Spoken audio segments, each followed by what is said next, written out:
ಹರಿ ಓಂ ಹರಿ ಓಂ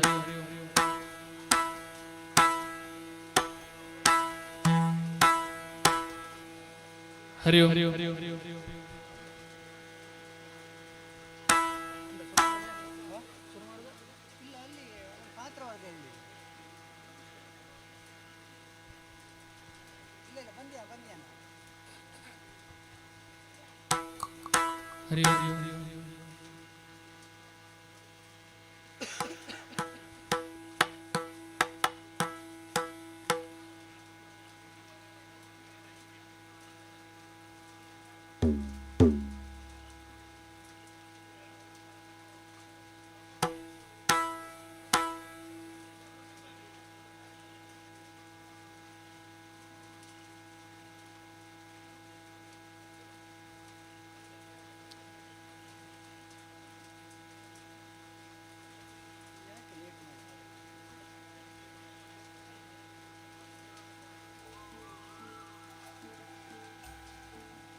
ಅಂತೆ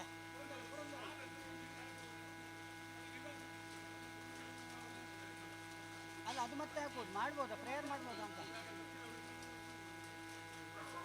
ಅಲ್ಲ ಅದು ಮತ್ತೆ ಪ್ರೇಯರ್ ಆದಮೇಲೆ ಶ್ರುತಿ ಅವ್ರು ರೆಡಿ ಇದ್ದಾರಾ ಅವ್ರು ಓದೋಣಕ್ಕೆ ರೆಡಿ ಮಾಡೋದಾ ಪ್ರೇಯರ್ ಶ್ರುತಿ ಬಗ್ಗೆ ಹಾಗೆ ಹೌದೌದು ಅದನ್ನು ಓದಿ ಹೇಳಿ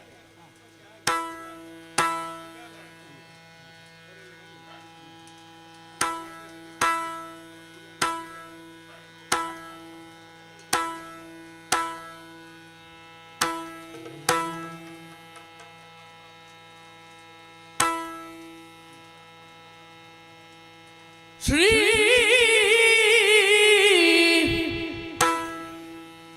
ಗುರುಗಣಾಧಿಪತಯೇ ನಮಃ.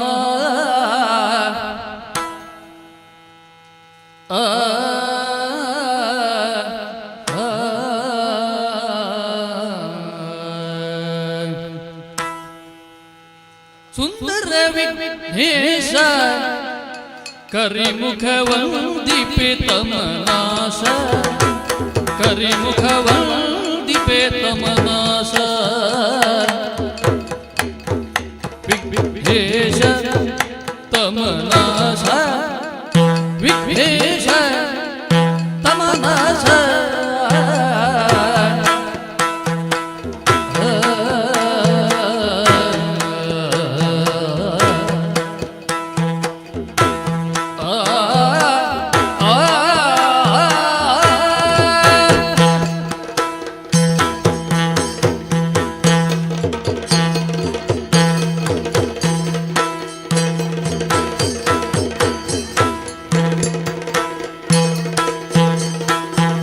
ಸುಂದರ ವಿಘ್ನೇಶ ಕರಿಮುಖವಂದಿಪೆ ತಮನಾಶ, ಕರಿಮುಖವಂದಿಪೆ ತಮನಾಶ.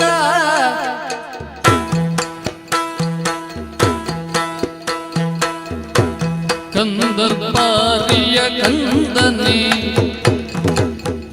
ಸದ್ಗುಣ ಸಾಂದ್ರನೆ, ಭಕ್ತಾನಂದನೆ ಪಾಲಿಸು. ಕಂದರ್ಪಾರಿಯ ಕಂದನೆ ಸದ್ಗುಣ ಸಾಂದ್ರನೆ, ಭಕ್ತಾನಂದನೆ ಪಾಲಿಸು. ಕಂದರ್ಪಾರಿಯ ಕಂದನೆ ಸದ್ಗುಣ ಸಾಂದ್ರನೆ, ಭಕ್ತಾನಂದನೆ ಪಾಲಿಸು. ಸುಂದರ ವಿಘ್ನೇಶ ಕರಿಮುಖವಂದಿಪೆ ತಮನಾಶ,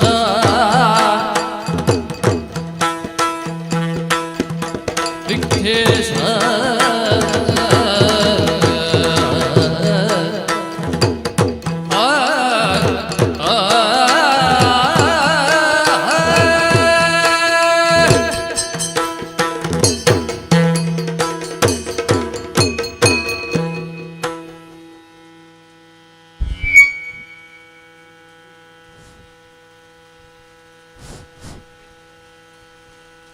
ಕಲಾ ರಸಿಕರಿಗೆ ವಂದಿಸುತ್ತಾ, ವೇದಿಕೆಯಲ್ಲಿರುವಂತಹ ಎಲ್ಲ ಕಲಾಭಿಮಾನಿಗಳಿಗೆ ಗೌರವಿಸುತ್ತಾ,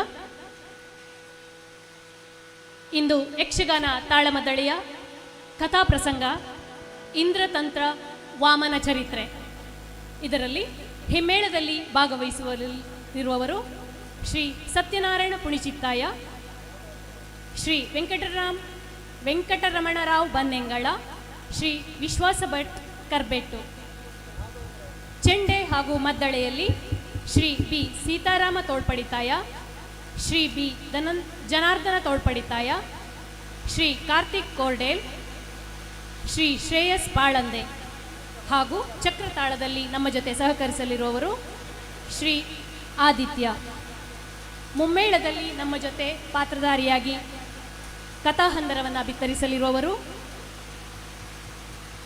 ಇಂದ್ರನಾಗಿ ಶ್ರೀ ರಾಧಾಕೃಷ್ಣ ಕಲ್ಚಾರ್, ಬೃಹಸ್ಪತಿಯಾಗಿ ಶ್ರೀ ಶಂಭು ಶರ್ಮಾ ವಿಟ್ಲ, ಒಂದನೇ ಬಲಿಯಾಗಿ ಶ್ರೀ ವಾಸುದೇವ ರಂಗ ಭಟ್ ಮಧೂರು,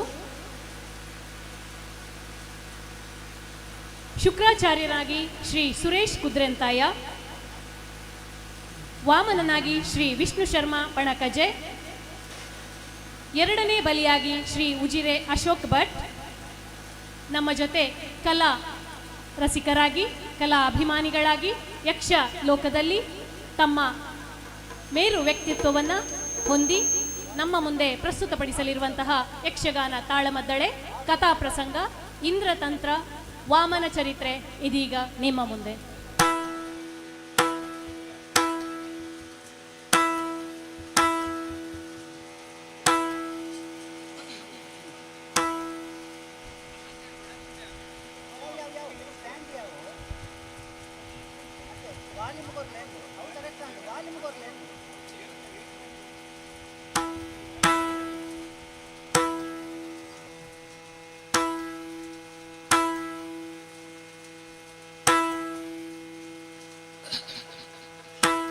ಅಂಬುರುಹದಳನೇತ್ರೆ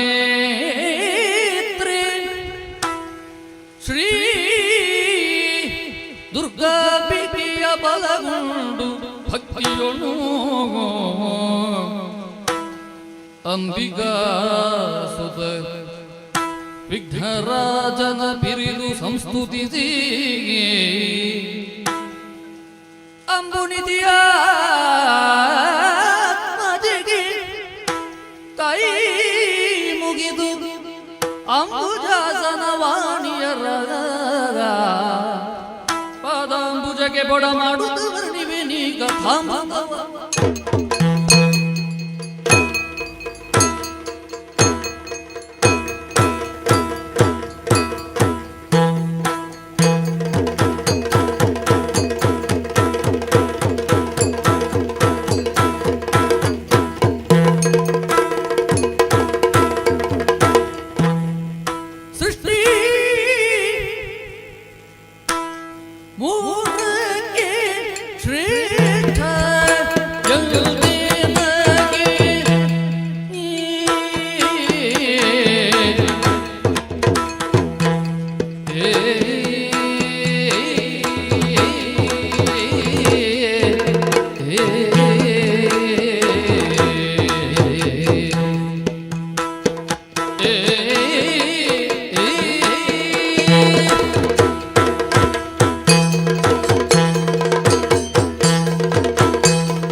ಅರ್ಹತೆಯಿಂದ ಅಧಿಕಾರವೋ, ಅಧಿಕಾರದಿಂದ ಅರ್ಹತೆಯೋ? ಅರ್ಹತೆಯಿಂದ ಬಂದ ಅಧಿಕಾರ ಶಾಶ್ವತವಾಗಿರ್ತದೆ ಎಂಬುದು ನಮ್ಮ ವಿಶ್ವಾಸ. ಅಧಿಕಾರದಿಂದಲೂ ಕೆಲವರು ಅರ್ಹತೆಯನ್ನು ಸಂಪಾದಿಸ್ತಾರೆ. ಓ, ಇಂಥ ಉನ್ನತವಾದ ಪದವಿಯನ್ನು ಇದ್ದಾನಲ್ಲ, ಆದ್ರಿಂದ ಅವನಿಗೆ ಏನೋ ಕೊಡಬೇಕಾದ ಸಲ್ಲತಕ್ಕದ್ದು ಅಲ್ಲ. ಸಾಮಾಜಿಕವಾದ ಮನ್ನಣೆಯೋ ಗೌರವವೋ ಕಾರಣ ಅವನು ಅಧಿಕಾರದಲ್ಲಿ ಇರುವುದೇ ಹೊರತು ಅದರಿಂದ ಕಲ್ಪಿತವಾದ ಅರ್ಹತೆಯಿಂದಲೇ ಹೊರತು ಸ್ವಯಂ ಅರ್ಹತೆಯಿಂದಲಾಗೆ ಒದಗುವುದಲ್ಲ.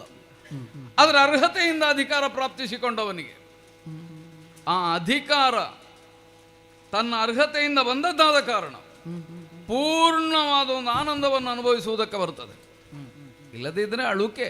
ಯಾರಾದರೂ ಏನು ಹೇಳಿದರೆ, ಅಲ್ಲ ಇನ್ಯಾರೋ ಕೊಂಕು ಮಾತಾಡಿದರೆ, ಈ ನೆಲೆಯಿಂದ ಸರ್ವಥಾ ಪ್ರಯತ್ನವನ್ನು ಮಾಡಿ ಯಾಗಾದಿಗಳೋ ಪುಣ್ಯವೋ ದೈವಾನುಗ್ರಹವೋ ಎಲ್ಲವೂ ನನಗೆ ಅನುಕೂಲವಾಗಿ ಒದಗಿ ಬಂದದ್ರಿಂದ ಸ್ವರ್ಗದ ಸಿಂಹಾಸನಾಧಿಕಾರ ನನ್ನ ಪಾಲಿಗೆ.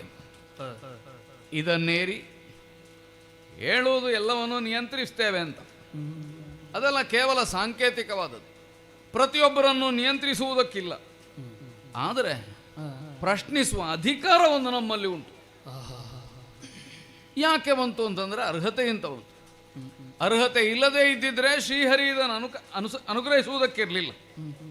ಸೃಷ್ಟಿ ಮೂರಕ್ಕೆ ಶ್ರೇಷ್ಠನೆಂದು ಅಂದರೆ ನನ್ನಷ್ಟು ಅರ್ಹತಾವಂತರು ಬೇರೆ ಯಾರು ಇಲ್ಲದೇ ಇದ್ದದ್ರಿಂದಲೂ, ಮಾತ್ರವಲ್ಲ ಇದಕ್ಕೆ ಬೇಕಾದ ಅರ್ಹತೆ ನನ್ನಲ್ಲಿ ಮಾತ್ರ ಇದ್ದದ್ರಿಂದಲೂ ಸದ್ಯ ಸ್ವರ್ಗವನ್ನು ಆಳುತ್ತಾ ಇದ್ದೇನೆ. ದಿಕ್ಪತಿಗಳೋ ಇತರ ಅನುಚರರು, ಸಹವರ್ತಿಗಳು, ಸುಖಕ್ಕೆ ಕಾರಣವಾಗಬಹುದಾದ ಭೋಗ ಸಾಧನಗಳು ಯಥೇಚ್ಛವಾಗಿ ಸ್ವರ್ಗದಲ್ಲಿದ್ದಾವೆ. ನಾವಿದನ್ನು ಅನುಭವಿಸ್ತೇವೆ ಅಂತ ಕೇಳಿದರೆ ನಮಗೆ ಅನುಭವಿಸುವುದಕ್ಕಿದ್ದದ್ದಲ್ಲ. ಯಾರು ಪುಣ್ಯ ಸಂಚಯನವನ್ನು ಮಾಡಿಕೊಂಡು ಇಲ್ಲಿಗೆ ಬಂದ್ರ ಅವರಿಗೆ ವಿತರಿಸುವುದಕ್ಕೆ ಮಾತ್ರ ನಾವು ಅಧಿಕಾರ ಉಳ್ಳವರು. ಕೂಡದು ಅಂತ ಕೇಳಿದರೆ ಆಗ್ತದೆ. ಆದರೆ ಯಾವನು ಪುಣ್ಯಾತ್ಮನಾಗಿ ಇಲ್ಲಿ ಸುಖವನ್ನು ಹೊಂದುವುದಕ್ಕೆ ಬಂದು ಆ ತುಷ್ಟಿಯನ್ನು ಪಡೆಯುತ್ತಾನೋ ಅದನ್ನು ಪಡೆಯುವುದು ನಮಗೆ ಲಕ್ಷ್ಯವಲ್ಲ.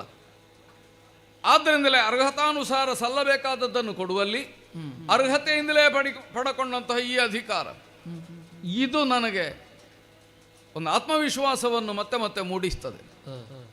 ಆದರೆ ಏನು ಮಾಡೋಣ, ಪ್ರಪಂಚದಲ್ಲಿ ಪ್ರತಿಯೊಬ್ಬನು ಈ ದೃಷ್ಟಿಕೋನದಿಂದಲೇ ನೋಡ್ತಾನೆ ಅಂತ ಏನಿಲ್ವಲ್ಲ. ಕೆಳಗೆ ನೋಡಿದರೆ ಸದಾಕಾಲ ನಮ್ಮ ಅಧಿಕಾರ ಸ್ಥಾನದ ಮೇಲೆ ಕಣ್ಣಿಟ್ಟವರು, ಬಲವೇ ತಮ್ಮ ಅರ್ಹತೆ ಅಂತ ತಿಳಿದವರು. ಯಾಕಂದರೆ ಯಾರಲ್ಲಿ ಏನುಂಟೋ ಅದನ್ನೇ ಅರ್ಹತೆಯ ಪ್ರತೀಕವಾಗಿ ಮುಂದೊಡ್ಡುವುದಲ್ವ. ಸಂಪತ್ತಿದ್ದವ ಸಂಪತ್ತನ್ನೇ ತನ್ನ ಶಕ್ತಿಯಾಗಿ ಪ್ರಕಟಿಸ್ತಾನೆ, ದೇಹ ಬಲ ಇದ್ದವ ಅದನ್ನೇ ಪ್ರಕಟಿಸ್ತಾನೆ. ಅಸುರರಾದವರು, ರಾಕ್ಷಸರು, ದೈತ್ಯರು ತಮ್ಮ ದೇಹ ಬಲದಿಂದಲೋ ಆಯುಧ ಬಲದಿಂದಲೋ ಸೇನಾ ಬಲದಿಂದಲೋ ಅದುವೇ ಇಂದ್ರಪೀಠವನ್ನು ಪಡೆಯುವುದಕ್ಕೆ ನಮಗೆ ಅರ್ಹತೆ ಅಂತ ತಿಳ್ಕೊಂಡು ಹಾಗೀಗ ಬಂದು ಉಪಟಳವನ್ನು ಕೊಡುವುದಿತ್ತು.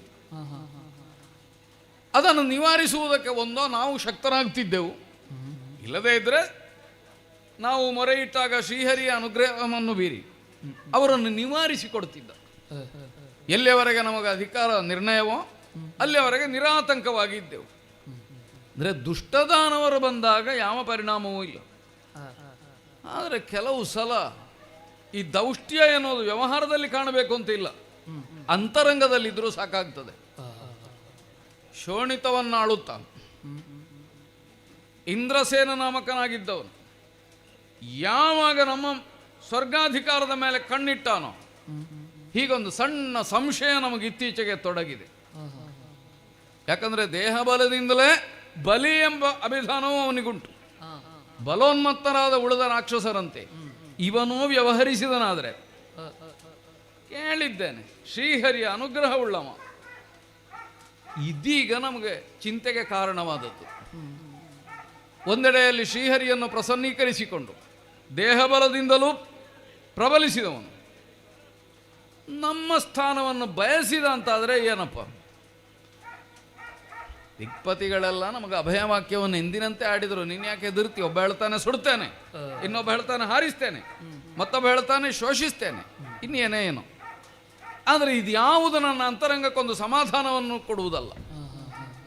ಕಾಡುತ್ತಾ ಇರುವುದು ಆ ಬಲಿಯ ಬಲ ಯಾವುದು? ದೇಹ ಬಲವೇ ಬಲವ ಅಲ್ಲ ಇನ್ನೇನಾದರೂ ಉಂಟೋ? ನಿವಾರಿಸುವುದು ಹೇಗೆ? ಯಾಕಂದರೆ ಅಧಿಕಾರದಲ್ಲಿ ಇದ್ದವ ಅದನ್ನು ಉಳಿಸಿಕೊಳ್ಳುವಲ್ಲಿ ತಂತ್ರವನ್ನು ಉಪಾಯವನ್ನು ಅವಲಂಬಿಸದೆ ಹೋದರೆ ಎಷ್ಟು ಅರ್ಹತೆ ಇದ್ದವನಾದರೂ ಪತನವನ್ನು ಹೊಂದಬೇಕಾಗ್ತದೆ. ಹಾಗಾಗಿ ಆ ಎಚ್ಚರದಿಂದಲೇ ನಾವು ವ್ಯವಹರಿಸಬೇಕಾದವರು. ಯಾರ ಸಮಾಧಾನವೂ ನಮಗೆ ನೆಮ್ಮದಿಯನ್ನು ಕಲ್ಪಿಸದೇ ಇದ್ದ ಹೊತ್ತಿಗೆ ಸಮಾಧಾನವನ್ನು ಹೇಳತಕ್ಕವರು ಯಾರು ಯಾರು ಯಾರು? ಕರಬಿದುಳುವ ಧರಿಸಿ ಥೌದಾಂಬರವನಳವಟ್ಟಲ್ಲಿಗೈತ ಗುರುವರೇಣ್ಯನಿಗಿರಗಿ ಸತ್ಕರಿಸುತ್ತಕೊಳ್ಳಿರಿಸಿ ಗುರುವರೇಣ್ಯನಿಗಿರಗಿ ಸತ್ಕರಿಸಿ ಕುಳ್ಳಿರಿಸಿ ಕರದಿ ದಂಡವ ಧರಿಸಿ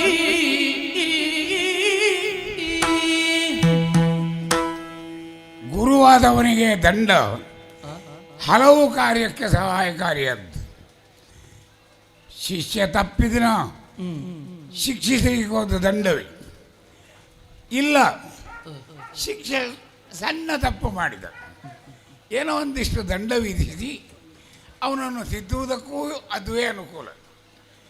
ಅದೂ ಅಲ್ಲ, ಶಿಷ್ಯನೇ ದಾರಿ ತಪ್ಪುತ್ತಾನೆ ಅಂತ ಹೇಳಿದರೆ ಮಾರ್ಗದರ್ಶಿ ಬೆಳಕನ್ನು ಕೊಡಬೇಕಾದ್ದು ದಂಡವೇ. ಯಾವತ್ತೂ ಸುಮನಸ ಸ್ವಾಸ್ಥ್ಯ ಚಿತ್ತದಲ್ಲಿರುವ ನಮ್ಮ ಇಂದ್ರ ಏನೋ ಸ್ವಲ್ಪ ವಿಚಲಿತನಾಗಿ ಕಾಣ್ತಾ ಇದ್ದಾನೆ. ಅವನನ್ನು ಸುಸ್ಥಿತಿಗೆ ಸುಮನಸರ ಒಡೆಯ ಎಂಬ ಸ್ಥಾನಕ್ಕೆ ಅರ್ಹನಾಗಿ ಮಾಡಬೇಕಾದ ನನ್ನ ಕರ್ತವ್ಯ. ಇಂದ್ರ ಸಭೆಗೆ ಹೋಗ್ತೇನೆ. ಗುರುದೇವ, ಇಂದ್ರ ಪಾದಗಳಿಗೆ ನಮಸ್ಕರಿಸ್ತಾ ಇದ್ದೇನೆ. ಶ್ರೇಯಸ್ಸಾಗಲಿ. ಬರೋಣವಾಯಿತು, ಸಂತೋಷ. ಕುಳ್ಳಿರ್ಬೇಕು. ಹೇಳು ಹೇಳು.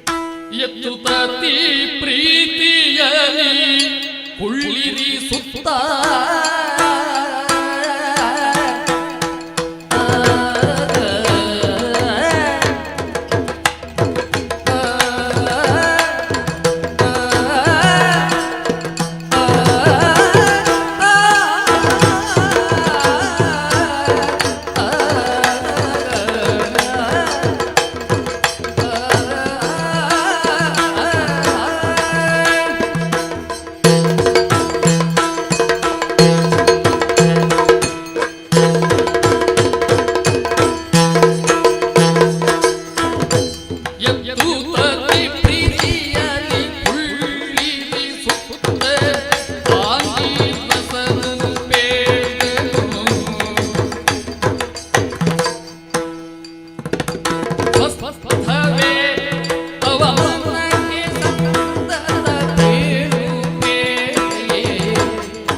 ಗುರುದೇವ, ಗುರು ಶಿಷ್ಯರ ಸಂಬಂಧ ಹೀಗಿರಬೇಕು. ನಾನೇನೋ ದರ್ಭಾಸನ ಹಾಕಿ ಕುಳಿತುಕೊಂಡ್ರೆ ನನ್ನ ನೆತ್ತಿ ಉನ್ನತಾಸನದಲ್ಲಿ ನೀನು ಕುಳಿತುಗೊಳಿಸ. ಅದೇ ನನ್ನ ಕಾಲಿಗೆ ಬಿದ್ದಂತ ನಿನ್ನನ್ನು ಎತ್ತಿ ನಿನಗೆ ಶುಭವಾಗಲಿ ಅಂತೇಳಿ ನಾನು ಆಶೀರ್ವಾದ ಮಾಡ್ತೇನೆ. ಅಂದರೆ ಪರಸ್ಪರರು ಬೆಳೆಯುವುದಕ್ಕೆ ಅವಕಾಶ ಇರುವ ಸಂಬಂಧವೇ ಗುರು ಶಿಷ್ಯ ಸಂಬಂಧ. ತಮ್ಮ ಪಾದಗಳಲ್ಲಿ ಈ ತಲೆ ಇರುವುದರಿಂದಲೇ ಉನ್ನತವಾದ ಆಸನವು ನಮಗೆ ಪ್ರಾಪ್ತಿಸಿದೆ. ಈ ಪ್ರಜ್ಞೆ ನಮಗುಂಟು ಗುರುಗಳೇ. ಮಗು, ಈ ಉನ್ನತ ಸ್ಥಾನವನ್ನು ಭೋಗಲೋಕದ, ಹೌದು, ಸ್ವರ್ಗನ ಸುಖದ, ಇಂದ್ರನ ಸುಖದ ತಾಣ, ಈ ರೀತಿ ಹೇಳುವಂತ ಕೇವಲ ವ್ಯಾವಹಾರಿಕ ಜ್ಞಾನ ಇರುವವರು ಇರಬಹುದು. ಸುಮನಸರ ಸಭೆ, ಸುಧರ್ಮಾ ಸಭೆ, ಈ ರೀತಿ ಇದರ ಔಚಿತ್ಯ ಪೂರ್ಣತೆಯನ್ನು ಕಂಡುಕೊಂಡವರು ಹೇಳ್ತಾರೆ. ಹಾಗಾಗಿ ಇಲ್ಲಿರುವ ಎಲ್ಲರಲ್ಲೂ ಇರಬೇಕಾದಂಥ ಮೂಲಭೂತ ಅರ್ಹತೆಯನ್ನು ಮನಸ್ಸು ಶುದ್ಧವಾಗಿರಬೇಕು, ಆಚಾರ ಧರ್ಮಯುಕ್ತವಾಗಿಯೇ ಇರಬೇಕು. ಆ ರೀತಿ ಇರುವವನಿಗೆ ಯಾವ ಚಿಂತೆ ಬರಲಿಕ್ಕೂ ಸಾಧ್ಯ ಇಲ್ಲ. ಆದರೆ ಯಾಕೋ ಮಗು, ನಿನ್ನ ಮುಖದಲ್ಲಿ ಸ್ವಲ್ಪ ಚಿಂತೆ ಕಂಡ ಹಾಗಾಗ್ತದೆ. ಗುರುಗಳು ಪರೋಕ್ಷದಿಂದ ನನ್ನನ್ನು ವಿಡಂಬಿಸುವುದಲ್ಲ. ಛೇ ಛೇ ಛೇ, ಶಿಷ್ಯನನ್ನು ವಿಡಂಬಿಸಬೇಕು ಏನು ಅಂತ ವಿಚಾರಿಸಲೂಬಹುದು. ಹಾಗಲ್ಲ, ಸುಮನಸ ಇಲ್ಲ, ಆದ್ರಿಂದ ಹೀಗೆ ಅಂತ ಹೇಳೋದು ಅಂತ ನಾನು ಕೇಳಿದ್ದು. ಅಲ್ಲ, ಏನಾದರೂ ಅದಕ್ಕೆ ಕುಂದುಕೊರತೆ ಬಂತು ಅಂತ. ಅಂತರಂಗದಲ್ಲಿ ಒಂದು ಶೋಕ ಕಾರಣವಾದದ್ದೇನೋ ಇದ್ದರೆ ಯಾವನಿಗೂ ಸುಮನಸ್ಸು ಇರಲಾರದು. ಹೌದು ಅಲ್ವಾ? ಶಾಂತಿ ಬೇಕಪ್ಪ. ತಾವು ಕೇಳುವಾಗ ಕೇವಲ ಲೋಕಾಭಿರಾಮವಾದ ಒಂದು ಪ್ರಶ್ನೆಯಾಗಿ ಕೇಳುವುದಲ್ಲ, ಅದನ್ನು ನಿವಾರಿಸಬಲ್ಲ ಸಾಮರ್ಥ್ಯ ಇದ್ದೇ ಕೇಳುವುದಾದ್ರಿಂದ ನಾನಿದ್ದೇನಲ್ಲ ಗುರುಗಳೇ. ಕದುಳು ಸರ್ವರು ಚರಣ ಸೇವಕರ ವಿರೋಚನ ಅವನ ಚರಣ ಸೇವಕರು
ಒಂದು ನೋವು ಹಾ ಅಲ್ಲ ಇನ್ಯಾವುದು ಹಾ ವ್ಯತಿರೇಕವಾದದ್ದು ಸಂಭವಿಸಿದಾಗ ಹಾ ಒಂದು ಖಿನ್ನತೆ ಬಂದೀತು. ಹೌದು. ಅಲ್ಲ ಕಣ್ಣೀರು ಬಂದೀತು. ಹೌದಪ್ಪ. ಬೌದ್ಧಿಕವಾಗಿಯೂ ಎಷ್ಟೋ ಸಲ ಹಾ ಅಂತಹ ಒಂದು ಕೊರತೆಯೋ ಇನ್ನೇನೋ ಕಾರಣವಾಗಿ ಹಾ ಮನಸ್ಸಿನ ಮೇಲೆ ಪರಿಣಾಮ ಬೀರ್ತದೆ ಅನ್ನೋದು ತಮಗೂ ಗೊತ್ತು. ಹಾ ಉಂಟು ಒಂದು ಆತಂಕ. ಓಹೋ. ಅದೇ ಮುಖದಲ್ಲಿ ಪ್ರತಿಫಲಿಸ್ತಾ ಉಂಟು. ಇರಬಹುದು. ಯಾಕಂದ್ರೆ ಒಂದು ಪದವಿಯನ್ನು ಒಂದು ಅಧಿಕಾರ ಸ್ಥಾನವನ್ನು ಹಾ ನಾವು ಪ್ರಯತ್ನತಃ ಪಡೆಯುವುದಕ್ಕೆ ಮುಂದಾದಾಗ ಹಾ ಅದು ಒದಗಿಸಬಹುದಾದ ಸಕಲ ಸೌಖ್ಯಗಳು, ಹಾ ಅಧಿಕಾರವು ಹಾ ಎಲ್ಲವೂ ನಿರಾತಂಕವಾಗಿ ನಮ್ಮ ವಶದಲ್ಲಿರಬೇಕು. ಹೌದು. ಹೀಗೆ ಅಂತ ನಾವು ನಿರೀಕ್ಷೆ ಮಾಡ್ತೇವೆ. ನಿಜ. ಆದ್ರಿಂದಲೇ ತಾನೇ ಪ್ರಯತ್ನಶೀಲರೂ ಆಗ್ತೇವೆ. ಹಾ ಇಲ್ಲ ಅಲ್ಲಿಗೆ ಹೋದರೂ ಪೂರ್ಣ ಸಿದ್ಧಿ ಇಲ್ಲ ಅಂತ ಆದರೆ ಹಾ ಪ್ರಯತ್ನ ಮಾಡಿ ಗಳಿಸಬೇಕಾದ ಔಚಿತ್ಯ ಏನು? ಇಲ್ಲ. ಸ್ವರ್ಗಲೋಕದ ಸಿಂಹಾಸನಾಧಿಕಾರವನ್ನು ಪಡೆಯುವಲ್ಲಿ ಹಾ ಶತ ಮಖಗಳ ಅರ್ಹತೆ ಹೇಗೋ, ಹಾ ನಾನು ಗಳಿಸಿದ ಪುಣ್ಯವೋ, ಮಾಡಿದ ದಾನಾದಿಗಳು, ಹಾ ಆರಾಧಿಸಿದ ದೈವವು ಸರಿ ಎಲ್ಲವೂ ಒಟ್ಟಾಗಿ ಒದಗಿಸಿತು. ಹಾ ಅಂದರೆ ಒಂದು ರೀತಿಯ ಪ್ರಯತ್ನವೂ ಅಲ್ಲಿ ಉಂಟು. ಸರಿ. ಇಲ್ಲಿ ಕುಳಿತ ಮೇಲೆ ಹಾ ನೀವು ಹೇಳಿದಾಗೆ ಸುಮನಸ್ಕನಾಗಿಯೇ ಇರಬೇಕಾದವ, ಹೌದು. ಸುಧರ್ಮ ಸಭೆಯನ್ನು ಪಾಲಿಸಬೇಕಾದವ, ಹಾ ದೇವತೆಗಳನ್ನು ಮಾತ್ರವಲ್ಲ ಸಕಲ ಲೋಕವಾಸಿಗಳನ್ನು ಪರೋಕ್ಷವಾಗಿ ನಿಯಂತ್ರಿಸಬೇಕಾದ. ಖಂಡಿತ ಖಂಡಿತ. ಆದರೆ ಎಲ್ಲಿಯೋ ನಿಯಂತ್ರಣ ಶಕ್ತಿ ಎಂಬುದು ನನ್ನಿಂದ ಭಿನ್ನವಾಗಿ ಇನ್ನೊಬ್ಬನಿಗೆ ಹೋದರೆ ಹಾ ಹಾ ಆಗ ಈ ಅಧಿಕಾರ ಕರ್ತವ್ಯನು ಇಲ್ಲ, ಅರ್ಥ ಏನಾಗ್ತದೆ ಅಲ್ವಾ? ಹೌದು. ಯಾಕೋ ಏನೋ ಹಾ ಈ ಸುರಪ ಸಿಂಹಾಸನ ಎಂಬುದು ವೈಯಕ್ತಿಕವಾಗಿ ನನಗೆ ಪ್ರಯೋಜನ ಸಿದ್ಧಿಯನ್ನು ತಾರದೇ ಹೋದರೂ ಹಾ ಲೋಕದಲ್ಲಿ ಒಂದು ಆರಾಧ್ಯ ಸ್ಥಾನವಾಗಿ, ಗೌರವದ ಸ್ಥಾನವಾಗಿ ಗುರುತಿಸಲ್ಪಟ್ಟದ್ದು. ಹಾ ಅದೂ ಉಳಿಬೇಕಲ್ಲ. ಹೌದು. ನನ್ನ ಅಧಿಕಾರಕ್ಕೂ ನಿಯಂತ್ರಣಕ್ಕೂ ಹಾ ಈ ಅಧಿಕಾರ ಸ್ಥಾನದ ಗೌರವಕ್ಕೂ ಹಾ ಎಲ್ಲಿಯೋ ಒಂದು ಚ್ಯುತಿ ಬಂದೀತೋ ಹಾ ಅಂತ ಒಂದು ಆತಂಕ ಪ್ರಾರಂಭ ಆಗಿದೆ. ಎಲ್ಲಿಂದ ಬಂದೀತು? ಒಬ್ಬ ಸ್ಪರ್ಧಿ ಹುಟ್ಟಿಕೊಂಡಿದ್ದಾನೋ ಅಂತ ಕಾಣ್ತದೆ. ಹಾ ಅವನು ಗಳಿಸುತ್ತಿರುವ ವಿಶ್ವಾಸವನ್ನು ಕಂಡಾಗ ಹಾ ಉಳಿದವರೆಲ್ಲ ಅವನನ್ನು ಯಾವುದೋ ಒಂದು ನೆಲೆಯಿಂದ ಎತ್ತರದ ವ್ಯಕ್ತಿತ್ವ ಅಂತ ಕಲ್ಪಿಸುವುದು ನೋಡಿದಾಗ ಹಾ ಹಾಗಾದರೆ ನಾನು ಹೊಂದಿದ ಈ ಅಧಿಕಾರ ಸ್ಥಾನದಿಂದ ಪ್ರಾಪ್ತಿಸುವುದು ನನಗಿಲ್ಲ, ಹಾ ವೈಯಕ್ತಿಕವಾಗಿಯೂ ನನ್ನ ಪಾಲಿಗೆ ಏನೂ ಇಲ್ಲ ಅಂತಾದರೆ ಹಾ ಮತ್ತೆ ಇದು ಯಾಕೆ? ಹಾ ಪಡೆದದ್ದು ನಿರುಪಯುಕ್ತ ಅಂತ ಆಗೋದಿಲ್ಲ. ಹಾ ಯಾಕಂದರೆ ಹಸಿದ ಹೊತ್ತಿನಲ್ಲಿ ಭೋಜನ ಸಿಕ್ಕಿದವನಿಗೆ ಹೌದು ಆನಂದವೇ ಉಂಟಾಗ್ತದೆ, ಹಾ ದೇಹಕ್ಕೆ ತೃಪ್ತಿಯೂ ಲಭಿಸ್ತದೆ. ಹೌದು. ಹಸಿವು ತೀರಿದ ಮೇಲೆ ಆಹಾರ ಸಿಕ್ಕಿದ್ರೇನು ಬಿಟ್ರಿ, ಅಥವಾ ಹಸಿದ ಹೊತ್ತಿಗೆ ಹಾ ಇನ್ನೊಬ್ಬ ಹೊಟ್ಟೆ ತುಂಬು ಉಣ್ಣುವುದನ್ನು ಕಂಡಾಗ ಹಾ ತನಗೆ ಬಂದ ಸಿದ್ಧಿ ಏನು? ಹಾ ಒಂದು ನೆಲೆಯಲ್ಲಿ ಹಾ ಅವನು ಪಡೆಯುತ್ತಿರುವಂತಹ ಗೌರವ, ಆದರವೋ, ಮತ್ತೊಂದು ಸ್ಥಾನವೋ, ಅಧಿಕಾರವೋ ಹಾ ಇಲ್ಲಿ ನಾನು ಕಳ್ಕೊಳ್ತಾ ಇದ್ದೇನೋ ಎಂಬ ಸಂಶಯಕ್ಕೂ ಕಾರಣವಾಗಿದೆ. ಓಹೋ. ಅದರಿಂದ ಹಾ ಒಬ್ಬ ಸ್ಪರ್ಧಿ ಹುಟ್ಟಿದ್ದಾನೆ ಅಂತಾದರೆ ಹಾ ಸಹಜವಾಗಿಯೇ ನಮ್ಮಲ್ಲಿ ಅವನನ್ನು ಮೀರುವುದಕ್ಕೋ ಹಾ. ಅಲ್ಲ ನಮ್ಮಲ್ಲಿದ್ದದ್ದನ್ನು ಉಳಿಸಿಕೊಳ್ಳುವುದಕ್ಕೋ ಹಾ ಒಂದು ನಾವು ಆಸಕ್ತಿಯನ್ನು ಕಾಣಿಸಲೇಬೇಕಲ್ಲ. ಹಾ. ದಾರಿ ಕಾಣುವುದಿಲ್ಲ. ಓಹೋ. ಹಾಗಾಗಿ ಸ್ಪರ್ಧಿಯೂ ಇದ್ದಾನೆ, ಹಾ ಅವನಿಗೆ ವಿಶೇಷವಾದ ಮಾನ ಸಮ್ಮಾನಗಳು ಸಲ್ಲುತ್ತಲೂ ಇದ್ದಾವೆ. ಸರಿ. ಸಲ್ಲಬೇಕಾದ ನಮಗೆ ಕಡಿಮೆ ಆದ್ರೆ ಎಂಬ ಆತಂಕವೂ ಉಂಟು. ಹಾ. ಅವನನ್ನು ಮೀರುವುದು ಹೇಗೆ ಅಂತ ಗೊತ್ತಾಗುವುದು ಇಲ್ಲ. ಓಹೋ. ಇದು ನಮ್ಮ ಸಂಕಟ. ಈಗ ಬಲಿಯೊಂದಿಗೆ ಯಾವ ರೀತಿ ವ್ಯವಹರಿಸುವುದು ನಾನು ಹೇಳ್ತೇನೆ. ಏನು? ಸುರಪ ಕೇಳೈ ಬಲಿಯ ಸಂಪದವು ಸತ್ಕೀರ್ತಿಯೆಂಬುದು ಮೆರೆವುದುದೇ ಧರ್ಮ ಸದ್ಗುಣವು. ಸುರಪ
ಒಬ್ಬ ವ್ಯಕ್ತಿಯನ್ನು ನಮ್ಮ ಎದುರಾಳಿ ಎಂಬುದಾಗಿ ಗುರುತಿಸಿದಾಗ ಮೊತ್ತ ಮೊದಲು ಮಾಡಬೇಕಾದ ಯಾವುದು ಗೊತ್ತು? ಯಾವುದು?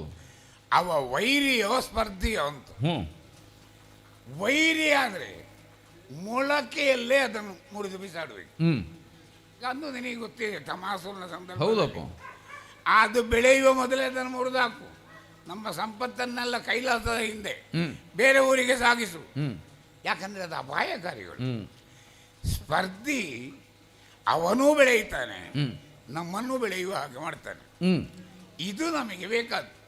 ಈ ಬಲಿ ಯಾವ ರೀತಿಯವ ಅಂತ ಆವಾಗ ಅವ ಯಾವುದರಿಂದಾಗಿ ಅವ ಬಲಿಯಾಗಿದ್ದಾನೆ, ದೈಹಿಕ ಬಲ, ಸೈನ್ಯ ಬಲ, ಇದರಿಂದ ಅವ ಬಲಿಯೋ ಅಥವಾ ನೈತಿಕ ಬಲದಿಂದ ಬಲಿಯೋ? ಅವನ ಸಂಪತ್ತು ನಿಜವಾಗಿಯೂ ಅವನ ಭಂಡಾರದಲ್ಲಿ ತುಂಬಿರುವಂತಹ ಮುತ್ತುರತ್ನಗಳಲ್ಲ, ಅಥವಾ ಸೇನೆ ಒತ್ತಡಗಳಲ್ಲ. ಅವನ ಸಂಪದವು ಸಚ್ಚರಿತ ಸದ್ಧರ್ಮಗಳು. ಸಚ್ಚರಿತ ಚರಿಸುತ್ತಾ ಆಚರಿಸ್ತದೆ ಅವ ಇರುವಂತಹ ಕ್ರಮ. ಅದೇ ರೀತಿ ಚಾರಿತ್ರ್ಯ ಶುದ್ಧಿ ಉಳ್ಳವ. ಹೌದು, ಚಾರಿತ್ರ್ಯ ಶುದ್ಧ ಹೇಳವ. ಅವ ಧರ್ಮ ಅಂದ್ರೆ ಲೋಕಕ್ಕೆ ಒಳ್ಳೆಯದು ಯಾವುದು ಅದು ಧರ್ಮ, ಲೋಕಕ್ಕೆ ಕೆಟ್ಟದ್ದು ಯಾವುದು ಅದು ಅಧರ್ಮ. ಬಹಳ ಸುಲಭದಲ್ಲಿ ಇತ್ಯರ್ಥ ಮಾಡಿಕೊಂಡಿದ್ದಾನೆ. ಅಂತಹ ಬಲಿ ಸಾಮಾನ್ಯನಲ್ಲ, ಅವ ಸಾಧಕ. ಇದನ್ನೆಲ್ಲ ನಾನು ಒಪ್ಪುತ್ತೇನೆ. ಅಂಥವನನ್ನು ಎದುರಿಸಿಕೊಳ್ಳಬೇಕಿದ್ರೆ ನಮ್ಮಿಂದ ಸಾಧ್ಯವೋ ಎಂಬುದನ್ನು ಯೋಚಿಸಬೇಕು. ಹೌದು, ಸುಮನಸ ಅಂತವನ ಸಭೆಗೇನೆ ಹೆಸರಿಲ್ಲ, ಅಥವಾ ಸುಧರ್ಮ ಅಲ್ಲ. ಯಾವುದೋ ರಾಕ್ಷಸರ ಶೋಣಿತಾಪುರದ ಪಟ್ಟಣ ರಾಕ್ಷಸ ಸಭೆ ಅಂತಿರಬಹುದು.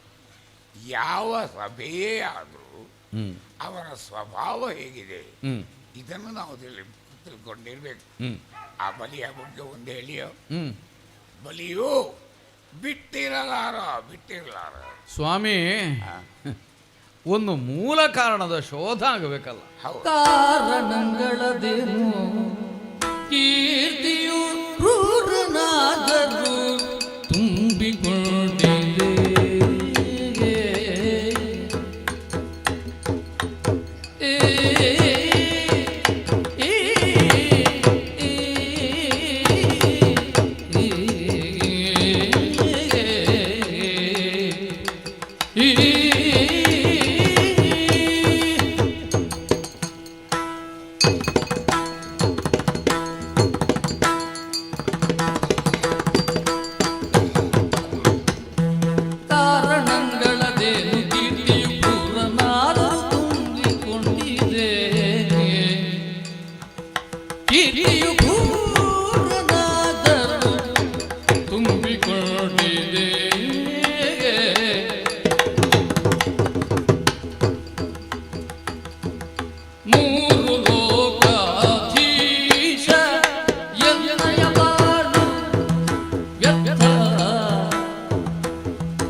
ತಾವು ಆಡಿದ್ದರಲ್ಲಿ ಅಭಿಪ್ರಾಯ ಭೇದವನ್ನು ತೋರಿಸ್ತೇನೆ ಅಂತಲ್ಲ. ಸರಿ, ಯಥಾರ್ಥವೇನು ಅಂತ ನಾ ಗ್ರಹಿಸಬೇಕು ಅಂತಾದರೆ ಒಂದು ಚಿಂತನವೋ ಒಂದು ಮಥನವೋ ಆಗಲೇಬೇಕು. ಆರೋಗ್ಯಕರ ಬೆಳವಣಿಗೆ ಅದು ಮಾತ್ರ ಅಲ್ಲ. ನೀವು ಪ್ರತಿಪಾದಿಸುತ್ತಿರುವುದು ಸಾಮಾನ್ಯವಾಗಿ ವ್ಯಷ್ಟಿಗೆ ಸಂಬಂಧಪಟ್ಟದ್ದ ಅಲ್ಲ, ಸಮಷ್ಟಿಗ. ಇದು ನನಗೆ ಇತ್ಯರ್ಥವಾಗಬೇಕು. ಅವನಿಗೆ ಯಾಕಂದರೆ ಒಬ್ಬ ರಾಕ್ಷಸ ವಂಶೀಯನಾಗಿದ್ದುಕೊಂಡು ಸಚ್ಚಾರಿತ್ರ್ಯವಂತನಾಗಿದ್ದಾನೆ, ಸತ್ಯಶೀಲನಾಗಿದ್ದಾನೆ, ಹೌದು, ಧರ್ಮಾಚರಣೆಯನ್ನು ಮಾಡ್ತಾನೆ, ಹೌದು, ಮಾಡಬಾರದು ಅಂತ ಏನಿಲ್ಲ. ಯಾಕಂದರೆ ಪ್ರಹ್ಲಾದನ ಚರಿತ್ರೆಯನ್ನು ನಾವು ನೋಡಿದವರೇ ಇದ್ದೇವೆ. ಹೌದು, ಅವನು ರಾಕ್ಷಸ ವಂಶದವನೇ, ದೈತ್ಯನೇ. ಹಾ, ಆದರೆ ಅವನಲ್ಲಿ ಹುಟ್ಟಿದ ಹರಿಭಕ್ತಿಯ ಹಾ, ಅಲ್ಲ ನಾರದೋಪದೇಶದಿಂದ ಸಿದ್ಧವಾದ ಹಾ, ಶೀಲಾದಿಗಳು ಹಾ, ಅದು ಅವನನ್ನು ವಿಸ್ತರಿಸುತ್ತಾ ಹಾ, ರಾಕ್ಷಸ ಎಂಬ ವ್ಯಾಪ್ತಿಯಿಂದ ಆಚೆಗೂ ಕಾಣಿಸುವ ಹಾಗೆ ಮಾಡಿದರು. ಹೌದು. ಸಾಮಾನ್ಯವಾಗಿ ರಾಕ್ಷಸರು ಅಂತಂದರೆ ತಮೋಗುಣವುಳ್ಳವರು. ಹೌದು. ಬೆಳಕಿಗೆ ಹೆದರ್ತಾರೆ, ಜ್ಞಾನ ಆರ್ಜನೆಗೆ ಮುಂದಾಗುವುದಿಲ್ಲ. ಆದರೆ ಪ್ರಹ್ಲಾದನಂತವರೆಲ್ಲ ಜ್ಞಾನ ಸಂಪಾದನೆಯನ್ನು ಮಾಡಿದರು. ಈ ಜ್ಞಾನ ಸಂಪಾದನೆ ಮಾಡಿದಾಗ ಏನಾಗ್ತದೆ, ಅದವನ ಶೀಲವನ್ನು ಪರಿವರ್ತಿಸ್ತದೆ. ಇಲ್ಲದೇ ಇದ್ರೆ ಮಾಡಿಯೂ ಪ್ರಯೋಜನ ಇಲ್ಲ ಅಂತ ಅರ್ಥ. ಹಾಗೊಂದು ವೇಳೆ ಈ ಬಲಿಯು ಎಷ್ಟಿಯ ಶಾಸ್ತ್ರಜ್ಞಾನದಿಂದಲ ಧರ್ಮಗ್ರಹಿಕೆಯಿಂದಲ ಶ್ರೇಷ್ಠನೆಂದು ನಿಮ್ಮ ಅಂಬೋಣವೋ ಅಲ್ಲ, ರಾಕ್ಷಸ ಬಳಗವೆಲ್ಲ ಅವನನ್ನು ಅನುಸರಿಸ್ತಾ ಉಂಟು. ಸದ್ಯಕ್ಕೆ ದೈತ್ಯಾದಿ ಆ ವೃಂದಕ್ಕೆಲ್ಲ ಒಬ್ಬ ನಾಯಕ ಅಂತ ಇರುವುದು ಅವನೇ. ಇವನು ಬಲಿಯ ಹಾಗಲ್ಲ. ಈಗ ಭಕ್ತಿ ಏನೋ ಉಂಟಪ್ಪ, ಭಕ್ತಿ ಇಲ್ಲದೆ ಇದ್ದ ರಾಕ್ಷಸರಿಯಾದ ಯಾವ ದೇವರ ಮೇಲೆ ಅಂತಿರುವುದು.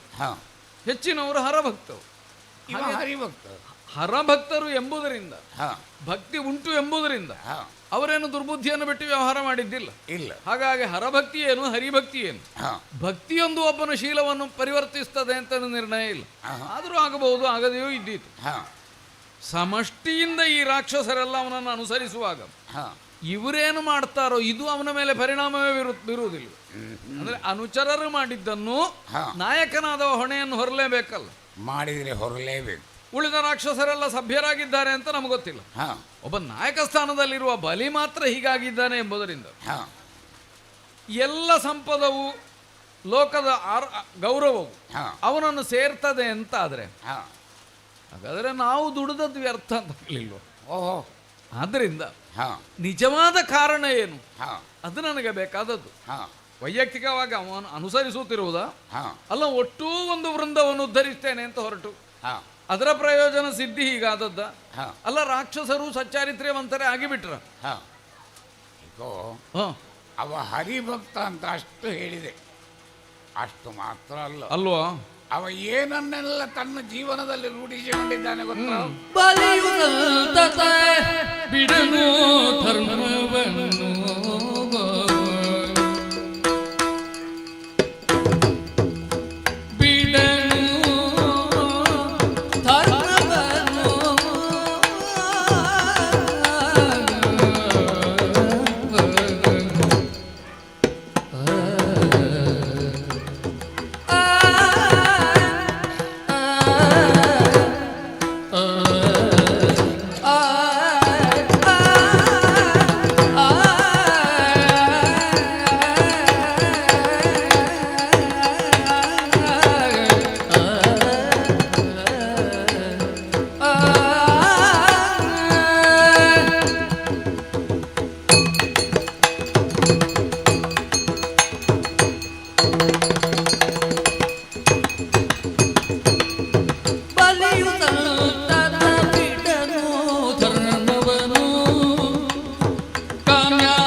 ಸ್ವಾಮಿ, ಇಲ್ಲಿ ನಾನು ಹೇಳುವುದು ನಿನ್ನ ಮಾತನ್ನೇ. ಹ್ಮ್ ಅದು ಸಮಷ್ಟಿ ಸಾಧನೆ ಅಲ್ಲ, ಹ್ಮ್ ವ್ಯಷ್ಟಿಯಾಗಿ ಕೇವಲ ಬಲಿಯ ಸಾಧನೆ. ಅವ ಎಂತಹ ಜೀವನವನ್ನು ರೂಢಿಸಿಕೊಂಡಿದ್ದಾನೆ. ಹ್ಮ್ ನೀತಿಯುತವಾದಂತಹ ಜೀವನ ಕ್ರಮ ಹ್ಮ್ ಮತ್ತು ಸದ್ಧರ್ಮ. ಹ್ಮ್ ಸರಿ, ರಾಕ್ಷಸ ಪೀಳಿಗೆಯಲ್ಲಿ ಒಬ್ಬನಿಗೆ ಹೀಗೆ ಬಂತು ಅಂತ. ಹ್ಮ್ ತಾನೇ ದೇವರು ಎಂಬುದಾಗಿ ಸಾಧಿಸಲಿಕ್ಕೆ ಹೊರತಮ ಹಿರಣ್ಯಕಶ್ಯಪ. ಹೌದು. ಅದೇ ಅವರ ಮಗ ಹ್ಮ್ ಅಲ್ಲ, ನಿಜವಾಗಿಯೂ ಜಡ ಎಂಬುದಾಗಿ ಯಾವುದು ಗುರುತಿಸ್ತೀರಿ, ಹ್ಮ್ ಅದರಲ್ಲೂ ಚೇತನ ಇದೆ ಹ್ಮ್ ಎಂಬ ಹಾಗೆ ಕಂಬದಲ್ಲಿ ನರಸಿಂಹವನ್ನು ತೋರಿಸಿದೆವು. ಹ್ಮ್ ಪ್ರಹ್ಲಾದ ರಾಕ್ಷಸ ಕುಲದಲ್ಲಿ ಹುಟ್ಟಿದ್ರು ಕೂಡ ಹ್ಮ್ ನಮ್ಮಂಥವರು ಕೂಡ ಈಗ ಹೇಳುದು ಪ್ರಹ್ಲಾದ ರಾಯ ಅಂತ. ಹೌದಮ್ಮ. ವಿರೋಚನ ರಾಕ್ಷಸತ್ವ ಸ್ವಲ್ಪ ಇದ್ದರು, ಹ್ಮ್ ಅದಕ್ಕಿಂತ ಹೆಚ್ಚು ಸಾತ್ವಿಕತೆ ಇತ್ತು. ಏನೋ ಅವನ ತಂಗಿ ಮೂರ್ಖ ಹೆಂಗಸಿದ್ಲು, ಅದು ಬಿಡುವ. ಹ್ಮ್ ಅವರ ಮಗ ಇವ ಹ್ಮ್ ವೈರೋಚನಿ. ಹ್ಮ್ ಇವನಲ್ಲಿ ಅಜ್ಜನ ಆ ಸಹಭಾವಗಳು ಓಹೋ ಅದುವೇ ಮುಂದುವರೆದು ಬಂತು. ಹ್ಮ್ ಅಜ್ಜನನ್ನು ಆದರ್ಶವಾಗಿಟ್ಟುಕೊಂಡಿದ್ದಾನೆ. ಎಲ್ಲಿಯವರೆಗೆ ಅವನ ಜೀವನ ಆದರ್ಶವನ್ನು ಕಾಣಬಹುದು ಅಂದರೆ, ಹ್ಮ್ ಲೋಕದಲ್ಲಿ ಎಷ್ಟೋ ಮಂದಿ ಯಜ್ಞ ಯಾಗಾದಿಗಳನ್ನು ಮಾಡ್ತಾರೆ. ಆವಾಗ ತನ್ನದಲ್ಲ ನಮ್ಮಮ್ಮ ತೆಗೆದ ಯಜ್ಞಕ್ಕೆ ಸಮರ್ಪಿಸ್ತಾರೆ. ಹ್ಮ್ ಇವ ಯಜ್ಞ ಇಲ್ಲ, ಯಾಗ ಇಲ್ಲ, ಏನಿಲ್ಲ. ಹ್ಮ್ ತನ್ನಲ್ಲಿರುವುದು ಯಾವುದು ತನ್ನದಲ್ಲ, ಹ್ಮ್ ಇದು ಕೇಳುವವರದ್ದು ಎಂಬುದಾಗಿ ತಿಳ್ಕೊಂಡು ಯಾರು ಏನನ್ನು ಯಾಚಿಸಲಿ, ಎಡಗೈ ಬಲಗೈ ಎಂಬುದಾಗಿ ನೋಡಲಿ, ಹ್ಮ್ ಕೂಡಲೇ ಎತ್ತಿ ಎತ್ತಿ ದಾನ ಮಾಡ್ತಾ ಹ್ಮ್ ತೃಪ್ತಿಯನ್ನು ಹೊಂದುವ.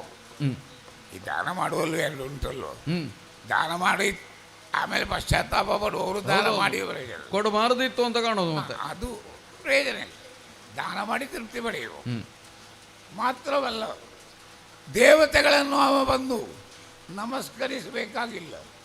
ಅವ ಎಲ್ಲಿ ನಮಸ್ಕರಿಸ್ತಾನೆ ಅಲ್ಲಿ ದೇವತೆಗಳನ್ನು ಕಾಣ್ತಾನೆ. ಭೂದ್ವಿಜರು ಬ್ರಾಹ್ಮಣರು ಹ್ಮ್ ಎಲ್ಲಿ ಕಾಣ ಸಿಕ್ಕಿದ್ರು ಕೂಡ ಅವರೊಬ್ಬರೊಬ್ಬರಲ್ಲಿಯೂ ದೇವತೆಗಳನ್ನು ಕಾಣ್ತಾನೆ. ಅಂತಹ ಬ್ರಾಹ್ಮಣರನ್ನು ಪ್ರೀತಿಯಿಂದ ಸತ್ಕರಿಸ್ತಾನೆ, ಅವರು ಕೇಳಿದ್ದನ್ನು ಕೊಡ್ತಾನೆ. ಹ್ಮ್ ಇಂತಹ ಮಹಾನುಭಾವನಾದಂಥ ಬಲಿ ಅವ ಬೆಳೆದರೆ ಹ್ಮ್ ಯಾವ ಲೋಕವನ್ನು ಪಾಲಿಸುವ ಹೊಣೆ ನಿನಗೂ ಇದೆಯೋ ಹ್ಮ್ ಆ ಹೊಣೆಯಿಂದ ನಿನಗೇ ಸ್ವಲ್ಪ ಬಿಡುಗಡೆ ಸಿಗ್ತದೆ. ಹೌದಾ? ಹೌದು, ನೀನು ಮಾಡಬೇಕಾದ ಕೆಲಸದಲ್ಲಿ ಎಷ್ಟೋ ಭಾಗ ಬಲಿ ಮಾಡಿ ಅವನು. ಹ್ಮ್ ಹಾಗಾಗಿ ಇಲ್ಲಿಲ್ಲೇ ನೀನು ಹ್ಮ್ ಶುಭ ಮಸ್ತು ಅಂತೇಳಿ ಹೇಳೋದು ಒಳ್ಳೆಯದಲ್ವ? ಈಗ ಅರ್ಥ ಆಯ್ತು ಗುರುಗಳೇ. ಗುರುವೇ ಧರ್ಮವೇ ಶ್ರೇಷ್ಠವೋ ಸಾರಿಯುವುದು ವರಶಾಸ್ತ್ರ ಶ್ರುತಿ ಸಾರವೋ ಸಾರಿಯುವುದು ವರಶಾಸ್ತ್ರ ಶ್ರುತಿ ಸಾರವೋ ಅರಿಯದಾತನ ಗುಣವನು ಅರಿಯದಾತನ ಗುಣವನು ನಿನ್ನೊಡನೆ ಒರೆದೆ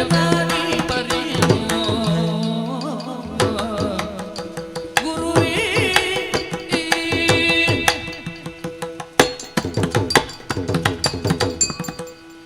ಯಾವುದು ನನಗೆ ಸಂದಿಗ್ಧವನ್ನು ತಂದಿತ್ತ ಆ ಸಂದಿಗ್ಧ ಪರಿಹಾರ ಆಗಿ ಹೋಯ್ತು.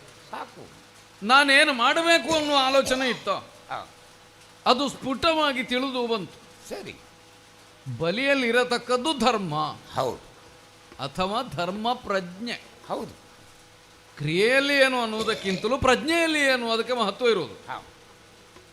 ಧರ್ಮಾಚರಣೆಯನ್ನು ಮಾಡತಕ್ಕವನು ತಾನು ಎಂಬವನ ಈ ಪ್ರಜ್ಞೆ, ಅವನ ಈ ವಿವೇಕವೇ ಅವನಷ್ಟೂ ಭಾಗ್ಯ ಸಂಪತ್ತಿಗೆ ಕಾರಣವಾದದ್ದು. ಹೌದಪ್ಪ. ಅದರಲ್ಲೇನಾದರೂ ಚಲನೆ ಆ ಕಡೆ ಈ ಕಡೆ ಆಗಿಬಿಟ್ರೆ ಆಗ ಅವನಲ್ಲಿ ಇದು ಉಳಿಯುವುದಕ್ಕಿಲ್ಲ. ಇಲ್ಲ, ಯಾವುದಾದ್ರೂ ಅಷ್ಟೇ ತಾನೆ. ಹೌದು. ಆಚರಿಸುವಷ್ಟು ಕಾಲ ಅವನ ವ್ಯಕ್ತಿತ್ವವನ್ನದು ಉತ್ಕರ್ಷಕ್ಕೊಯ್ಯುತ್ತಾ ಇರ್ತದೆ. ಹೌದು. ಯಾವಾಗ ತಪ್ಪಿದನೋ ಕತ್ತಲಲ್ಲಿ ದಾರಿ ತಪ್ಪಿದವನಾಗ ಮತ್ತೆ ಎಲ್ಲಿಗೆ ಹೋಗ್ತದೋ ಗೊತ್ತಿಲ್ಲ. ಇಲ್ಲ, ಇದು ನನಗೆ ಅರ್ಥ ಆಯ್ತು. ಮಾತ್ರ ಅಲ್ಲ, ನೀವು ಹೇಳಿದ ಇನ್ನೊಂದು ಮಾತು, ನಿನಗೆ ಹೊಣೆ ಕಡಿಮೆ ಆದೀತಲ್ಲ ಇಂದ್ರ. ಹೌದು. ಅಂಥವ್ರು 3-4 ಜನ ಹುಟ್ಟಿದರೆ ಸಾಕು ಪ್ರಪಂಚದಲ್ಲಿ, ಮತ್ತೆ ಇಂದ್ರನು ಬೇಡ, ಇಂದ್ರನ ಪೀಠವು ಬೇಡ ಅಲ್ಲ. ಹೌದು. ಹೇಳಿದ ಉದ್ದೇಶ ಏನು ಅಂತ ನನಗೆ ಅರ್ಥ ಆಯ್ತು. ನಾನು ಚಿಂತಿಸಬೇಕಾದ ಅಗತ್ಯ ಇಲ್ಲ. ಯಾವುದು ಅವನಿಗೆ ಮೂಲಾಧಾರವಾಗಿ ಅವನನ್ನು ನಡೆಯಿಸ್ತಾ ಉಂಟೋ ಅದು ಧರ್ಮ. ಹೌದು, ಇದಲ್ವಾ ಹೌದು. ವಿಷಯ? ಒಳ್ಳೆಯದು ಗುರುಗಳೇ, ನನಗಿದು ಗೊತ್ತಿರಲಿಲ್ಲ. ನಾನು ಯಾವುದೋ ದೈತ್ಯನಿಗೆ ಒದಗಬಾರದ್ದು ಹೇಗೆ ಒದಗಿತಪ್ಪ ಅಂತ ಯೋಚಿಸ್ತಾ ಇದ್ದಾಗ ತಾವು ಸ್ಫುಟವಾಗಿ ಹೇಳಿದ್ರಲ್ಲ, ಯಾಕಿದು ಹೀಗಾಗಿದೆ ಅಂತ. ಗೊತ್ತಿಲ್ಲದೆ ಕೇಳಿದೆ, ತಿಳಿದದ್ರಿಂದ ಸಮಾಧಾನ ಆಯ್ತು. ಆಯ್ತಲ್ಲ, ಈಗ ನಾನೇನು ಮಾಡಬೇಕು ಅಂತಲೂ ನನಗೆ ಗೊತ್ತಾಯ್ತು. ಅದು ನೀನು ತಿಳ್ಕೊಳ್ಳುವ ಗುರುಗಳೇ, ಕಾರ್ಯ ಒಳ್ಳೆ ಏನು ಮುಖ ನೋಡ್ತೀರಿ? ವರುಣ ಮಾರುತ ಅನಲರು, ವರುಣ ಮಾರುತ ಅನಲರು, ವಟು ರೂಪ ಧರಿಸಿ ಬಂದಿರಿ ಗೌಡರು, ವಟು ರೂಪ ಧರಿಸಿ ಬಂದಿರಿ ಗೌಡರು. ಪರಮಭೂಸುರನಾಪೆನು, ಪರಮಭೂಸುರನಾಪೆನು, ಪಲಿಯಡೆಗೆ ತೆರಳಿ ಹೋಗುವೆನೆಳಿದನು.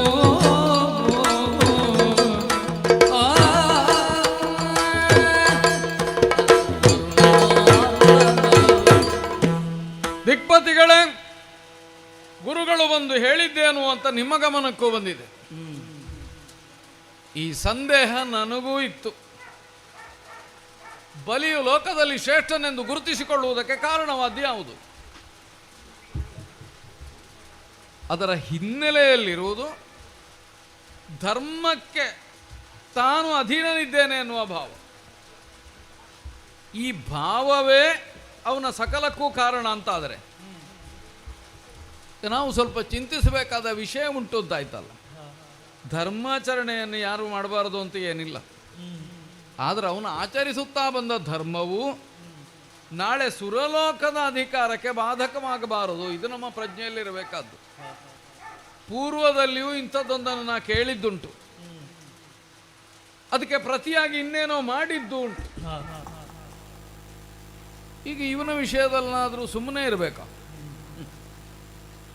ನೀವು ಮೂವರು ಯಾರಲ್ಲ, ವರುಣ, ವಾಯು, ಅಗ್ನಿ ನನ್ನ ಜೊತೆಯಲ್ಲಿ ಹೊರಡಬೇಕು. ಬ್ರಾಹ್ಮಣ ಒಟುಗಳಾಗಿ ನನ್ನ ಜೊತೆಯಲ್ಲಿ ಬರಬೇಕು. ನಾನು ಬ್ರಾಹ್ಮಣನಾಗ್ತೇನೆ ಅಲ್ಲ, ಆಗಲಿಕ್ಕೆ ಎಂಥ ದೊಡ್ಡ ಬ್ರಾಹ್ಮಣ್ಯ ಉಂಟು ನಮ್ಮಲ್ಲಿ. ಅದನ್ನು ಆಚ್ಛಾದನವಾಗಿಯೂ ನಾವು ಕಾಣಿಸ್ತೇವೆ. ನೇರವಾಗಿ ಬಲಿಯಲ್ಲಿಗೆ ಹೋಗಿ ಅವರ ಮೂಲ ಸ್ರೋತ ಏನುಂಟೋ ಆ ಧರ್ಮ ಪ್ರಜ್ಞೆ, ಅದನ್ನು ಅವನಿಂದ ಬೇರ್ಪಡಿಸುವ ಕೆಲಸ ನಾವು ಮಾಡಬೇಕು. ಒಳ್ಳೆಯದೋ ಕೆಟ್ಟದ್ದೋ ತಪ್ಪೋ ಸರಿಯೋ ಇದು ಯಾವ ಚಿಂತೆಯೂ ನೀವು ಬೇಡ. ನಿಮ್ಮ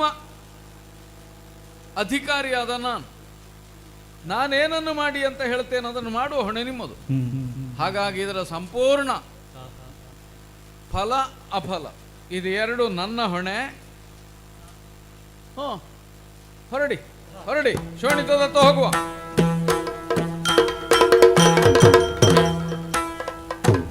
ಧರಣಿಗಿಳಿತು ಜೋಗಣಿದ ಪುರಾದಿ ಬಲಿ ಚಕ್ರವರ್ತಿಯು ಧರಣಿಯುದಯದ ಮಜ್ಜನದಿಗಳನ್ನು ವಿರಚಿಸುತ್ತಾಯೇ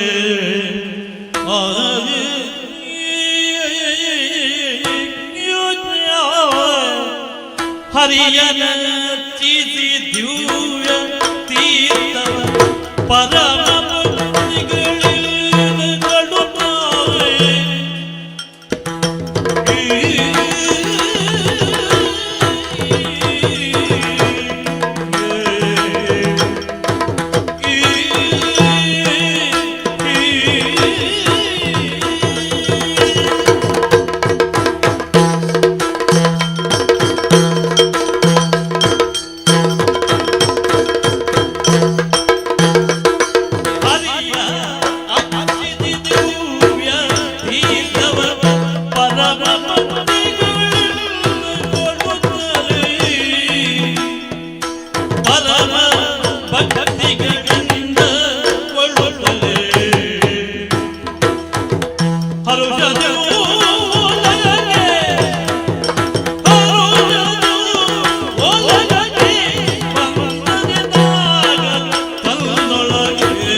ಕಳೆದುಕೊಳ್ಳದೇ ಇರಬಹುದಾದದ್ದನ್ನು ಗಳಿಸಬೇಕು ಅಂತಲೇ ಯೋಚನೆ ಇರುವುದೀಗ.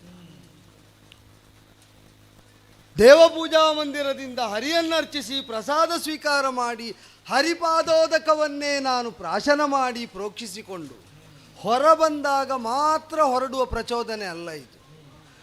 ಶರದಿ ಮಥನಾನಂತರದಲ್ಲಿ ಆದಂತಹ ಅವಸ್ಥಾಂತರಗಳೇನುಂಟು, ಹೊಂದಬೇಕಾಗಿ ಬಂದ ಪರಿಭವ ಏನುಂಟು, ಸತತವಾಗಿ ಯೋಚನಾಶೀಲನಾದಂತಹ ನನ್ನಲ್ಲಿ ಹುಟ್ಟಿಸಿದ ಭಾವ ಅದು. ಒಮ್ಮೆ ಗಳಿಸಿಕೊಂಡಿದ್ದೆವು, ಕಳೆದುಕೊಂಡೆವು. ಹಾಗಾದರೆ ಅದು ಪ್ರಾಪ್ತಿಯೋ ಅಂತ ಕೇಳಿದರೆ, ಯಾರ್ಯಾರೋ ನಮ್ಮಿಂದ ಕಳಚಿಕೊಳ್ಳುವಂತೆ ಪ್ರಚೋದಿಸಬಹುದಾದ ಅಂಶಗಳು ನಮ್ಮ ಗಳಿಕೆಯೇ ಅಲ್ಲ. ನಿಜವಾದ ಗಳಿಕೆ ಯಾವುದು ಅಂದರೆ ಯಾರೂ ನಮ್ಮಿಂದ ಕಳಚಲಾಗದು. ಯಾಕಿದನ್ನು ಹೇಳ್ತೇನೆ ಅಂದರೆ, ಸುರಪದದ ಕುರಿತಾಗಿ ಅಸುರರಿಗೆಲ್ಲರಿಗೂ ಕೂಡ ವಾಂಛೆ ಇದ್ದದ್ದು ಸತ್ಯವೇ. ಸುರಪುರ ನಮಗೆ ಬೇಕು ಭೋಗಾಯತನವಾಗಿ. ಕಾರಣವೇನು? ಹೊಂದಬಹುದಾದ ಆನಂದಾನುಭೂತಿಯಲ್ಲಿ ವರ್ಧನೆಯನ್ನು ಸತತವಾಗಿ ನಾವು ಹೊಂದುತ್ತಾ ಹೋಗಬೇಕು. ಈಗ ಆನಂದ ಧಾರಣ ಸಾಮರ್ಥ್ಯವೂ ಕೂಡ ಮಿತವಾದದ್ದು ಅಂತಲ್ಲೂ ಇರುವುದು.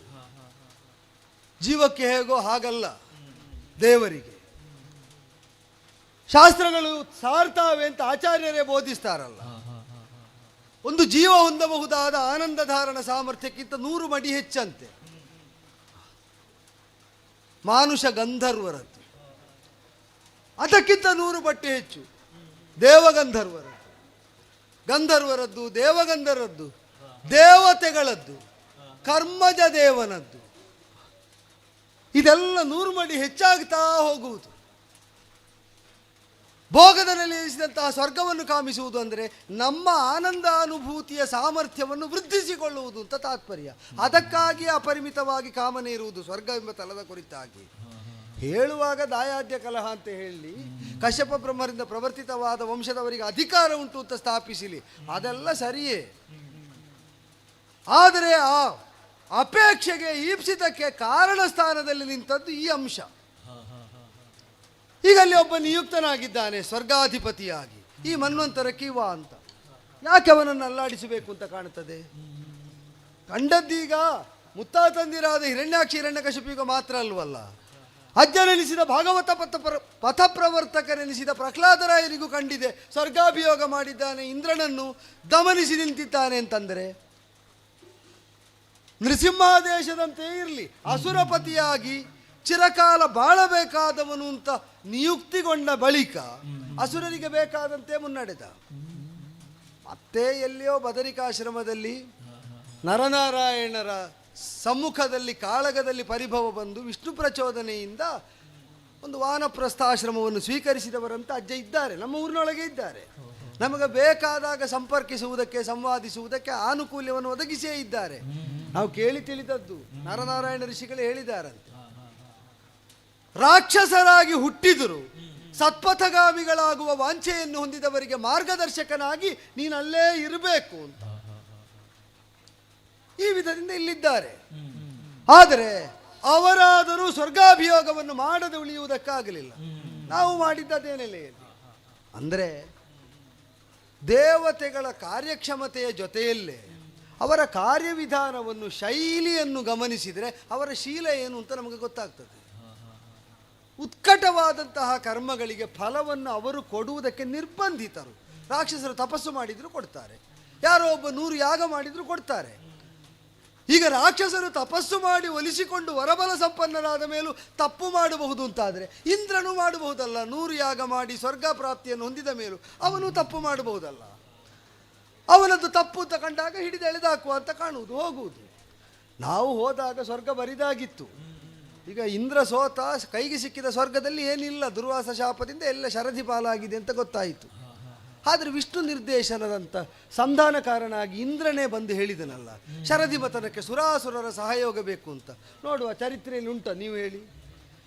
ಸ್ವರ್ಗಕ್ಕೆ ಬೇಕಾದದ್ದನ್ನು ಹೊಂದುವಲ್ಲಿ ರಾಕ್ಷಸರ ಕರ್ತೃತ್ವ, ಅನರ್ಹರು ಅಂತ ನಿವಾರಿಸಲ್ಪಡ್ತಾ ಇದ್ದವರು ವಿಷ್ಣು ನಿಯೋಗದಂತೆ ಸ್ವರ್ಗದಲ್ಲಿ ಹೊಂದಬೇಕಾದದ್ದನ್ನು ಹೊಂದುವಲ್ಲಿ ಕರ್ತೃತ್ವ ಉಳ್ಳವರು ಅಂತ ಆಯಿತು. ಪರಿವರ್ತನೆ ಹೌದಾ ಅಲ್ವೋ?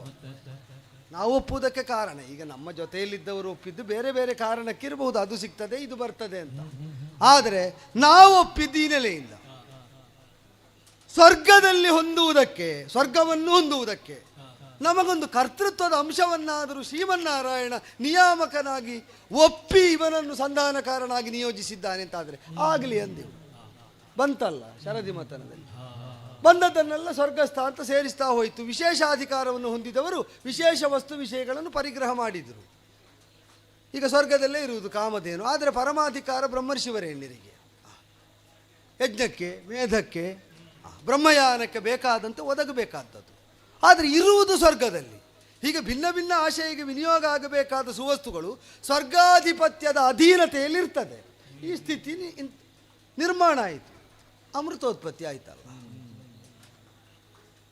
ಈಗಲೂ ನನಗೆ ಕಾಣುವುದು, ಅವೊಬ್ಬ ಸ್ವರ್ಭಾನು ಸಾಲು ಬದಲಿಸದಿದ್ದರೆ ಅವ ಕೊಟ್ಟು ಬಿಡ್ತಿದ್ದನೇನೋ. ಈಗ ಕೊಡುವುದಿಲ್ಲ ಅಂತ ಯಾರು ಹೇಳಿದ್ದಾರೆ? ನಾವೇ ನಿರ್ಣಯಿಸಿದ್ದಲ್ವೋ. 2 ಸಾಲಲ್ಲಿ ಕುಳಿತುಕೊಳ್ಳಿ ಅಂತ ಮೋಹನಾಕಾರವನ್ನು ತಳೆದು ಮೋಹನಾಂಗಿಯಾಗಿ ಬಂದ ಹರಿಯೇ ಹೇಳಿದ ಕಾಲದಲ್ಲಿ, ಹರಿ ಅಂತ ಗೊತ್ತಾದದ್ದು ಆ ಹೆಣ್ಣಿಗೆ ಸುದರ್ಶನ ಪ್ರಯೋಗದ ಅರ್ಹತೆ ಬಂದಾಗ. ಈಗ ಸ್ವರ್ಭಾನುವಿನ ತಲೆ ಕಡಿಯಲಿಕ್ಕೆ ಸುದರ್ಶನ ಹಿಡಿಯಬೇಕು ಅಂತಾದರೆ ಮೋಹಿನಿ ಅಲ್ಲ, ಅವನು ವಿಶ್ವವಿಮೋಹನ ಅಂತ ಗೊತ್ತಾದದ್ದಾಗ. ಆದರೆ ಸುರರ ಸಾಲು ಬೇರೆ ಅಸುರರ ಸಾಲು ಬೇರೆ ಅಂತಿತ್ತು. ಕೊಡುವುದಿಲ್ಲ ಅಲ್ಲಿಗೆ ಮುಗಿಸ್ತಾನೆ ಅಂತ ಶಂಕೆ ಬಂದು ಇವ ಹಾರಿದ್ದರಿಂದ ಕಡಿದದ್ದು ಅವನ ತಲೆ ಮಾತ್ರ ಅಲ್ಲ, ರಾಕ್ಷಸ ಸಂಕುಲದ ಮನೋವಾಂಛೆಯ ತಂತು ಛೇದಿತವಾದದ್ದು. ನಾವೇನು ಮಾಡಬೇಕು ಅಂತ ಯೋಚಿಸುವುದಕ್ಕಿಂತ ಹೆಚ್ಚು ಅವರೇನು ಮಾಡ್ತಾರೆ ಅಂತ ಯೋಚಿಸುವುದೇ ಹೆಚ್ಚಾಗ್ತದೆ. ದೇವರೇನು ಮಾಡ್ತಾರೆ ಅಂತಲೇ ನಾವು ಯೋಚಿಸುವುದು. ದೇವರು ಕೊಡಬೇಕಾದನ್ನು ಕೊಡುವಲ್ಲಿ ನಾವೇನು ಮಾಡಬೇಕು ಅಂತ ಯೋಚಿಸುವುದು ಕಡಿಮೆ ಆಗಿದೆ. ಈಗ ಕಡಿದ ಕ್ಷಣದಲ್ಲೇ ಹೌದು ಮೋಹಿನಿ ಆಕಾರ ಅಲ್ಲ, ಸತ್ವ ಬೇರೆ ಅಂತ ಗೊತ್ತಾದ ಆ ಕ್ಷಣದಲ್ಲಿ ಭುಗಿಲೆಂದಿತ್ತು, ಯುದ್ಧ ಆಯಿತು, ತಲೆ ಮರ್ಮಾಘಾತ ಆಗಿ ಸತ್ತು ಬಿದ್ದೆ. ಈಗ ಶುಕ್ರರ ಮೃತ ಸಂಜೀವಕ ವಿದ್ಯೆ ಅಲ್ಲದಿದ್ದರೆ ಹೇಳುವುದಕ್ಕಿರಲಿಲ್ಲ, ಸ್ವರ್ಗಾಧಿಪತ್ಯ ಹೋಯಿತು. ಈಗ ದಿನ ಬೆಳಗಾದರೆ ಹರಿಪೂಜನವನ್ನು ಪೂರೈಸಿ ನಾನು ಬಂದು ಸಿಂಹಾಸನದಲ್ಲಿ ಕುಳಿತುಕೊಳ್ಳುವುದೇ ತಡ, ಹೊರಡುವ ಹೋಗುವ ಹೊಡೆಯುವ ಅಂತ. ಎಲ್ಲಿ ನಮ್ಮವರೇ ವೃಷಪರ್ವ ಜಂಬಾದಿಗಳು ಸ್ವರ್ಗಾಭಿಯೋಗ ಮಾಡು, ಅವ ಮೋಸದಿಂದಲೇ ಮಾಡಿದ್ದು, ಅವನಲ್ಲಿ ಉಳಿಯಕೂಡದು ಹೋಗುವ ಅಂತ. ಅವರಿಗೆಲ್ಲ ನಾನು ತಾಳಿ ಅಂತ ಹೇಳಿದ್ದು ಯಾಕೆ ಗೊತ್ತೋ? ನಮ್ಮ ಸ್ವರೂಪ ಏನು ಅಂತ ನಮಗೆ ಸ್ಪಷ್ಟ ಆಗಬೇಕಾದ. ಆದದ್ದರಿಂದ ಹರಿಕೈಂಕರ್ಯವನ್ನು ಬಿಡುವುದಕ್ಕಿಲ್ಲ, ಹರಿಯ ಕಿಂಕರನು ನಾನು. ಆದ್ದರಿಂದಲೇ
ದೇವತೆಗಳ ಪುನರುತ್ಥಾನಕ್ಕೆ ಹೇತುವಾಗಬಹುದಾದ ಗುಣ ಯಾವುದು ಅಂತ ನಾವು ಶೋಧಿಸಿದರೆ ಅವರೆಷ್ಟು ಉನ್ಮತ್ತರಾದರೂ ಪ್ರಮತ್ತರಾದರೂ ಹರಿಯ ಕಿಂಕರರು ತಾವೆಂಬ ಸದ್ಭಾವದಿಂದ ವಿಚಲಿತರಾಗದೇ ಇದ್ದದ್ದೇ ಸರ್ವ ಪ್ರಾಪ್ತಿಗಳಿಗೂ ಹೇತು.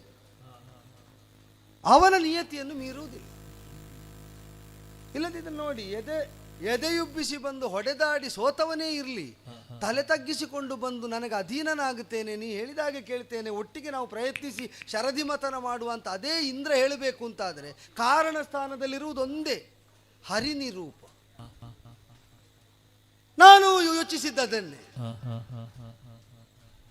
ಈಗ ನಾವು ಶಕ್ತಿ ವೃದ್ಧಿಯನ್ನು ಮಾಡ್ತಾ ಸಾಗಿದರೆ ಅವರ ಶಕ್ತಿ ಹ್ರಾಸವಾದ ಸಂದರ್ಭದಲ್ಲಿ ಲಾಭ ನಮಗಾಗಬೇಕಲ್ಲ. ಸೋತ ದೇವತೆಗಳು ಹ್ರಾಸವನ್ನು ಅನುಭವಿಸ್ತಾ ಇರುವಾಗ ನಮ್ಮ ದುಷ್ಕೃತ್ಯದ ಫಲಿತವಾಗಿ ಹರಿಯಿಂದ ದಂಡಿಸಲ್ಪಟ್ಟು ಮರಳಿ ಸ್ವರ್ಲೋಕವನ್ನು ಪ್ರಾಪಿಸಿಕೊಂಡಿದ್ದಾರೆ ಅಂತಾದರೆ ಅದೇ ತಂತ್ರವನ್ನು ಅನುಸರಿಸಬೇಕು. ನಮ್ಮ ಶಕ್ತಿ ವೃದ್ಧಿಗೆ ಹೇತುವಾಗಬಹುದಾದ ಸರ್ವ ಸತ್ಕರ್ಮಗಳನ್ನು ಹರಿಕೈಂಕರ್ಯ ರೂಪೇಣ ಆಚರಿಸ್ತಾ ನಾವು ವೃದ್ಧರಾಗುವುದು ಮಾತ್ರ ಅಲ್ಲ, ಅವರು ಕ್ಷೀಣರಾಗುವ ಸಮಯವನ್ನು ಕಾದು ಹೊಡಿಬೇಕು. ಕಾದದ್ದಕ್ಕೆ ಹೊಡೆದ್ರಲ್ವ ನಮಗೆ ಬೇಕಾದ ಆಕಾರ ಸಿಕ್ಕುವುದು. ಕಾಯ್ತಾ ಕಾಯ್ತಾ ಉಳಿದು ಹೊಡೆಯಬೇಕು. ಹೊಡೆದದ್ದರಿಂದ ನಮಗೆ ಬೇಕಾದ ಆಕಾರವನ್ನು ಸಿದ್ಧಿಸಿಕೊಳ್ಳಬೇಕು. ಆದ್ದರಿಂದಲೇ ತಾಳಿ ಅಂತ ಆಡಿತು. ಕಾಲ ಬಂದಾಗ ನಾ ಹೇಳ್ತೇನೆ, ಅವರಿಗೆ ಅದಕ್ಕಿಂತ ಹೆಚ್ಚು ಹೇಳಿದರೆ ಅರ್ಥ ಆಗುವುದಿಲ್ಲ. ನಮ್ಮ ಶಕ್ತಿ ವೃದ್ಧಿ ಆಯಿತು ಅಂತಲೂ ನಮ್ಮ ತಿಳಿವಿಗೆ ಬರಬೇಕು. ಅವರು ಶಕ್ತಿ ಹ್ರಾಸಕ್ಕೆ ಹೇತುವಾಗಬಹುದಾದ ದುಷ್ಕರ್ಮದಲ್ಲಿದ್ದಾರೆ ಅಂತಲೂ ಗೊತ್ತಾಗಬೇಕು. ಇಂದ್ರನ ಚರಿತ್ರೆ ನಾವು ಅವಲೋಕಿಸಿದರೆ ಅವನ ಸ್ವಭಾವ ವಿಚಲನೆ ಬಂದದ್ದನ್ನು ನಾವು ಅಲ್ಲಗಳೆಯುವುದಕ್ಕಿಲ್ವಲ್ಲ. ಅನೇಕ ಸಂದರ್ಭಗಳಲ್ಲಿ ಅಂಥದ್ದನ್ನು ಮಾಡಿದವನು ಇನ್ನೂ ಎಲ್ಲಿಯಾದರೂ ಎಡವುತ್ತಾನೆ. ದುರ್ವಾಸರಲ್ಲಿ ಎಡವಿದಂತೆಯೋ ಅದಕ್ಕಿಂತ ಪೂರ್ವದಲ್ಲೋ ಆಗ ಹೊಡಿಬೇಕು. ಅದಕ್ಕಾಗಿ ಕಾಲಯಾಪನೆಯನ್ನು ಮಾಡುತ್ತಾ ಪ್ರತೀಕ್ಷೆಯಲ್ಲಿರೋಣ ಅಂತ ಸಮಾಧಾನ ಮಾಡುವುದಕ್ಕೆ ಇಷ್ಟ ಆಯಿತು ನೋಡಿ. ಎಲ್ಲ ಹಾಗೆ ಮತ್ತೆ ಇವತ್ತು ವಿಶೇಷ ಏನು ಇಲ್ಲ ಅಂತ ಕಾಣ್ತದೆ. ಒಡ್ಡೋಲಗದಲ್ಲಿ ನಿರ್ಣಯ ಆಗಬೇಕಾದ ಇವತ್ತಿನ ಕಾರ್ಯಗಳು. ಹಾಗಾದರೆ ಮಧ್ಯಾಹ್ನ ಕಾಲ ಸಮೀಪಿಸ್ತಾ ಇರುವಾಗ ಸಭಾ ವಿಸರ್ಜನೆ ಮಾಡಿ ನಾವು ಮುಂದುವರಿಯುವ ಅಂತ ಮಕ್ಕಳೇ ಬನ್ನಿ ಬನ್ನಿ ಬನ್ನಿ ಬನ್ನಿ. ಯಾರು ಕರ್ಕೊಂಡು ಮಕ್ಕಳನ್ನು ಕರ್ಕೊಂಡು ಬರ್ತಾ ಇರುವ ಹಿರಿಯರು? ನಾನು ಇವರ ಅಪ್ಪ.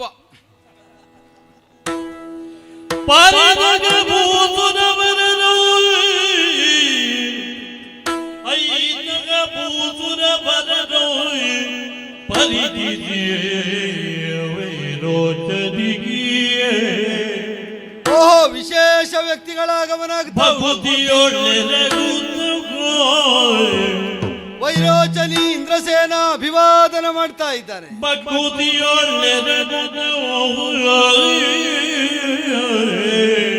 ಚಿತ್ತೈಸಬೇಕು.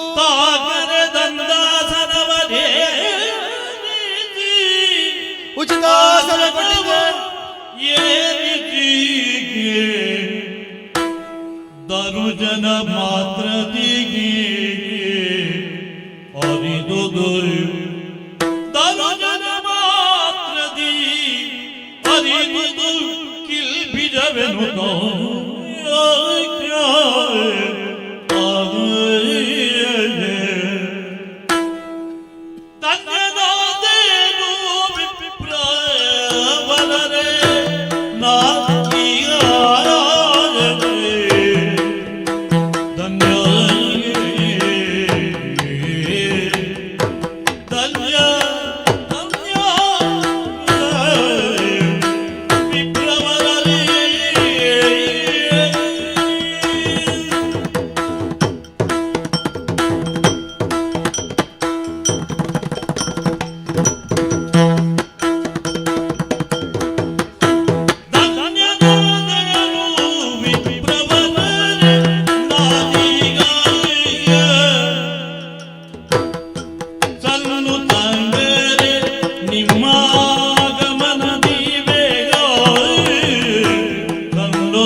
ಕುಳಿತುಕೊಳ್ಳಬೇಕು. ನೀವೆಲ್ಲ ನಿಂತುಕೊಳ್ಳಿ, ನಾನು ಕೂತ್ರೆ ಸಾಕು. ಅವರಿಗೂ ಆಸನದ ವ್ಯವಸ್ಥೆ ಮಾಡುವ ಅವರು ನನ್ನ ಕಾಲಬುಡದಲ್ಲಿ ಕೂರುವವರು.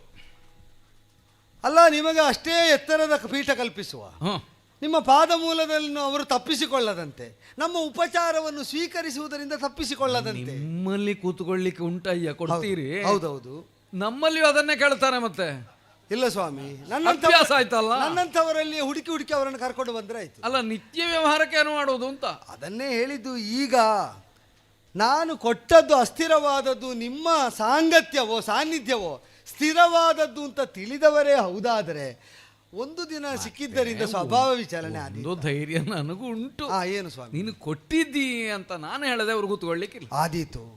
ಆದ್ರಿಂದಲೇ ನಾನೀಗ ಅವರಲ್ಲಿ ನಿಮ್ಮಲ್ಲೇ ಹೇಳಿದ್ದು ಅವರಲ್ಲಿ ಕೂತ್ಕೊಳ್ಳಿಕ್ಕೆ ಹೇಳಿ ಅಂತ. ನೀವು ಚಿಂತೆ ಮಾಡಬೇಡಿ ಸ್ವಾಮಿ, ಅವರು ಕೂತ್ಕೊಳ್ಳಬೇಕಾದಲ್ಲಿಯೇ ಕೂತ್ಕೊಳ್ಳಿ. ಆಗಲೇ ಸ್ವಾಮಿ, ನಮ್ಮೂರಿನ ಬ್ರಾಹ್ಮಣರಲ್ಲ, ನೀವು ಕಾಣುವಾಗಲೇ ಗೊತ್ತಾಗ ಬ್ರಾಹ್ಮಣರಲ್ಲ ಅಂತ ಹೇಳಿದ್ದಲ್ಲ.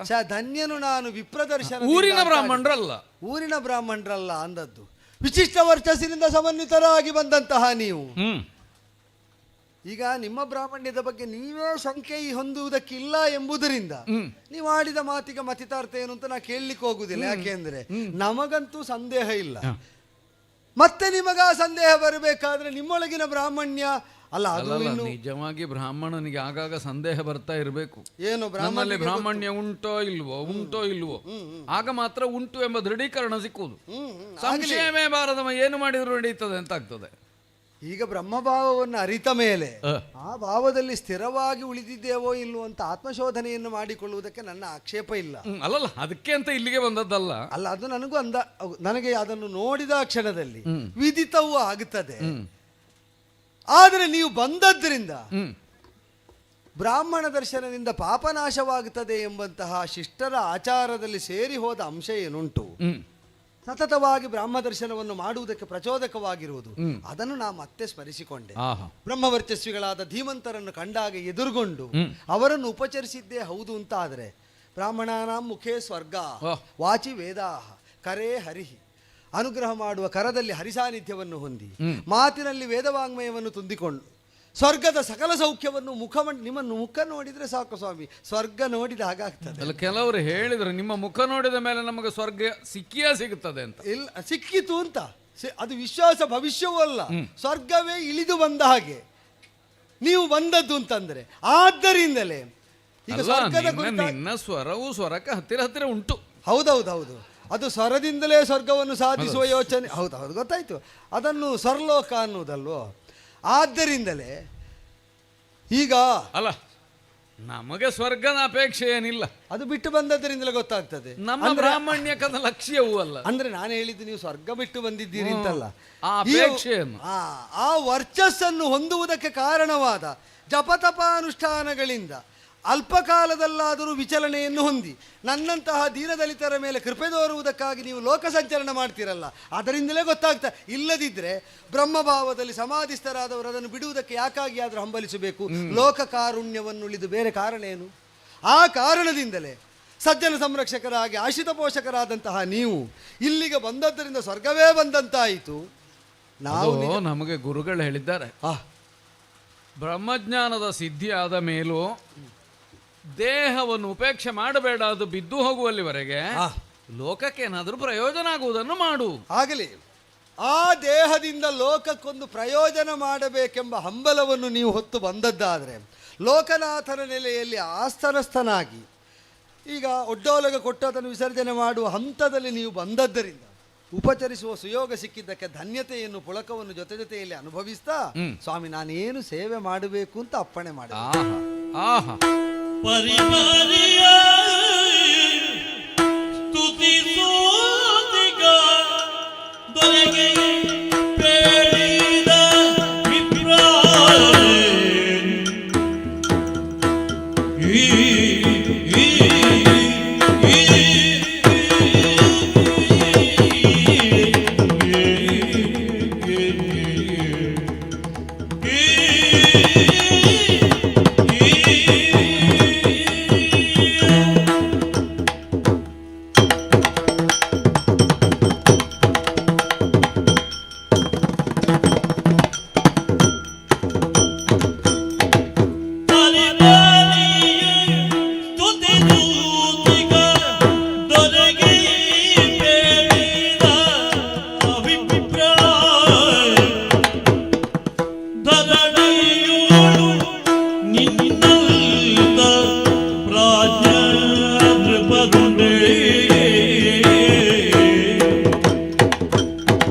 ಧರಣಿಯೋಳು ನಿನ್ನಂದ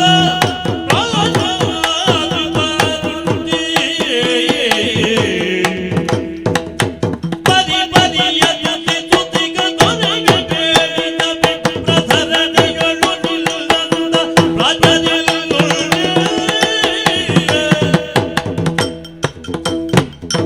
ಕೊರತೆಯೊಂದಿದೆ ಎಲ್ಲ ತರಳನಿವರೊಡಗೂಡಿ ಕೊರತೆಯೊಂದಿದೆ ಎಲ್ಲ ತರಳನಿವರೊಡಗೂಡಿ ಹರಿದಂದೆ ನಿನ್ನೆಡೆಗೆ ಯಾಚಿಸುವ ಮನದಿ ಹರಿದಂದೆ ನಿನ್ನೆಡೆಗೆ ಯಾಚಿಸುವ ಮನದಿ ಪರಿಪರಿಯ ತುತಿ ತುತಿಗ ತೊರೆಗೆ ಬೇಡಿದ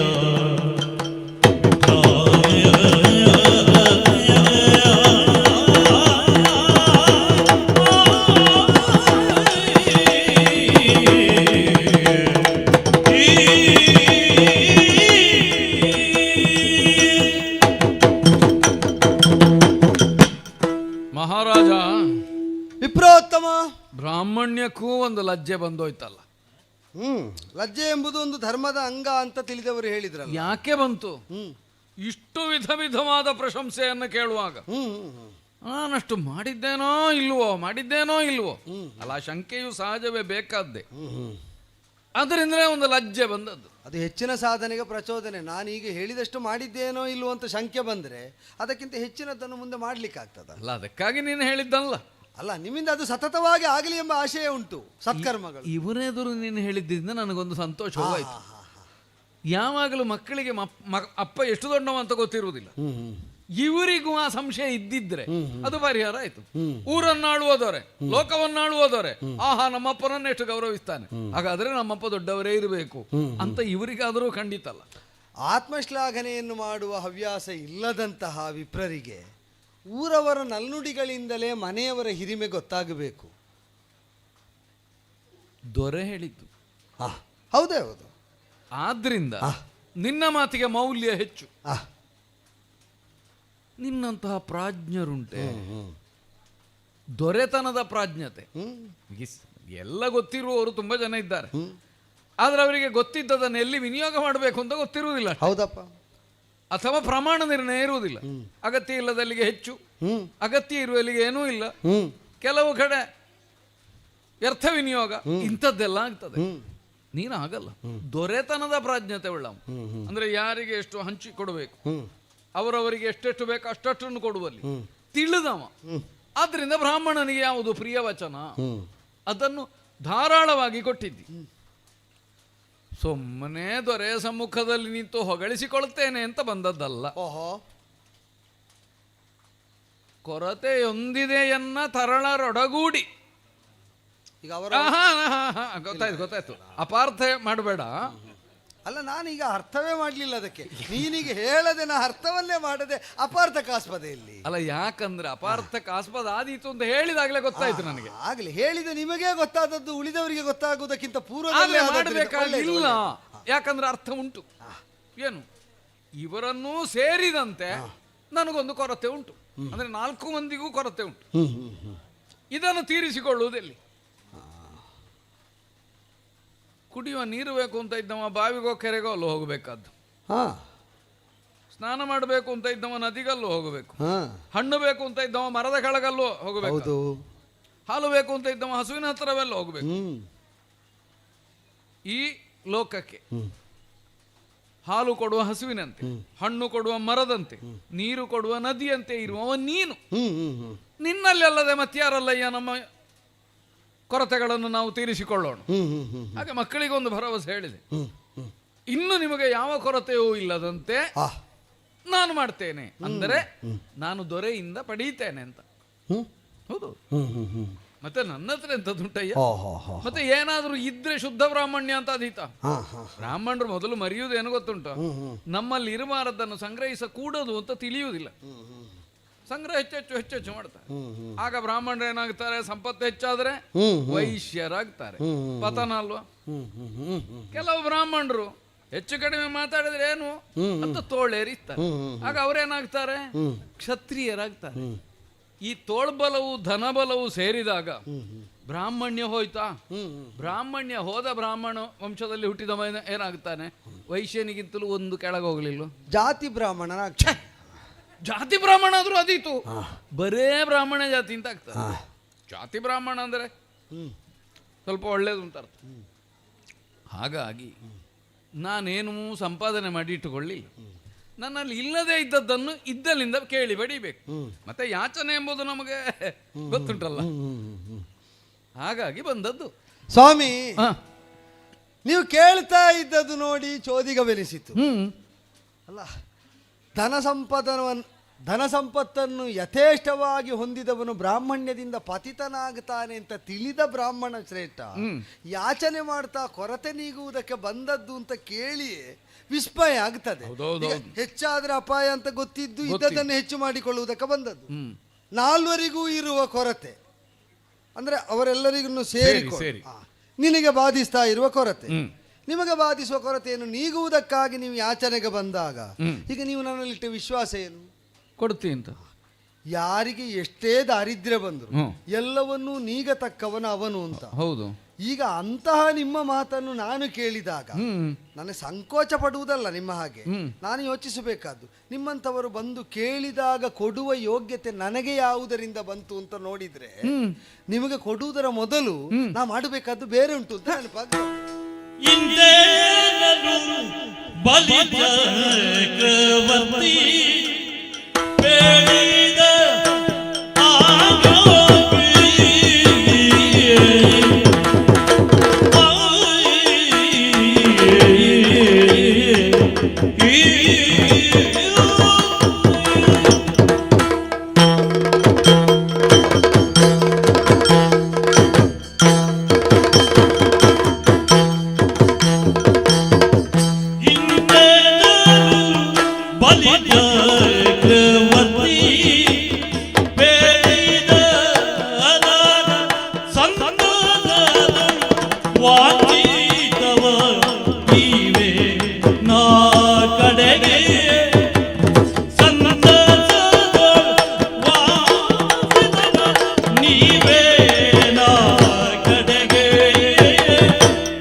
ಪ್ರತೀಕ್ಷೆಯನ್ನಿರಿಸಿಕೊಂಡು ನಮ್ಮನ್ನು ಪ್ರಸನ್ನೀಕರಿಸಬಹುದಾದ ಪ್ರಿಯ ವಾಕ್ಯಗಳನ್ನೇ ಆಡುತ್ತಾ ಬಂದವರ ಮಾತಿಗೆ ಮರುಳಾಗಿ ನೆಲೆ ಬಿಟ್ರೆ ತಪ್ಪಾದಿ ಹೋದೀತು. ನೆಲೆ ಬಿಟ್ರೆ ತಪ್ಪಾದೀತು. ಈಗ ಬಾಯಾರಿಕೆ ಆಯಿತು ಅಂತಾದ್ರೆ ಹುಡುಕ್ತಾ ಕೂಪದತ್ತ ಹೋಗಬೇಕು ಅಂತ ಆಡಿದ ಮಾತು ಒಂದು ಪ್ರಚೋದನೆ ಕೊಡುವುದಿಲ್ವೋ? ಕೂಪಕ್ಕೆ ಕಿಲ್ಬಿಷವೋ ಕಲ್ಮಶವೋ ಸೇರದಂತೆ ಒಂದು ಸುರಕ್ಷಿತ ವಲಯವನ್ನು ನಾವೇ ಆಗಿ ನಿರ್ಮಿಸಿಕೊಳ್ಳಬೇಕು. ಅದರ ಒಳ ಒಸರು ಭತ್ತದಂತೆಯೇ ಕಾಪಿಡಬೇಕಾದ, ಪರಿಸರವನ್ನು ಕಾಪಿಡಬೇಕಾದ ಹೊಣೆಯು ಆ ಕೂಪ ಖನನ ಮಾಡಿ ಅಲ್ಲಿ ಜಲವನ್ನು ಹೊಂದಿದವನಿಗೆ ಇರ್ತದೆ. ಕಾಲ ಕಾಲಕ್ಕೆ ಮಳೆ ಬರುವ ಹಾಗೆ. ಅದೇ ಹೌದಾದರೆ ಈಗ ಕೂಪದೋಪಾದಿಯಲ್ಲಿ ಪಿಪಾಸುಗಳಾಗಿ ನೀವು ಬಂದಿದ್ದೀರಿ ಅಂತ ನಾವು ತಿಳಿಯಬೇಕಾದ್ರೆ ಮೊದಲು ಕೂಪ ಇಲ್ಲಿ ಜಲ ಬತ್ತದಂತಿರುವುದಕ್ಕೆ ಏನಾಗಬೇಕೋ ಆ ಸ್ಥಿತಿಯಿಂದ ವಿಚಲನೆ ಹೊಂದಕೂಡದು ತಾನೆ. ಸ್ವಯಂ ಕೂಪ ತನ್ನಷ್ಟಕ್ಕೆ ತಾನೇನು ಮಾಡ್ಲಿಕ್ಕಿಲ್ಲ. ಅಂದರೆ ಕೂಪ ಅಂತ ಅಂದದ್ದು ಪಿಪಾಸುಗಳಾದವರಿಗೆ ಬೇಕಾದ ಜೀವವಾರಿಯನ್ನು ಕೊಡುವ ನೆಲೆ ಅಂತ. ಸಾಮಾನ್ಯ ಧರ್ಮವಾಗಿ ಉಪಮಾನ ಉಪಮೇಯಗಳಲ್ಲಿ ಅಷ್ಟೇ ಇರುವುದು. ಉಳಿದಂತೆ ನಾನು ಅಂಗೀಕರಿಸುವುದು ಕೂಪಕ್ಕೆ ಅದರ ಸ್ವರೂಪ ರಕ್ಷಣೆ ಅನ್ಯರಿಂದಲೇ ಆಗಲಿ ಹೇಗೆ ಅನಿವಾರ್ಯವೋ ನನಗೆ ಸ್ವಾತಂತ್ರ್ಯ ಇದ್ದದ್ದರಿಂದ, ಸಾಮರ್ಥ್ಯವೂ ಇದ್ದದ್ದರಿಂದ ಸ್ವರೂಪ ಸಂರಕ್ಷಣೆಯನ್ನು ನಾನು ತದ್ವಿಧಾನದಲ್ಲಿ ಮಾಡಿಕೊಳ್ಳಬೇಕಾದ್ದು ವಿಹಿತ ಅಲ್ವೋ? ಅಂದ್ರೆ ಈಗ ನಿನಗೆ ಏನೋ ನೀನು ಮಾಡಬೇಕಾದ್ದನ್ನು ಮಾಡಲಿಲ್ಲ ಅಂತ ಕಾಣ್ತದ. ಧಾರ್ಮಿಕರು ಈಗ ಕೈ ಮುಂದೊಟ್ಟಿ ಯಾಚಿಸ್ತಾರೆ ಅಂತಾದರೆ ದಾತೃವಾಗುವ ನನ್ನ ನೆಲೆ ಸ್ಥಿರವಾಗುವುದು ಧರ್ಮದಿಂದ ಅಂತ. ಆ ಧರ್ಮದಲ್ಲಿ ಏನು? ಅತಿಥಿ ಪೂಜನವೂ ಒಂದು. ಹೌದು, ಧರ್ಮಾಚರಣೆಯಲ್ಲಿ ಅನೇಕ ಉಂಟು. ರೂಢಿಯಲ್ಲಿ ಹೇಳುವುದಾದ್ರೆ ನಡು ಮಧ್ಯಾಹ್ನದ ಹೊತ್ತು. ಹೌದೌದು, ಸೂರ್ಯ ನೆತ್ತಿಯ ಮೇಲೆ ನೆತ್ತಿಯ ನೇರದಲ್ಲಿದ್ದ ನಾವು ಕಾಣುವಾಗ ನಮ್ಮ ನೆತ್ತಿಯ ಮೇಲೆ ನಮ್ಮ ನೆರಳೆ ನಮಗೆ ಕಾಣುವುದಿಲ್ಲ. ಆದ್ದರಿಂದಲೇ ಈ ಹೊತ್ತಿನಲ್ಲಿ ಬಂದಂತಹ ವಿಪ್ರನನ್ನು ಅದು ಅತಿಥಿಯಾಗಿರುವಾಗ ಕರೆದು ಆಧರಿಸಿ ಉಪಚರಿಸುವುದು ಅಂತಂದರೆ ವಿಪ್ರನಿಗೆ ಭೋಜನವನ್ನು ವಿರಚಿಸಿ ಹಸ್ತೋದಕವನ್ನು ಕೊಟ್ಟು ಅವನು ತೃಪ್ತಿಯ ತೇಗನ್ನು ಹೊರಡಿಸುವಂತೆ ಮಾಡಿ ಅವನ ಆಶೀರ್ವಾದಕ್ಕೆ ತಲೆಯೊಡ್ಡುವುದು ಅಂತಲೇ ತಾತ್ಪರ್ಯ. ಹೊರಡಿಸುವಂತೆ ಮಾಡಿ ಅಂದ್ರೆ ತೇಗು ಬರುವಷ್ಟು ಬಡಿಸಿ ಅಂತ, ಅದೇ ತಾತ್ಪರ್ಯದಿಂದ ಲಕ್ಷ್ಯ ಅರ್ಥ ಅದುವೇ. ಆದ್ದರಿಂದಲೇ ನಿಮಗುಣಬಡಿಸಿ ಅದರ ಧನ್ಯತೆಯನ್ನು ಪುಳಕವನ್ನು ನಾನು ಹೊಂದಿದರೆ ನಿಮ್ಮಂಥವರ ಆಶೀರ್ವದಿಸಿದ ಬಲದಿಂದಲೇ ನಿಮ್ಮಂಥವರಿಗೆ ಕೊಡುವ ಯೋಗ ಸಿದ್ಧಿಸುವುದು ಅಂತ. ಹೌದೌದು, ಈಗ ಅದು ದೇವತೆಗಳ ಹಾಗೆ. ಇಲ್ಲಿಂದಲೇ ತಕೊಂಡು ಇಲ್ಲಿಗೆ ಕೊಡು, ಅವರು ಇಲ್ಲಿಗೆ ಕೊಡ್ತಾರೆ ಅಂತ. ಇಲ್ಲಿಗೆ ಕೊಡುವುದಕ್ಕೆ ಬೇಕಾದ ಪುಷ್ಟಿ ಹೇಗೆ ಹೊಂದುತ್ತಾರೆ? ಇಲ್ಲಿಂದಲೇ ಹೊಂದುತ್ತಾರೆ. ಅಂದರೆ ಪೌಷ್ಟಿಕ ಕರ್ಮವನ್ನು ಕರ್ಮಲೋಕದಿಂದಲೇ ಹೊಂದಿ ಆ ಬಳಿಕ ಹೊಂದಿದ ಪುಷ್ಟಿಯ ಫಲಿತವನ್ನು ಆ ಲೋಕದ ಸಮೃದ್ಧಿಗಾಗಿ ವಿನಿಯೋಗಿಸುವುದು, ಇವರನ್ನು ಪುಷ್ಟಿ ಮಾಡುವುದು. ಅಂದ್ರೆ ಎಲ್ಲರೂ ದೇವತೆಗಳಾಗುವ ಹಾದಿಯಲ್ಲಿರುವುದಲ್ವೋ? ಹೌದು, ಅಭ್ಯುತ್ಥಾನ ಅಭಿಗಮನ ಅಂದ್ರೆ ಅದೇ ಅಲ್ವೋ? ನಾವು ಅದನ್ನೇ ಆಲೋಚನೆ ಮಾಡುವುದು. ಆದ್ದರಿಂದಲೇ ಅತ್ತಲೇ ದೃಷ್ಟಿಯನ್ನು ನೆಟ್ಟವನಾದದ್ದರಿಂದ ಆ ಕಾರಣದಿಂದಲೇ ನಮಗೂ ಪೌಷ್ಟಿಕವಾದ ಕರ್ಮದಲ್ಲಿ ಆಸಕ್ತಿ ಸದಾ ಉಂಟು. ವಿಶೇಷ ವರ್ಚಸ್ಸನ್ನು ಹೊಂದಿದ ಬ್ರಾಹ್ಮಣ ಸಂಕುಲ ಹೀಗೆ ಬರಬೇಕು. ನಮ್ಮ ವಿಪ್ರ ಭೋಜನಾಲಯದಲ್ಲಿ ನೀವು ಮಡಿಯುಟ್ಟು ಬಂದು ವಿರಾಜಿತರಾದ್ರಿ ಅಂತಾದ್ರೆ ಹಸ್ತೋದಕ ಹಾಕುವುದಕ್ಕೆ ಸನ್ನದ್ಧನಾಗಿ ನಾನು ಬರ್ತೇನೆ. ನಿನಗೆ ಸತ್ಕಾರದ ಆತುರ ಉಂಟು. ಹೌದು, ಹೊತ್ತು ಅದಲ್ವೋ? ಹೌದು, ಸತ್ಕೃತನಾಗುವವನ ಸ್ಥಿತಿ ಏನು ಯೋಚನೆ ಬೇಡುವ ಅಂದರೆ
ಯಾಚಿಸುವವ ಏನೋ ಒಂದನ್ನು ಯಾಚಿಸ್ತಾನೆ. ಹೌದು, ಅದನ್ನು ಕೊಡುವವನು ಕೊಡ್ತಾನೆ ಅಂತ ಇಟ್ಟುಕೋ.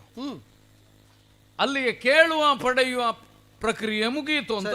ಸರಿ, ಈಗ ನಾನು ಇನ್ನೂ ಕೇಳಲಿಲ್ಲ ಏನನ್ನು. ಹೌದು, ನಾನೀಗ ಕೊಡ್ಲಿಲ್ಲ, ಕೊಡ್ತೇನೆ ಅಂತ ಹೇಳಿದ್ದು. ಹೌದಲ್ಲ, ನೀನು ಕೊಡುವುದಿಲ್ಲ ಅಂತ ಸಂಶಯದಿಂದ ಹೇಳಿದ್ದಲ್ಲ. ಅದಕ್ಕೆ ಪೂರ್ವದಲ್ಲಿ ನೀನು ಇನ್ನೇನನ್ನೋ ಕೊಡುವುದಕ್ಕೆ ಮುಂದಾಗಿತ್ತು. ಏನನ್ನ ಅಂದ್ರೆ ನನಗೆ ಅರ್ಥ ಆಯ್ತು. ಭೋಜನವನ್ನೇ ಮಧ್ಯಾಹ್ನದ ಹೊತ್ತು ಮತ್ತೆ ಇನ್ನೂ ಬೇಕಾದ್ರೆ ಸಣ್ಣ ಮಕ್ಕಳು ಪಾಪ ಅಂತಲೂ ಸೇರಿಸಬಹುದು. ಆದ್ರೆ ಒಂದು ತೊಡಕುಂಟು, ನಾವು ನಮ್ಮ ಅನ್ನವನ್ನು ಮಾತ್ರ ತಿನ್ಲಿಕ್ಕೆ ಬಯಸು. ವರ್ಣಜ್ಯೇಷ್ಠತೆಯಲ್ಲಿದ್ದವರನ್ನು ಸಣ್ಣವರಂತೂ ಸುಮ್ಮನೆ ಹೇಳಲಿಕ್ಕಿಲ್ಲ. ಆದ್ರೆ ನಾನು ಇರುವುದರಿಂದ. ಹೌದೌದು, ವರ್ಣದಲ್ಲೇ ಒಂದು ಜ್ಯೇಷ್ಠತೆ ಉಂಟು. ಹೌದಲ್ಲ, ನಾನು ಇರುವುದರಿಂದ. ಹೌದೌದು, ನಮ್ಮ ವರ್ಣದಲ್ಲಿ ನನಗಿಂತ ಇವ ಕನಿಷ್ಠನೇ ಅಲ್ವಾ? ಅದೌದು. ಆದ್ರೆ ನಾನು ಸಣ್ಣವರು ಅಂತ ಹೇಳಲಿಕ್ಕಿಲ್ಲ. ಆದ್ರೆ ನನ್ನನ್ನು ನೋಡಿದಾಗ ನೀನು ಅದನ್ನು ಹೇಳ್ಬೋದು. ನನಗೆ ಹೋಲಿಸಿ ನಿನಗೆ ನಿನ್ನಿಂದ ಸಣ್ಣವರು ಅಂತಲ್ಲ, ನನ್ನೆದುರಿನಲ್ಲಿ ನನಗಿಂತ ಇವರು ಸಣ್ಣವರು. ಅವರು ನೀವಿರುವಾಗ ಅವರು ಬಾಯಿ ಬಿಡದೇ ಇದ್ದದ್ರಿಂದ ವಿಪ್ರರಲ್ಲಿ ಜ್ಞಾನದಲ್ಲಿ ವರಿಷ್ಠತೆ ಅಂತ ಕೇಳಿದ್ದು. ಅವರಲ್ಲಿ ನಿಮ್ಮಲ್ಲೇ ಇಷ್ಟುಂಟು, ಇನ್ನು ಅವರಲ್ಲಿ ಎಷ್ಟುಂಟು ಅಂತ ಯಾರಿಗೂ ಗೊತ್ತುಂಟು? ನಾವು ಗೊತ್ತಿಲ್ಲದೆ ಹೇಳಿ ಮೈ ಮೇಲೆ ಇಲ್ಲಪ್ಪ, ಇದು 3 ನನ್ನ ಮಕ್ಕಳೇ. ಆಗಲಿ, ಅವರಲ್ಲಿ ಎಷ್ಟುಂಟು ಅಂತ ನನಗೆ ಗೊತ್ತುಂಟಲ್ಲ. ಹೌದು, ನನ್ನಲ್ಲಿ ಎಷ್ಟುಂಟು ಅಂತ ಅವರಿಗೆ ಗೊತ್ತಿಲ್ಲ. ಈಗ ಕಶ್ಯಪ ಬ್ರಹ್ಮರ ಸೂನುವೆ ದೇವೇಂದ್ರ ಆದದ್ದು. ಈಗ ಕಶ್ಯಪ ಬ್ರಹ್ಮರು ಅಲ್ಲೇ ತಪಸ್ಸು ಮಾಡ್ತಾ ಇದ್ದಾರೆ, ಇವ ದೇವೇಂದ್ರನು ಆದ ಅಂದ್ರೆ ಹೇಳಿದ್ದು. ಆದ್ರೆ ವರ್ಣಜ್ಯೇಷ್ಠತೆಯನ್ನು ನೀನು ಜ್ಞಾನಕ್ಕೆ ಆರೋಪಿಸಿದರೆ ಅಲ್ಲ, ಇಂದ್ರ ಆಗಲಿಲ್ಲ. ಅಲ್ಲ, ಆಗಲಿಲ್ಲ. ಆದ್ರೆ ನೆಲೆ ಅವ ಹೊಂದದ್ದನ್ನು ಮಗ ಹೊಂದವಲ್ಲ ಅಂತ ಅಧಿಕಾರ ಸ್ಥಾನದಲ್ಲಿ ಅಪ್ಪನಿಗೆ ಅಂದ್ರೆ ಕ್ಷಾತ್ರಕ್ಕೆ ಅಪ್ಪನಿಗೆ ಇಲ್ಲದ ನೆಲೆ ಮಗನಿಗೂ ಸಿದ್ಧಿಸುವುದಕ್ಕೂ ಸಾಧ್ಯ ಇದೆ ಅಂತ. ಕ್ಷತ್ರಿಯನಾದ್ರೆ ಅಪ್ಪನಿಗಿಂತ ದೊಡ್ಡವ, ಬ್ರಾಹ್ಮಣನಾದ್ರಲ್ಲ. ಅಲ್ಲ, ಅದೊಂದು ವಿಚಿತ್ರ ಅಂತ ಕಾಣುವ ಒಂದು ಸತ್ಯ ಅದು. ಕೆಲವು ಸಲ ಜಾತಿ ಬಿಟ್ಟರೆ ದೊಡ್ಡವರಾಗ್ಲಿಕ್ಕೆ ಆಗ್ತದೆ. ಹಾಗೆ ಅಂತ ದೊಡ್ಡವರಾಗೋಣ ಎಂಬುದಕ್ಕಾಗಿ ಜಾತಿ ಬಿಟ್ಟವರಿಗೆ ದೊಡ್ಡವರಾಗಲಿಕ್ಕೆ ಆಗದೆ ಹೋದ್ರೆ ಇತ್ಲಾಗಿ ಜಾತಿಯೂ ಹೋಯಿತು, ಅತ್ಲಾಗಿ ದೊಡ್ಡ ಸ್ಥಿತಿಯೂ ಇಲ್ಲ. ಅಲ್ಲ, ಅದೆಲ್ಲ ಹೋಗ್ಲಿ, ನಾನು ಬಂದದ್ದು ಏನನ್ನೋ ಪಡೀಲಿಕ್ಕೆ ದಿಟ್ಟವೆ.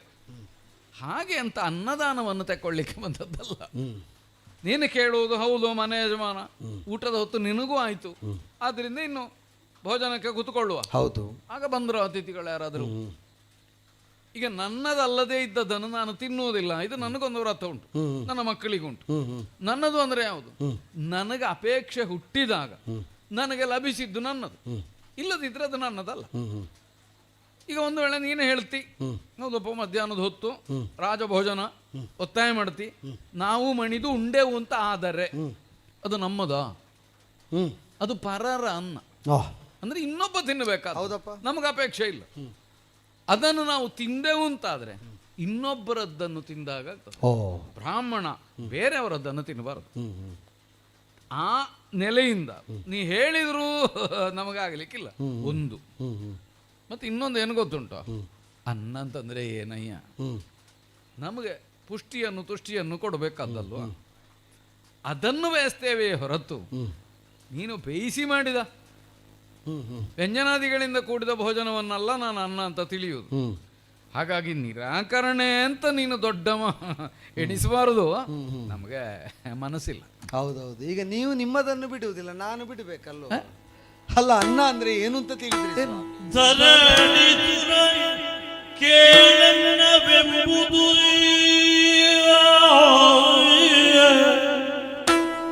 ಧರಣಿ ದುರಕೆ ಅನ್ನವೆಂಬುದೇ ಪರಮ ಸಾಕ್ಷಾತ್ ಬ್ರಹ್ಮವೆನಿಪುದು. ಪರಮ ಸಾಕ್ಷಾತ್ ಬ್ರಹ್ಮವೆನಿಪುದು. ಸರ್ವ ಜೀವಾಧಾರ ಅನ್ನದಿ ಜೀವದುದ್ಭವವು.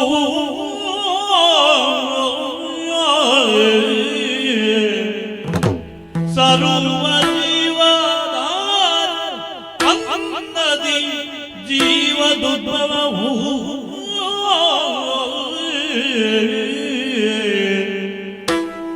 ನಿರತ ನೀವತಿಥಿಗಳು ನಿರತ ನೀವು ಅತಿಥಿಗಳು ನಿಮ್ಮನ್ನು ತೊರೆದು ಭುಜಿಸಲು ಎನಗೆ ಗೌರವ ನರಕ. ನಿಮ್ಮನ್ನು ತೊರೆದು ಭುಜಿಸಲು ಎನಗೆ ಗೌರವ ನರಕವಲ್ಲದೆಯೇ ಗತಿಯ ಕಾಣೆನು ಬಲ್ಲಿ ಬಲ್ಲಿ ಬನ್ನಿ ದಯದಿಂದ. ಧರಣಿ ದುರಕೆ ಅನ್ನವೆಂಬುದೇ ಪರಮ ಸಾಕ್ಷಾತ್ ಬ್ರಹ್ಮವೆನಿಪುದು. ಧರಣಿ ದುರನೆ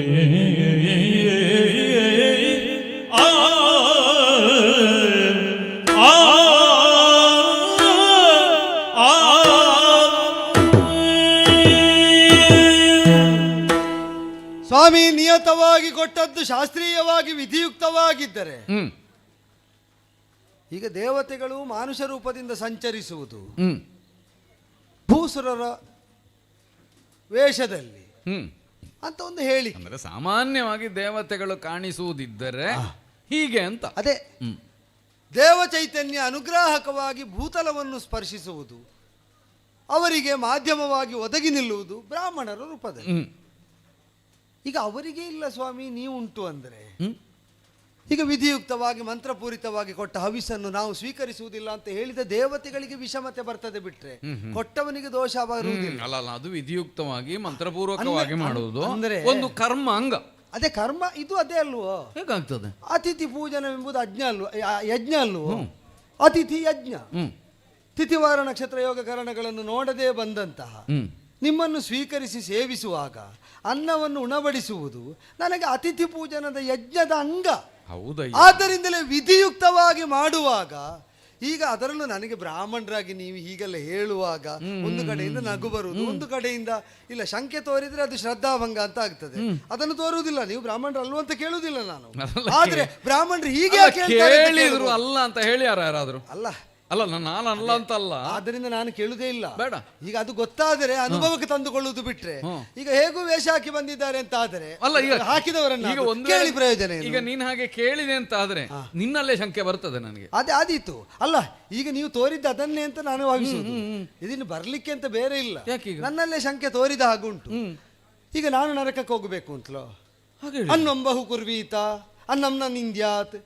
ಯಾಕೆ ಅಂತಂದ್ರೆ ಅದ್ಯತೆ ಅತ್ತಿಚ ಭೂತಾನಿ ತಸ್ಮಾತ್ ಅನ್ನಂ ತದುಚ್ಯತೆ ಇತಿ. ನನ್ನದಲ್ಲ ಇದು. ಇದು ವೇದವಾಂಗ್ಮಯ ಯಾವುದನ್ನು ನಮಗೆ ನಿರೂಪಿಸ್ತದೋ, ನಾವು ಉಣ್ಣುವ ನಮ್ಮನ್ನು ಉಣ್ಣುವುದು ಅನ್ನವಾಗುತ್ತದೆ ಅಂತಿದ್ರೆ ಪರರದನ್ನು ಮುಟ್ಟುವುದಿಲ್ಲ ಅಂತ ಹೇಳಿದ್ರೆ ನೀವು ಬೇಡ್ತಾ ಏನೋ ಬೇಕು ಅಂತ ಬಂದಿದ್ದೀವಿ. ಈಗ ಪರರದ್ದೇ ಹೌದು ಅಂತ ಆದ್ರೆ ಸಿಗುವಲ್ಲಿಯ ತನಕ ಇದು ನನ್ನದಲ್ವೋ?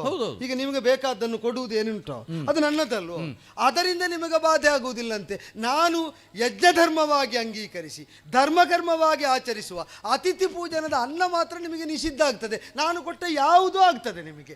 ಈಗ ಅದು ಇದೊಂದು ಅರ್ಧ ಜರತಿ ನ್ಯಾಯ. ಈಗ ನಾವೊಂದು ಕೋಳಿಯನ್ನು ನಿಜವಾಗಿ ಮಾಂಸಕ್ಕೆ ಅಂತಲೇ ತೆಗೆಯುವುದಾದ್ರೆ ಮತ್ತೆ ಮೊಟ್ಟೆ ಇಡ್ಲಿಕ್ಕೆ ಅಂತ ಅರ್ಧ ಉಳಿಸಲಿಕ್ಕಿಲ್ಲ. ಈಗ ಮೊಟ್ಟೆ ಇಡ್ಲಿಕ್ಕೆ ಅಂತಲೇ ನಾವು ಅದನ್ನು ಉಳಿಸುವುದಾದ್ರೆ ಮತ್ತೆ ಮಾಂಸಕ್ಕೆ ಅಂತ ಅರ್ಧ ತೆಗಿಲಿಕ್ಕೆ. ಆ ಕ್ಷೇತ್ರದಲ್ಲಿ ನಮಗೆ ಅನುಭವ ಕಡಿಮೆ. ಈಗ ಕಡಿಯುವಾಗ ಇದು ಗೊತ್ತುಂಟು, ಕೋಳಿ ಮೊಟ್ಟೆ ಇಡ್ತದೆ ಅಂತ ಗೊತ್ತುಂಟು. ಕೋಳಿಗೆ ಒಂದು ಮೊಟ್ಟೆ ಕೋಳಿ ಅಷ್ಟು ಗೊತ್ತುಂಟ. ಅದನ್ನು ನೀವಲ್ಲದಿದ್ರು ತಿನ್ನುವವರಿದ್ದಾರೆ, ನಿಮಗೆ ಗೊತ್ತಿರಬೇಕಾದ್ದು ಅವರು ತಿನ್ನುತ್ತಾರೆ ಅಂತಲ್ಲ, ನೀವು ತಿನ್ನಬಾರದು ಅಂತ ಗೊತ್ತುಂಟಲ್ಲ. ಅಲ್ಲ ಅಲ್ಲ, ಅದು ಗೊತ್ತಿದ್ರು ಸಾಕು. ಅಲ್ಲಲ್ಲ, ಈಗ ನನಗೆ ಅದನ್ನು ತಿನ್ನಿಸಲಿಕ್ಕೆ ಹೊರಟದಲ್ಲ.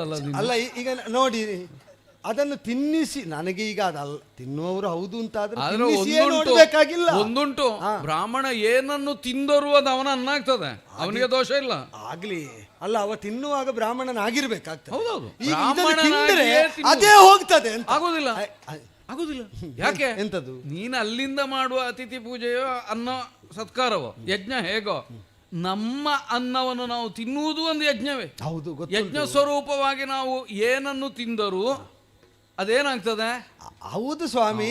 ಈಗ ಯಜ್ಞ ಸ್ವರೂಪವಾಗಿ ತಿನ್ನುವ ಬ್ರಾಹ್ಮಣರಿಗೆ ವಿಧಿ ನಿಷೇಧ ಇಲ್ಲ ಅನ್ನದಲ್ಲಿ ಅಂತ ಶಾಸ್ತ್ರ ಇಲ್ವಲ್ಲ. ಹಾಗಾದ್ರೆ ಏನು?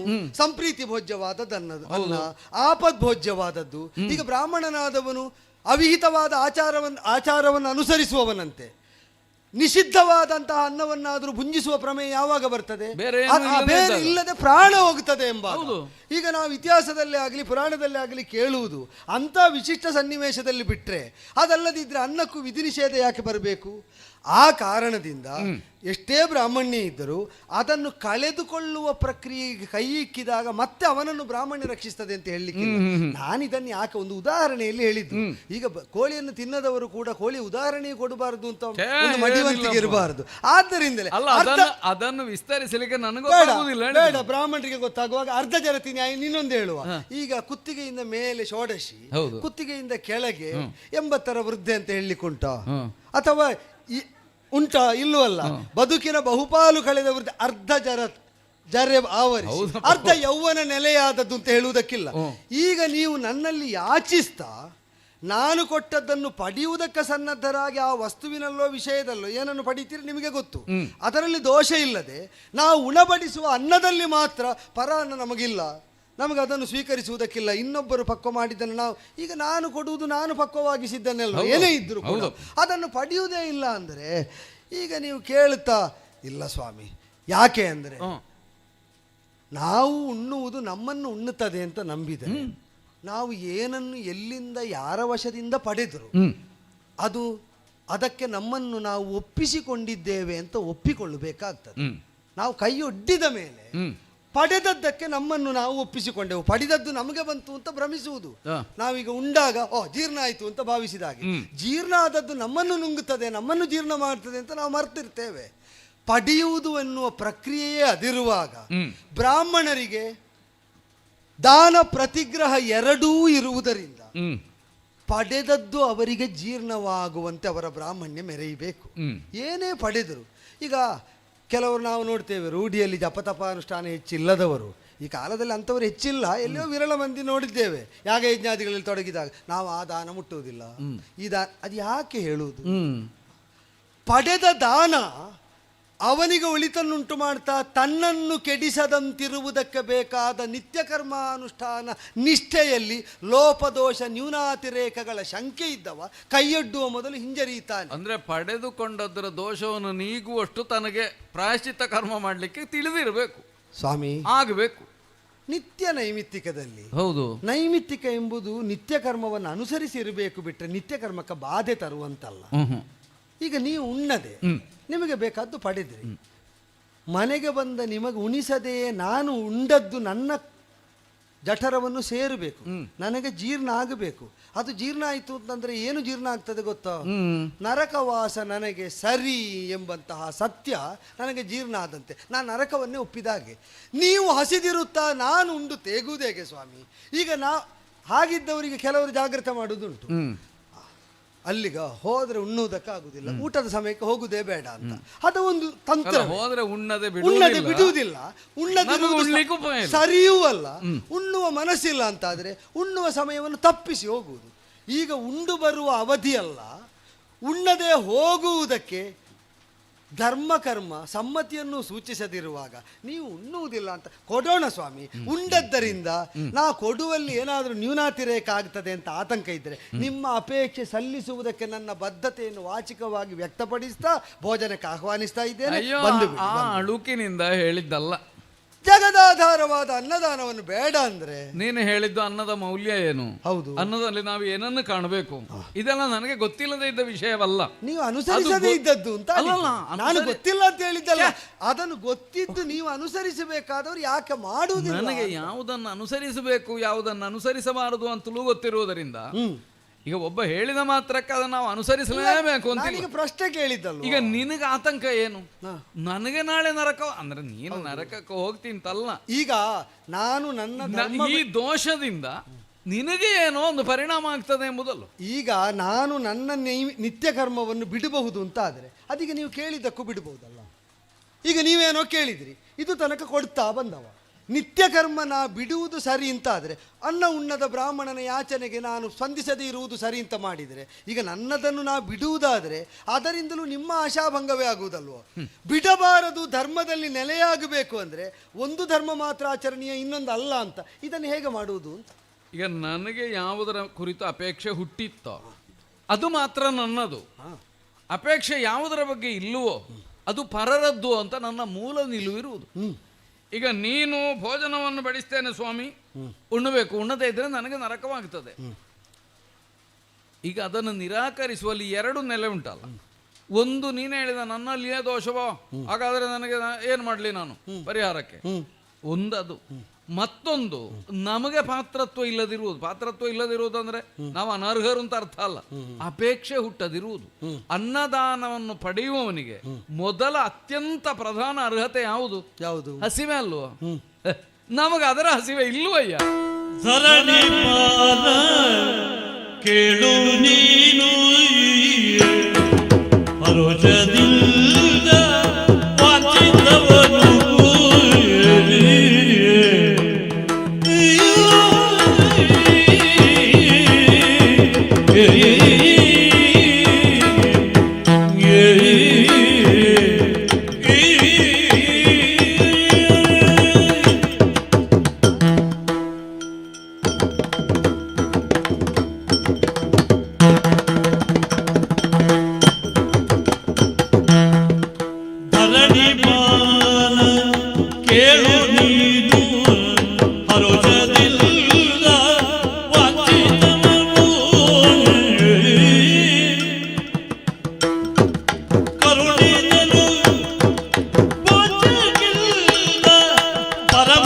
ತೃಪ್ತರಾಗುತ್ತಿಗೆವು ಕರುಣಿಸಲು ಪೋಷಕ್ಕಿಂತ ಪರಮ ತೃಪ್ತರಾಗುತ್ತಿಗೆವು ತರಣಿ ಬಾಲ ಕೇಳು ನೀನು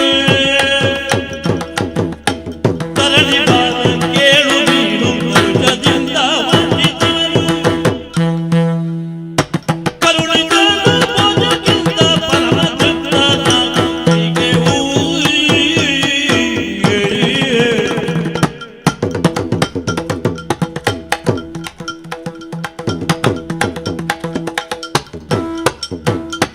ತರಣಿ ಬಾಲ ಕೇಳು ನೀನು ಮರುಜದಿಂದ ವಂಚಿತವನು ಕರುಣಿಸಲು ಪೋಷಕ್ಕಿಂತ ಪರಮ ತೃಪ್ತರಾಗುತ್ತಿಗೆವು ತರಣಿ ಬಾಲ ಕೇಳು ನೀನು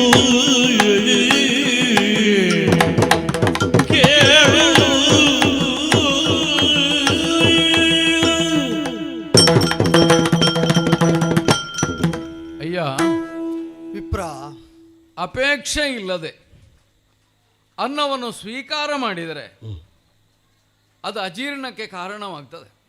ಹಸಿವೆಯೇ ಪ್ರಧಾನ ಅರ್ಹತೆ. ಆಗ ನೀನು ಹೇಳಿದ ಆ ಮಾತಿನ ಇನ್ನೊಂದು ಅರ್ಥವು ರೂಢಿಯಿಂದ ಅನ್ವಯ ಆಗ್ತದೆ. ಅದೇ ನಮ್ಮನ್ನು ತಿನ್ನುತ್ತದೆ. ಉಂಟು ಅಂತ ಹಸಿವೆ ಇಲ್ಲದೆ ತಿಂದವರೆಲ್ಲ ಏನಾಗಿದ್ದಾರೆ ಅಂತ ನಮಗೆ ಗೊತ್ತಿಲ್ವ? ಅದರಿಂದ ನಾವು ತಿನ್ನುವಾಗಲೂ ಅದನ್ನು ಜೀರ್ಣಿಸಿಕೊಳ್ಳುವ ಶಕ್ತಿ ನಮಗುಂಟು ಅಂತ ಆದರೆ ತಿನ್ಲಿಕ್ಕೆ ಹೊರಡಬೇಕು ಅಲ್ಲ. ಅಷ್ಟು ವಿಸ್ತಾರ ಬೇಕು ಅಂತಿಲ್ಲ. ಬರೇ ನೀನು ಹೇಳಿದ ಭೋಜನ ಸ್ವೀಕಾರ ಮಾಡುವ ವಿಷಯಕ್ಕೆ ನಮಗೆ ಸದ್ಯ ಉಣ್ಣಬೇಕು ಅಂತ ಕಾಣುವುದಿಲ್ಲ.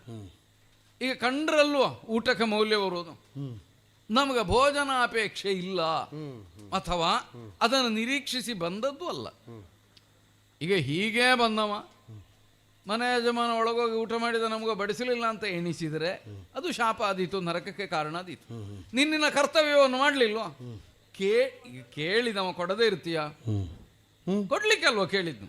ಅಂದ್ರೆ ಕೊಟ್ಟಿದ್ದಿ ಅಂತಲೇ ಅರ್ಥ. ಭೌತಿಕ ರೂಪದಲ್ಲಿ ನನಗೆ ಪಡಿಲಿಕ್ಕೆ ಬಯಕೆ ಇಲ್ಲ, ನಿನ್ನಲ್ಲಿ ದೋಷ ಇಲ್ಲ, ನಿನಗೆ ನರಕವೂ ಇಲ್ಲ. ನೋಡುವ ಯಾವತ್ತ ನೀನು ಸ್ವರ್ಗಕ್ಕೆ ಹೋದ್ರೂ ಹೋಗ್ಬೋದು. ಈಗ ನಮಗೆ ಬೇಕಾದದ್ದೇನೋ ಅದು ನಮ್ಮ ಅನ್ನ, ಅಂದ್ರೆ ನಮ್ಮ ಹಂಬಲವನ್ನು ಈಡೇರಿಸತಕ್ಕದು. ನಮಗೆ ಯಾವುದರ ಮೇಲೋ ಒಂದು ಅಪೇಕ್ಷೆ ಉಂಟಪ್ಪ, ಅದನ್ನು ಹೊಂದಿದವನಲ್ಲಿ ಹೋಗಿ ಕೇಳುವಾಗ ಅದು ನಮಗೆ ತುಷ್ಟಿಯನ್ನೋ ಪುಷ್ಟಿಯನ್ನೋ ಕೊಡ್ತದೆ ಎಂಬುದರಿಂದ ಅದು ನಮ್ಮ ಅನ್ನ ಆಗ್ತದೆ. ಈಗ ನಮಗೆ ಎಂಥದ್ದೋ ಬೇಕು ನಿನ್ನಲ್ಲಿರೋದು, ಅದನ್ನು ಕೊಟ್ಟರೆ ನೀ ಅನ್ನ ಕೊಟ್ಟದ್ದಕ್ಕಿಂತ ಹೆಚ್ಚು ಸಂತುಷ್ಟರಾಗಿ ನಿನಗೆ ಒಳ್ಳೆಯದಾಗಲಿ ಅಂತ ಆಶೀರ್ವಾದ ಮಾಡ್ತೇವೆ. ಧರ್ಮಕರ್ಮಾಸಕ್ತಿಯಲ್ಲಿದ್ದ ನಿಮ್ಮ ಮಾತು ವಿಲಕ್ಷಣವಾಗಿ ವಿಚಿತ್ರವಾಗಿ ಕಾಣ್ತದೆ ಸ್ವಾಮಿ. ಕಂಡದ್ದನ್ನಿಲ್ಲ ಅಂತ ಆಡುವುದಕ್ಕಿಲ್ಲ. ಯಾಕೆ ಅಂದ್ರೆ ಈಗ ಯಾಗಯಜ್ಞಾದಿಗಳಲ್ಲಿ ಭಾಗಿಗಳಾದವರು ಅದರ ಒಂದು ಅಂಗದಲ್ಲಿ ತಾವು ಭಾಗಿಗಳಲ್ಲ ಅಂತ ಹೇಳುವುದು. ಈಗ ವ್ರತೋಪವಾಸಾದಿಗಳ ನಿರ್ಬಂಧ ಇದ್ದರೆ ಬೇರೆ ವಿಷಯ. ನಾವು ಇಂಥ ವ್ರತದಲ್ಲಿ ಉಪವಾಸದಲ್ಲಿ ಯಜ್ಞ ಆರಂಭಾತ್ ಪೂರ್ವದಲ್ಲೇ ಅಥವಾ ನಿಮ್ಮ ಮನೆಗೆ ಬರುವ ಪೂರ್ವದಲ್ಲೇ ನಿಬದ್ಧರಿದ್ದೇವೆ. ಅದು ನಿಮ್ಮ ವ್ಯಕ್ತಿನಿಷ್ಠವಾದಂತಹ ನಿಷ್ಠೆಗೆ ಸಂಬಂಧಿಸಿದ ವಿಚಾರ. ಇದಲ್ಲ. ವಿಪ್ರರು ಪರಹಿತದಲ್ಲೇ ತತ್ಪರರಾದವರಿಗೆ ನಮ್ಮೆಲ್ಲರ ಸಂಕಲ್ಪ ಏನು ಅಂದರೆ ವಿಪ್ರರಾದವರು ಉಣ್ಣುವುದು ಅವರಿಗಾಗಿ ಅಲ್ಲ, ಉಣಬಡಿಸಿದವರಿಗಾಗಿ ಅಂತ ಶ್ರದ್ಧಾಮೂಲ ಇರುವುದು. ಈಗ ನೀವು ಹೆಚ್ಚಾಗಿ ನಿಮಗ ಹಸಿವು, ನಿಮ್ಮ ಬೇಕು, ನಿಮ್ಮ ಬೇಡ ಇದನ್ನೇ ಯೋಚಿಸ್ತಾ ಬಂದಾಗ ಅದು ವಿಪ್ರತ್ವದೊಳಗೆ ಒಂದು ವಿಲಕ್ಷಣತೆ ಕಾಣ್ತದೆ. ನಾನು ಅಷ್ಟನ್ನು ಮಾತ್ರ ಆಗಲಿ, ನಿಮಗೆ ಬೇಡ ಅಂತಿದ್ದದ್ದನ್ನು ನಿಮಗೆ ಬಲಾತ್ಕಾರವಾಗಿ ಉಣಬಡಿಸಿದರೂ ಅದು ಸಂತರ್ಪಣೆ ಅಲ್ಲ. ಈ ಅರಿವು ನನಗೂ ಉಂಟು. ಅನಪೇಕ್ಷಿತವಾದದ್ದನ್ನು ಧರ್ಮ ಎಂಬ ಹೆಸರಿನಲ್ಲಿ ಹೇರುವುದು ಸಂತರ್ಪಣೆಯಾಗುವುದಿಲ್ಲ. ಆ ಕಾರಣದಿಂದ ನಿಮಗೀಗ ಪಡೆದದ್ದರಿಂದ ತೃಪ್ತರಾಗಿ ಹರಸುವುದಕ್ಕೆ ಮಾತ್ರ ನೀವು ಬಂದದ್ದು. ಆ ನೆಲೆಯಲ್ಲಿ ಮಾತ್ರ ಸ್ಥಿತರಾದ ಬ್ರಾಹ್ಮಣರು ಹೌದಾದರೆ ಕೊಟ್ಟುವ ಭೌತಿಕವಾದ ಅನ್ನವನ್ನು ಹಸಿದು ಉಂಡ ಬ್ರಾಹ್ಮಣ ಏನು ನಿನಗೆ ಪ್ರತಿಯಾಗಿ ಹೇಳಬಹುದು, ಅದನ್ನು ನಾನು ಬಯಸಿದ್ದನ್ನು ನೀನು ಕೊಟ್ಟಾಗ ನಾ ಹೇಳ್ತೇನೆ. ಅದೀಗೊಂದು ಪ್ರತ್ಯಾಮ್ನಾಯ ನ್ಯಾಯ ಅಲ್ವ ಸ್ವಾಮಿ. ಇದರಿಂದ ಸಿಕ್ಕಬಹುದಾದದನ್ನು ಹಾಗೂ ಪಡೆಯುವುದಕ್ಕಾಗ್ತದೆ. ದೋಷ ಬಂದೀತು ಗೊತ್ತಾಯ್ತು ಅಲ್ಲ, ತೊಂದರೆ ಇಲ್ಲ. ನಿಮಗೆ ಅನಪೇಕ್ಷಿತವಾಗಿ ಈಗ ಹಾಗೆ ನೋಡಿದರೆ ನಾನು ಯಾಕಾಗಿ ನೀವು ಅನ್ನ ನಿರಾಕರಣೆ ಮಾಡ್ತೀರಿ ಎಂಬುದನ್ನು ಅರಿಯುವುದಕ್ಕಾಗಿ ನಾನು ನರಕಭಾಜನನಾಗುವಂತೆ ಯಾಕೆ ಹೇಳ್ತೀರಿ ಅಂತ ಕೇಳಿದೆ ಬಿಟ್ರೆ, ನಾವು ಕೊಡ್ತೇವೆ ಅಂದ ಮೇಲೆ ನಿರಾಕರಣೆ ಮಾಡಿದ್ರೆ ಕರ್ತೃವಾದ ನನಗೆ ದಾತೃವಾದ ನನಗೆ ದೋಷ ಉಂಟು ಅಂತ ನಾ ತಿಳಿಯುವುದಿಲ್ಲ. ನಾ ಕೊಡದೇ ಇದ್ದದ್ರಿಂದ ನೀವು ಉಣ್ಣದಿದ್ದದ್ದಲ್ಲ. ಮಾತ್ರ ಅಲ್ಲ, ಈಗ ನೀವು ಪ್ರಕಟವಾಗಿ ಹೇಳಿದಿರಿ ಕೊಡುವಲ್ಲಿನ ನನ್ನ ಅನರ್ಹತೆಯೂ ಕಾರಣವಾಗಿ ನೀವು ಬೇಡ ಅಂತ ಹೇಳಿದ್ದಲ್ಲ. ನಿಮಗೆ ಹೀಗೆ ಉಣ್ಣದಿರುವುದರಿಂದ ನೀವು ಕೊಡ್ಲಿಕ್ಕಿಲ್ಲ ಅಷ್ಟೇ. ನಾನೀಗ ಸಮಾಧಾನ ಮಾಡಿಕೊಳ್ಳುವುದು.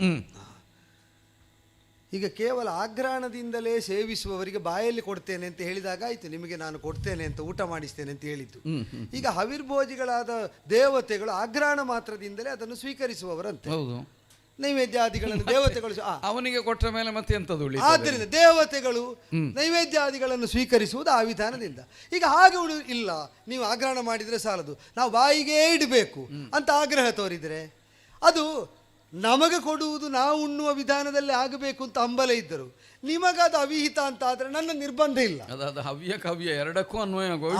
ಆದ್ದರಿಂದಲೇ ನಿಮಗೆ ಆ ವಿಧಾನದಿಂದ ಬಲಾತ್ಕಾರದ ಭೋಜನ ಬೇಡ. ಆದರೆ ಒಂದುಂಟು, ಊಟದ ಸಮಯ ಈಗಾಗಲೇ ಆದದ್ದರಿಂದ ಪಡೆದೇ ತೃಪ್ತಿಯನ್ನು ಹೊಂದಿ ಉಂಡವರಂತೆ ಹರಸ್ತೇನೆ ಅಂತ ಆಡಿದ ನೀವು ತಟ್ಟನೆ ಹೇಳಬೇಕು.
ಸಾಮಾನ್ಯತಃ ಬ್ರಾಹ್ಮಣ ಸ್ವರೂಪವನ್ನು ಏನಾಗಿ ನಾವು ಪರಿಭಾವಿಸಿದ್ದೇವೋ ಅದಕ್ಕೆ ವಿಹಿತವಲ್ಲ ಅಂತ ಆಡುವುದಿಲ್ಲ, ವಿಲಕ್ಷಣತೆಯನ್ನು ತೋರಬಹುದಾದ ಒಂದು ಪ್ರವೃತ್ತಿಯನ್ನು ತೋರಿದರು.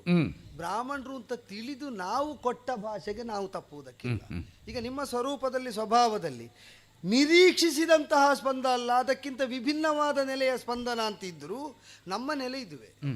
ಬ್ರಾಹ್ಮಣರು ಅಂತ ಭಾವಿಸಿ ಬೇಕಾದ್ದು ಕೊಡ್ತೇನೆ ಅಂತ ಹೇಳಿದ ಮೇಲೆ ಸ್ವಾಮಿ ಕೊಡುವುದಕ್ಕೇನೋ ಸಿದ್ಧತೆ ಆಗಬೇಕು, ಅಲ್ಲಿಯ ತನಕ ನಿಮಗೆ ಉಣಬಡಿಸುವ, ನೀವು ಊಟ ಮಾಡುವಾಗ ಸಿದ್ಧ ಆಗುತ್ತದೆ ಅಂತ ನಾನು ಹೇಳಿ ನಮಗೆ ಸಿದ್ಧ ಆದ್ದನ್ನೇ ತೆಕ್ಕೊಳ್ಳುವ ಆಲೋಚನೆಯಲ್ಲಿದ್ದೇವೆ. ಆದ್ದರಿಂದಲೇ ಹೇಳಿದ್ದು, ಇಲ್ಲಿ ಕೊಡುವುದಕ್ಕೆ ಬೇಕಾದ ಸಿದ್ಧತೆಯಲ್ಲಿ ನಾವು ಸದಾ ಕಳೆದು ಹೋಗಿರ್ತೇವೆ.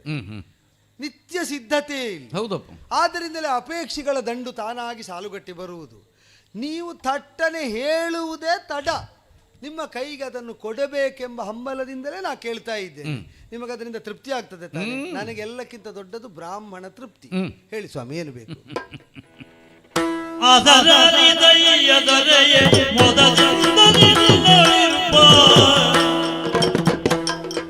ಸಾಧು ಧರ್ಮ ಕೊಡು ಕೊಡು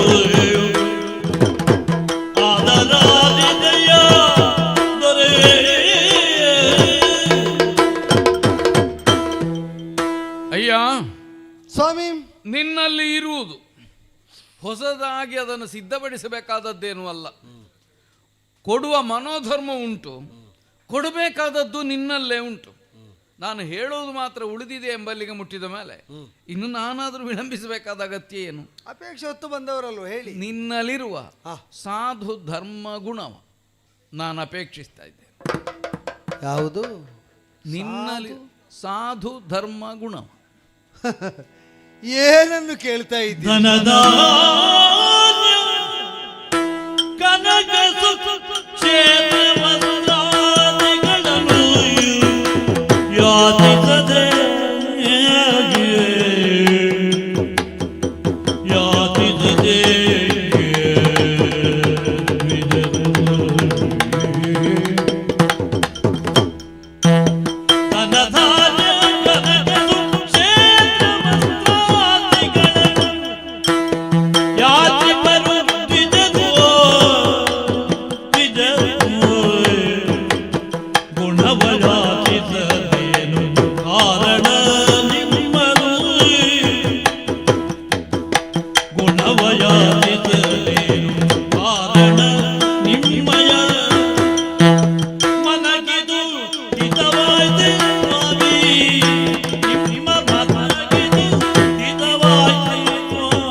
ಧನ ಧಾನ್ಯ ಧನಗದ ಕ್ಷೇತ್ರವನ್ನಾದಿಗಳು ಯಾಚಿವ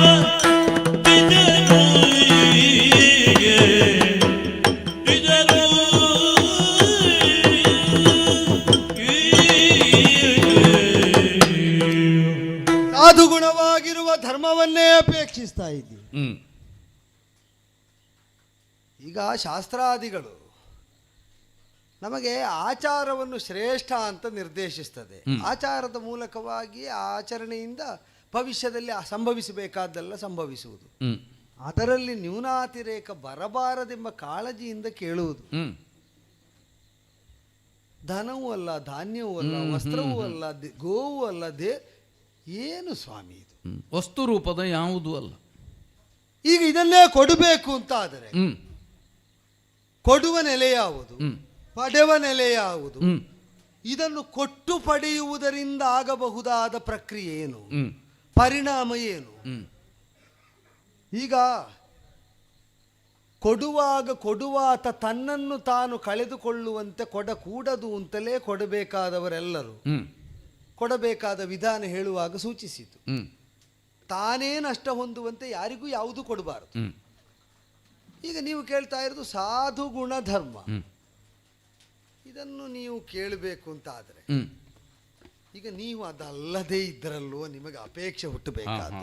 ಈಗ ನಿಮ್ಮಲ್ಲೇ ಅದು ಯಥೇಷ್ಟ ಇರುವಾಗ ಉಪಾಸ್ಯರಾದ ನೀವು ಅನುಗ್ರಹಿಸಿ ಆ ಗುಣಧರ್ಮವನ್ನು ನನ್ನಲ್ಲಿ ವಿವೃದ್ಧಿಯಾಗುವಂತೆ ಮಾಡಬೇಕಾದವರು ಈಗ ಅದನ್ನೇ ಹೊಂದ ಬಯಸ್ತೀರಿ ಅಂತಾದರೆ ನೀವು ಸಾಧು ಗುಣ ಸಮನ್ವಿತರಾಗುವುದು, ಧರ್ಮ ಸಂಪುಷ್ಟಿಯಿಂದ ಮೆರೆಯುವಂತಾಗುವುದು ನನಗೂ ಒಳ್ಳೆಯದೇ.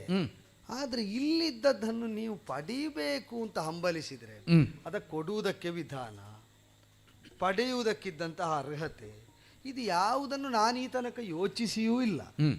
ಇಂಥದ್ದನ್ನು ಕೊಡುವುದಕ್ಕಾಗುತ್ತದೆ ಅಂತ ಗೊತ್ತಿಲ್ಲದೆ ಇದ್ದದ್ರಿಂದ ಅದನ್ನೇ ನೀವು ನಿರ್ದಿಷ್ಟವಾಗಿ ಕೇಳಬೇಕು ಅಂತಾದರೆ ಏನು ಸ್ವಾಮಿ ಇದು ನನಗೆ ಎಂಥದ್ದು ಅಂತ ಅರ್ಥ ಆಗುವುದಿಲ್ಲ. ಇದು ಯಾಕೆ ಅಂತ ನಿನಗೆ ಇದು ಯಾಕೆ ಎತಗೆ ವಿಚಾರ ನಿನಗೆ ಪ್ರೀತಿಯಾದ ನೀಗದನ್ನ ಎತಗೆ ವಿಚಾರ ನಿನಗೆ ಪ್ರೀತಿಯಾದ ಈಗದನ್ನ ಮದನಂತೆ ನಮ್ಮ ಗುಣವ ಉದನೇಜ ಕರುಣಿತು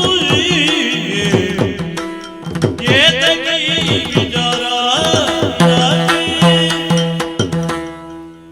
ಸ್ವರೂಪದಲ್ಲಿರುವ ವಸ್ತುಗಳನ್ನೇ ಕೊಟ್ಟು ಕೊಟ್ಟು ಕೊಟ್ಟು ಅಭ್ಯಸ್ತವಾದ ನಿನಗೆ ನಾನು ಹೀಗೊಂದು ಕೇಳಿದಾಗ ಅಭೂತವಾದದ್ದನ್ನು ಕೊಡುವುದು ಹೇಗಪ್ಪ? ಶಂಕೆ ಅಸಹಜ ಏನು ಅಲ್ಲ. ಕೊಡುವುದು ಹೇಗೆ ಜೊತೆಯಲ್ಲಿ ಪಡೆಯುವುದು ಹೇಗೆ ಅಂತ ಅದು ನಿನಗೆ ಸಂಬಂಧ ಇಲ್ಲ ಅಲ್ಲ. ಈಗ ಯಾಕಿಲ್ಲ? ಸಂಬಂಧ ಇಲ್ಲ ಅಂತ ಹಾಗಲ್ಲ ಸ್ವಾಮಿ. ಆಗ ಸಂಬಂಧ ಇಲ್ಲ ಅಂದ್ರೆ ನಾನು ನಿರಾಕರಿಸಿದ್ದ ಅದನ್ನಲ್ಲ. ಈಗ ಹೇಗೆ ನಾನು ತುಂಬಿಸಿಕೊಳ್ತೇನೆ ಅಂತಲ್ಲೋ ವಿಷಯ ಇರುವುದು. ಪಡೆಯುವವನು ಪಡೆಯುವ ವಿಧಾನ ಗೊತ್ತಿಲ್ಲದೆ ಯಾವುದನ್ನು ಕೊಡುವುದಕ್ಕಾಗುವುದಿಲ್ಲ. ಕೊಡುವುದು ಹೇಗೆ? ಅದಕ್ಕೆ ವಿವರಣೆ ಹೊರಟದ್ದೀಗ. ಅಭೌತವಾದದ್ದನ್ನು ಕೊಡುವುದು ಹೇಗೆ ಅನ್ನೋದು ಸಮಸ್ಯೆ. ಆಗ ನಾವು ಪೂರ್ವೋದಾಹರಣೆ ನೋಡಬೇಕಾಗ್ತದೆ. ಕೊಟ್ಟಿದ್ದಾರ ಯಾರಾದರೂ ಮೊದಲು? ಕೆಲವು ಉದಾಹರಣೆಗಳು ಉಂಟು. ಸೂಕ್ಷ್ಮ ಹೇಳಿದ್ರೆ ನಿನಗೆ ಅರ್ಥ ಆದೀತು. ಶೀಲವನ್ನು ಕೊಟ್ಟವರಿಲ್ವ? ಶೀಲ ಕೊಡುವುದು ಅಂದ್ರೆ ಅಂತ ಕೊಡ್ಲಿಕ್ಕೆ ಆಗ್ತದ? ಆಮೇಲೆ ದುಶೀಲತೆ ಇರುವುದ? ಅಲ್ಲ, ಶೀಲ ರಾಹಿತ್ಯ ಇರುವುದ? ತೆಕ್ಕೊಂಡವ ಏನು ಮಾಡಿದೆ? ಯಾರು ಪ್ರಶ್ನೆ ಕೇಳಲಿಲ್ಲ. ಅಂದ್ರೆ ಕೊಡ್ಲಿಕ್ಕೆ ಆಗ್ತದೆ. ಆಯುಷು ಕೊಟ್ಟವರಿಲ್ವ? ಆಯುಷನ್ನು ಕೊಡುವುದು ಹೇಗೆ ಅಲ್ವಾ? ಈಗ ಆಯುಷು ಕೊಟ್ಟ ಕೂಡಲೇ ಕೊಟ್ಟವ ಏನಾದ? ತೆಕ್ಕೊಂಡವ ಏನಾದ? ತೆಕ್ಕೊಂಡವನಿಗೆ ಆಯುರ್ಮಾನ ಸಾಕಷ್ಟು ಇದ್ದಾಗಲೂ ಅವ ಇನ್ನೊಬ್ಬರಿಂದ ಹೇಗೆ ತೆಕ್ಕೊಂಡ? ಅದನ್ನು ವಿನಿಯೋಗ ಹೇಗೆ ಮಾಡಿದ? ಇದೆಲ್ಲ ಪ್ರಶ್ನೆ ಬರ್ತದೆ. ಈಗ ದಾನ ಕೊಡುವವರೆಲ್ಲ ಪಡೆದ ವಸ್ತು ಹೇಗೆ ಎಲ್ಲೆಲ್ಲ ವಿನಿಯೋಗವಾಗ್ತದೆ ಎನ್ನುವುದನ್ನು ಮೊದಲೇ ಪಟ್ಟಿಯೊಪ್ಪಿಸಿ ಪಡೆಯಬೇಕು ಅಂತ ಏನಿಲ್ಲ. ಪಡೆಯುವವನಿಗೆ ಮನಸ್ಸುಂಟು, ಪಡೆದಿದ್ದಾನೆ. ಅರ್ಹತೆ ಉಂಟೋ ಇಲ್ವೋ ಅಂತ ಅಷ್ಟೇ ನೋಡಬೇಕಾದದ್ದು. ಕೊಡ್ಲಿಕ್ಕೆ ಆಗ್ತದೋ ಇಲ್ವೋ ಎಂಬಲ್ಲಿಯೂ ಇಲ್ಲಿರುವುದು ಸಂಕಲ್ಪದ ಪ್ರಶ್ನೆ. ಕೊಡ್ತೇನೆ ಅದು ಪ್ರಧಾನ ಇರುವುದು. ಈಗ ಹೇಗೆ ಕೊಡುವುದು ಅಂದ್ರೆ ಕೊಡ್ಲಿಕ್ಕೆ ಆಗುವುದಿಲ್ಲ ಎಂಬ ನೆಲೆಯಿಂದ ಕೊಡುವುದು ಹೇಗೆ? ಹೇಗೆ ಕೊಡುವುದು ಎಂಬುದಲ್ಲ, ಕೊಡ್ತೇನೆ ಎಂಬ ಸಂಕಲ್ಪ ಮಾಡಿದಾಗ ಕೊಟ್ಟಾಗ್ತದೆ. ಮತ್ತೆ ಪ್ರಕ್ರಿಯೆ, ನೀರಿನ ಧಾರೆಯ ತುಳಸಿದವು ಅದಲ್ಲ ವಿಷಯ. ಕೊಡಬೇಕು ಎಂಬ ಸಂಕಲ್ಪ ಹುಟ್ಟುವುದುಂಟಲ್ಲ, ಅದು ಪ್ರಧಾನವಾದ್ದು. ಅದು ಹುಟ್ಟಿದರೆ ಆಗ ಪಡೆದವ ಏನು ಮಾಡ್ತಾನೆ? ಪಡೆದಿದ್ದೇನೆ ಎಂಬ ತೃಪ್ತಿಯಿಂದ ಸಂಪನ್ನನಾಗ್ತಾನೆ. ಅದರಿಂದ ಆಚೆಗೆ ಎಂಥದ್ದು ಇಲ್ಲ. ಆದ್ರಿಂದಲೇ ನನಗೆ ಬೇಕಾದದ್ದು ಈಗ ಅದನ್ನೇ ಹೇಳದೆ ಕೊಡುವುದಿಲ್ಲ. ಆ ಧೋರಣೆ ಏನು ನಿನ್ನದಲ್ವಲ್ಲ. ನೀನು ಬರೇ ಕುತೂಹಲಕ್ಕೆ ಕೇಳಿದ್ದಾದರೆ ಈ ಪೂರ್ವೋದಾಹರಣೆಗಳಿಂದ ಕೊಡ್ಲಿಕ್ಕೆ ಆಗ್ತದೆ ಎಂಬುದು ನಿರ್ಣಯ. ಶೀಲ ಕೊಟ್ಟದ್ದರಿಂದ ಪ್ರಹ್ಲಾದರಾಯರ ಶೀಲ ಕ್ಷಯ ಆಗಲಿಲ್ಲ. ಆಯುಸ್ಸು ಕೊಟ್ಟದ್ದರಿಂದ ವಿರೋಚನನ ಆಯುಸ್ಸು ಕಡಿತ ಹೊಂದಿದೆ. ನಿರ್ದಿಷ್ಟತೆ ಉಂಟು ಎರಡಕ್ಕೂ. ಇದು ಅನಿರ್ದಿಷ್ಟವಾದದ್ದು, ಅದಕ್ಕಿಂತ ಭಿನ್ನ ಅಂತ ಹೇಳಿದ್ದ ಆ ಕಾರಣಕ್ಕೆ. ಯಾಕೆ ಅನಿರ್ದಿಷ್ಟವಾದದ್ದು ಅಂದ್ರೆ, ಸಾಧು ಗುಣಧರ್ಮವನ್ನು ಕೊಡಬೇಕು ಅಂದ್ರೆ ಕೊಟ್ಟ ಮೇಲೆ ನಾನೇನಾಗುತ್ತೇನೆ? ಧರ್ಮಗುಣಯುತನಾದವನು ಧರ್ಮಗುಣವನ್ನು ಕೊಟ್ಟರೆ ಅಧಾರ್ಮಿಕನಾಗುವುದು. ಅಧಾರ್ಮಿಕನಾಗುವುದು ಅಂದ್ರೆ ಈಗ ನಿಮಗೆ ನಾನು ಕೊಟ್ಟು ಮಾಡುವುದಿಲ್ವೋ ಆ ಕರ್ಮವನ್ನು ಮುಂದೆ ಮಾಡದಂತಾಗುವುದು. ನೀವು ಪಡೆಯುವಾಗ ಯೋಚಿಸಬೇಕು ಅಂದದ್ದು ನಾನು. ಬ್ರಾಹ್ಮಣರಿಗೆ ಕೊಡುವ ಸಾಧು ಗುಣ ಸಮನ್ವಿತನಾಗಿ ಧಾರ್ಮಿಕನಾಗಿದ್ದಾನೆ, ನೀವು ಪಡೆಯುತ್ತೀರಿ. ನಾನು ಇನ್ನು ಮುಂದೆ ಬ್ರಾಹ್ಮಣರಿಗೆ ಕೊಡುವುದೇ ಇಲ್ಲ. ಬ್ರಾಹ್ಮಣರಾಗಿ ನಿಮಗದು ಸಮನ್ವಿತವೋ ಸಮ್ಮತವೋ ಅದು ನಾನು ಕೇಳಿದ್ದು, ಕೊಡುವುದಕ್ಕೆ ಏಸಿ ಕೇಳಿದ್ದಲ್ಲ. ಅಧರ್ಮಾಚರಣೆಯಲ್ಲಿ ತೊಡಗಿದವನು ಅಧಾರ್ಮಿಕವಾಗಿ ಇದು ತನಕ ಧರ್ಮವೆಂಬ ನೆಲೆಯಲ್ಲಿ ಪೋಷಿಸಿದ ಎಲ್ಲವನ್ನು ಭಂಗಿಸುವುದಕ್ಕೆ ತೊಡಗಬೇಕಾಗ್ತದೆ. ಅದನ್ನು ಕೊಟ್ಟರೆ ಆ ಧರ್ಮ ನಮ್ಮನ್ನು ಧರಿಸಬಹುದಾದದ್ದನ್ನು ಧರ್ಮ ಅಂತ ನಾವು ಅಂಗೀಕರಿಸಿದರೆ, ಆ ನಮ್ಮನ್ನು ಧರಿಸಿ ನಿಂತಹ ಗುಣಶೀಲಾದಿಗಳನ್ನು ನಾವು ತ್ಯಾಗ ಮಾಡುವುದು ಅಂದರೆ ಇದು ತನಕ ನಾವು ವಿಹಿತ ಅಂತ ತಿಳಿದದ್ದನ್ನೆಲ್ಲ ಅವಿಹಿತ ಅಂತ ತಿಳಿಯಬೇಕಾಗ್ತದೆ. ಅದು ನಿಮಗೆ ಸಮ್ಮತವೋ ಅಂತ ನಾ ಕೇಳಿದ್ದು. ಯಾಕೆ ಅಂದರೆ ನಾವು ಕೇಳಿದ್ದು ಲೋಕಹಿತಕಾರಿಗಳಾದ ಬ್ರಾಹ್ಮಣರು ತಮಗೆ ಸಿಕ್ಕುವ ದ್ರವ್ಯಕ್ಕಿಂತಲೂ ತಾವು ದ್ರವ್ಯ ಪಡೆದದ್ದರಿಂದ ಅದರ ಪರಿಣಾಮ ಲೋಕದ ಮೇಲೆ ಹೇಗಾಗುತ್ತದೆ ಅಂತ ನೋಡ್ತಾರಂತೆ. ಬ್ರಾಹ್ಮಣರಾದ ನೀವು ಲೋಕಹಿತೇಚ್ಛುಗಳಾಗಿ ನಿಮಗೆ ಬೇಕಾದನ್ನು ಪಡೆಯುವುದು ಅಂತ. ನಾನು ಬ್ರಾಹ್ಮಣರಿಗೆ ಕೊಡ್ತೇನೆ ಅಂತ ಹೇಳಿದ್ರಿಂದ ತಪ್ಪುತ್ತೇನೆ ಅಂತ ಹೇಳಿದ್ದೆ. ಈಗ ನಮಗದನ್ನು ಪಡೆದ ಮೇಲೆ ಲೋಕಹಿತ ಸಾಧನೆ ಹೇಗೆ ಎಂಬುದಕ್ಕೆ ನಿನ್ನ ದೃಷ್ಟಿಕೋನವೇ ನಮಗೆ ಆದರ್ಶವಾಗಬೇಕು ಅಂತಿಲ್ವಲ್ಲ? ಅಲ್ಲ, ದೃಷ್ಟಿಕೋನದ ವಿಚಾರ ಅದರಲ್ಲಿ ಭಿನ್ನತೆ ಉಂಟು. ಸರಿ, ಒಂದು. ಇನ್ನೊಂದು, ಈಗ ನೀನು ಏನನ್ನು ನನಗೆ ಕೊಡ್ತೀಯೋ ಅಥವಾ ಕೊಡ್ತೇನೆ ಅಂತ ಮೊದಲೇ ಹೇಳಿದ್ರಿಂದ ಕೊಟ್ಟ ಹಾಗಾಯ್ತೋ, ಇನ್ನೀಗ ಒಂದಿನಿತು ಸಂಶಯ ಪ್ರಕಟಿಸಿದರೂ ಕೊಟ್ಟ ಹಾಗಾಗ್ತದೆ. ಸಂಶಯ ಪ್ರಕಟಿಸಿದರೆ ಅದರಲ್ಲಿರುವುದು ವಿರೋಧಾಭಾಸ. ಏನು ಕೊಡ್ತೇನೆ ಅಂತ ಹೇಳಿದ್ದು ಧರ್ಮಶೀಲತೆಯಿಂದ, ಕೊಡಬಹುದೋ ಅಂತ ಹೇಳಿದ ಕೂಡಲೇ ಅದು ನಿನ್ನಲ್ಲಿ ಹೋಗ್ತದೆ. ಎಲ್ಲಿಗೆ ಹೋಗ್ತದೆ? ಇಲ್ಲ, ಈಗ ಜಿಜ್ಞಾಸೆ ಬರುವುದು. ಈಗ ಪರಬ್ರಹ್ಮದಲ್ಲೇ ಸಾವಿರಾರು ಜಿಜ್ಞಾಸೆಯನ್ನು ಬ್ರಹ್ಮನಿಷ್ಠರಾದವರೇ ಹೊಂದುತ್ತಾರೆ. ಆದ್ದರಿಂದ ಪರಬ್ರಹ್ಮ ಈಗ ಅದನ್ನು ಅರಿಯಬಹುದಾದ ಮುಮುಕ್ಷುತ್ವವನ್ನೇ ಕಳ್ಕೊಳ್ತಾರೆ ಅಂತಲ್ಲ, ಇದರ ಸಾಧ್ಯಾಸಾಧ್ಯತೆಗಳನ್ನು ವಿವೇಚಿಸುವುದು ಕೊಡುವವನೇ. ಬ್ರಹ್ಮಜ್ಞಾನವನ್ನು ಹೊಂದುವವನೇ ಬ್ರಹ್ಮದ ಕುರಿತಾದ ವಿಕಲ್ಪಗಳನ್ನು. ಇದು ಪ್ರತ್ಯೇಕ ವಿಶಿಷ್ಟವಾದ ವಿಷಯವಾದ್ದರಿಂದ ಇದನ್ನು ಕೊಡುವಲ್ಲಿ ಶಂಕೆ ಪ್ರಕಟಿಸುವುದೇ ಕೊಡದಿರುವಂತೆ ಆಗ್ತದೆ. ಕೊಡದಿರುವಂತೆ ಆಯ್ತು ಅಂದ್ರೆ ಅರ್ಥವೇನು? ಧರ್ಮವನ್ನು ಬಿಟ್ಟ ಹಾಗೆ ಆಗ್ತದೆ. ಬ್ರಹ್ಮದಲ್ಲಿ ಸ್ಥಿರವಾಗಿ ನಿಂತದ್ದರಿಂದ ನೀವು ವಿಪ್ರರಾಗಿ ನಿಮಗಪೇಕ್ಷಿತವಾದದ್ದನ್ನು ಕೇಳುವಾಗ ನಿಮ್ಮ ವರ್ಗಕ್ಕೆ ಬಾಧಕವಾಗುವ ಕೊಡುಗೆಯನ್ನು ನೀವು ಕೇಳ್ತಾ ಇದ್ದೀರಿ ಅಂತ ನಾನು ಎಚ್ಚರಿಸಿದ್ದು. ನಾನು ಕೊಡುವುದರಲ್ಲಿ ತೊಡಕಾಗುವುದಕ್ಕಲ್ಲ. ನಾನೀಗ ಅದನ್ನು ಹೇಳಿದ್ದು, ನಾನು ಕೊಡುವ ಸಂಕಲ್ಪದಿಂದ ವಿಚಲಿತನೂ ಅಲ್ಲ. ವೇದನಿಷ್ಠರಾದಂತಹ ವಿಪ್ರವರ್ಗಕ್ಕೆ ಬಾಧಕವಾಗುವ ಯಾವುದೋ ಒಂದನ್ನು ಸಾಧಕ ಅಂತ ಭಾವಿಸಿ ನೀವು ಕೇಳ್ತಾ ಇರುವಾಗ ನಾನು ಅದನ್ನು ಅಪಾಯ ಸಂಭಾವ್ಯ ಅಂತ ಎಚ್ಚರಿಸುವಾಗಲೂ ನೀವು ನನ್ನಲ್ಲಿಯೇ ವಿಚಲನೆಯನ್ನು ಕಾಣ್ತೀರಾದ್ರೆ ಬೇಡ ಸ್ವಾಮಿ. ನಾನೊಂದು ಹೇಳ್ತೇನೆ. ಈಗ ಆಗಮಗಳಲ್ಲಿ ಸರ್ವವೂ ಕೂಡ ಹೇಳುವುದು ಆಚಾರ ಶ್ರೇಷ್ಠ ಉಚ್ಯತೆ, ಆಚಾರ ಪ್ರಭವೋ ಧರ್ಮೋ ಧರ್ಮಾದಾಯುರ್ವಿವರ್ಧತೆ. ಇದೇ ಸೂತ್ರದಿಂದ ಹೌದಾದರೆ ಆಗಮಗಳ ಶಾಸ್ತ್ರಗಳೆಲ್ಲ ಹೇಳುವುದು ಆಚಾರ ಪ್ರಧಾನ ಅಂತ.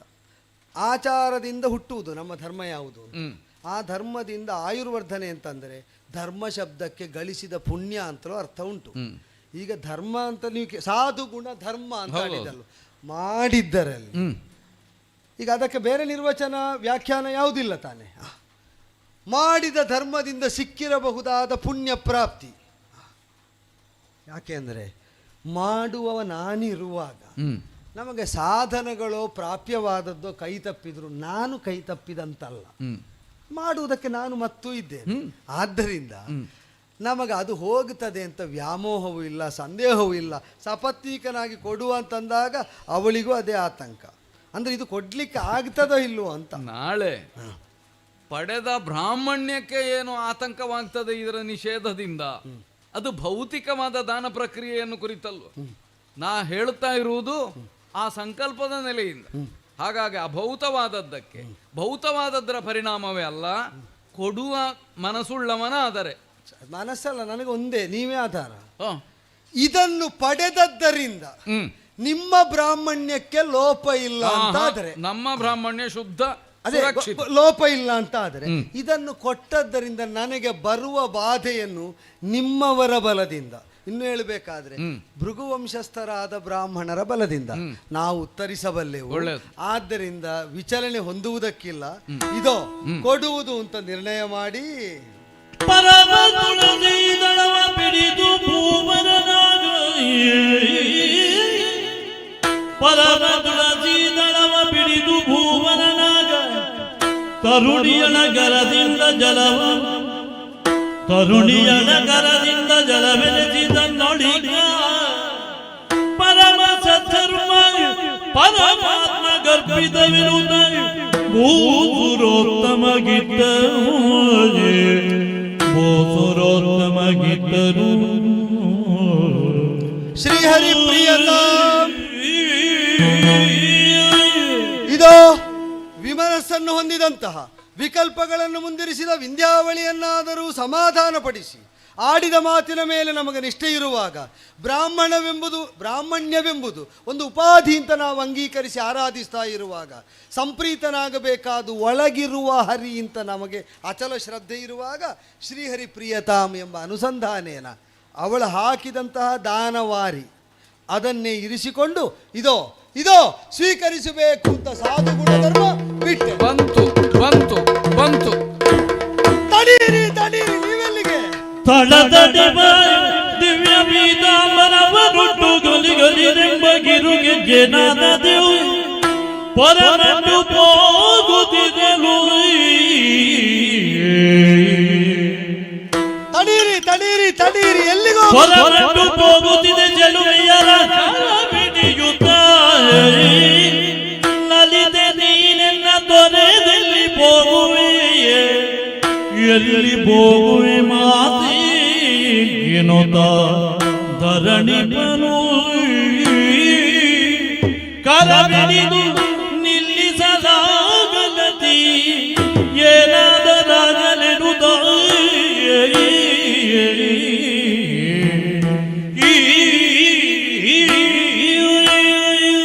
ಯಾರು? ಭಾಗ್ಯಲಕ್ಷ್ಮಿ.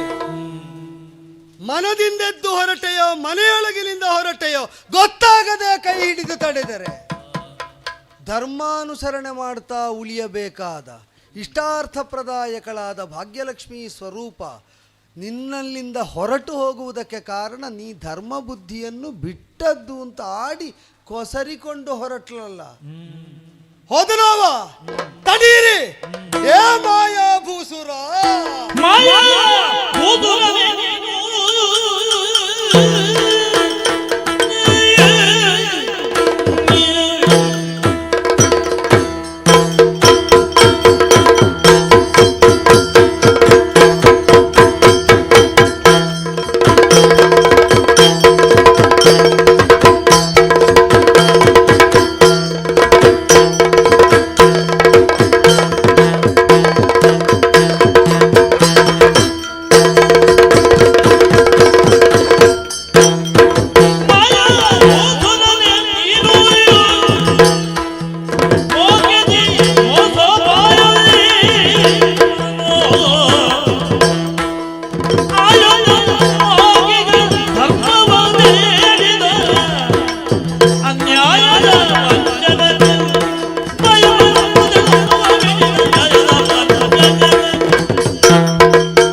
ಆಯತನದಿಂದಲೇ ಒಂದು ಧರ್ಮ ಬುದ್ಧಿಯನ್ನೇ ಯಾಚಿಸಿದಂತಹ ನೀನು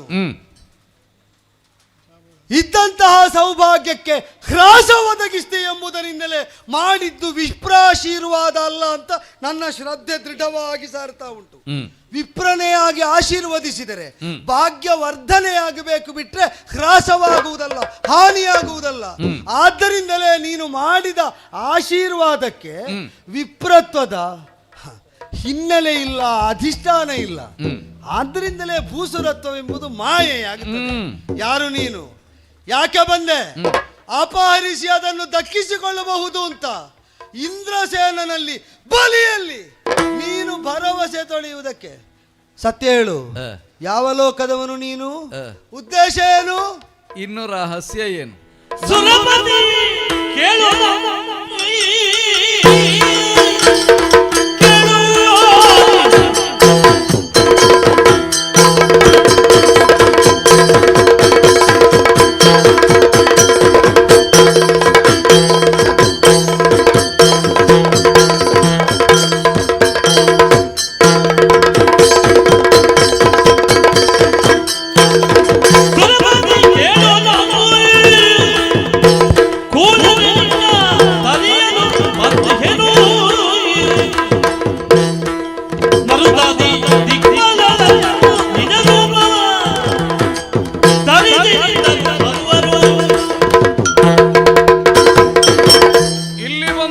ಸಾಧಿಸಿಕೊಳ್ಳಬೇಕಾದ ಉದ್ದೇಶ ಪೂರ್ಣವಾದ ಮೇಲೆ ಮತ್ತೆ ಯಾವ ರಹಸ್ಯವನ್ನು ಇಟ್ಟುಕೊಳ್ಳಬೇಕಾದ ಅವಶ್ಯಕತೆ ಏನೂ ಇಲ್ಲ.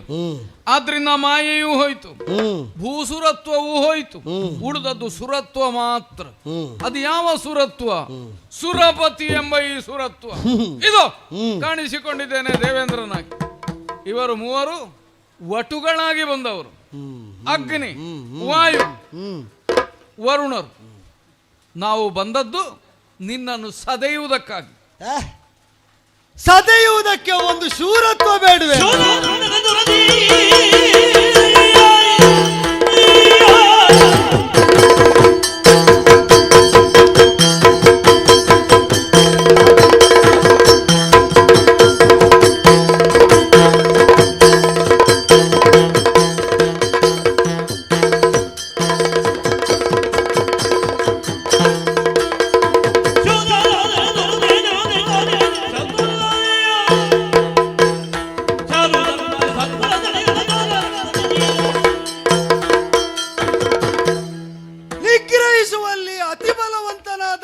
ಶಕ್ರನಿಗೆ ಕಾಪಟ್ಯ, ಮಾಯೆ, ವಿವಂಚನೆ ಅಪೇಕ್ಷಿತ ಅಂತಾದ ಮೇಲೆ ಆ ನೆಲೆಯೇ ಹೋಯ್ತು.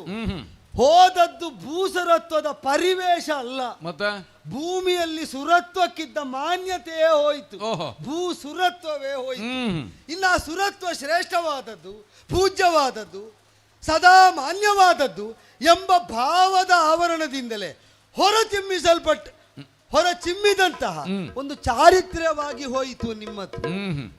ಅದಲ್ಲ ಅಂತಾದರೆ ಎತ್ತರದ ನೆಲೆಯನ್ನು ಹೊಂದಿದವ ಇಲ್ಲಿ ನಾನು ಅಧರ್ಮಾಚರಣೆಯಲ್ಲಿದ್ದರೆ, ಅನ್ಯಾಯವನ್ನು ಮಾಡಿದರೆ, ಸುರವಿದ್ವೇಷ ಸಾಧನಾರ್ಥವಾಗಿ ಯುಕ್ತಾಯುಕ್ತ ವಿವೇಚನೆ ಬಿಟ್ಟು ಅಭಿಯೋಗಾದಿಗಳಲ್ಲಿ ತೊಡಗಿಸಿಕೊಂಡದ್ದೇ ಹೌದು ಅಂತಾದರೆ ಆಕ್ಷೇಪ ಮಾಡುವುದಕ್ಕೋ, ನಾನು ಹೊರಟ ದಾರಿ ಸರಿಯಿಲ್ಲ ಅಂತಾಗಿದ್ದರೆ ಆ ದಾರಿಗೆ ವಿರುದ್ಧವಾಗಿ ಅಥವಾ ತಡೆಯೊಡ್ಡುವುದಕ್ಕೆ ನೀನು ಯಾವ ದಾರಿಯಲ್ಲಿ ಬಂದರೂ ಕೇಳುವುದಕ್ಕಿರಲಿಲ್ಲ. ಈಗ ಭೂಸುರ ಸಂತರ್ಪಣೆ ಮಾಡುವುದೋ, ದಾನ ದಕ್ಷಿಣೆಗಳನ್ನು ಕೊಡುವುದೋ, ಧರ್ಮಾಚರಣೆಯಲ್ಲಿ ನಿರತನಾಗಿ ಶಕ್ತಿ ವೃದ್ಧಿಯನ್ನು ನಾವು ಸಾಧಿಸಿಕೊಳ್ಳುವುದೋ, ಅದರಲ್ಲಿ ಅನುಚಿತವಾದದ್ದೇನುಂಟು ಅದನ್ನೇ ತಡೆದ ನೀನು ದೇವನಾಗಬೇಕು. ಯಾಕೆ? ಮೊದಲೇ ದೇವನಾಗಬೇಕು ಹೇಗೆ ಅಂತ ಪ್ರಶ್ನೆ. ಮತ್ತಲ್ಲೋ ನಾವು ದಮನಿಸುವುದಕ್ಕೆ ಯೋಗ್ಯರಾದ ಶೂರರು, ವೀರರು ಅಂತ ಹೇಳುವುದು ಯಾವ ಸೀಮೆಯ ಶೂರನು ನೀನು? ನಮ್ಮ ಶೌರ್ಯ ಪ್ರಕಟ ಆಯ್ತಲ್ಲ.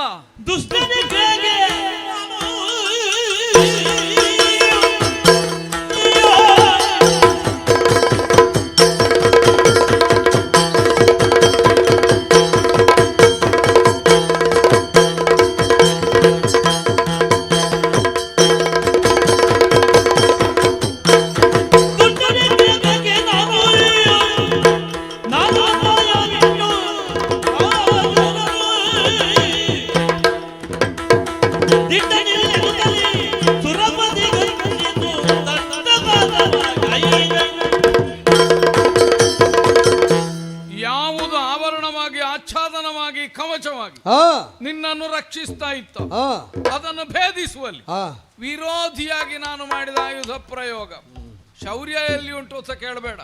ಹೋರಾಟ ಎಂಬುದು ಕೇವಲ ರಣಾಂಗಣದ ಹೋರಾಟ ಮಾತ್ರವಲ್ಲ, ಕೈಯಲ್ಲಿ ಪ್ರಕಟವಾಗಿ ಲೋಹದ ಆಯುಧ ಹಿಡಿದು ಮಾಡುವುದು ಮಾತ್ರ ಹೋರಾಟವಲ್ಲ. ದುಷ್ಟ ನಿಗ್ರಹಕ್ಕೆ ಮಾಡಬಹುದಾದ ಸಕಲ ಉಪಾಯಗಳು ನಾವು ಮಾಡತಕ್ಕದ್ದೇ, ಮಾಡುವವರೇ. ದೇವತೆಗಳಿಗೆ ಅಂತರ್ಧಾನದ ಶಕ್ತಿ ಉಂಟು ಎಂಬುದರಿಂದ ಅದು ಮೋಸ ಅಂತ ಆಗುವುದಿಲ್ಲ, ಅದವರ ಶಕ್ತಿ.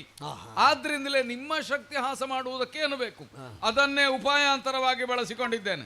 ನನ್ನನ್ನು ಆಕ್ಷೇಪಿಸುವಲ್ಲಿ ನೀನು ಕಳಕೊಂಡದ್ದು ದೊಡ್ಡದೇ ಹೌದಾ ಅಲ್ವೋ? ಭ್ರಷ್ಟತೆ ನಿನಗೂ ಬಂತಲ್ಲ, ಇನ್ನೀಗ ನೋಡುವ ನೀನು ಮತ್ತೆ ಸಂಗ್ರಹ ಮಾಡಿ, ಮತ್ತೆ ಸಂಪಾದನೆ ಮಾಡಿ, ಮತ್ತೆ ಸ್ವರ್ಗದ ಎತ್ತರಕ್ಕೆ ಏರುವಾಗ ಏನಾಗಬೇಕೋ ಅದನ್ನು ನಾನು ಮಾಡಿ ಏನು. ಈಗ ಶೌರ್ಯ ಎಲ್ಲಿ ಉಂಟು ಅಂತ ಕೇಳ್ತೀಯಲ್ಲ, ಪ್ರಕಟವಾಗಿ ಆಯುಧ ಹಿಡಿದು ಮುಂದೆ ಬಾ, ಶೌರ್ಯ ಏನು ಅಂತ ಗೊತ್ತಾಗ್ತದೆ. ಉಳಿದವರನ್ನು ಯಾವ ವಸನದಲ್ಲಿ ಕಾಣಬೇಕು, ಸ್ವರೂಪದಲ್ಲಿ ಕಾಣಬೇಕು ಅಂತ ನೀನು ನಿರ್ಣಯಿಸುವ ಹೊಣೆಗಾರಿಕೆ ಹೊತ್ತವನಂತೆ ಮೇಲ ನೆಲೆಯಿಂದ ಮಾತಾಡುವಾಗ ನೀನು ಬೆತ್ತಲಾದ ಕತೆ ಗೊತ್ತಿಲ್ಲ ಅಂತ ಭಾವಿಸಿದ್ಯೋ? ಎಷ್ಟು ಬಾರಿ ಹೋಗಿದ್ಯೋ, ಏನೇನು ಮಾಡಿದ್ಯೋ?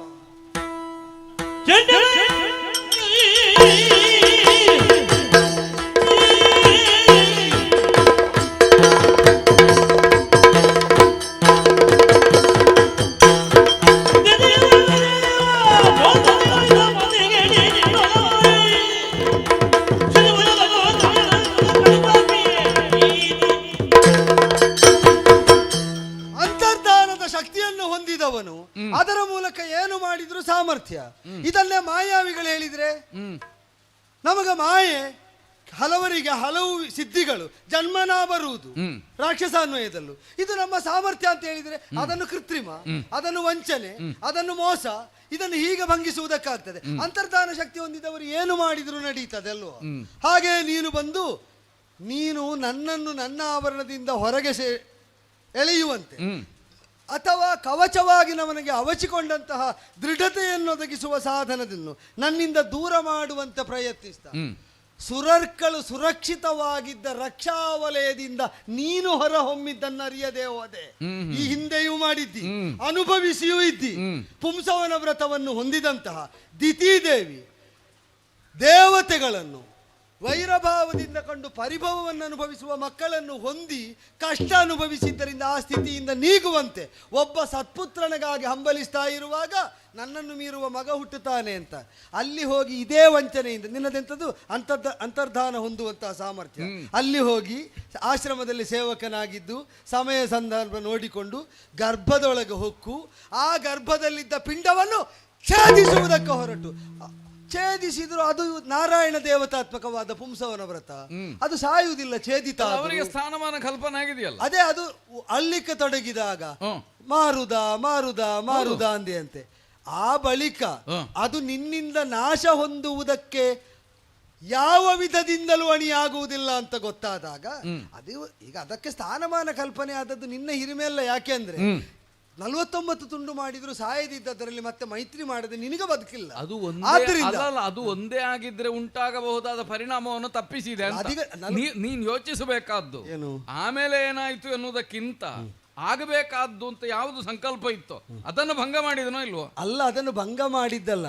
ನೀನು 49 ಮಾಡಿದರೂ ಹರಿಕಾರುಣ್ಯದಿಂದ ರಕ್ಷಿತವಾದದ್ದು ಅಚಲ, ಅದರ ಪ್ರಾಣಹರಣ ತ್ರಾಣಹರಣ ನಿನ್ನಿಂದ ಆಗುವುದಿಲ್ಲ ಅಂತ ಗೊತ್ತಾದ ಮೇಲೂ ಹರಿಶರಣರ ವಂಶದಲ್ಲಿ ಹರಿಶರಣನಾಗಿರುವ ನನ್ನನ್ನು ಭೇದಿಸುವುದಕ್ಕೆ ಹೊರಟ್ರೆ ಸಂಖ್ಯೆ ಹೆಚ್ಚಾದೀತು ಸುರಪತಿ.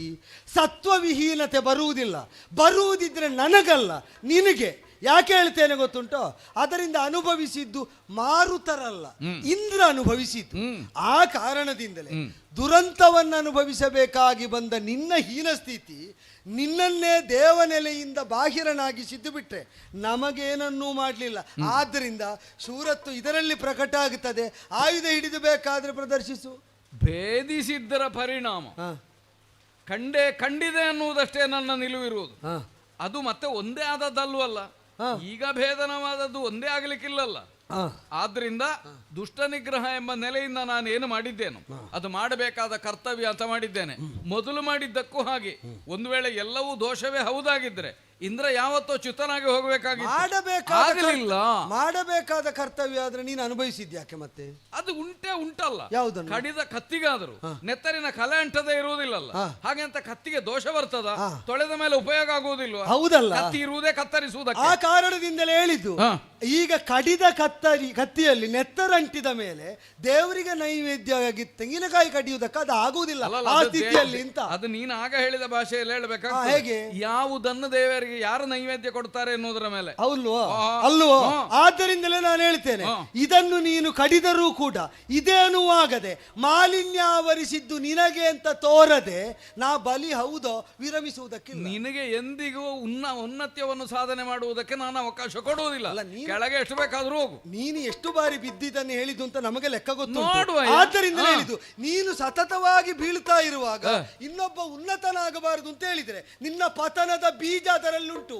ಅದನ್ನು ಸಾಧಿಸುವುದು ನನಗೆ ಸಾಧ್ಯವು. ನಿನಗೆ ಎಷ್ಟು ಸಾಧ್ಯ ಉಂಟು ಈಗ ಪ್ರಕಟವಾಗುತ್ತದೆ, ನೋಡುವ. ನೋಡೋಣ.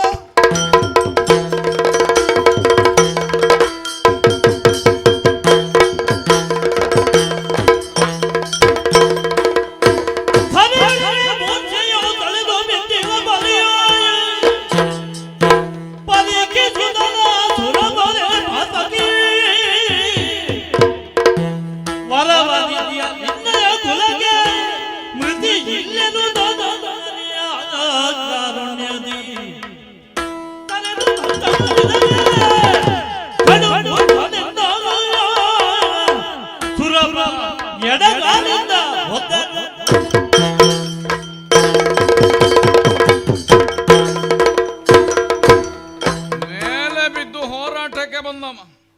ಏನು ದೇವತೆಗಳ ತಿಂತಿಣಿಯೇ ಬಂದದ್ದಲ್ಲ, ನಾವು ಕೇವಲ 4 ಜನ ಬಂದದ್ದು. ಪೆಟ್ಟು ತಿಂದು ಬಿದ್ರಲ್ಲ ಕೆಳಗೆ. ಇವ ಸ್ಥಿರವಾಗಿ ಉಳಿಯತಕ್ಕವನ, ಇವ ಉನ್ನತಿಗೆ ಏರತಕ್ಕವನ. ನಮ್ಮ ಆಯುಧಾಘಾತದಿಂದ ಹೇಗೆ ಬಿದ್ದನ, ಇದೇ ಇವನ ಜೀವನದ ಪತನದ ಸಂಕೇತವಾಗಬೇಕು. ಕೊಂದು ಮುಗಿಸ್ತಿದ್ದೆ, ಏನು ಮಾಡುವ.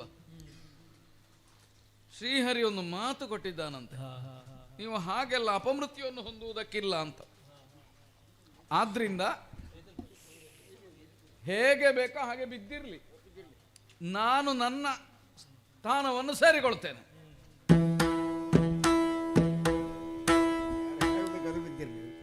ಹರಿಯೇ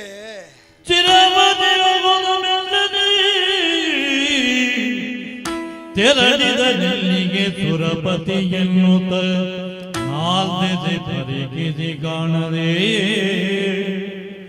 ಮನದೋ ಕರಗುತ್ತಾಯಿ ಚಿಂತೆಯೊಳಾಗಲೇ ಹರಿಗೋವಿಂದ ಪರಮಾನಂದ ದುರಿತಗನಿ ಮುಕುಂದ ಶರಣನು ಮನದಯ ದೇವ ಶರಣನೆಲ್ಲನು ಮನದಯ ದೇವ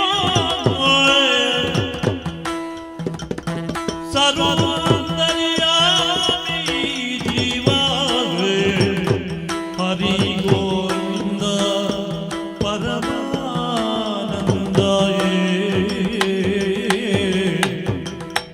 ದೇವಾ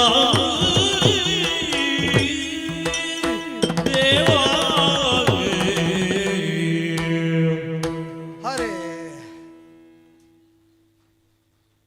ಹೊಡೆದ ಹೊಡೆತದಿಂದ ಮೈಪುಡಿಯಾದದ್ದಕ್ಕಲ್ಲ ವಿಷಾದ,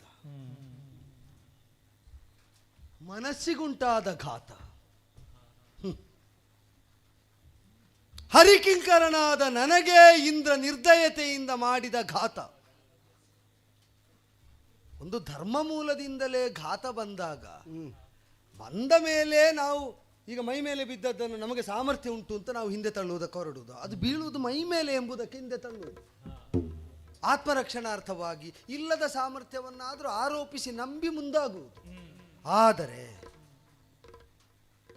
ಪ್ರಹ್ಲಾದ ವಂಶಸ್ಥರಾದವರನ್ನು ಕೊಲ್ಲುವುದಿಲ್ಲ ಅಂತ ಹರಿಯಾಡಿದ ನರಹರಿಯಾಡಿದ ಮಾತಿಗೆ ಮಾನ್ಯತೆ ಇತ್ತು. ಇವ ಕೊಲ್ಲಲಾಗದೆ ಹೋಗ್ತಾನಾದರೆ ದೇವರೇ ತಪ್ಪು ಮಾಡಿದವನಿಗೆ ನಿನ್ನ ಬದುಕಿ ಯಾಕೆ, ನೀನು ಕೊಡುವ ಬದುಕಿ ಯಾಕೆ? ನೀ ಬದುಕು ಕಲ್ಪಿಸಿದ ಜೀವನೇ ಬಲಿ ಹೌದಾದರೆ ಇಲ್ಲಿ ತಪ್ಪಿನ ಆರೋಪ ಮಾಡಿ ಇಂದ್ರನ ಘಾತ ಯಾಕೆ? ದಿತಿಗರ್ಭ ಛೇದ ಮಾಡಿದವನಿಗೆ ಇಂದ್ರನ ಕಾಯ ಉಳಿಸಿ ಪರಕಾಯ ಪ್ರವೇಶ ಮಾಡಿ ಶಬರನಾಗಿ ದುರಿತ ಅನುಭವಿಸಬೇಕಾದ ದುರ್ಭರ ಸ್ಥಿತಿ ಬಂದದ್ದು ಹೌದಾದರೆ ಧರ್ಮಶೀಲನಾದ ಬಲಿಯಿಂದ ಅಪಹಾರ ಮಾಡಿದಂತಹ ಧರ್ಮಾಪಹಾರವನ್ನು ಮಾಡಿದ ಅವನು ಧಾರ್ಮಿಕನಾಗಿ ಅನ್ಯ ಕರ್ಮಾಚರಣೆಯನ್ನು ಮಾಡದೆ ದುರ್ಬಲನಾದ ನೆಲೆಯಲ್ಲಿ ಬಡಿದ, ಜಗತ್ತಿನಲ್ಲಿ ಅತಿ ಪ್ರಬಲನಾದವನು ಘಾತಕನು. ನಾನು ಒಳಗಾದೆ, ಆದರೆ ಸಾಯಬೇಕಾದ ಸೋಲಬೇಕಾದ ಸತ್ವ ಅಲ್ಲ ಅಂತ ನೀನು ನಿರ್ಣಯಿಸಿದರೆ ಬಡಿದವನ ಬಡಿತ ಯಾವ ನೆಲೆಯಿಂದ ಸರಿ? ಶ್ರದ್ಧೆಯಲ್ಲಿ ವಿಚಲನೆ ಇಲ್ಲ. ಆದರೆ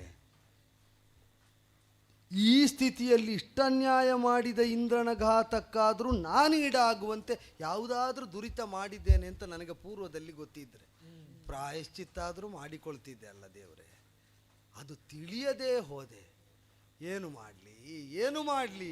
ನಂಬಿದ ನೆಲೆ ಅಲ್ಲಾಡಿ ಕುಸಿಯುವುದಕ್ಕೆ ತೊಡಗಿದರೆ ಯಾವುದನ್ನು ಅಂತುಕೊಡ್ಲಿ? ಎಂದು ಚಿಂತಾಮುದಿಯುತ್ತಿರಿ ಕುಂದಿ ಮೌನದೊಡಿರರು ಶುಕ್ರರು ಬಂದುದನು ಪರಿಗಿದುದೆ ವಂದಿದೆ ಪರಸುತಾಕ್ಷಣದಿ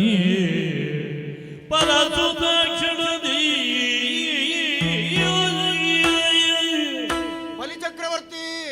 ಓಹ್ ಆಚಾರ್ಯವರೇಣ್ಯ, ವಂದಿಸಿಕೊಂಡೆ. ಶುಭವಾಗಲಿ.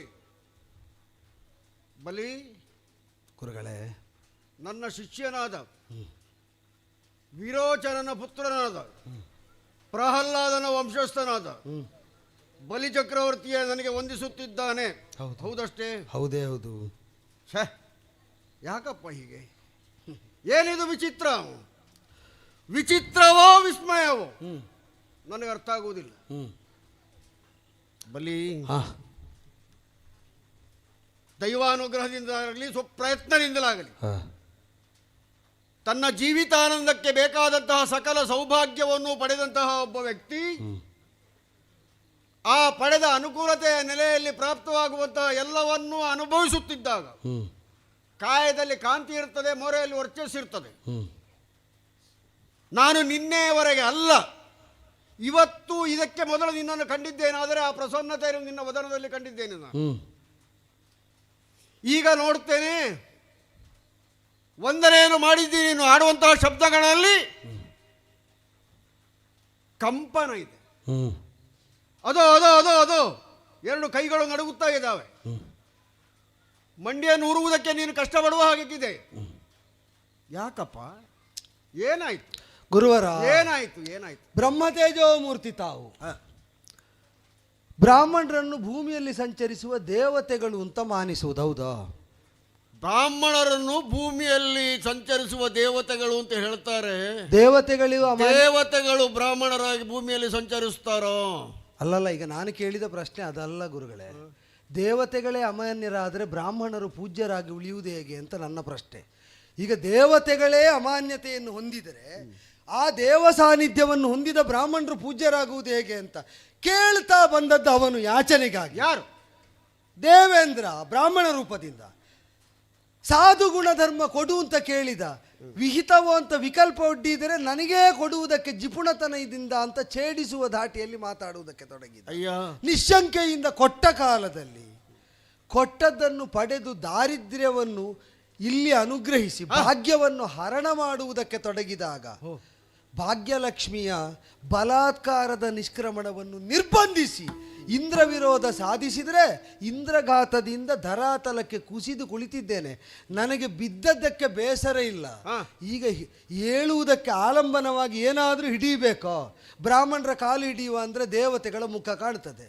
ದೇವತೆಗಳ ಕಾಲು ಹಿಡಿಯುವ ಅಂತ ಕೇಳಿದರೆ ಈಗ ಭೂಮಿಯಲ್ಲಿ ಬ್ರಾಹ್ಮಣರು ಇದು ತನಕ ಉಪದೇಶಿಸಿದಂತೆ ದೇವತೆಗಳನ್ನು ಆರಾಧಿಸಿದ್ದಕ್ಕೆ ಅವರ ನಡೆಯಲ್ಲಿದ್ದ ದೋಷ ಕಾಣ್ತದೆ. ದೇವತೆಗಳನ್ನು ಬ್ರಾಹ್ಮಣರನ್ನು ಹಿಡಿಯುವುದಕ್ಕಾಗದೆ ಏಳಬೇಕೋ ಬೇಡುವ ಅಂತ ಶಂಕೆ ಬರ್ತದೆ. ನಾನೀಗ ಏನು ಮಾಡಬೇಕು ಗುರುಗಳೇ? ಬಲಿಚಕ್ರವರ್ತಿ ಹೇಳಿ ಗುರುಗಳೇ. ಬ್ರಾಹ್ಮಣ್ಯ ಕೆಟ್ಟಿದೆಯೋ? ಕೆಡುವುದಕ್ಕೆ ಸಾಧ್ಯವೇ ಇಲ್ಲ. ಬ್ರಾಹ್ಮಣ್ಯವನ್ನು ಕೆಡಿಸಿದ್ದಾರೆ. ಬ್ರಾಹ್ಮಣ್ಯವನ್ನು ಯಾರು ಕೆಡಿಸಿದ್ದಾರೆ? ಬ್ರಾಹ್ಮಣರೇ ಕೆಡಿಸಿದರು. ಇಲ್ಲ ಇಲ್ಲ, ದೇವತೆಗಳು ಕೆಡಿಸಿದ್ದಾರೆ. ಅವರ ಮನೆಯನ್ನು ಅವರು ಹಾಳು ಮಾಡಿಕೊಂಡ್ರೆ ಹಾಳು ಮಾಡಿಕೊಳ್ಳಿ. ಆದರೆ ಯಾರೋ ಅನ್ಯರು ಬ್ರಾಹ್ಮಣರಂತೆ ಅಥವಾ ಬ್ರಾಹ್ಮಣ ವೇಷಧಾರಿಗಳಾಗಿ ಕಾಣಿಸಿಕೊಂಡು ಬ್ರಾಹ್ಮಣ್ಯದ ಆಚರಣೆಗಳ ವಿಚಾರದಲ್ಲಿ ಸ್ಪಷ್ಟವಾದಂತಹ ಯಾವುದನ್ನು ಹೇಳುವುದಕ್ಕಾಗದೆ ಅವರು ಹೇಳಿದ್ದೆಲ್ಲವೂ ಬ್ರಾಹ್ಮಣ್ಯ ವಾಕ್ಯ ಅಂತ ಹೇಳಿ ಎಲ್ಲರೂ ನಂಬಿದ್ದರಿಂದ ಅದು ಉಳಿದ ಬ್ರಾಹ್ಮಣರೆಲ್ಲ ಕೆಟ್ಟರು. ಸರಿಯಾಗಿ ವೇಷ ಮಾಡಲಿಕ್ಕೆ ಆಗದಿದ್ದವರು, ಆ ವೇಷಕ್ಕೆ ಸಂಬಂಧಪಟ್ಟಂತಹ ನಡೆಯನ್ನು ನುಡಿಯನ್ನು ಅನುಷ್ಠಾನ ಮಾಡಲಿಕ್ಕೆ ಸಾಧ್ಯ ಇಲ್ಲದಿದ್ದವರು ವೇಷಧಾರಿಗಳಾಗಲೇಬಾರದು. ಗುರುಗಳೇ, ನನಗೆ ಸಂದೇಹ ಇರುವುದು ಅದಲ್ಲ. ಈಗ ಅವೊಂದು ವೇಷ ಮಾಡಿ ಬಂದು ಹೋದ ಮೇಲೆ ಈಗ ಯಾರನ್ನು ನೋಡುವಾಗಲೂ ಇವರದ್ದೇನು ವೇಷ ಅಂತಲೇ ನೋಡುವ ಅಂತ ಕಾಡುವುದು. ನಿಮ್ಮನ್ನು ಈಗ ಬೇಸರ ಮಾಡಿಬೇಡಿ. ಈಗ ನನಗೆ ದೇವತೆಗಳೇ ಹಾಗೆ ಕಂಡ ಮೇಲೆ ಈಗ ಗುರುಗಳನ್ನು ನೋಡುವಾಗಲೂ ತಲೆಗೆ ಬರುವುದು ಅವನ ವೇಷ, ನಾನೇನು ಮಾಡುವುದು? ಹೌದು, ಹಾಗೆ ಗುರು ಕೂಡ ಇದು ಖಂಡಿತವಾಗಿಯೂ ಬಲಿ ಅಲ್ಲ, ಬಲಿಯ ವೇಷವೇ ಇರಬೇಕು ಅಂತ ತರ್ಕಿಸಿದ್ರೆ ಇಲ್ಲ, ಏನು ಮಾಡ್ಲಿಕ್ಕೆ ಆಗುವುದಿಲ್ಲ. ಅಪನಂಬಿಕೆ ತಾಂಡವವಾಡ್ತದೆ. ನಾನು ಅದನ್ನು ಹೇಳಿದ್ದು, ಅಧಿಷ್ಠಾನ ಇಲ್ಲದ ಅಪನಂಬಿಕೆಯ ಸಾಮ್ರಾಜ್ಯವಾಗಿ ಪರಿವರ್ತನೆ ಆಗುತ್ತದೆ. ಸ್ಥಿರವಾಗಿ ನೆಲೆಯಾಗಬೇಕಾದ ಸತ್ವತತ್ವಗಳು ಉಳಿಯದ ಭೂಮಿ. ಅಯ್ಯ, ಒಳ್ಳೆಯ ನಡತೆಯಲ್ಲಿರುವಂತಹ ಒಬ್ಬ ಮನುಷ್ಯನಿಗೆ ಕಳಂಕವನ್ನು ಹೇಗಾದರೂ ತಂದು ಹಾಕಬೇಕು ಅಂತೇಳಿ ಯಾವನು ಪ್ರಯತ್ನ ಮಾಡುತ್ತಾನೋ ಅವನು ಇರುವಲ್ಲಿಯವರೆಗೆ ಈ ಕಳಂಕ ರಹಿತರಾಗಿ ನಾವು ಹಿತರಾಗಿರುವುದಕ್ಕಾಗುವುದಿಲ್ಲ. ಕಳಂಕರ ಹಿತವಾಗಿ ಇರಬೇಕು. ಸ್ವಾಮಿ, ಈಗ ಒಳಿತಿಗೆ ಮಸಿ ಬಳಿಯುವುದಕ್ಕೆ ಯತ್ನಿಸಿದವನನ್ನು ಇಂದ್ರ ಚಂದ್ರ ಅಂತ ಮೆರವಣಿಗೆ ಮಾಡಿಸಿದ್ರೆ ನಾನೇನು ಮಾಡಬೇಕೀಗ? ಮಾಡಬಹುದು. ಈಗ ನೀವು ಹೇಳಿ, ಅವನನ್ನಲ್ವೋ ಇಂದ್ರ ಅಂತ ಮೆರವಣಿಗೆ ಮಾಡುವುದು, ಅವನಿಗೆ ಅಲ್ವೋ ಪೂಜೆ ಮಾಡುವುದು, ಆಹುತಿ ಕೊಡುವುದು, ಬೇಕಾದ್ದನ್ನೆಲ್ಲ ಒದಗಿಸಿಕೊಡುವುದು. ಈಗ ಒಡಿತಿಗೆ ಕೆಡುಕನ್ನು ಮಸಿ ಬಳಿಯುವುದನ್ನು ಕಾಯಕವಾಗಿಸಿದವನನ್ನು ಎತ್ತರದಲ್ಲಿ ಯಾರು ಸ್ವಾಮಿ ಪೂಜಿಸುವುದು? ನಾನು ಅವನನ್ನು ಇಂದ್ರ ಚಂದ್ರನೆಂದು ಪೂಜಿಸುವವರು ಯಾರಿದ್ದಾರೋ ಅವರನ್ನು ನಾವು ಖಂಡಿತವಾಗಿಯೂ ಪರಿವರ್ತನೆ ಮಾಡುವುದಕ್ಕಾಗುವುದಿಲ್ಲ ಅಂತ ಆದಾಗ ಅವನ ಸ್ಥಾನಮಾನ್ಯತೆಯನ್ನೇ ನಾವು ಕಡಿಮೆ ಮಾಡಬೇಕು. ಸ್ವಾಮಿ, ನಾವೀಗ ಉಳಿದದ್ದೆಲ್ಲ ಬಿಡುವ. ಈಗ ಇಲ್ಲಿಗೆ ಏನು ಮಾಡ್ಲಿಕ್ಕೆ ಆಗ್ತದೆ? ಹೌದು ಹೌದು ಹೌದು, ಏನಾಗ್ತದೆ? ದೊರೆರಾಯ ಲಾಲಿತಿಯೇ ಕ್ರತುವಗೈದರೆ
ಬಲಿಚಕ್ರವರ್ತಿ, ಗುರುವರೇಣ್ಯ, ನಾನು ಹೊಸದಾಗಿ ನಿನಗೆ ಏನನ್ನು ಹೇಳುವುದಿಲ್ಲ.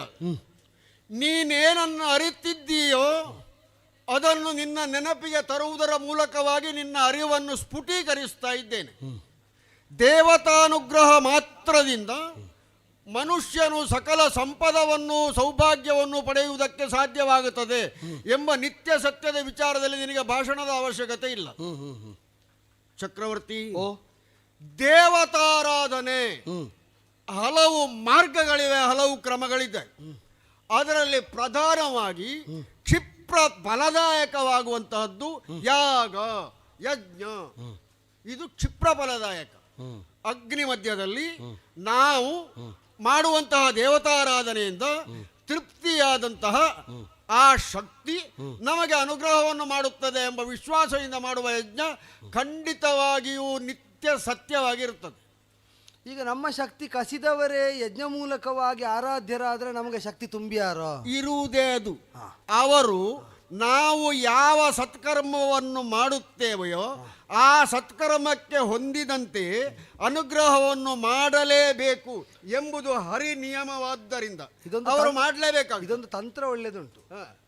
ನಮ್ಮ ಧರ್ಮಶೀಲವನ್ನು ಮಾನಿಸಿ ಅದನ್ನೇ ದಾರಿಯಾಗಿಸಿ ಆ ಧಾರ್ಮಿಕತೆಯನ್ನು ಕಸಿದರು. ಅವರ ಮಂತ್ರಾಧೀನತ್ವವನ್ನೇ ದಾರಿಯಾಗಿಸಿ ಅವರಿಂದ ಅವರದ್ದನ್ನು ನಾವು ಕಸಿಬೇಕು. ಇದು ತನಕ ಅವರೇನು ಮಾಡದೆ ನಾವು ಕಸೀತಾ ಇದ್ದೆವು, ಆದ್ದರಿಂದ ನಾವು ಸೋತದ್ದು. ಈಗ ಅವರು ಮಾಡಿದ ಮೇಲೆ ನಾವು ಕಸಿಯುವುದಕ್ಕೆ ಹೊರಟ್ರೆ ಅವರು ಮಾಡಿದ್ದಕ್ಕೆ ನಾವು ಮಾಡಿದ್ದು ಅಂತ ಆಗ್ತದೆ. ಈ ಸಲ ಏನಾದರೂ ಸಿಕ್ಕಿತೋ ಅಂತ. ಅವರು ಏನನ್ನಾದರೂ ಪಡೆದುಕೊಂಡಿರಲಿ, ನಮ್ಮಿಂದ ಅವರು ಏನನ್ನು ಪಡೆದಿದ್ದಾರೋ ಅವರು ಅದನ್ನೇ ಅಥವಾ ಅದಕ್ಕೆ ಸರಿ ಹೊಂದುವುದನ್ನು ಮೀರಿ ನಮಗೆ ಕೊಡುವಂತೆ ಆಗಬೇಕು. ಅದಕ್ಕೇನು ಮಾಡಬೇಕು ಸ್ವಾಮಿ? ಯಜ್ಞ.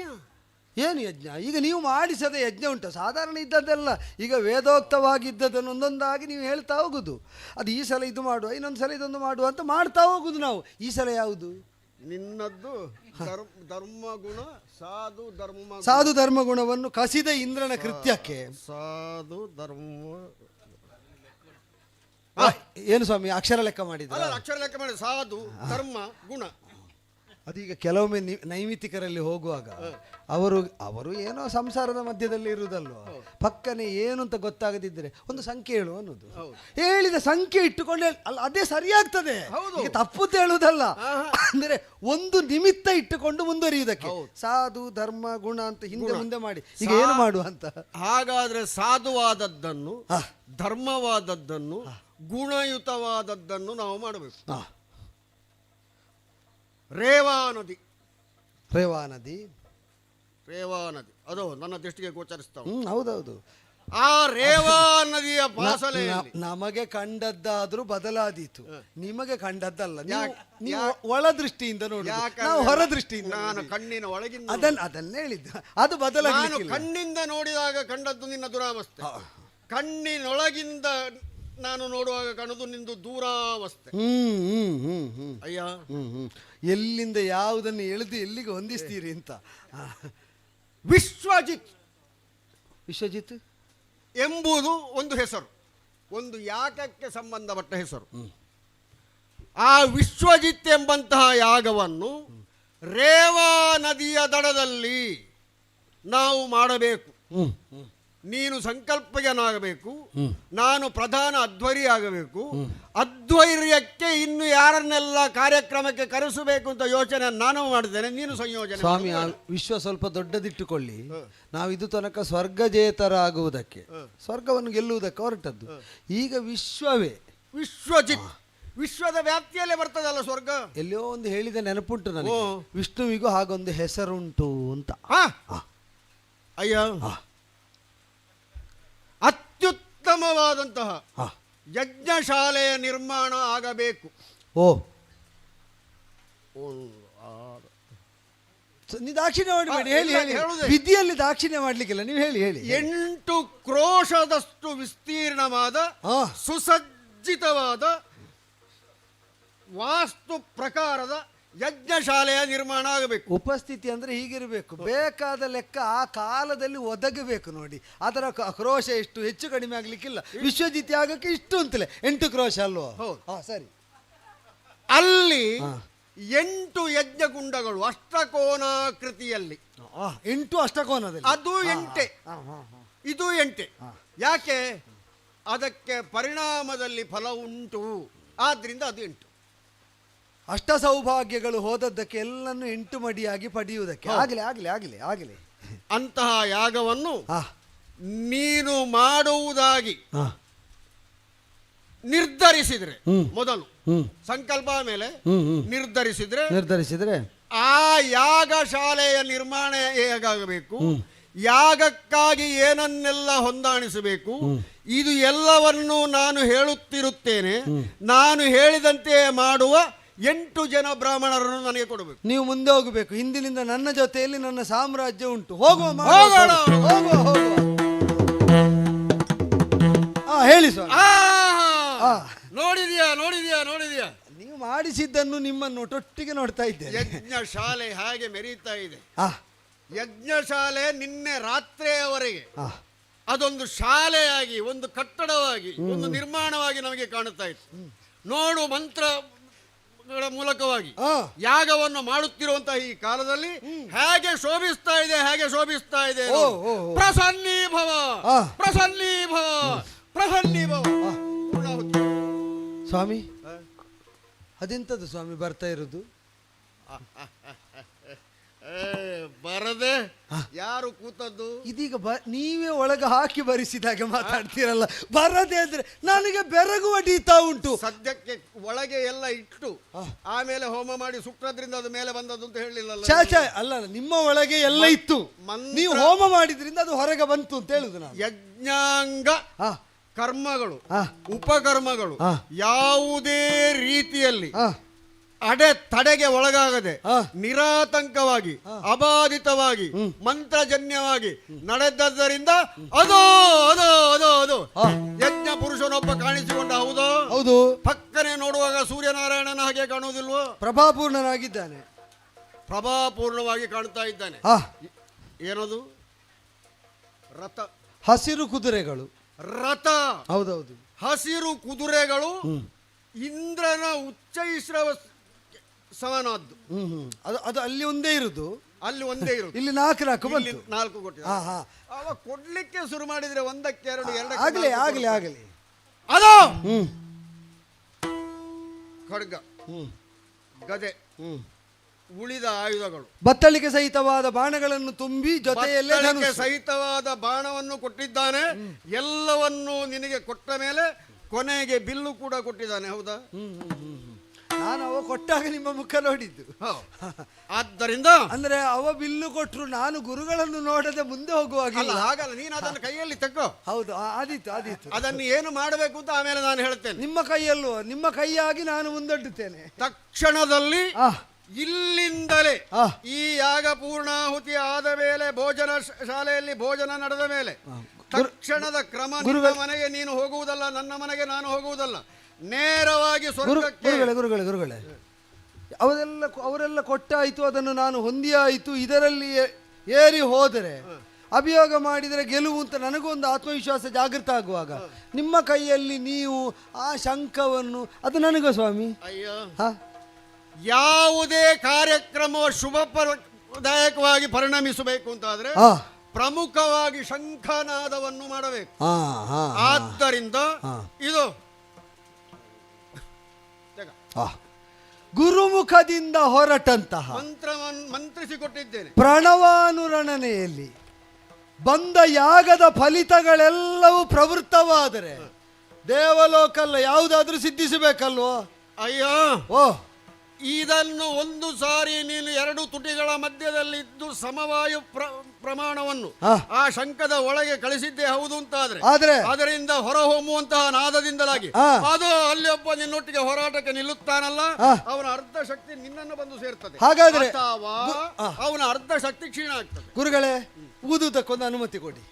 ಊದುದಲ್ಲ, ಅಲ್ಲಲ್ಲ, ಊದುತ್ತಾ ಹೋಗುವುದಕ್ಕೆ ಎಂತದ್ದು ಸಾಕಾಗುವುದಿಲ್ಲ. ನೀನೊಬ್ಬನೇ ಹೋಗುವುದು, ನಾನೊಬ್ಬನೇ ಹೋಗುವುದಲ್ಲ. ಮತ್ತೆ ಎಲ್ಲಿಯೋ ಒಂದು ಕಡೆ ಕೇಳಿದ ನೆನಪುಂಟು, ಏಕಪ್ರಾಯ ಅವರೆಲ್ಲ ಇರಬೇಕು ನಮ್ಮೊಟ್ಟಿಗೆ. ಈಗ ಏಕೋದ್ದೇಶ ಸಮರ್ಥರು ನಿನ್ನ ಸಭೆಯಲ್ಲಿ ಹೇಳಿದ್ರಲ್ಲ, ಕೆಲವರು ಹೋಗುವ ದಾಳಿ ಮಾಡುವ ಅಂತ ಹೇಳಿದ್ರಲ್ಲ, ಅಂತವರನ್ನೆಲ್ಲ ಕರೆದುಕೋ, ನಾನು ಬರುತ್ತೇನೆ. ನೀನೇರಿದ ರಥವನ್ನು ನಾನೇರುವುದಿಲ್ಲ, ನಾನು ಇಚ್ಛಾಗಮನಿಯಾಗಿ ಸ್ವರ್ಗದಲ್ಲಿ ನಿನಗಿಂತ ಮೊದಲು ಇರುತ್ತೇನೆ. ನೀನು ಸ್ವರ್ಗಕ್ಕೆ ಬಾ, ಹಿಂಬಾಲಿಸ್ತೇನೆ. ವಿಜಯಗಳು ಸಾಗೋಣ ಸಾಗೋಣ ಸಾಗೋಣ.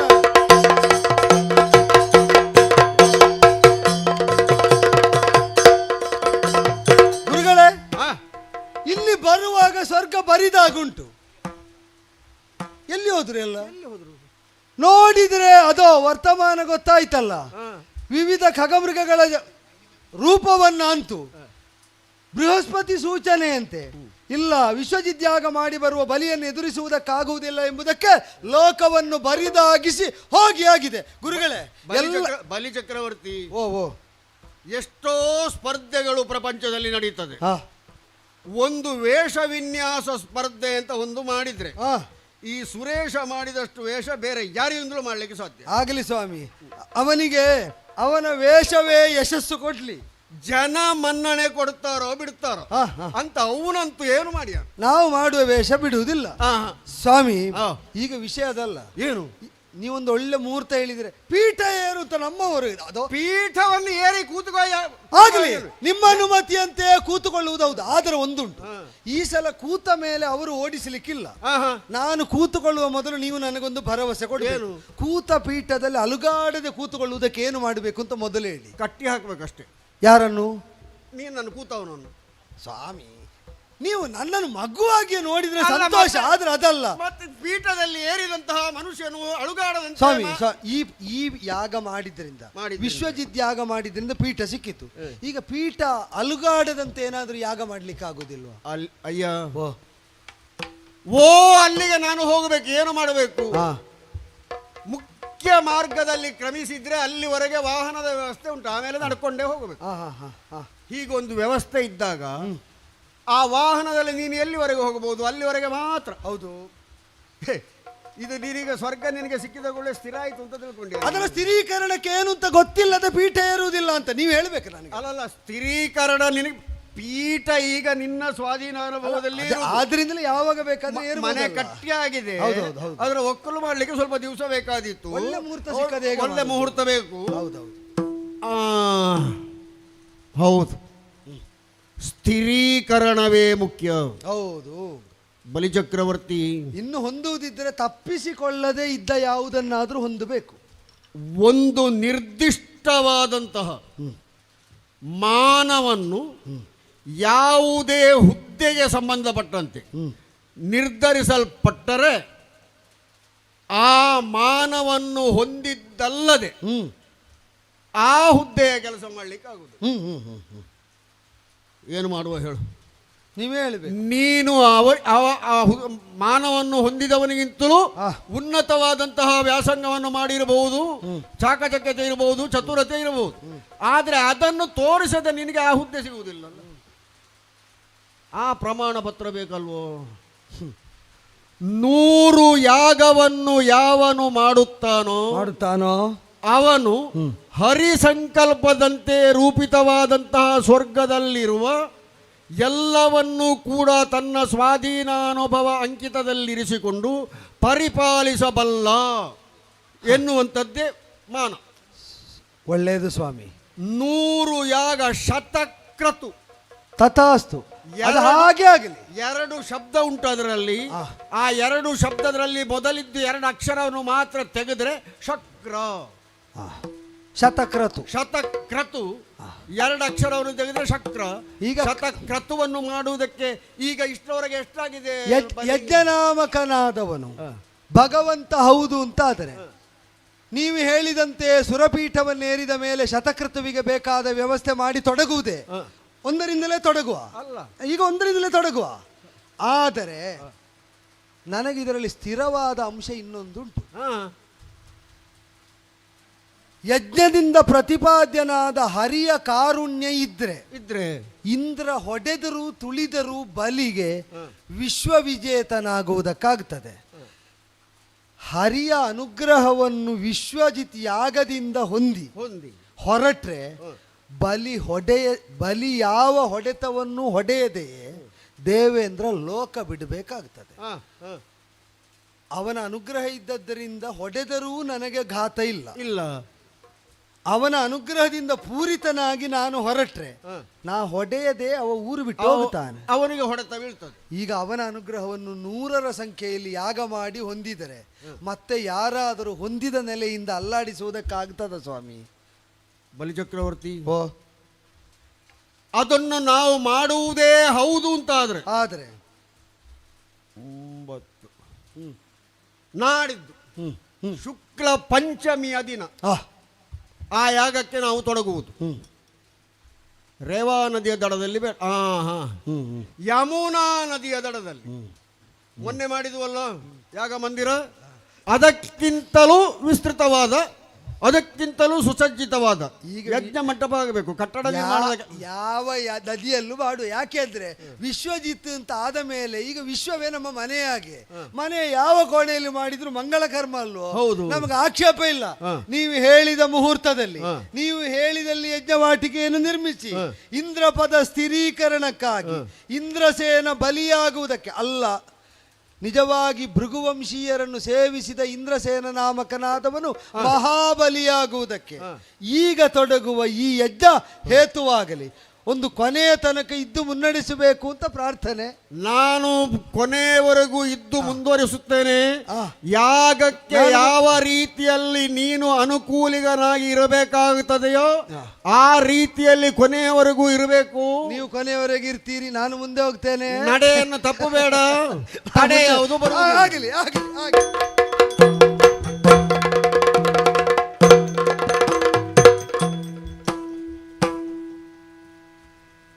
ಸುರರ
ಪರಮಶ್ರೇಷ್ಠವಾದಂಥ ತಪಸ್ಸಿನ ಮೂಲಕವಾಗಿ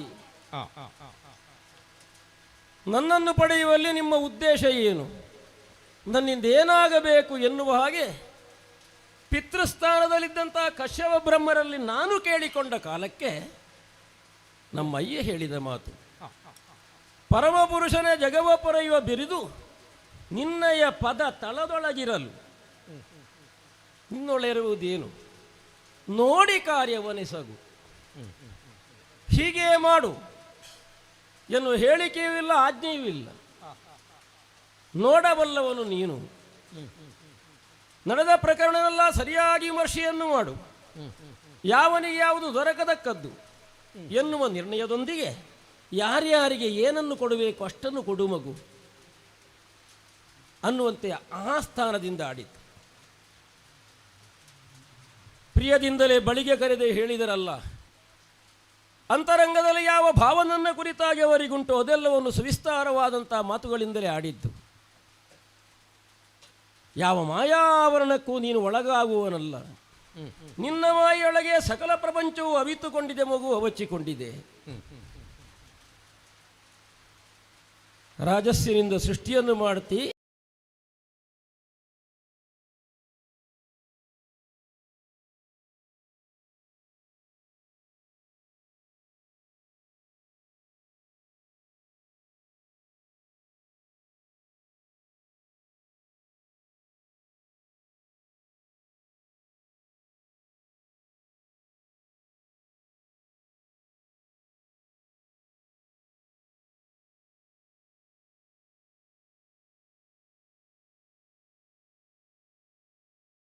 ಎನ್ನುವುದನ್ನು ತಿಳಿದಂತ ಸ್ತ್ರೀ ಕುಲದ ಅಭಿಮಾನಿ ದೇವತೆಯಾದಂಥ ಅದಿತಿ ದೇವಿಯು ಕಶ್ಯಪ ಬ್ರಹ್ಮರಲ್ಲಾಡಿಕೊಂಡದ್ದು. ಲೋಕನ್ಯಾಯವೇ ಹೀಗುಂಟು, ಅದಕ್ಕೆ ವಿರುದ್ಧವಾಗಿದೆ. ಏನನ್ನು ಲೋಕದಲ್ಲಿ ಇಂದ್ರ ಸ್ಥಾನದಲ್ಲೋ ಇತರ ದಿಗದೀಪನ ಸ್ಥಾನದಲ್ಲೋ ತಾವು ನಡೆಯತಕ್ಕದ್ದು, ಕರ್ತವ್ಯ ನಿರ್ವಹಣೆಯನ್ನು ಮಾಡತಕ್ಕದ್ದು, ಅದನ್ನು ಮಾಡುವುದಕ್ಕಾಗದೆ ದೇಶಿಗರಾಗಬೇಕಾದ ಸ್ಥಿತಿ ಉಂಟು ಪ್ರಭು. ಇದೊಂದು ಕೊನೆಗಾಣಬೇಕು ಎನ್ನುವಾಗ ಅಂತರಂಗದಿಂದ ಅರಿತ ಕಶ್ಯಪ ಬ್ರಹ್ಮರು ಈ ಪ್ರಕರಣಕ್ಕೊಂದು ಇದಮಿತ್ತಂ ಎನ್ನುವಂತಹ ತೀರ್ಮಾನವನ್ನು ಕೊಡುವುದಕ್ಕೆ ಸಮರ್ಥರು ನಾವಲ್ಲ. ಜಗನ್ನಿಯಾಮಕನಿದ್ದಾನೆ, ಆದ್ದರಿಂದಲೇ ಹರಿಯನ್ನು ಮೆಚ್ಚಿಸಬೇಕು. ಅದಕ್ಕಾಗಿ ಶುದ್ಧ ಕರ್ಮದಿಂದ ಪಯೋವೃತವನ್ನು ನೀನು ಆಚರಿಸುವಂತ ಅವರು ಹೇಳಿದ್ದರಿಂದ ಕಶ್ಯಪ ಬ್ರಹ್ಮರ ಮುಖವಾಣಿಯಾಗಿ ಹೊರಟದ್ದನ್ನೇ ಅದಿತಿ ದೇವಿಯೂ ತಾನು ಆಚರಿಸಿ ಆ ಮೂಲಕವಾಗಿ ನನ್ನನ್ನು ಪಡೆದದ್ದು. ಕಶ್ಯಪ ಬ್ರಹ್ಮದ ವೀರ್ಯದಲ್ಲಿ ನೆಲೆಗೊಂಡು ಅದಿತಿಯ ಗರ್ಭದಲ್ಲಿ ಸ್ಥಾಪನೆಗೊಂಡು ಶುಭ ಮುಹೂರ್ತದಲ್ಲಿ ದರಿತ್ರಿಗೆ ಬಂದವನು ನಾನು ಎನ್ನುವುದಕ್ಕೆ ಬಾರೆನ್ನ ಮೋಹದ ಕಂದ ಅನ್ನುವಂತೆ ಆಡುತ್ತಾ ಅಷ್ಟೂ ಪ್ರಕರಣವನ್ನು ಅವರು ಆಡಿದ್ದು. ನೋಡಿ ಕಾರ್ಯವನ್ನು ಎಸಗುವಂಥ ಕಶ್ಯಪ ಬ್ರಹ್ಮರಲ್ಲ ಇನ್ಯಾರಿಂದ ಹೇಳುವುದಕ್ಕೆ ಸಾಧ್ಯ ಅಲ್ಲವಾದರೆ ಹಾಗೆ ಮಾಡು ಹೀಗೆ ಮಾಡು, ದೇವತೆ ಒಳ್ಳಿತನ್ನು ಮಾಡು, ದೇವತಾ ವಿರೋಧಿಯಾದವರಿಗೆ ಶಿಕ್ಷೆಯನ್ನು ಕೊಡುವಂತ ಆಡಬಹುದಿತ್ತಲ್ಲ. ಹಾಗೆ ಆಡದೇ ಇರುವುದಕ್ಕೆ ಕಾರಣವಾದದ್ದು ಸಮಭಾವದಿಂದ ಪ್ರಪಂಚವನ್ನು ಪ್ರಾಪಂಚಿಕರನ್ನು ಕಾಡಬಲ್ಲವರು ಕಶ್ಯಪರು. ತನಗಾಗಿ ತಾನು ಏನನ್ನೂ ಮಾಡುವವರಲ್ಲ. ನಿಸ್ವಾರ್ಥ ಸೇವೆ, ನಿಷ್ಕಾಮ ಕರ್ಮ, ಲೋಕ ಸಮಸ್ತ ಸುಖಿನೋ ಭವಂತು ಎನ್ನುವ ಇಚ್ಛೆಯಿಂದ ತಾನು ಮಾಡುವಂಥ ಕರ್ಮ ಏನಿದ್ದರೂ ಅದು ಎಲ್ಲವೂ ಭಗವದರ್ಪಣ ಅಂತ ಎನ್ನುವಂಥ ಭಾವದಿಂದ ಇರುವವರ ಕಾರಣ ನಿಯತಿ ನಡೆಸುವಂತೆ ನಡೆಯುವುದಾದ್ದರಿಂದಲೇ ಮುನ್ನಡೆಸಬೇಕಾದರೂ ನಿಯತಿಗೆ ಕಾರಣೀಕರ್ತನಾದವನು ಎಂಬ ಹೇಳಿಕೆಯನ್ನು ಕೊಟ್ಟನು. ಆವಾಗ ಅವರಿಗೆ ಆಡಿದ್ದೇನೆ, ಸುರರ ಪಾಲಿಪೆ, ಸುರರನ್ನು ಪಾಲಿಸ್ತೇನೆ. ಬಂದಿದ್ದಂಥ ದೇವೇಂದ್ರಾದಿ ದೇವತೆಗಳು ಆನತ ಮಸ್ತಕರಾಗಿ ಆಡಿದ್ದದುವೆ. ದೇವಲೋಕದ ಪದವಿ ನಷ್ಟ ಎನ್ನುವುದಕ್ಕಿಂತ ಲೋಕ ನಿಯಮಕ್ಕೆ ಭಂಗವಾಗಿದೆ, ಹಾಗಾಗಕೂಡದು ಎನ್ನುವುದು ಒಂದು. ದೇವತೆಗಳಿಗೆ ಹವಿಸು ದೊರಕಬೇಕು, ಪಿತೃಗಳಿಗೆ ಕವ್ಯ ದೊರಕಬೇಕು. ಲೋಕದಲ್ಲಿ ಇರತಕ್ಕದ್ದೆಲ್ಲ ಸಾಧುವಾಗಿ ನಡೆಯಬೇಕು ಅಂತಾದರೆ ಅದನ್ನು ಮುಂದಿನಂತೆ ಇರಿಸಬೇಕಂತ ಹೊಣೆಗಾರಿಕೆ ನಿನಗೆ ವಹಿಸಿಕೊಟ್ಟಿದ್ದೇವೆ. ಸುಲಭ ಅಲ್ಲವಲ್ಲ. ದೇವತೆಗಳಿಗೆ ದೇವಲೋಕವನ್ನು ಒದಗಿಸಿಕೊಡಬೇಕು, ಹಾಗೆಂದ ಮಾತ್ರಕ್ಕೆ ಬಲಿಯನ್ನು ನಿಗ್ರಹಿಸಬೇಕು ಅಂತ ಖಂಡಿತವಾಗಿ ಅಲ್ಲ. ಅವನ ಆಗ್ರಹವನ್ನು ನಿಲ್ಲಿಸಬೇಕು. ಯಾವನಲ್ಲಿ ಆಧಿಕ್ಯವಾಗಿ ಉಂಟು ಅದನ್ನು ದಮನಿಸುವ ಮೂಲಕವಾಗಿ ಅವನನ್ನು ಸತ್ಪಾತ್ರನಾಗಿಸಬೇಕು ಎನ್ನುವುದು ನನ್ನ ಉದ್ದೇಶವಾಗಿದೆ. ಅವನ ಕರ್ಮಕ್ಕೆ ಬೇಕಾದ ಫಲವನ್ನು ಯಾವ ಸಮಯದಲ್ಲಿ ಯಾವ ರೀತಿಯಲ್ಲಿ ಹೇಗೆ ಕೊಡಬೇಕು ಎನ್ನುವುದನ್ನು ಸರಿಯಾಗಿ ಅವನ ಮನಸ್ಸಿಗೆ ಒಪ್ಪುವಂತೆ ತಿಳಿಯಪಡಿಸುವ ಮೂಲಕವಾಗಿ ಯುಕ್ತಿಯಿಂದ ಕಾರ್ಯಸಾಧನೆಯನ್ನು ಮಾಡಬೇಕು. ಮಾಡುತ್ತೇನೆ ಅಂತ ಭರವಸೆಯನ್ನು ಕೊಟ್ಟದ್ದು. ಈ ಮಧ್ಯದಲ್ಲಿ ಪ್ರಕರಣಗಳು ಕೆಲವು ನಡೆಯಿತು. ಜನ್ಮಾನಂತರದಲ್ಲಿ ಉಪನಯನಾದಿ ಸಂಸ್ಕಾರಗಳು ಸಾಗುವ ಕಾಲಕ್ಕೆ ಸಕಲರು ಬಹಳಷ್ಟು ಕೊಡುಗೆಯನ್ನು ನಮಗೆ ಕೊಟ್ಟದ್ದಾಗಿದೆ. ಗಾಯತ್ರಿ ಮಂತ್ರ ಅಧಿಷ್ಠಾತೃವ ಅಂತ ಸವಿತ್ರವೇ ಬಂದು ಗಾಯತ್ರಿ ಮಂತ್ರದ ಉಪದೇಶ, ಸುರಾಚಾರ್ಯ ಅಂತ ಬೃಹಸ್ಪತಿಯೇ ಬಂದು ಜನ್ನದಾರವನ್ನು ಕೊಟ್ಟಿದೆ. ನಮ್ಮಪ್ಪನಾದಂಥ ಕಶ್ಯಪ ಬ್ರಹ್ಮನು ಮೌಂಜಿಯನ್ನು, ನಮ್ಮಮ್ಮ ಕೌಪೀನ ಹಾಗೂ ಸೊಂಟ ಪಟ್ಟಿಯನ್ನು ಒದಗಿಸಿಕೊಟ್ಟದ್ದು. ಚಂದ್ರನು ದಂಡವನ್ನಿತ್ತಿದ್ದಾನೆ. ಆಕಾಶಾಭಿಮಾನಿ ದೇವತೆಯು ಬಂದು ಛತ್ರವನ್ನು ನನಗೆ ಒಟ್ಟಾಗಿದೆ. ಸಪ್ತರ್ಷಿಗಳು ದರ್ಭೆಯನ್ನು ಕೊಟ್ಟಿದ್ದಾರೆ. ಬ್ರಹ್ಮದೇವನು ಕಮಂಡಲವನ್ನು ಒದಗಿಸಿಕೊಟ್ಟ. ಸರಸ್ವತೀ ದೇವಿಯು ಅಕ್ಷಮಾಲೆಯನ್ನು ಒದಗಿಸಿಕೊಟ್ಟಳು. ಕುಬೇರನು ಭಿಕ್ಷಾಪಾತ್ರೆಯನ್ನು ಒದಗಿಸಿದ. ಮಾತೆಯಾದಂಥ ಉಮಾದೇವಿಯು ಮೊದಲ ಭಿಕ್ಷೆಯನ್ನಿತ್ತದ್ದು. ಸರ್ವದೇವತಾ ವರಿಷ್ಠತ್ವವೆಲ್ಲವೂ ಕೂಡ ಇಂತಹ ಕೊಡುಗೆಯನ್ನು ಕೊಟ್ಟಿದೆ ಅನ್ನುವಲ್ಲಿ ಅರ್ಥವೇನು? ಆಗಬೇಕಾದಂಥ ಲೋಕ ಕಾರ್ಯಕ್ಕೆ ನಮ್ಮದೆಲ್ಲವೂ ಸಲ್ಲಲಿ. ಅಲ್ಲ, ಇಷ್ಟೆಲ್ಲ ಆಗುವುದಕ್ಕೆ ಇಷ್ಟೆಲ್ಲರೂ ಒಗ್ಗೂಡಿದ್ದಾರೆ ಎನ್ನುವಂಥ ಒಂದು ಸಾಂಕೇತಿಕವಾದ ಸೂಚನೆ ಖಂಡಿತವಾಗಿ ಅಲ್ಲಿದೆ.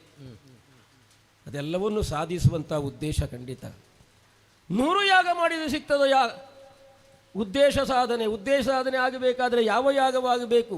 ಬರೇ 100 ಯಾಗ ಆದರೆ ಸಾಕಾಗ್ತದೋ ಅಂತ ನಿರ್ಣಯ ಬೇಕೋ ಬೇಡವೋ? ಶತಮಕದಿಂದಷ್ಟೇ ದೇವಭೂಮಿ ಸಿದ್ಧಿಯಾಗುತ್ತದೆ ಅಂತ ಅಲ್ಲ. 100 ಯಜ್ಞ ಮಾಡಿದರೆ ಸಾಲದು. 100 ಯಜ್ಞದ ಸಮಪ್ರಮಾಣದ ತಪಸ್ಸಾಗಬೇಕು. ಆ ಸಮಪ್ರಮಾಣದಲ್ಲಿ ಕೃಪಣತೆ ಇಲ್ಲದೆ ಮಾಡಬಹುದಾದಂಥ ದಾನ ಕರ್ಮಾದಿಗಳಾಗಬೇಕು. ಇಷ್ಟನ್ನು ಮಾಡಿದವನಿಗೆ ಸಿದ್ಧಿಸ್ತದೆ ಯಾವಾಗ? ಈ ಪೂರ್ವದಲ್ಲಿ ಏನು ನಿಯಮವಾಗಿದೆಯೋ ಆ ನಿಯಮಕ್ಕೆ ಅನುಗುಣವಾಗಿ ಮಾತ್ರ ಅದು ಸಿದ್ಧಿಸ್ತದೆ ಹೊರತು ನಾವು ಬಯಸಿದಾಗಲೆಲ್ಲ ದೇವಭೂಮಿ ಖಂಡಿತವಾಗಿ ಸಿದ್ಧಿಸುವುದಿಲ್ಲ. ಮನ್ವಂತರಕ್ಕೆ ಒಬ್ಬ ನಿರ್ಣಯ ಉಂಟಲ್ಲ. ಒಂದಿಷ್ಟು ಆಗ್ರಹ, ಕಾರಣವಾದ್ದು ಪೂರ್ವಭಾವಿಯಾಗಿಂತ ನಡೆದಂತಹ ಅನೇಕ ಪ್ರಕರಣಗಳು ಗೊಂದಲವನ್ನು ಹುಟ್ಟು ಹಾಕಿದ್ದರಿಂದ ಅದೆಲ್ಲವನ್ನು ತಿಳಿಗೊಳಿಸಬೇಕು ಎನ್ನುವಂಥ ನಿರ್ಣಯವನ್ನು ಕೈಗೊಂಡು ಹೊರಡುವುದಕ್ಕೆ ಸಿದ್ಧರಾದಾಗಲೇ ಹಿರಿಯರಿಂದ ಬೇಕಾದಂತಹ ಶುಭಾಶಯಗಳು ನಮಗೆ ಒದಗಿದ್ದು. ಅಗ್ನಿಸ್ಥಾಪನೆಯನ್ನು ಮಾಡಿ ಅಗ್ನಿಗೆ ಸಮಿಧಾನವನ್ನು ಗೈದು ಇಂದ್ರಸೇನ ನಾಮಕನ ಅಂತ ಬಲಿಯು ಎಲ್ಲಿ ಯಾವ ನದಿ ತೀರದಲ್ಲಿ ಯಾಗವನ್ನು ಮಾಡುತ್ತಾನೋ ಆ ಕಡೆಗೆ ಉಪನಯನದ ಸಂದರ್ಭದಲ್ಲಿ ಯಾವ ರೀತಿಯಿಂದ ನಾನು ಅಲಂಕೃತಗೊಂಡಿದ್ದೇನೋ ತದ್ರೀತಿಯಲ್ಲಿ ಇಲ್ಲಿಂದ ಅಲ್ಲಿಗೆ ಭೂಮಿ ಯಾರದ್ದು ಎನ್ನುವುದನ್ನು ಇತರರು ಪ್ರಶ್ನಿಸುವ ರೀತಿಯಲ್ಲಿ ಅಥವಾ ಅದು ನನ್ನದ್ದು ಎನ್ನುವುದನ್ನು ಸ್ಥಾಪಿಸುವ ರೀತಿಯಲ್ಲಿ ನಡೆಯುತ್ತಾ ಅವನ ಯಾಗಶಾಲೆಯತ್ತ ಹೋಗ್ತೇನೆ.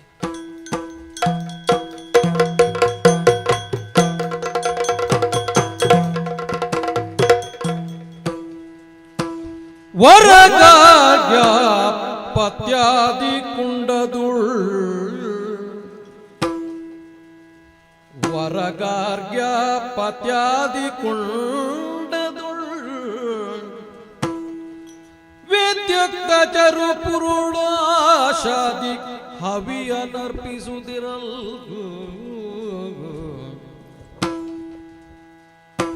ತರಣಿ ಕೋಟಿ ತ್ರಯದಿ ಜಳ ಜಳಿಸಿ ಪೊಳೆಯುತ್ತೀಯಾಗ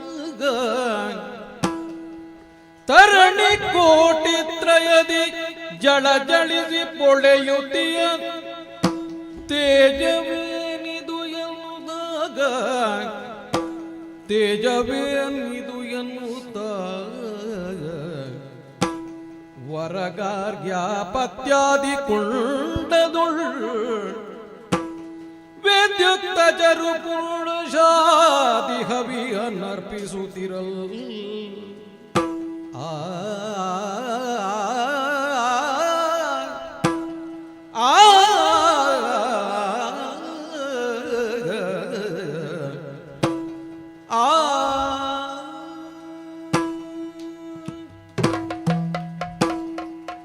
ಅಗ್ನಿತ್ರಯಗಳಲ್ಲಿ ಶ್ರೇಷ್ಠವಾದದ್ದು ಗಾರ್ಹಪತ್ಯಾಗ್ನಿ. ಗೃಹಸ್ಥನಾದವನಿಗೆ ಸಾಧನಾ ಮಾರ್ಗವಾಗಿ ಸಾಗುವುದಕ್ಕಿದ್ದದ್ದು. ಇದು ವೈದಿಕ ದಾರಿ.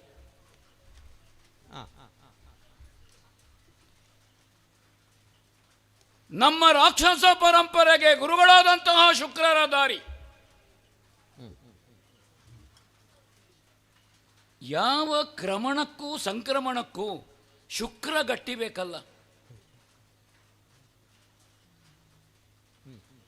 ಆಹ್ವಾನೀಯ ಅತಿಥಿ ಸತ್ಕಾರಕ್ಕೆ, ದಕ್ಷಿಣಾಗ್ನಿ ಪಿತೃಮೋಕ್ಷಕ್ಕಿದ್ದದ್ದು, ವರಗಾರ್ಹಪತ್ಯಾಗ್ನಿ ಅಗ್ನಿಗಳಲ್ಲಿ ಶ್ರೇಷ್ಠ.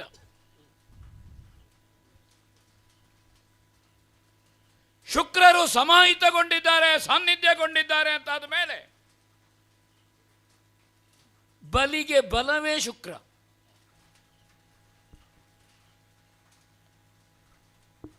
ಅವರೇ ನಿರ್ದೇಶನ ಮಾಡಿದ್ರು. ಇಂದ್ರ ಭಟ್ಟದಲ್ಲಿ ವಿರಾಜಮಾನನಾಗಿದ್ದಿ, ತ್ರಿಲೋಕಾಧಿಪತ್ಯದ ಪಟ್ಟಾಭಿಷೇಕ ಆಗಿದೆ, ಆದರೆ ಸ್ಥಿರೀಕರಣ ಆಗಬೇಕು. ಕಲಶೋದಕದಿಂದ ನೆತ್ತಿ ಒದ್ದೆಯಾಗಿ ಪಾದಕ್ಕೆ ನೀರಿಳಿದರೂ ಸಾಕಾಗುವುದಿಲ್ಲ, ಸ್ಥಿರೀಕರಣ. ಹೌದು,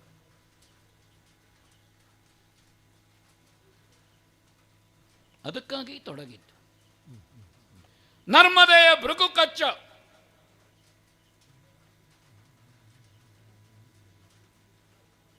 ಇಂದ್ರನೇ ನನ್ನಲ್ಲಿ ಯಾಚಕನಾಗಿ ಬಂದಿದ್ದಾನೆ. ಹಾಗಾದರೆ ವೇಷಧಾರಿಗಳಿಗೆ ನಾವೆಲ್ಲಿಯಾದರೂ ಕೊಟ್ಟರೆ ಆ ದಾನದಿಂದ ನಾವು ಪತನ ಹೊಂದುತ್ತೇವೆ ಅಂತ ಗೊತ್ತಾಯ್ತಾ ಇಲ್ವೋ? ಹಾಗಾದರೆ ವೇಷಧಾರಿಗಳಿಗೆ ಕೊಡಬೇಡಿ. ಛದ್ಮ ವೇಷದವರಿಗಂತೂ ಕೊಡುವುದೇ ಬೇಡ. ಅಸ್ಥಾನದಲ್ಲಿ ಆಯ್ತು ನೋಡಿ ದಾನ. ಯಾರಿಗೆ ಸ್ವಸ್ಥಾನ ಪ್ರಜ್ಞೆ ಉಂಟು ಅವರು ವೇಷ ಮಾಡುವುದಿಲ್ಲ. ನನ್ನ ದಾನ ಪ್ರವೃತ್ತಿ ನನ್ನನ್ನೇ ಪತನಕ್ಕೆ ತಳ್ಳಿ ಹಾಕಿತು. ಅವ ಗೊತ್ತಾಯಿತು, ಕಂಡವರಿಗೆ ಕೊಡುವುದಕ್ಕಿದ್ದದ್ದಲ್ಲ, ಕೇಳಿದವರಿಗೆ ಕೇಳಿದಷ್ಟು ಕೊಡುವುದಕ್ಕಿದ್ದದ್ದಲ್ಲ. ಯೋಚಿಸು, ಉಂಟು ಅಂತ ಕೊಡುವುದಲ್ಲ, ಅವನಿಗೆ ಪಡೆಯುವ ಅರ್ಹತೆ ಉಂಟೋ, ಪಾತ್ರತ್ವ ಉಂಟೋ, ನಂಜಿನ ಪಾತ್ರೆಯೋ, ಹಾಲು ಹಾಕಬೇಡಿ. ಪಾತ್ರವನ್ನು ನೋಡಿ ಶುದ್ಧ ಉಂಟು ಅಂತ. ಕೆಲವರು ಹೇಳಿದರು ಹಾಲು ಹಾಳಾಗುವುದು ಪರಿವರ್ತನೆ ಅಲ್ವೋ. ಹಾಲು ಹಾಳಾಗುವುದು ಪರಿವರ್ತನೆ ಅಲ್ಲ, ಹೆಪ್ಪು ಬಿದ್ದಾವಾಗ ಮೊಸರಾಗುವುದು ಪರಿವರ್ತನೆ. ಆದರೆ ಮಾತ್ರ ನವನೀತ ಸಿಗ್ತದೆ. ಹಾಲು ಹಾಳಾದರೆ ಎತ್ತಿ ಬಿಸಾಡಬೇಕಾಗ್ತದೆ. ಆದರೆ ಗುರುಗಳ ಕೊಡುಗೆ ದೊಡ್ಡದು. ವಿಶ್ವಜಿತ್, ವಿಶ್ವವನ್ನು ಗೆಲ್ಲುವ, ವಿಶ್ವದಲ್ಲಿ ವ್ಯಾಪನಶೀಲನಾಗಿರುವಂತಹ ವಿಷ್ಣುವನ್ನು ಸಂತುಷ್ಟಿಗೊಳಿಸುವ ದೇವರು. ಸಂತುಷ್ಟನಾದರೆ ಅವ ಕೊಡ್ತಾನೆ ಅಲ್ಲ, ಪಡೆಯುವ ಪಾತ್ರತ್ರ ಬರ್ತದೆ, ಅದು ಪ್ರಾಪ್ತಿ. ದೇವರು ನೀಡುವುದಕ್ಕಿದ್ದವ, ಅವ ನೀಡುವುದಕ್ಕಿದ್ದವ ಆದರೆ ನಮ್ಮ ಪಾತ್ರತ್ವ ಬೇಕಲ್ಲ ಪಡೆಯುವುದಕ್ಕೆ. ಅದಕ್ಕೆ ಯಾವುದು? ಯಜ್ಞೋ ವೈ ಶ್ರೇಷ್ಠತಮಂ ಕರ್ಮ, ತ್ಯಾಗಭೂಯಿಷ್ಠವಾದದ್ದು. ಇದನ್ನಮಮ ಅಂತ ಹೇಳಬೇಕಿದ್ರೆ ಮೊದಲು ನನ್ನದಾಗಬೇಡ. ನನ್ನದಲ್ಲದೇ ಇದ್ದದ್ದನ್ನು ಬೆರಳ ತುದಿಗೆ ಬರುವಾಗ ಇದನ್ನಮಮ, ಪೂರ್ಣ ತ್ಯಾಗವೇ ಪರಮಾದರ್ಶ. ಅದು ಯಜ್ಞ ಮುಖದಲ್ಲಿ. ಒಂದು ಬ್ರಾಹ್ಮಣ ಮುಖದಿಂದ ದೇವತಾ ಪ್ರೀತಿ, ಮತ್ತೊಂದು ಯಜ್ಞ ಮುಖದಿಂದ ದೇವತಾ ಪ್ರೀತಿ. ಎರಡೇ ಸಾಧನೆಗೆ. ಒಂದು ದೈವಾನುಗ್ರಹ, ದೇವಮಾರ್ಗ, ಇನ್ನೊಂದು ಬ್ರಾಹ್ಮಣರ ಆಶೀರ್ವಾದ, ಅದು ಋಷಿ ಪರಂಪರೆಯ ಮಾರ್ಗ. ಏರಿದ್ದ ಹೌದು. ಮತ್ತು ಒಂದು ಸ್ವಾಮಿ, ದೇವಲೋಕ ಎನ್ನುವುದು ಭೋಗವನ್ನು ಅನುಭವಿಸುವುದಕ್ಕಲ್ಲ ಅಂತ ಗೊತ್ತಿರಬೇಕು. ಅದು ಈಗೀಗ ಬಂದದ್ದು ನನಗೆ. ಯಜ್ಞ ತೊಡಗುವಾಗ ನನಗೆ ಭೋಗ ಅನುಭವಿಸುವುದಕ್ಕಿದ್ದದ್ದು ಅಂತ ಬಂದದ್ದು. ಯಜ್ಞ ಮಾಡಿ ಮಾಡಿ 90 ಕಳಿವಾಗ ನನಗಾಯಿತು ಅದು ಅನುಭವಿಸುವುದಕ್ಕಿದ್ದದ್ದಲ್ಲ, ಅದು ಆಳುವುದಕ್ಕಿದ್ದದ್ದು. ದೇವಲೋಕದಲ್ಲಿ ಮುಟ್ಲಿಕ್ಕಿಲ್ಲ, ನೋಡುವುದು. ಎಲ್ಲರೂ ಗ್ರಹಿಸಿದ್ದೇನು, ಅಲ್ಲಿರುವಂತಹ ಕಾಮಧೇನುವ ಇನ್ನೊಂದು ಮತ್ತೊಂದು ಸುವಸ್ತುಗಳು, ಭೋಗ ವಸ್ತುಗಳು ಏನುಂಟು, ಅದು ಅವಲಂಬನಕ್ಕಿದ್ದದ್ದು, ಅನುಭವಿಸುವುದಕ್ಕಿದ್ದದ್ದು. ಅನುಭವಿಸಲಿಕ್ಕೆ ದೇವಲೋಕದ ನಾಲಿಗೆಗೆ ರುಚಿ ಉಂಟಾ? ಮೂಗಿಗೆ ಪರಿಮಳ ಉಂಟಾ? ಇಲ್ಲವೇ ಇಲ್ಲ. ನಾಮರೂಪಾತ್ಮಕವಾದ ಜಗತ್ತಿನಲ್ಲಿ ಇಂದ್ರಿಯಜನ್ಯವಾದಂತಹ ಸುಖಾಪೇಕ್ಷೆ, ನೋಡುವ ಕಣ್ಣು, ಕೇಳುವ ಕಿವಿ, ಮೂಸುವ ಮೂಗು, ನಕ್ಕುವ ನಾಲಿಗೆ, ಮುಟ್ಟುವ ಚರ್ಮ, ಇದು ಉಂಟು ಭೂಲೋಕದಲ್ಲಿ. ಮಲಗಲಿಕ್ಕೆ ಮೆತ್ತನೆ ಹಾಸಿಗೆ ಬೇಕು, ಅಲ್ಲಿ ವಜ್ರ ಖಚಿತವಾದದ್ದು ಮೆತ್ತಗೆ ಉಂಟು ಅಂತ ನಿಮಗೆ ಹೇಳಿದ್ಯಾರು? ಅನುಭವಕ್ಕಲ್ಲ. ಯಾಕೆ? ತೈಜಸ ದೇಹ. ಇಲ್ಲಿ ಮೃಣ್ಮಯ. ಈಗೀಗ ಕಾಣುತ್ತದೆ, ಇದು ಬೇಡ, ಇದಕ್ಕಿಂತ ಅದು ಒಳ್ಳೆಯದು. ಅನುಭವಿಸಲಿಲ್ಲ, ನನಗೆ ಕಾಣೋದು ಈಗ ಬೇಡ ಅಂತ ಆಗಲಿಕ್ಕೆ ತೊಡಗಿದೆ. ಇದನ್ನ ಮಮ ಅಂತ ಹೇಳಿ ಇದು ನನ್ನದಲ್ಲ ಗೊತ್ತಾಗುವಾಗ ತಡವಾಯಿತು. ತಡವಾಗಿ ಆದರೂ ಗೊತ್ತಾಯ್ತಲ್ಲ. ಹಾಗಾದರೆ ಯಾವುದು ನಮಗೆ ಅನುಗ್ರಹಿಸುವ? ಒಬ್ಬನೇ ಮಹಾವಿಷ್ಣು. ಯಜ್ಞೋ ವೈ ವಿಷ್ಣು, ಯಜ್ಞೋ ವೈ ನಾರಾಯಣ. ಚರುಪುರೋಡಾಶಾದಿಗಳು, ಹವ್ಯವಾಹನನಾದಂಥ ಅಗ್ನಿ ಯಾರು ನಮಗೆ ವಿರೋಧಿ ಸ್ಥಾನದಲ್ಲಿದ್ದಾನೆ, ಆ ಇಂದ್ರನಿಗೋ ಮಿಕ್ಕ ದೇವತೆಗಳಿಗೋ ಅಲ್ವೇ ಅಲ್ಲದು. ಅದು ಯಾವನೋ ಒಬ್ಬ ಊರಿನ ಪುರೋಹಿತ ಹೇಳಿದ್ದು. ಮೊನ್ನೆ ನಮ್ಮ ಗುರುಗಳು ಯಜುರ್ವೇದದ ಪಠ್ಯ ಹೇಳುತ್ತಾರೆ, ಇಂದ್ರ ಬೇರೆ ಅಲ್ಲ ಬಲಿ, ವಿಷ್ಣುವೇ ಇಂದ್ರ ಮುಖದಲ್ಲಿ. ಯಜುರ್ವೇದ ಹಾಗೆ ಹೇಳುವುದಲ್ವ? ಮತ್ತೆ ಇಂದ್ರ ಅಲ್ಲ ಬಲ್ಲಿರೇನಯ್ಯ, ದೇವಲೋಕಕ್ಕೆ ಯಾರೆಂದು ಹೇಳಬಲ್ಲಿರಿ? ಏನು ಗೊತ್ತಿಲ್ಲದೆ ಹೇಳುವುದವ? ಅವ ಅಲ್ಲ. ವಿಷ್ಣುವೇ ಇಂದ್ರ ಮುಖದಲ್ಲಿ, ದಿಕ್ಪಾಲಕರಲ್ಲಿ ತಾನು ಇಂದ್ರ, ಅವನು ಹೇಳುವುದಂತೆ ಇಂದ್ರ ಮುಖದಲ್ಲಿ ಸ್ವೀಕರಿಸ್ತಾನೆ. ಹಾಗಾದರೆ ನನ್ನಿಂದ ಕಳ್ಳನಾಗಿ ಬಂದಂತಹ ಇಂದ್ರ ಅವ ಅಲ್ಲ, ಬದಲಾಗಿ ಇಂದ್ರನಿಗಿಂತ ಮೇಲೆ ಇರುವವ, ಇಂದ್ರನಿಗಿಂತ ಎತ್ತರದಲ್ಲಿರುವವ ಅವ ಮಹಾವಿಷ್ಣು. ಒಳ್ಳೆಯದು. ಅದಕ್ಕಾಗಿ ಸ್ಥಿರೀಕರಣಕ್ಕೆ ನಾವು ಹೊರಟದ್ದು. ಗುರುಗಳ ಅನುಗ್ರಹ ಎಲ್ಲವೂ ಯಜ್ಞಮುಖದಲ್ಲೇ ಬಂದಂತಹ ದಿವ್ಯ ರಥ, ಹಸಿರು ವರ್ಣದ ಕುದುರೆ ಕಟ್ಟಿದ್ದು, ಸಿಂಹ ಧ್ವಜ, ದಿವ್ಯ ಆಯುಧಗಳು, ಭತ್ತದ ಬತ್ತಳಿಕೆ, ಏನು ಹೋರಾಟ, ಏನು ಹೊಡೆದಾಟ. ಆದರೆ ಹೊಡೆದಾಟದಿಂದಲೋ ಹೋರಾಟದಿಂದಲೋ ಅಲ್ಲ, ನಮ್ಮ ಸಂಪತ್ತಿನ ತ್ಯಾಗದಿಂದ ಇನ್ನೊಂದು ಸಂಪತ್ತನ್ನು ಪಡೀಲಿಕ್ಕಾಗ್ತದೆ. ಇರುವುದನ್ನು ತ್ಯಾಗ ಮಾಡದೇ ಇದ್ರೆ ಆವಾಗ ಇಲ್ಲದೇ ಇದ್ದದ್ದನ್ನು ಪಡೆಯುವುದು ಹೇಗೆ? ಹಾಗೆಂತ ನಕರ್ಮಣನ ಪ್ರಜಯಾನ ಧನೇನಲ್ಲ, ಅದು ಸನ್ಯಾಸ ಆಯಿತು. ಅದಕ್ಕಾಗಿ ನಾವು ಹೊರಟದ್ದು. ನೋಡಿ, ಜಾಜ್ವಲ್ಯಮಾನವಾಗಿ ಯಜ್ಞಕುಂಡದಲ್ಲಿ ಯಜ್ಞೇಶ್ವರ ಕೆನ್ನಾಲಗೆಯಿಂದ ಉರಿಯುತ್ತಾ ಇದ್ದಾನೆ. ಎಲ್ಲ ಋತ್ವಿಜರು ಬಲಿಯ ಉತ್ಕರ್ಷಕ್ಕಾಗಿ, ನನ್ನ ಅಪೂರ್ವವಾದಂತಹ ಪ್ರಾಪ್ತಿಗಾಗಿ, ಅಪೂರ್ವ ಫಲ ಪ್ರಾಪ್ತಿ ಬಹಳ ಮುಖ್ಯ. ಇದು ಎಲ್ಲ ಅದೆಂಥದ್ದು ವಿಶಿಷ್ಟವಾದಂತಹ ತೇಜಪುಂಜ,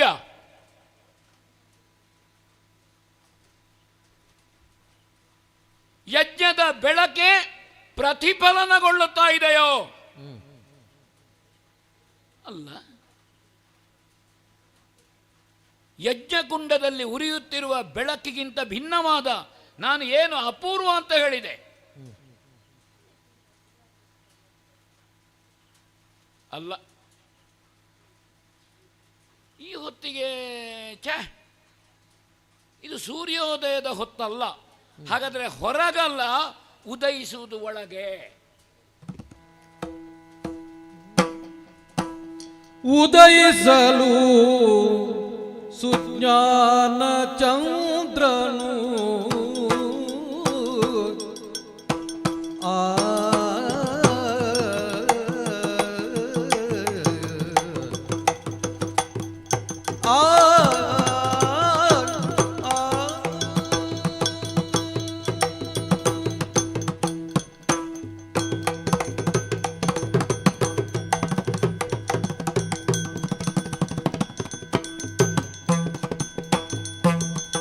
ಉದಯಿಸಲು ಸುಜ್ಞಾನ ಚಂದ್ರನು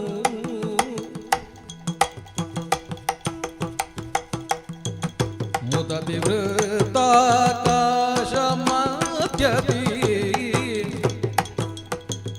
ಮುದದಿ ವೃತ್ತಾಕಾಶ ಮಧ್ಯದಿ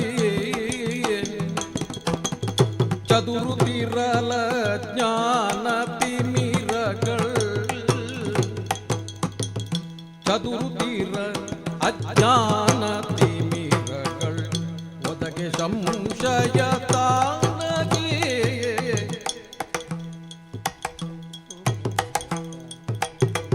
ಅರಳಿಕೊಳ್ಳಿಯ ಚಿತ್ತ ಕುಮುದವಾಯ್ ಪರಿಗಿಸುತ್ತ ಆಹ್ಲಾದ ಕೋಕಿಲ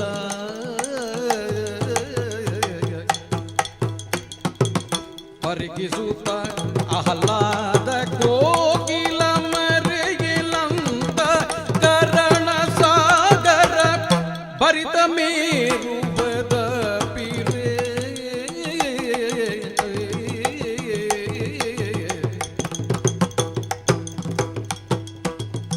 ಉದಯಿಸಲು ಸುಜ್ಞಾನ ಚಂದ್ರನು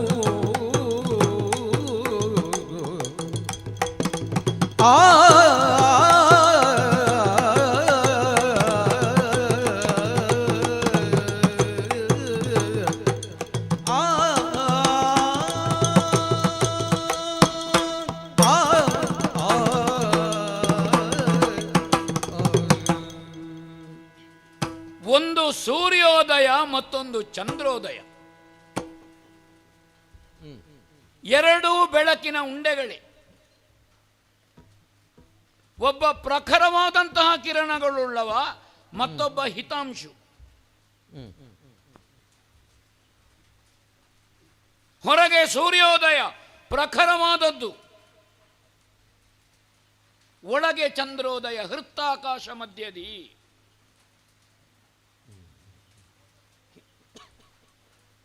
ಒಟ್ಟೊಟ್ಟಿಗೆ ಆಗುವುದೇ ಇಲ್ಲ ನೋಡಿ, ಅದು ಅಪೂರ್ವ. ಒಂದೋ ಚಂದ್ರ ಕಾಣಬೇಕಿದ್ರೆ ಸೂರ್ಯ ಕಂತಬೇಕು.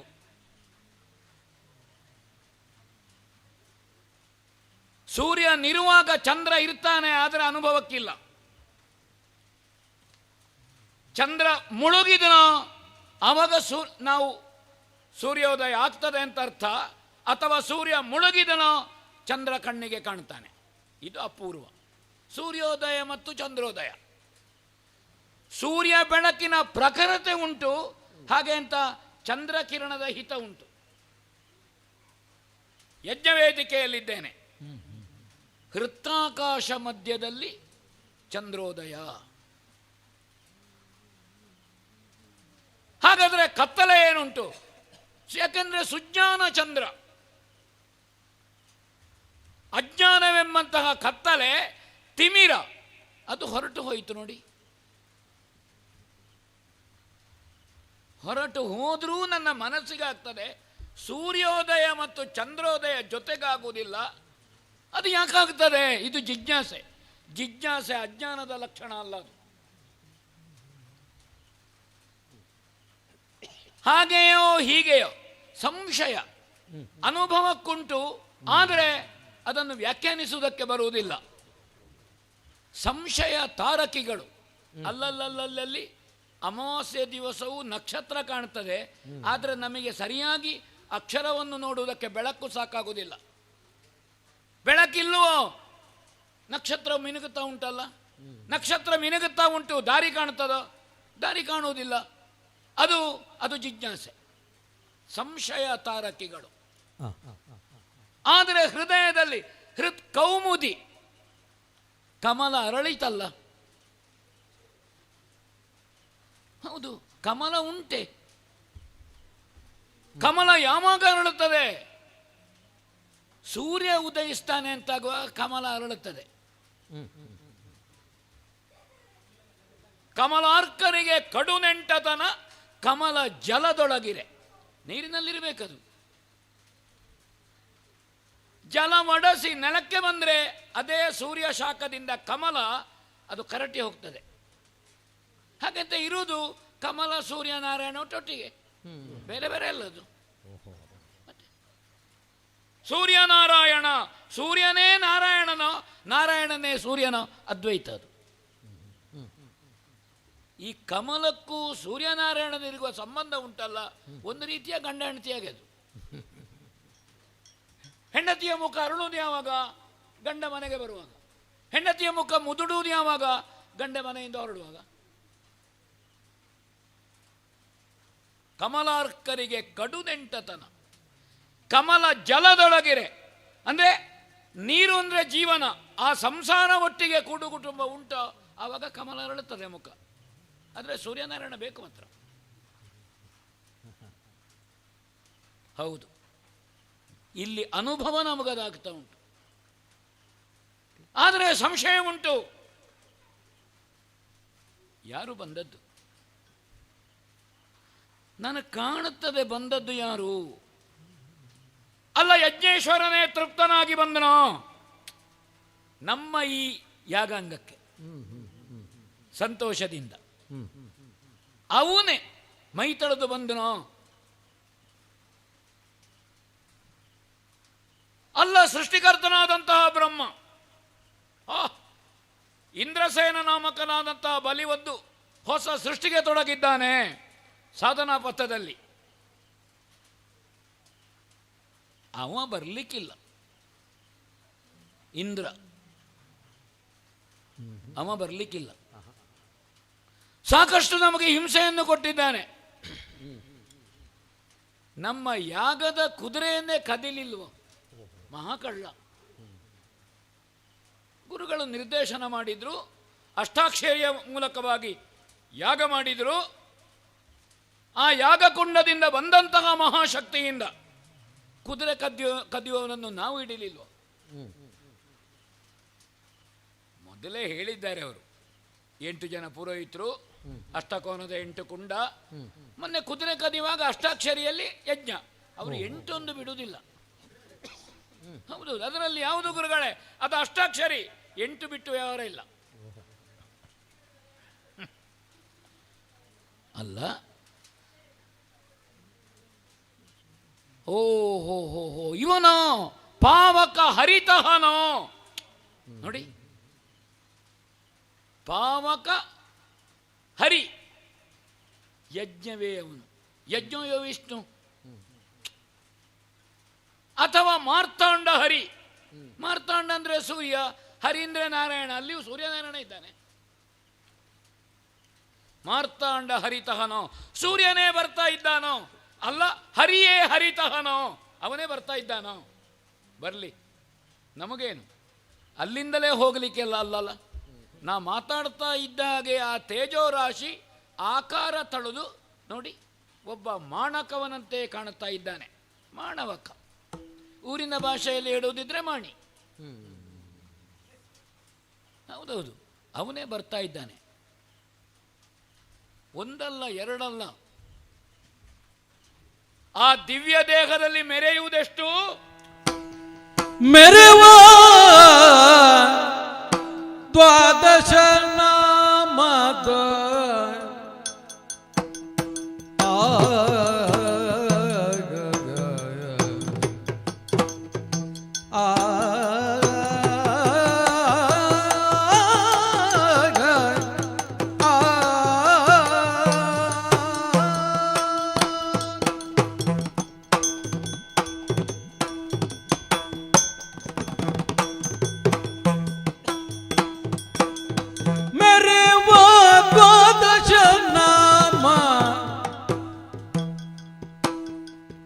ವಾಮದ ಕರದಿ ಪಿಡಿದಿಯ ಛತ್ರ,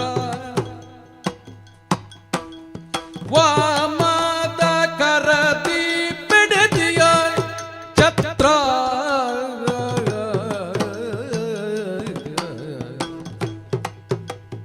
ದಕ್ಷಿಣ ಕರದೊಳಗೆ ದಂಡವನ್ನು ಧರಿಸಿಯ, ದಕ್ಷಿಣ ಕರದೊಳಗೆ ದಂಡವನ್ನು ಧರಿಸಿಯ, ವಟುವರೆಣ್ಯನಿಗೆ ರಘುತ, ವಟುವರೆಣ್ಯನಿಗೆ ರಘುತ, ಮೆರೆವ ದ್ವಾದಶ ನಮವ ಮದ ಕರದಿ ಪಿಡಿರಿಯ ಛತ್ರ, ದಕ್ಷಿಣ ಕರದೊಳಗೆ ದಂಡವನ್ನು ಧರಿಸಿಯ, ವಟುವರೆಣ್ಯನಿಗೆ ರಘುತ, ವಟುವರೆಣ್ಯನಿಗೆ ರಘುತ,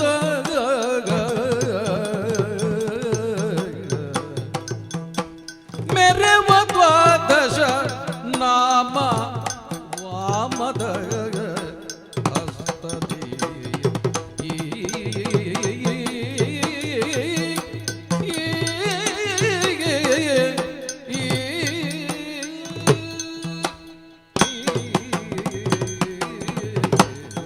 ಅಪೂರ್ವವಾದಂತಹ ಬಾಲಕ. ಹೌದು, ಯಜ್ಞ ಮುಖದಲ್ಲಿ ಯಾವ ಯಜ್ಞನಾರಾಯಣನನ್ನು ನಾವು ಪೂಜೆ ಮಾಡುತ್ತೇವೆ,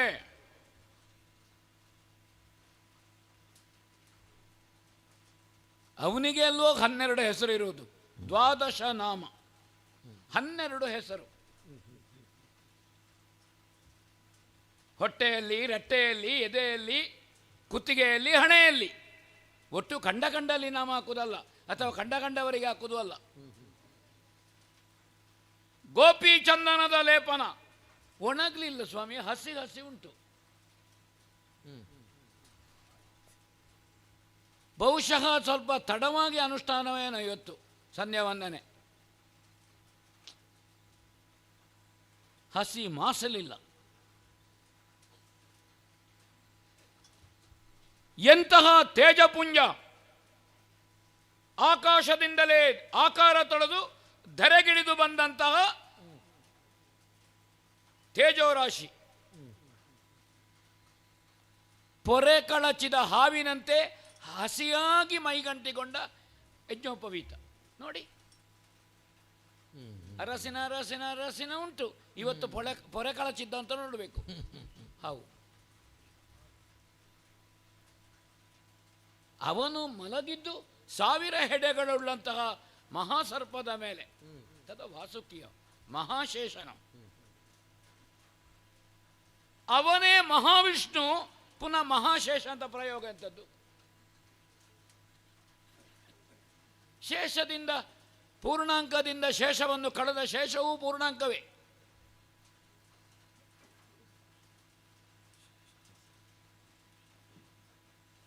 ಸಮೀಪವರ್ತಿಯಾಗುತ್ತಿದ್ದಾನೆ. ಒಂದು ಸೆಳೆತ ಕಾಂತದ ಕಲ್ಲಿನ ಕಡೆಗೆ ಸಾಗುವ ಲೋಹದ ಕಣೆಯಂತೆ. ಹೌದು, ವಟುವರೇಣ್ಯ ಬ್ರಾಹ್ಮಣ ಮಾಣಿ ಅಂತ ಸ್ಪಷ್ಟವಾಯಿತು. ಬ್ರಾಹ್ಮಣ ಮಾಣವಾಕ.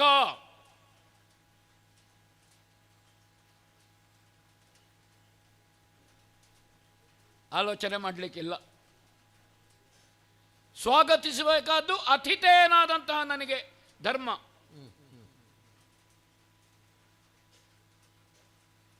ಅದಕ್ಕಾಗಿ ಉದ್ಯುಕ್ತನಾಗುತ್ತೇನೆ. ಉಳಿದ ಎಲ್ಲ ಕ್ರಮ ವಿಧಿವಿಧಾನಗಳು ಏನುಂಟು ಮತ್ತೆ ಗುರುಪದೇಶ. ಯಾವ ಯಜ್ಞ ಪ್ರಕ್ರಿಯೆಯಲ್ಲಿಯೂ ನಾವಿರಲಿ, ಬಂದದ್ದು ಬ್ರಾಹ್ಮಣ ವಟುವೋ ಅವನನ್ನು ಸ್ವಾಗತಿಸಿ ಅರ್ಚಿಸಿ ತೃಪ್ತಿಪಡಿಸಬೇಕಾದ್ದು ಗೃಹಸ್ಥನಿಗೆ. ಉಳಿದದ್ದು ಮತ್ತೆ ಒಂದು ಧನ್ಯತಾ ಭಾವ ಬಂತು. ಸ್ವಾಮಿ, ಧನ್ಯನು ನಾನೀ ದಿನದಿ, ಧನ್ಯನು ನಾನೀ ದಿನದಿ,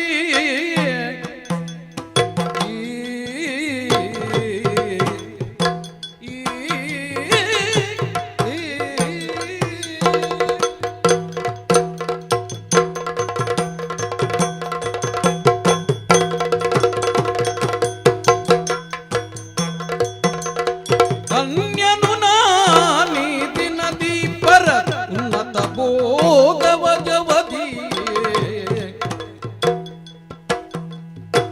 ಎಣ್ಣಿದ ತೆರದೊಳು ಲಭಿಸಿತು, ಎಣ್ಣಿದ ತೆರದೊಳು ಲಭಿಸಿತು. ವಟುವರರನ್ನು ಕಂಡುದಕ್ಕಾಗಿ ಸಂತೋಷಿಪೆ. ಧನ್ಯನು ನಾನೀ ದಿನದಿ ಪರದುನ್ನತ ಭೋಗವ ಜವದಿ,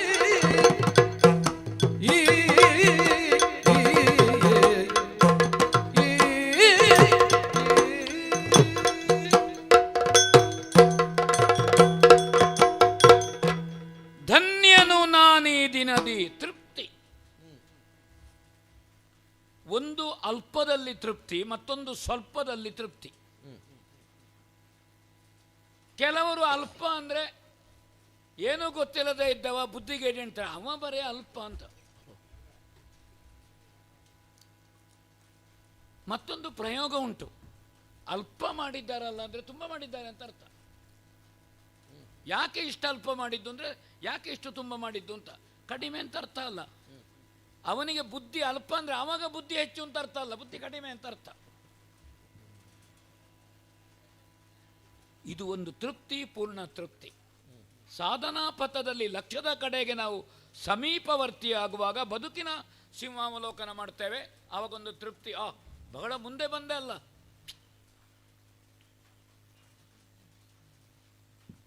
ಪೂರ್ಣವನ್ನು ಸೇರುವ ಕಡೆಗೆ ಬರ್ತಾ ಇದ್ದ ಹಾಗೆ ಬೇಕಾದರೆ ನೀವು ಅಮೃತ ವರ್ಷ ಹೇಳಿ. ನಾವು ಸಾಧನಾ ಪಥದಲ್ಲಿ ಕಾಣುವುದು ಧನ್ಯನು ನಾನೀ ದಿನದಿ. ಹೇಗೆ ಯಜ್ಞಕುಂಡದಲ್ಲಿ ಯಜ್ಞೇಶ್ವರನ ನಾಲಿಗೆ ಮೇಲ್ಮುಖವಾಗಿ ಉರಿತದೆ, ಜ್ವಲಿಸುತ್ತದೆ. ನಮ್ಮ ಆಶೆಯೂ ಮೇಲ್ಮುಖವಾಗಿ ಹೋಗುವುದು.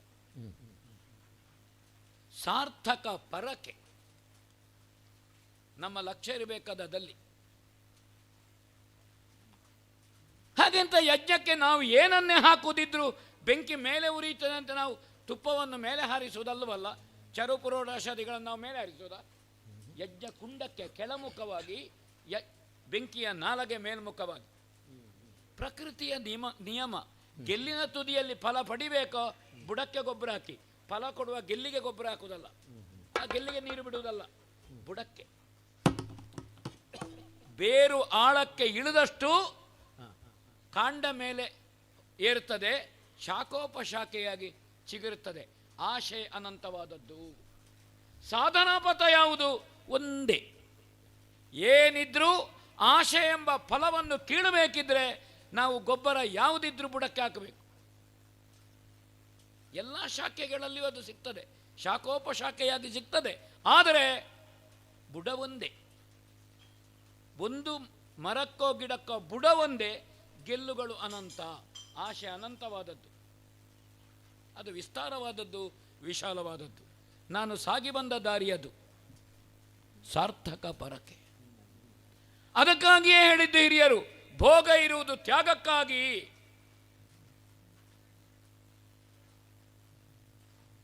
ಅದಕ್ಕಾಗಿ ಸಂಪತ್ತು ತ್ಯಾಗ ಮಾಡಿ.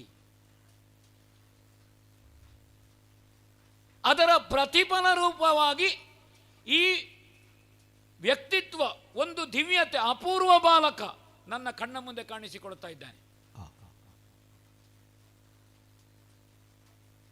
ಅತಿಥಿ ದೇವೋಭವ. ಒಂದು ದೇವರ ಅತಿಥಿಯಾಗಿ ಬರುವುದು, ಇನ್ನೊಂದು ಅತಿಥಿಯಲ್ಲಿ ದೇವರನ್ನು ಕಾಣುವುದು. ಎರಡು.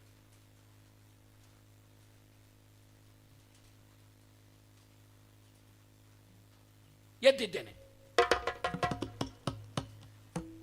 ಕುಳಿತಲ್ಲಿಂದ ಅಲ್ಲಲ್ಲ, ಆ ವರ್ಣಕ್ಕೆ ನಾವು ಗೌರವ ಕೊಡಬೇಕು. ಬ್ರಾಹ್ಮಣ ವಯಸ್ಸಿನಿಂದ ಅಲ್ಲ, ವಿದ್ಯೆಯಿಂದ. ಕ್ಷತ್ರಿಯ ಪರಾಕ್ರಮದಿಂದ, ವೈಶ್ಯ ಸಂಪತ್ತಿನಿಂದ, ನಾಲ್ಕನೇ ವರ್ಣದವ ವಯಸ್ಸಿನಿಂದ ವರಿಷ್ಠತ್ವ. ಬಂದದ್ದು ಬ್ರಾಹ್ಮಣ ಹುಡುಗ. ಮುಂದೆ ಬಂದಿದ್ದೇನೆ. ವಟುವರೇಣ್ಯ, ಕುಶಲವೇ? ಕುಶಲವೇ ತಮ್ಮಯ ಪದಕಿ. ಆ ಆ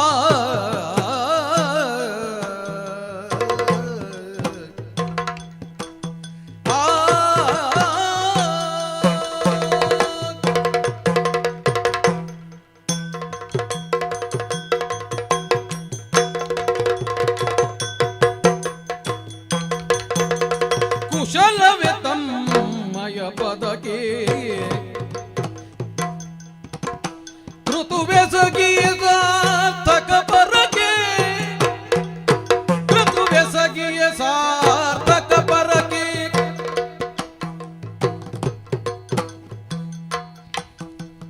ಶಶಿರವಿ ಕೋಟಿ ನಿಬಾಂಗನೆ ಬಂದುದು.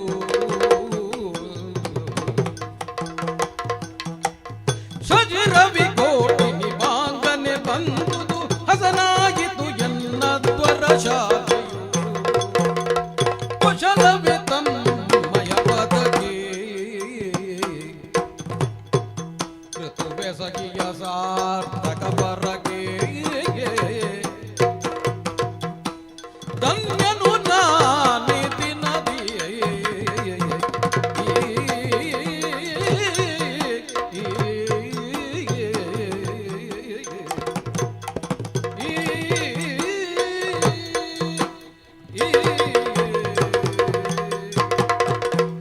ವಟುವರೇಣ್ಯ,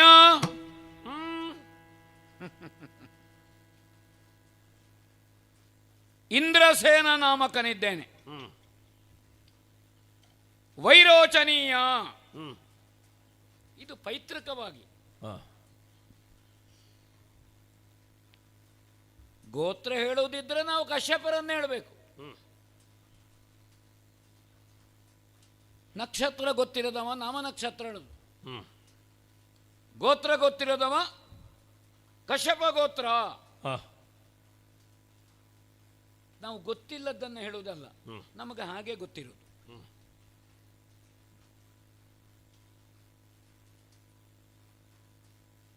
ಮುಂದೆ ಬಂದು ಬಾಗಿದ್ದೇನೆ. ಅಗ್ನಿ ಪಂಚಕವನ್ನು ಹೊತ್ತು ಬರ್ತಾರಂತೆ, ಪಂಚಭೌತಿಕವಾದ ದೇಹವುಳ್ಳವರು. ಪಾದದಲ್ಲಿ ಅಗ್ನಿ, ಪಾದ್ಯ. ಹಾಗೆ ಅಂತ ಮೊದಲು ಪೃಷ್ಠದಲ್ಲಿ ಅಗ್ನಿ, ಕುಳಿತುಕೊಳ್ಬೇಕು. ಇದಮಾಸನಂ. ಇದೆಲ್ಲ ಗುರುಗಳ ಒಡನಾಟದಿಂದ ಕೇಳಿ ಕೇಳಿ ಬಂದದ್ದು. ಪೃಷ್ಠಾಗ್ನಿಗೆ ಆಸನ, ಪಾದಾಗ್ನಿಗೆ ಪಾದ್ಯ. 4 ದರ್ಬೆ ಹಾಕಿದ್ದೇನೆ. 3 ದರ್ಬೆ ಹಾಕುವುದು ಅಪರಕ್ಕೆ, ತೆಂಕುಮುಖವಾಗಿ. ಪೂರ್ವಮುಖವಾಗಿ 4 ದರ್ಬೆ. ಹಸ್ತಾಗ್ನಿಗೆ ಆರ್ಘ್ಯ, ಮುಖಾಗ್ನಿಗೆ ಆಚಮನೀಯ, ಉದರಾಗ್ನಿಗೆ ಮಧುಬರ್ಕ. ಮತ್ತೆ ಷೋಡಶೋಪಚಾರ ಎಲ್ಲ ಮತ್ತೆ ಉಂಟು. ಇದು ಮೊದಲು ಕೇಳಬೇಕಾದ್ದು ಕುಶಲ. ಕುಶಲಂ ಪೃಚ್ಛೇತ್. ಮೊದಲು ಕುಶಲವೇ ತಮ್ಮಯ ಪದಕ್ಕೆ.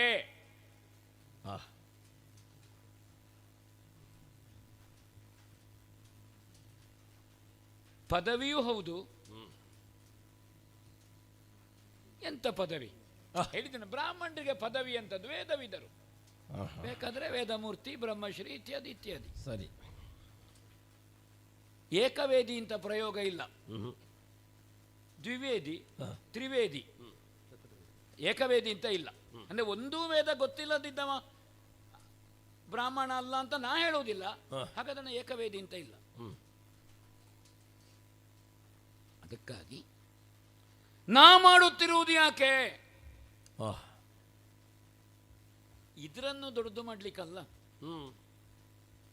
ಇನ್ನು ದೊಡ್ಡದು ಮಾಡ್ಲಿಕ್ಕಿಲ್ಲ. ದೊಡ್ಡದಾಗಿ ಉಂಟು ನಮ್ಮ ವ್ಯಾಪ್ತಿ, ಅದನ್ನು ಗಟ್ಟಿ ಮಾಡಲಿಕ್ಕೆ. ಈಗ ಇರುವ ಅಧಿಕಾರವೋ ಸಂಪತ್ತೋ ಇನ್ನೊಂದೋ ಇದು ಸಂಚಾರಿ. ಗುರುಗಳು ಹೇಳಿದ್ದಾರೆ ಅದನ್ನು ಸ್ಥಾಯಿ ಮಾಡಬೇಕು. ಸ್ಥಿರೀಕರಣ. ಅದಕ್ಕಾಗಿ ಇದನ್ನು ತೊಡಗಿತು. ನಮಗೆ ಆಕ್ರಮಣ ದಾರಿ ಅಲ್ಲ ಅಂತ ಗುರುಗಳು ಹೇಳಿದ್ರು, ಸಂಕ್ರಮಣ.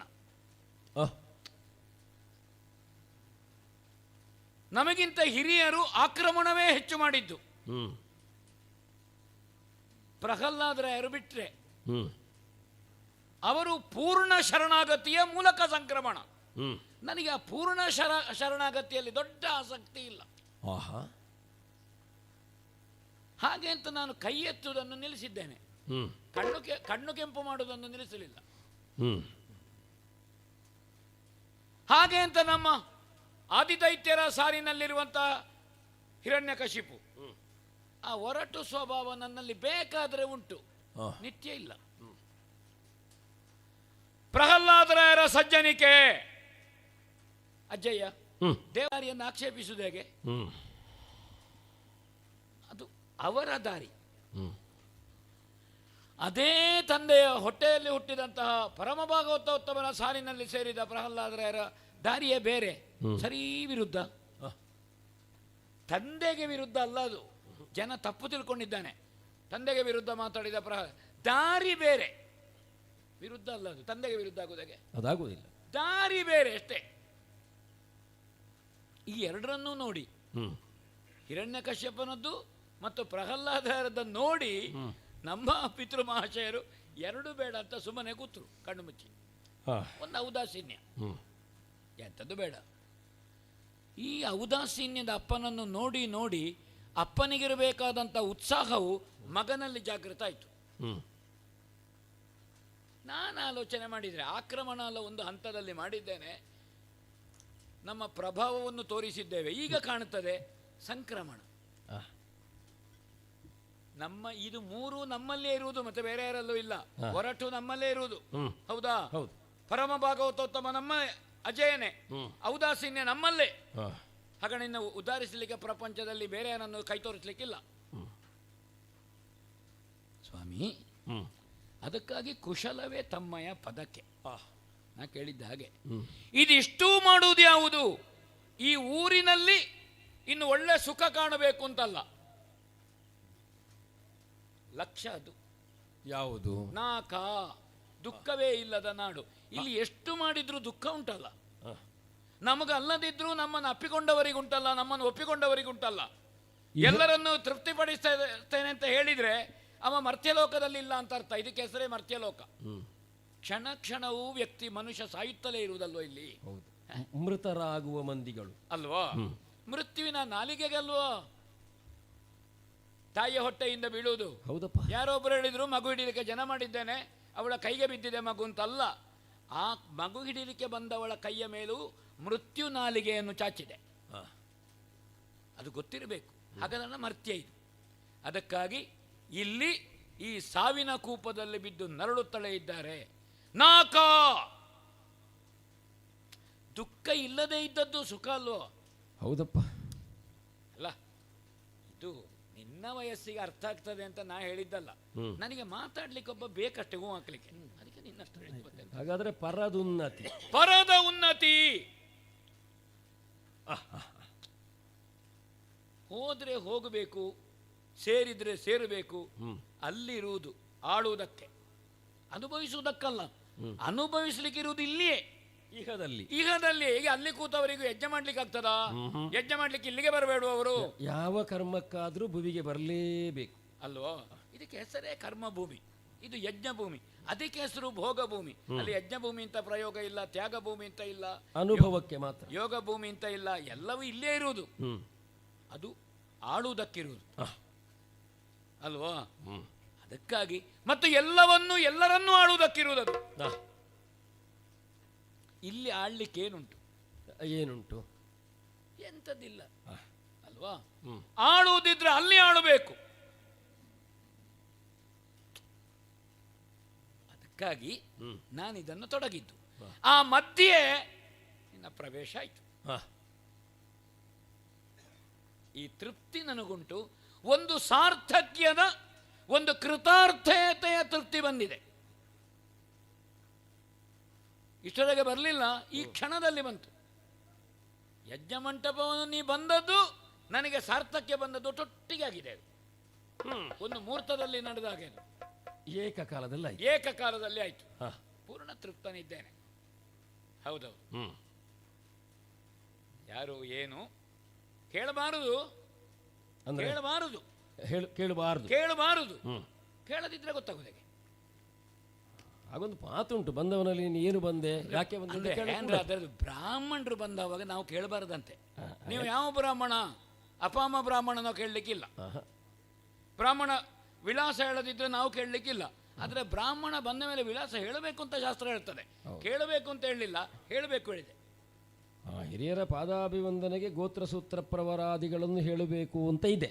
ಬ್ರಾಹ್ಮಣ ಹೇಳಬೇಕು ಅಂತ ಉಂಟು. ಹಾಗೆಂತ ಬ್ರಾಹ್ಮಣದಲ್ಲಿ ಕೇಳಬೇಕು ಅಂತ ಇಲ್ಲ. ಹೇಳಬೇಕು ಎಂಬ ಒತ್ತಾಯವೂ ಇಲ್ಲ. ಹೇಳದಿದ್ರೆ ನೀ ಯಾಕೆ ಹೇಳಲಿಲ್ಲ ಅಂತಲೂ ಕೇಳಬಾರದು. ಹಾಗೆಂತ ಬ್ರಾಹ್ಮಣ ಹೇಳದೇ ಇರುವುದಿಲ್ಲ. ಬ್ರಾಹ್ಮಣ್ಯ ಅದು ಬ್ರಾಹ್ಮಣ್ಯ ಹೇಳಿಸ್ತದೆ. ಅದು ಬ್ರಾಹ್ಮಣ್ಯದ ಗುಣ. ಅದಕ್ಕೆ ಅಡಗಿಸಲಿಕ್ಕೆ ಗೊತ್ತಿಲ್ಲ ಅಲ್ವಾ? ನೇರ ಅಡಗಿಸಲಿಕ್ಕೆ ಗೊತ್ತಿಲ್ಲ, ಅದು ನೇರ.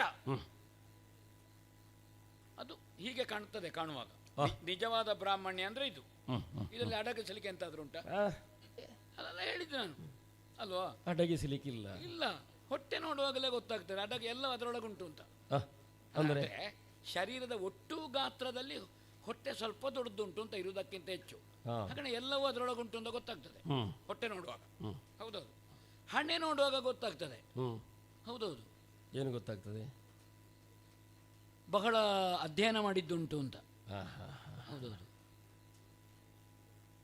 ರಟ್ಟೆಗೆ, ಹೊಟ್ಟೆಗೆ, ಎದೆಗೆ, ಕುತ್ತಿಗೆಗೆ ಎಲ್ಲ ಎಳೆದದ್ದು ನೋಡುವಾಗ ಗೊತ್ತಾಗ್ತದೆ ಅನುಷ್ಠಾನವೂ ಬಹಳ ಉಂಟು ಅಂತ. ತ್ರಿಸಂಧಿಯಲ್ಲಿ ಅಲ್ವಾ?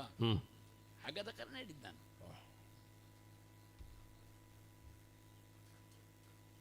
ಪ್ರಶ್ನೆ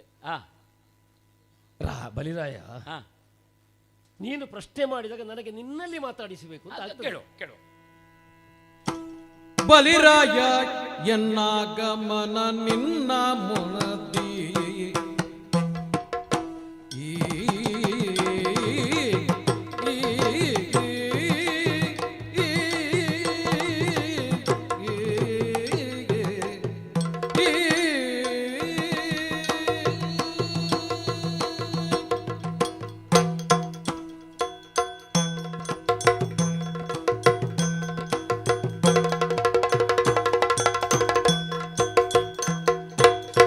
ಬಲಿರಾಯ ಎನ್ನಾಗಮನ ನಿನ್ನ ಮನದಿ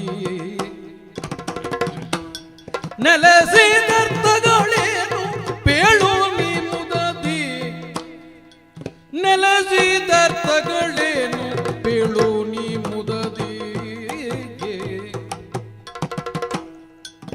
ಬಲಿರಾಯ ಎನ್ನಾಗಮನ ನಿನ್ನ ಮನದಿ ನೆಲೆಸಿದರ್ಥಗಳೇನು ಪೇಳು ನೀ ಮುದದಿ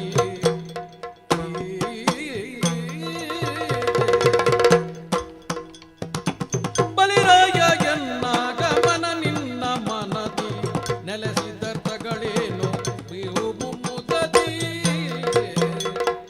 ಬಲಿರಾಯ ಎನ್ನಾಗಮನ ಆ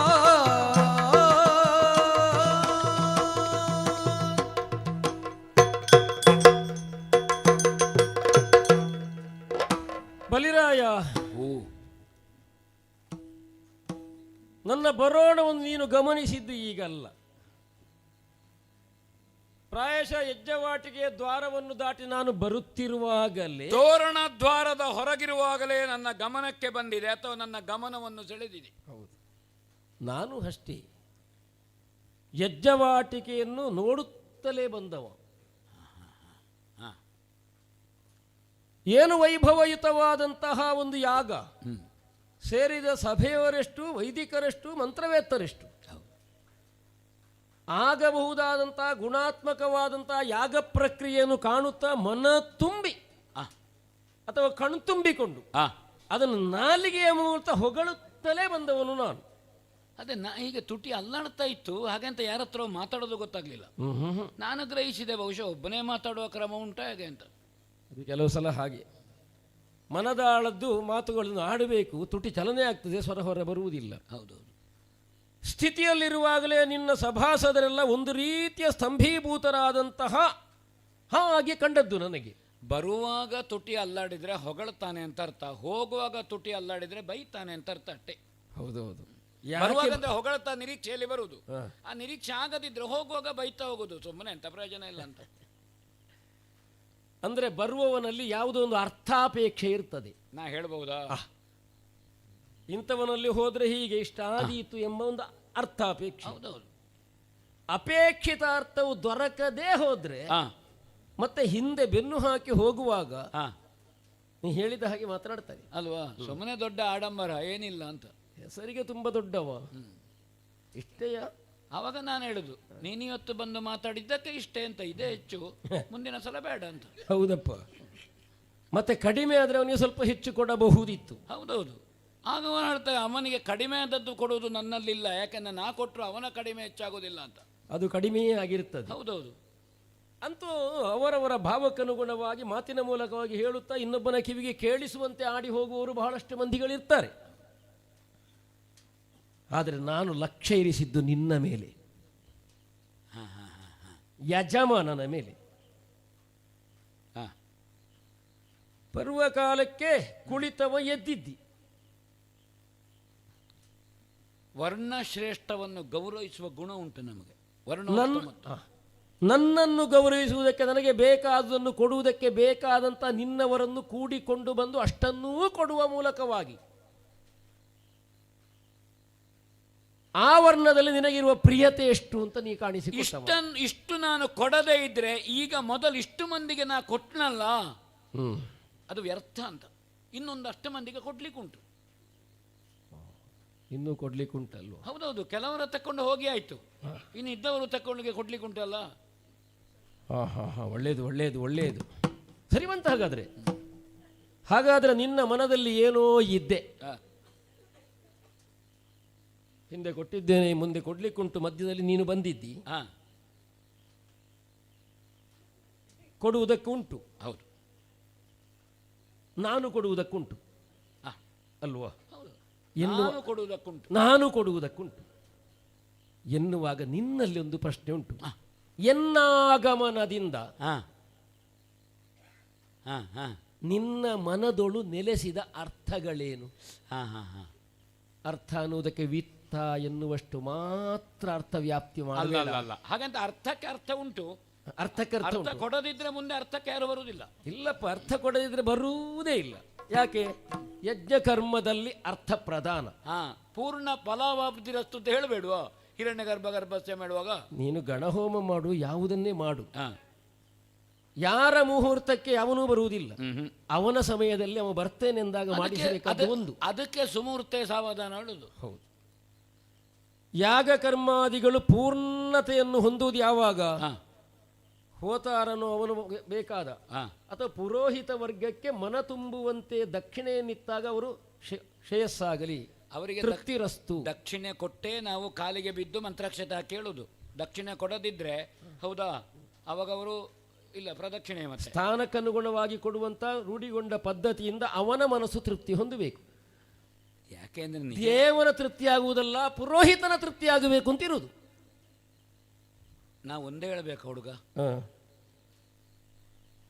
ನಮ್ಮಲ್ಲಿ ಒಬ್ರು ಪುರೋಹಿತರು ಕಾರ್ಯಕ್ರಮ ಎಲ್ಲ ಮುಗಿದ ಮೇಲೆ ಅವರು ಪವಿತ್ರ ಕೊಟ್ಟಿದ್ದಾರೆ. ಪವಿತ್ರ ಧಾರಣೆಗೆ ಹೌದು. ಎಲ್ಲ ಕಾರ್ಯಕ್ರಮ ಮುಗಿದ ಮೇಲೆ ನಾನು ಇವತ್ತು ಕಾರ್ಯಕ್ರಮ ಮಾಡಿದ್ದೇನೆ ಅಂತ ಉರಿಡಿ ತಿರುಗುವುದಲ್ಲ, ಅದನ್ನು ಹಾಕಿಕೊಂಡು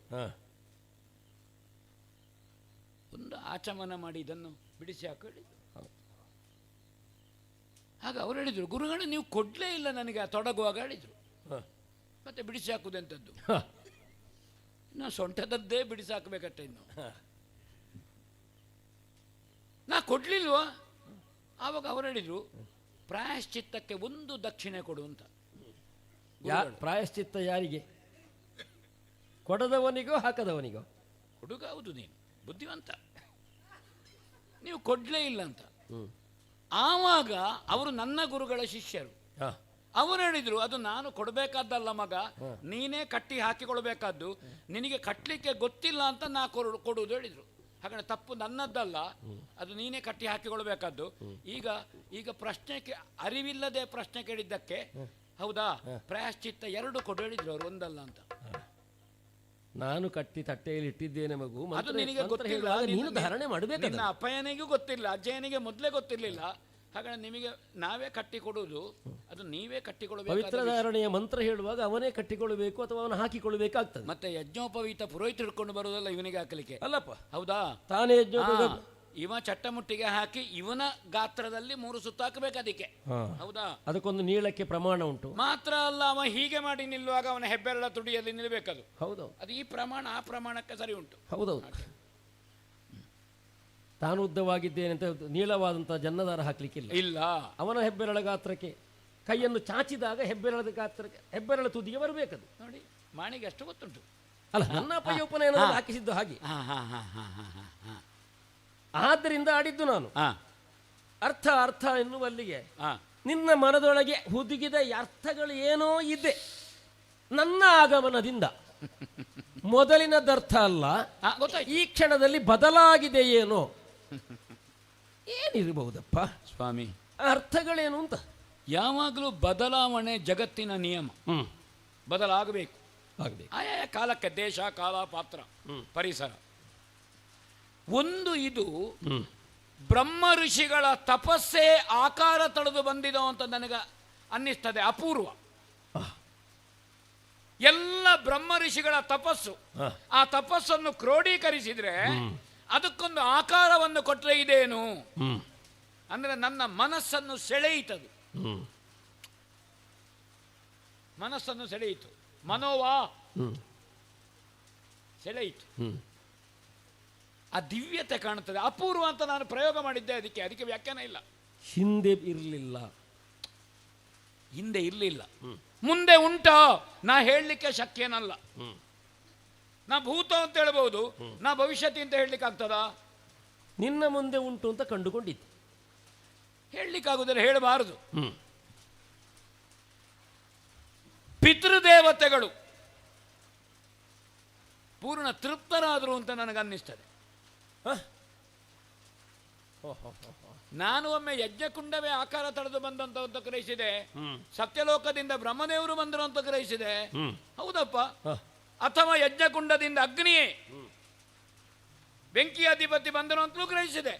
ಅಲ್ಲ, ಮೇಘಿನಿಂದ ಆಕಾಶದಿಂದ ಸೂರ್ಯ, ಒಮ್ಮೆ ಬಂದೋಯ್ತು, ಸೂರ್ಯನಾರಾಯಣನೇ ಬಂದದ್ದು ಅಂತ ಬಂದೋಯ್ತು. ಹೌದೌದು, ಮಾರ್ತಾಂಡ ಹರಿ ತಗನೋ. ಮಾರ್ತಾಂಡ ಅಂದರೆ ಸೂರ್ಯ, ಹರೀಂದ್ರ ನಾರಾಯಣ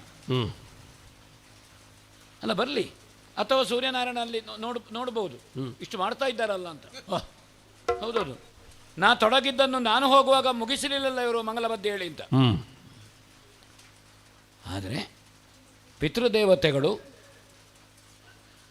ಮತ್ತು ಈ ಯಾಗಾಂಗದಲ್ಲಿ ಯಾವ ಯಾವ ದೇವತೆಗಳಿಗೆ ನಾವು ಹವಿಸನ್ನು ಕೊಡ್ತೇವೆ ಅದಲ್ಲ, ಅದಕ್ಕಿಂತಲೂ ವಿಶಿಷ್ಟ ಒಂದು ಮುಖ ನೋಡಿ ಮಣೆ ಹಾಕೋದು ಅಲ್ಲ. ಒಬ್ಬಾಕೆ ಮುತ್ತೈದೆ ಹೆಣ್ಣು ಬಂದರೆ ಭ್ರೂ ಮಧ್ಯದಲ್ಲಿ ತಿಲಕ ಉಂಟ, ಕುತ್ತಿಗೆಯಲ್ಲಿ ಮಾಂಗಲ್ಯ ಉಂಟ, ಕೈಯಲ್ಲಿ ಬಳೆ ಉಂಟ, ಮೂಗಿನಲ್ಲಿ ನತ್ತುಂಟ, ಕಾಲಿನಲ್ಲಿ ಕಾಲ ಉಂಗುರ ಉಂಟು ನೋಡಬೇಕು. ಪತಿವೃತ್ತೆಗೆ ಪಂಚ ಲಕ್ಷಣಗಳು.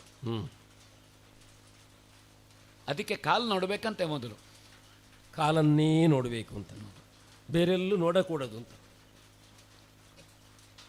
ನಮ್ಮ ಸಂಸ್ಕೃತಿ ಅದು. ಹೌದಪ್ಪ. ಒಬ್ಬ ಬ್ರಾಹ್ಮಣ ಬಂದ, ತಲೆ ಕೂದಲು ಬೆಳ್ಳಗುಂಟ ಕಪ್ಪುಂಟ ಅಥವಾ ಬೆಳ್ಳಗಿದ್ದದ್ದನ್ನು ಕಪ್ಪು ಮಾಡಿದ್ದಾನು ಅಂತ ನಮಗೆ ಬೇಡ. ಹೌದಾ? ಎಸ್.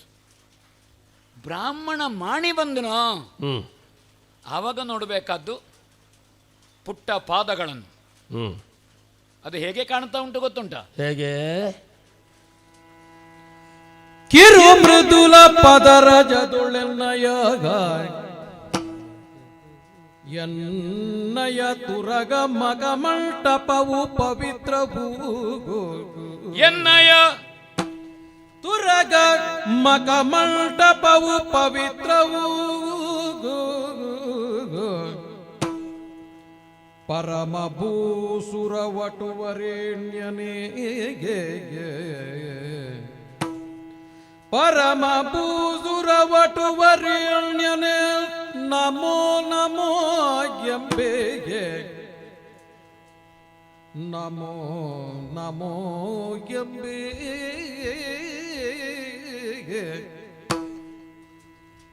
ಅರುಹು ಜ್ಯೋತಿರ್ಮಯನೇ ಅರುಹು ಜ್ಯೋತಿರ್ಮಯನೇ ನಿನ್ನಯ ಬರಗಳೇನೈಗೆ ನಿನ್ನಯ ಭರಗಳೇನೈಗೆ ವಾಂಚಿತಾರ್ಥವ ಕರುಣಿಸುವೆ ವಾಂಚಿತಾರ್ಥವ ಕರುಣಿಸುವೆ ದನ ಕನಕ ಗೋಭೂದಾನಗಳ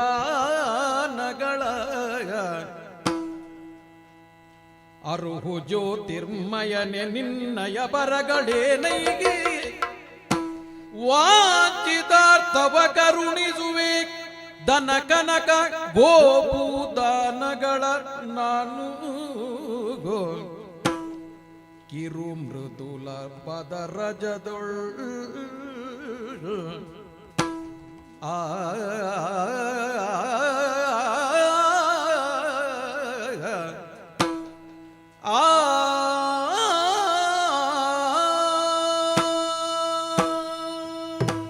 ಮೃದುವಾದ ಪುಟ್ಟ ಪಾದಗಳು. ಪಾದದಡಿಯ ಕೆಂಪು ಮಾಸಲಿಲ್ಲ. ಗಲ್ಲದಲ್ಲಿರುವಂತಹ ಕೋಮಲತೆ ಹಾಲ್ಗಲ್ಲದ ಹಸುಳೆ. ನಿಮ್ಮಲ್ಲಿ ಗರ್ಭಾಷ್ಟಮದಲ್ಲಿ ಚವಲೋಪನಯನ, ಹಾಗಾದರೆ 7 ತುಂಬಿತು, 8ಕ್ಕೆ ಹೋಗಲಿಲ್ಲ. ತುಂಬಿದ ಮೈ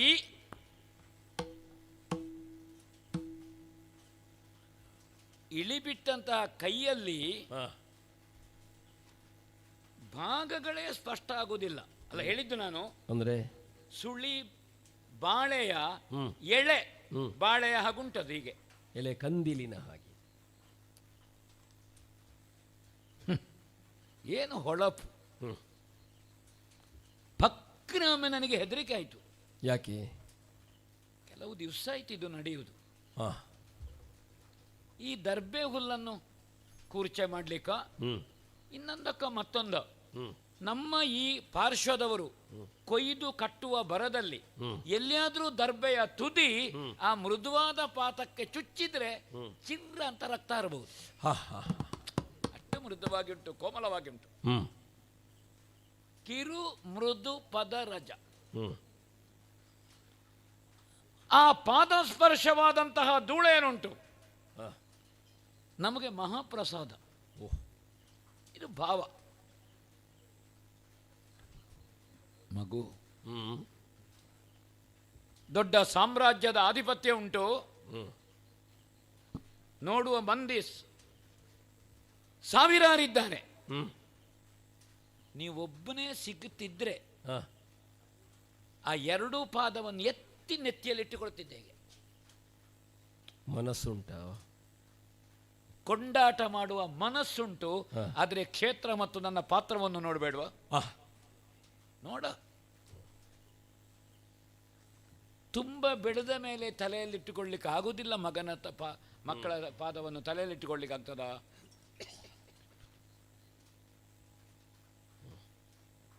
ಅಲ್ಲ, ಮಕ್ಕಳು ಬೆಳೆಯುವಾಗ ಮುದುಕರು ಬೆಳೀತಾರಲ್ಲ.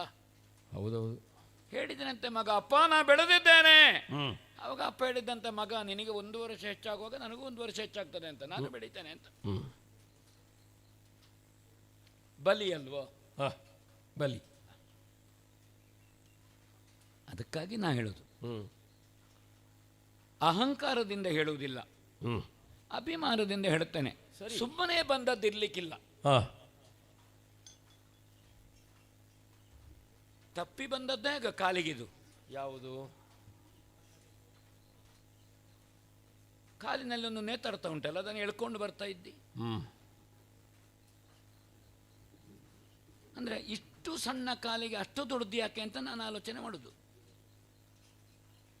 ಪಾದುಕೆ ಮತ್ತೆಂಥದ್ದು, ಕಾಲು ಸಣ್ಣದು. ಕೆಲವು ಸಲ ಹಾಗೆ ಮಕ್ಕಳಿಗೆ ಸ್ವಲ್ಪ ದೊಡ್ಡದೇ ತೆಗೆದು ಕೊಡ್ತಾರೆ. ಇನ್ನು ಬರುವ ವರ್ಷ ತೆಗಿಲಿಕ್ಕಿಲ್ಲ, ಇದರಲ್ಲೇ ಸುಧಾರಿಸಬೇಕು ಅಂತ. ಹೌದೌದು. ಅಥವಾ ಎಲ್ಲಿಯೋ ಒಂದು ಪಾದುಕೆ ಬೇಕು ಅಂತ ಹಾಗೆ ಇಲ್ಲಿ ಇನ್ನು ಬೇರೆ ಯಾವುದೋ ಕಾರ್ಯಕ್ರಮಕ್ಕೆ ಹೋಗುವಾಗ ಕಾಲು ತುರುಕಿಸಿ ಬಂದದಲ್ಲ ಅಂತ. ಅಂದ್ರೆ ಇದು ನಿನ್ನದ್ದೇಯೋ ಅಥವಾ ಬೇರೆ ಯಾರಾದ್ರೂ ಕೊಟ್ಟದ್ದೋ ಇದ್ದದ್ದನ್ನು ಹಾಗೆ ಹೇಳಿದ್ನ. ಕಾಣ್ತಾ ಉಂಟು. ಎಡಗೈಯಲ್ಲಿ ಛತ್ರ, ಬಲಗೈಯಲ್ಲಿ ದಂಡ. ಬಾರಿ ದೊಡ್ಡ ಛತ್ರ, ಗಟ್ಟಿ ಹಿಡ್ಕೊಂಡು ಯಾರಿಗೂ ಕೊಡೆ ಅಂತ ಗಟ್ಟಿ ಹಿಡ್ಕೊಂಡದ್ದ ಗೊತ್ತಾಗುವುದಿಲ್ಲ. ಅಥವಾ ಇದರಲ್ಲಿ ಆಶ್ರಿತರಾಗುವುದಕ್ಕೆ ಇನ್ನು ಬೇರೆ ಎಲ್ಲಿಯಾದರೂ ಅಣ್ಣ ತಮ್ಮಂದಿರೆಲ್ಲ ಇದ್ದಾರ ಅಂತ. ಕೆಲವು ಮನೆಯಲ್ಲಿ ಹಾಗೆ ಒಂದೇ ಇರುವುದು, ಮತ್ತೆಂತ ಮಾಡೋದು, ಒಟ್ಟಿಗೆ ಹೋಗುದು, ಒಬ್ಬ ಹಿಡ್ಕೊಡುದು. ಭಾರಿ ದೊಡ್ಡದುಂಟು. ಇಷ್ಟು ದೊಡ್ಡದು ಬೇಡ ಈ ಶರೀರಕ್ಕೆ.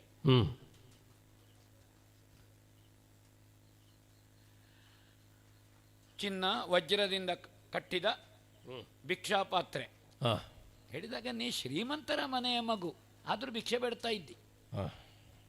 ಇದನ್ನು ಮಾರಾಟ ಮಾಡಿದ್ರೆ ಒಂದು 7 ತಲೆಮಾರಿಗೆ ಸಾಕು.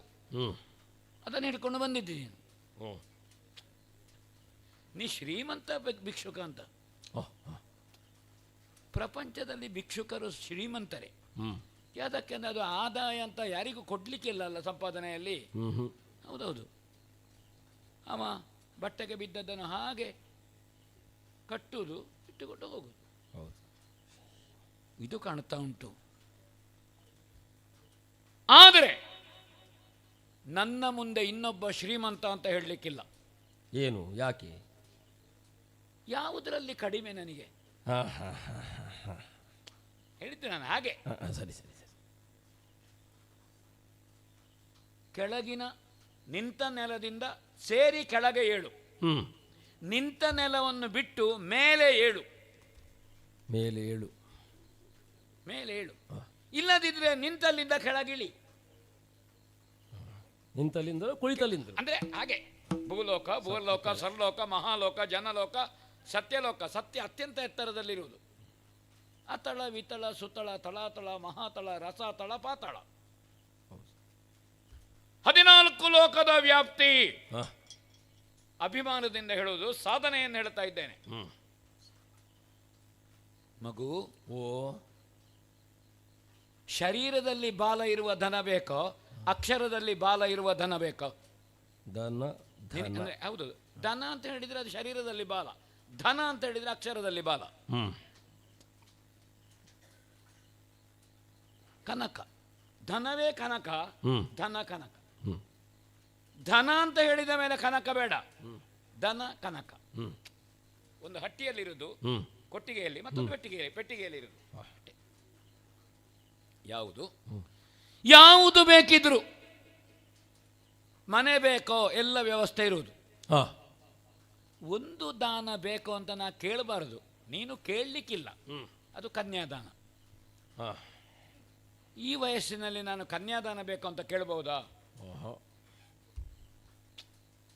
ಈಗ ನೀ ಹೂ ಹೇಳಬಹುದು, ಆದರೆ ನಾ ಕೇಳಲಿಕ್ಕಿಲ್ಲ. ಅಲ್ಲ ಹೇಳಿತ್ತು ನಾನು. ಅಂದರೆ ಸರಿ, ನಮ್ಮ ಮನೆಯಲ್ಲಿ ಕೊಟ್ಟೇ ಗೊತ್ತು, ಪಡ್ಕೊಂಡು ಗೊತ್ತಿಲ್ಲ. ನಮ್ಮಲ್ಲಿ ಒಳಗೆ ಇದ್ದದ್ದನ್ನೆಲ್ಲ ಮತ್ತೆ ಇಲ್ಲಿ ಮನೆ ಮಕ್ಕಳಿಗುಂಟು ಅಂತ ನೋಡ್ಲಿಕ್ಕಿಲ್ಲ, ಬಂದವರಿಗೆ ಕೊಡುವುದೇ, ಮುದುಕನವರೆಗೂ. ನಿನ್ನ ಉಪಚಾರದಿಂದಲೇ ಅದು ಅರ್ಥ ಆಗಿದೆ. ಕೊಟ್ಟೆ ಕಳಿಸುವುದು, ಹೋಗುವಾಗಲೂ ಹೇಳುದು ಬರುವ ವರ್ಷ ಅಂತ. ಹಾಗೆ ಕೇಳಿದ್ದು. ನೀ ಏನು ಬೇಕಿದ್ರು ನನ್ನ ಹತ್ರ ದಾಕ್ಷಿಣ್ಯ ಇಲ್ಲದೆ ಕೇಳಬಹುದು ಅಂತ ನಾ ಹೇಳಿದ್ದ ಹಾಗೆ. ದೊಡ್ಡ ವ್ಯಕ್ತಿತ್ವದ ಮುಂದೆ ಬಂದು ನಿಂತಿದ್ದೇನೆ, ಇಂದ್ರಸೇನನ ಮುಂದೆ ಬಲಿಯ ಬಂದೆ ಮುಂತಿದ್ದೇನೆ, ಇನ್ನು ಎಂಥದ್ದು ಕೇಳೋದು ಅಂತ ಕೈಕಾಲು ಬಿಡೋದು ಬೇಡ ಅಂತ ಕೇಳಬಹುದು, ಹೇಳಬಹುದು ವಾಂಛೆಯನ್ನು. ಹೌದು, ವಾಂಛೆಯನ್ನು ಹೇಳಬಹುದೇ? ಕೇಳಬಹುದಲ್ಲ? ಕೇಳಬಹುದು. ನೀ ಹೇಳಿದ್ರೆ ನಾನು ಕೇಳ್ತೇನೆ. ಕೇಳ್ತೀಯೋ? ಹೇಗೆ ಕೇಳ್ತಿ? ನೀ ಹೇಳಿದ್ದನ್ನು ನಾ ಕೇಳ್ತೇನೆ. ನೀನೀಗ ಹೇಳಿದೆಯಲ್ಲ 14 ಲೋಕ, ಆ 14 ಲೋಕದವನಾಗಿ ಕೇಳಬೇಕು ನೀನು. ಕೇಳು. ಕೇಳು ಕೇಳೈ ಸಾರ್ವಭೌಮಕನೇ, ಆ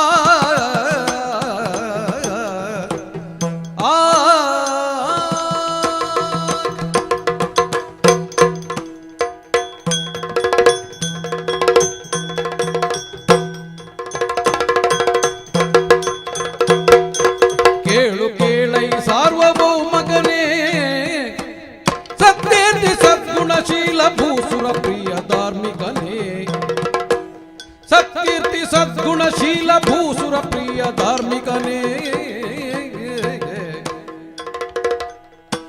ಬೇಳುವೆನು ತಪವಿರ್ಭ ಮುನಿಪನ,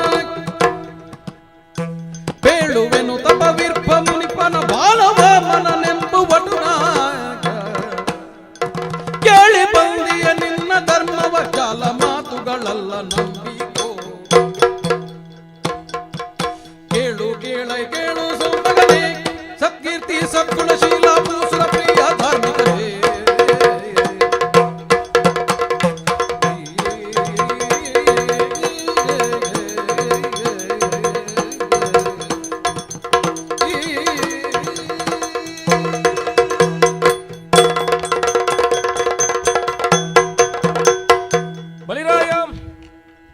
ಮಾನವಕ. ಕೇಳುವ ಇಂದ್ರಿಯಗಳಿಂದ ನಾನಾಡುವ ಮಾತುಗಳನ್ನು ಕೇಳು. ಹುಡುಗ, ನಿನಗೇನು ಬೇಕು ಕೇಳು ಅಂತ ಹೇಳಿದವನಾಗಿಯೂ ನೀನು ಕೇಳಬೇಕಾಗ್ತದೆ ಎನ್ನುವುದನ್ನು ಕೇಳು. ಕೇಳೇ ಸಾರ್ವಭೌಮಕನೇ. ಸಾರ್ವಭೌಮತ್ವ ಎನ್ನುವುದು ಸುಮ್ಮನೆ ಸಿದ್ಧಿಸುವಂತಹುದಲ್ಲ. ಆ ಸ್ಥಾನದಲ್ಲಿ ಕುಳಿತವನು ಹೇಗಿರಬೇಕು, ಯಾವ ವ್ಯಕ್ತಿತ್ವವನ್ನು ರೂಢಿಸಿಕೊಂಡಿರಬೇಕು ಎನ್ನುವುದನ್ನು ಲೋಕ ಹೇಳಿಕೊಂಡಿದೆ. ಎತ್ತರದ ಸ್ಥಾನದಲ್ಲಿರುವವರೆಲ್ಲ ಹೇಳಲಿಕ್ಕಿದ್ದದ್ದಲ್ಲ, ಅದು ಕೆಳಗೆ ಕೂತವರದ್ದನ್ನು ಅಹವಾಲನ್ನು ಕೇಳಲಿಕ್ಕೂ ಹೌದಲ್ಲ? ನಾನು ಹೇಳಿದ ಹಾಗೆ ನೀವೆಲ್ಲ ಕೇಳತಕ್ಕದ್ದು ಅಂತ ಹೇಳಲಿಕ್ಕಲ್ಲ. ಅವರು ಏನನ್ನು ಹೇಳ್ತಾರೆ ಅದು ನಿಧಾನವಾಗಿ ತಾಳ್ಮೆಯಿಂದ ಕೇಳಿ ಮತ್ತೆ ಅವರು ಏನನ್ನು ಮಾಡಬೇಕು ಆ ಮಾಡುವ ಸ್ಥಾನ ಉಳ್ಳದ್ದದು. ಪೀಠದಲ್ಲಿರುವವನು ಆಳ, ಲೋಕವನ್ನು ಆಳ್ತಾನೆ ಅಂದ್ರೆ ಅರ್ಥ ಏನು? ಜನರಿಗೆ ಆಳಾಗಿ ತಾನಿರಬೇಕು ಎನ್ನುವಂಥ ಸೂಕ್ಷ್ಮಾರ್ಥವನ್ನು ಒಳಗೊಂಡ. ಸಿಂಹಾಸನದ ಮೇಲೆ ಪಟ್ಟಾಭಿಷೇಕ ಮಾಡಿ ಧರ್ಮದಂಡವನ್ನು ಕೊಡುವಾಗ ಹೇಳುವುದೇ ನೀನಾಳು. ಯಾರಿಗಾಳು? ಪ್ರಜೆಗಳಿಗೆ ಆಳು. ಅದನ್ನು ಧರ್ಮಯುಕ್ತವಾಗಿ ಆಳು ಅಥವಾ ಧರ್ಮ ದೇವತೆಗೆ ಆಳಾಗಿ ಆಳು. ಧರ್ಮದಂಡದ ಸಂವಿಧಾನದಂತೆ ಶಾಸನದಂತೆ ಆಡಳಿತ ಮಾಡು. ಅದಂಡ್ಯರನ್ನು ದಂಡಿಸಬೇಡ, ದಂಡ್ಯರನ್ನು ದಂಡಿಸದೇ ಇರಬೇಡ, ಅದು ಧರ್ಮದಂಡದ ಮೂಲಕವಾಗಿ ದಂಡಿಸು. ಹಾಗೆಂದು ರಾಜನನ್ನು ದಂಡಿಸುವವರೇ ಇಲ್ಲ ಅಂತಲೂ ಆಗುವುದಿಲ್ಲ ನೋಡು. ಇಲ್ಲ, ಧರ್ಮದಂಡ ಉಂಟಲ್ಲ. ಧರ್ಮದಂಡೋಸಿ, ಧರ್ಮದಿಂದ ರಾಜ ದಂಡಿಸಲ್ಪಡ್ತಾನೆ. ಲೋಕ ಮೆಚ್ಚುವ ಹಾಗೆ ಸಾರ್ವಭೌಮತ್ವವನ್ನು ಗಳಿಸಿಕೊಂಡವನು ಉಳಿಸಿಕೊಂಡವನು. ಕೇಳಿದ್ದೇನೆ, ಯಾಗಗಳಲ್ಲಿ ಅಶ್ವಮೇಧ ಬಹಳ ಶ್ರೇಷ್ಠವಂತೆ. 100 ಜ್ಯೋತಿಷ್ಠಂಬಕ್ಕೆ ಒಂದು ಅಶ್ವಮೇಧ, 100 ಅಶ್ವಮೇಧಕ್ಕೊಂದು ವಾಜಪೇಯ, 100 ವಾಜಪೇಯಕ್ಕೊಂದು ರಾಜಸೂಯ. ಇದು ಗುರುಗಳು ಹೇಳಿದ್ದು. ಯಾವುದೆಲ್ಲ ಶ್ರೇಷ್ಠ ಯಜ್ಞಗಳಿವೆಯೋ ಅವುಗಳಿಗಿಂತೆಲ್ಲ ಶ್ರೇಷ್ಠವಾದ ಯಜ್ಞಕ್ಕೆ ಸಮಾನಾಗಿ ಅಸುರರಲ್ಲಿ ನೀನು ಶ್ರೇಷ್ಠ. ಓ, ಅಸುರರಲ್ಲಿ ನೀನು ಶ್ರೇಷ್ಠ. ಸ್ವಲ್ಪ ಮುಂದೆ ಕೂತ್ಕೊಳ್ತೇನೆ. ಅಸುರರಲ್ಲಿ ನಾನು ಶ್ರೇಷ್ಠ, ನೀನು ಶ್ರೇಷ್ಠ. ದ್ವಿಪಾದಿಗಳಲ್ಲಿ ಬ್ರಾಹ್ಮಣರು ಶ್ರೇಷ್ಠರು. ಚತುಷ್ಪಾದಿಗಳಲ್ಲೂ ನೀನು ಹೇಳಿದ ಬಾಲ ಇರುವ ಗೋ ಶ್ರೇಷ್ಠ. ಹೌದು. ಹಾಗೆ ಅಸುರರಲ್ಲಿ ನೀನು ಶ್ರೇಷ್ಠ.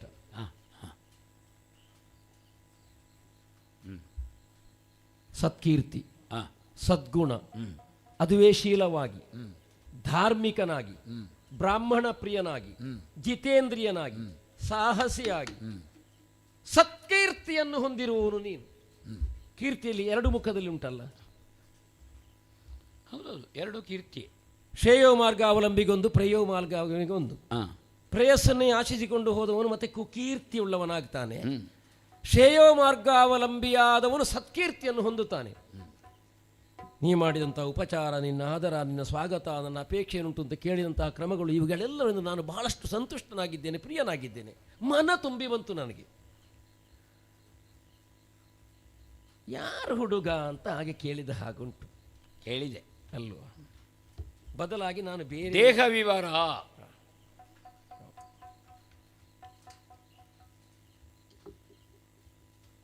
ಹೇಗೆ ಹೇಳೋಣ, ತನ್ನ ಜೀವಿತವನ್ನೇ ಸಾಧನೆಗಾಗಿ ಮುಡಿಪಾಗಿರಿಸಿದ, ನಿಸ್ವಾರ್ಥ ಸೇವೆ, ನಿಷ್ಕಾಮ ಕರ್ಮ, ಈ ಪ್ರಪಂಚದಲ್ಲಿ ತಾನಿದ್ದರೂ ಇಲ್ಲದಂತೆ, ತನಗಾಗಿ ತಾನು ಏನನ್ನೂ ಮಾಡದೆ, ಲೋಕಹಿತಕ್ಕಾಗಿ ತಾನು ಮಾಡುವ ಕರ್ಮವನ್ನು ಭಗವಂತನಿಗೆ ಅರ್ಪಿಸಿ, ಲೋಕದ ಒಳ್ಳೆತಿಗಾಗಿ ಬೇಕಾದ್ದನ್ನು ತಾನು ಪಡೆದು ಅದನ್ನು ಲೋಕಕ್ಕೆ ಅರ್ಪಿಸುವಂತಹ ಕಠಿಣ ತಪಸ್ಸಿನನ್ನೇ ವೃತ್ತಿಯನ್ನಾಗಿಸಿಕೊಂಡಿರುವ ಒಬ್ಬಾತ ಘನ ತಪಸ್ವಿಯ ಮಗ ನಾನು. ನಂಬಲಿಕ್ಕಾಗೋದಿಲ್ಲ. ಯಾಕೆ? ತಪಸ್ಸು ಮಾಡುವವನಿಗೆ ಮಕ್ಕಳಾಗೋದಾಗೆ ವಿಷಯ ಹೌದು. ಈಗೊಂದು ಸುಳ್ಳು ಹೇಳುವಾಗಲೂ ನಂಬುವಾಗಿದ್ದದ್ದು ಹೇಳಬೇಡುವ. ಇದಕ್ಕೆ ಹಸಿ ಹಸಿ ಸುಳ್ಳು ಅಂತ ಹೇಳ್ತದೆ ನಮ್ಮ ಊರಿನಲ್ಲಿ. ಹಾಗಾಗ್ತದ? ತಪವಿರ್ಪ ಮುನಿಪನ ಮಗ, ತಪಸ್ಸು ಮಾಡುವವನಿಗೆ ಮಕ್ಕಳಾಗುವುದೇ ಕೂಡ ಬಂದ. ಒಳ್ಳೆ ಮಾತಾಡ್ತಿ, ಸರಸ್ವತಿ ದೇವಿ ನಾಲಿಗೆಯಲ್ಲಿದ್ದಾಳೆ, ಅದೇ ವಿಷಯದ ಆಳ ಇಲ್ಲ. ಒಂದು ತಪಸ್ಸು ಹೇಗೆ, ಯಾವುದಕ್ಕಾಗಿ, ಯಾಕಾಗಿ ಅದು ಹೇಳಬೇಕು ನೀನು ಅಲ್ವಾ? ನೀ ಹೇಳಿದ್ದು ತಪವಿರ್ಪ ಮುನಿಪನ ಮಗ. ಆವಾಗ ನನಗೆ ಪ್ರಶ್ನೆ ಹುಟ್ಟಿದ್ದು, ತಪಸ್ಸು ಮಾಡುವವನಿಗೆ ಮಕ್ಕಳಾಗುವುದು ಹೇಗೆ? ತಪಸ್ಸು ಅನ್ನುವುದಕ್ಕೆ ಇನ್ನೊಂದು ಅರ್ಥ ಸಾಧನೆ ಅಂತ ಉಂಟು. ಅಂದ್ರೆ ಮಕ್ಕಳನ್ನು ಮಾಡುವುದೇ ಸಾಧನೆಯಾ? ಅಲ್ಲ, ಮಕ್ಕಳು ಮಾಡುವುದಕ್ಕಾಗಿ ತಪಸ್ಸು ಅಂತ ಕೇಳಬಹುದಾದ. ಅದಕ್ಕೆ ನನಗೆ ಅದು ನೆನಪಾಗ್ಲಿಲ್ಲ ಅಲ್ವಾ? ಮತ್ತೆ ಹಾಗೂ ಕೇಳಲಿಕ್ಕೆ ಆಗ್ತದೆ. ತಪವಿರ್ಪ ಮುನಿಪನ ಅಂದ್ರೆ ಅರ್ಥ ಏನು? ಆ ಮಕ್ಕಳನ್ನು ಪಡೆಯುವುದಕ್ಕಾಗಿ ತಪಸ್ಸು. ತಪಸ್ಸಿನಲ್ಲೇ ಇರುವವನು ಹೌದು. ಲೋಕ ಕಲ್ಯಾಣದ ಸಾಧನೆಗಾಗಿ ಏನನ್ನು ತಾನು ಅಪೇಕ್ಷೆಗೆ ಮನ ಮಾಡಿದನೋ ಅದಕ್ಕಾಗಿಯೂ ತಪಸ್ಸನ್ನು ಮಾಡ್ತಾನೆ. ಅಥವಾ ಮಕ್ಕಳನ್ನು ಪಡೆಯುವುದೇ ತಪಸ್ಸ? ಮಕ್ಕಳನ್ನು ಪಡೆಯುವುದೇ ತಪಸ್ಸಲ್ಲ. ಯಾಕೆ? ತನಗೊಂದು ಮಗುವಾಗಬೇಕು ಎನ್ನುವ ಸ್ವಾಪೇಕ್ಷೆ ಅವನಲ್ಲಿ ಯಾವ ಕಾಲಕ್ಕೂ ಇಲ್ಲ. ಇಲ್ಲ ಇಲ್ಲ. ಅದಕ್ಕಿಂತ ಮಗು ಆದದ್ದೌದು, ತನಗಾಗಿ ಅಲ್ಲ. ಹಾಗೆ ಬೇಡ ಅಂತ ಆದ ಸಲ ಬೇಡ ಬೇಡ ಅಂತಲೇ ಆಗುದು. ಅಲ್ಲ ಅಲ್ಲ ಅಲ್ಲ, ಲೋಕಹಿತಕ್ಕಾಗಿ ಅಂತ ಒಂದು ಸಂಕಲ್ಪ ಉಂಟಲ್ಲಿ. ಈ ತಪಸ್ಸು ಇರ್ಪ ಎಂತದಕ್ಕೆ? ತಪವಿರ್ಪ ಸರಿ ಸರಿ. ತಪಸ್ಸು ಯಾವುದಕ್ಕಿರುವುದು? ಯಾವುದಕ್ಕೆ? ಲೋಕಹಿತ ಸಾಧನೆಗಾಗಿ ತಾನೊಂದು ಪಡೆಯಬೇಕು, ಲೋಕಹಿತಕ್ಕಾಗಿ ತಾನು ಮಗುವನ್ನು ಪಡಿಬೇಕು ಎನ್ನುವಂತ ಮುನಿಪನ ಮಗನ. ಒಳ್ಳೆದು. ಬಾಲನ ಕೊಳ್ಳಗಿದ್ದೇನೆ. ನಾಮರೂಪಾತ್ಮಕ ಅಂತ ದೃಶ್ಯ ಪ್ರಪಂಚದಲ್ಲಿ ವ್ಯಕ್ತಿಯಾದವನೊಬ್ಬರನ್ನು ಗುರುತಿಸುವುದಕ್ಕೆ ಒಂದು ನಾಮಧೇಯ. ಇದು ತಾಯಿಯ ಸ್ತನ್ಯಪಾದನಿಂದಲೇ ಹೀಗೆ ದೇಹ ಬಂದದ್ದ? ಅಲ್ಲ. ಅಲ್ವಾ? ನಾನು ಹುಟ್ಟಿ ಸ್ವಲ್ಪ ಸಮಯದಲ್ಲಿ ಹೀಗೆ ಉಂಟಿತು. ಆದರೂ ಹೊರಗೆ ಬಂದಿ ಅಲ್ವಾ? ಹೌದು, ಹೊರಗೆ ಬಂದಿದ್ದೇನೆ. ಹೊರಗೆ ಬಂದಿದ್ದೇನೆ. ಮಹಾತಾಯಿ ಸನ್ಮನಸ್ಸುಳ್ಳವರು, ಅವರ ಮಗ ನಾನು. ವಾಮನ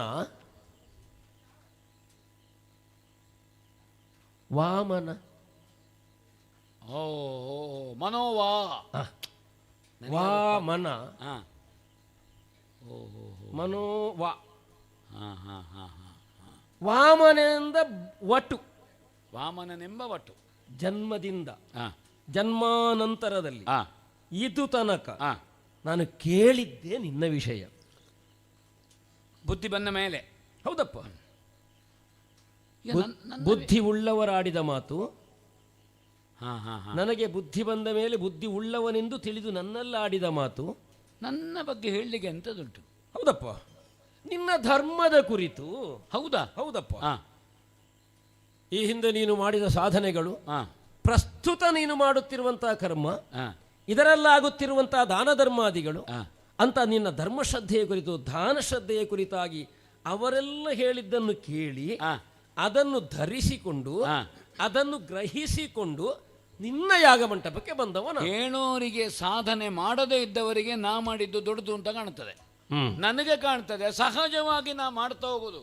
ಕಾಣೋರು ಎಂತ ಕಾಣ್ತಾರೋ ಗೊತ್ತಿಲ್ಲ, ನನಗೆ ಅದು ದೊಡ್ಡ ಸಂಗತಿ ಅಂತಲೇ ಕಾಣೋದಿಲ್ಲ. ಹೌದಾ? ಹೌದೌದು. ಅದು ಹಾಗೆ ಬಹಳಷ್ಟು ಸಾಧಕನಾದವನಿಗೆ ತಾನು ಮಾಡಿದ್ದು ಘನ ಕಾರ್ಯ ಮಹತ್ತಾದು ಅಂತ ಕಾಣುವುದೇ ಇಲ್ಲ.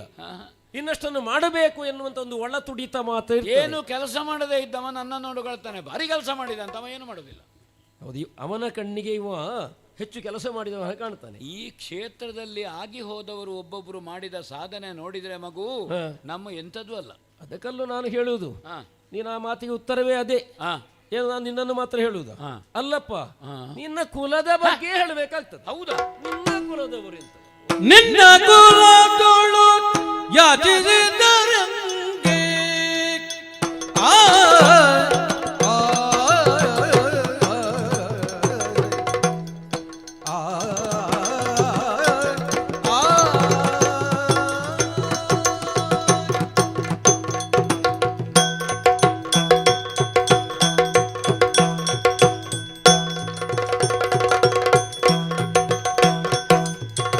ನಿನ್ನ ಕುಲದೊಳು ಯಾಚಿಸಿದರೆಂಗೆ ಧಿಕ್ಕಾರ ಗೈದಿಯರನ್ನು ನಾ ಕೇಳಿಲ್ಲ ಈ ಬರೆದೆ. ಧಿಕ್ಕಾರ ಗೈದಿಯರನ್ನು ನಾ ಕೇಳಿಲ್ಲ ಈ ಬರೆದೆ. ಮುನ್ನ ಕೊಡುತ್ತಿಗೆ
ಲುಪ್ತರಾಗಿಯರನ್ನು ನಿನ್ನನ್ವಯದಿ ಕೇಳೆನು, ನಿನ್ನನ್ವಯದಿ ಕೇಳೆನು. ನಿನ್ನ ಕುಲದೊಳು ಯಾಚಿಸಿದವರಿಗೆ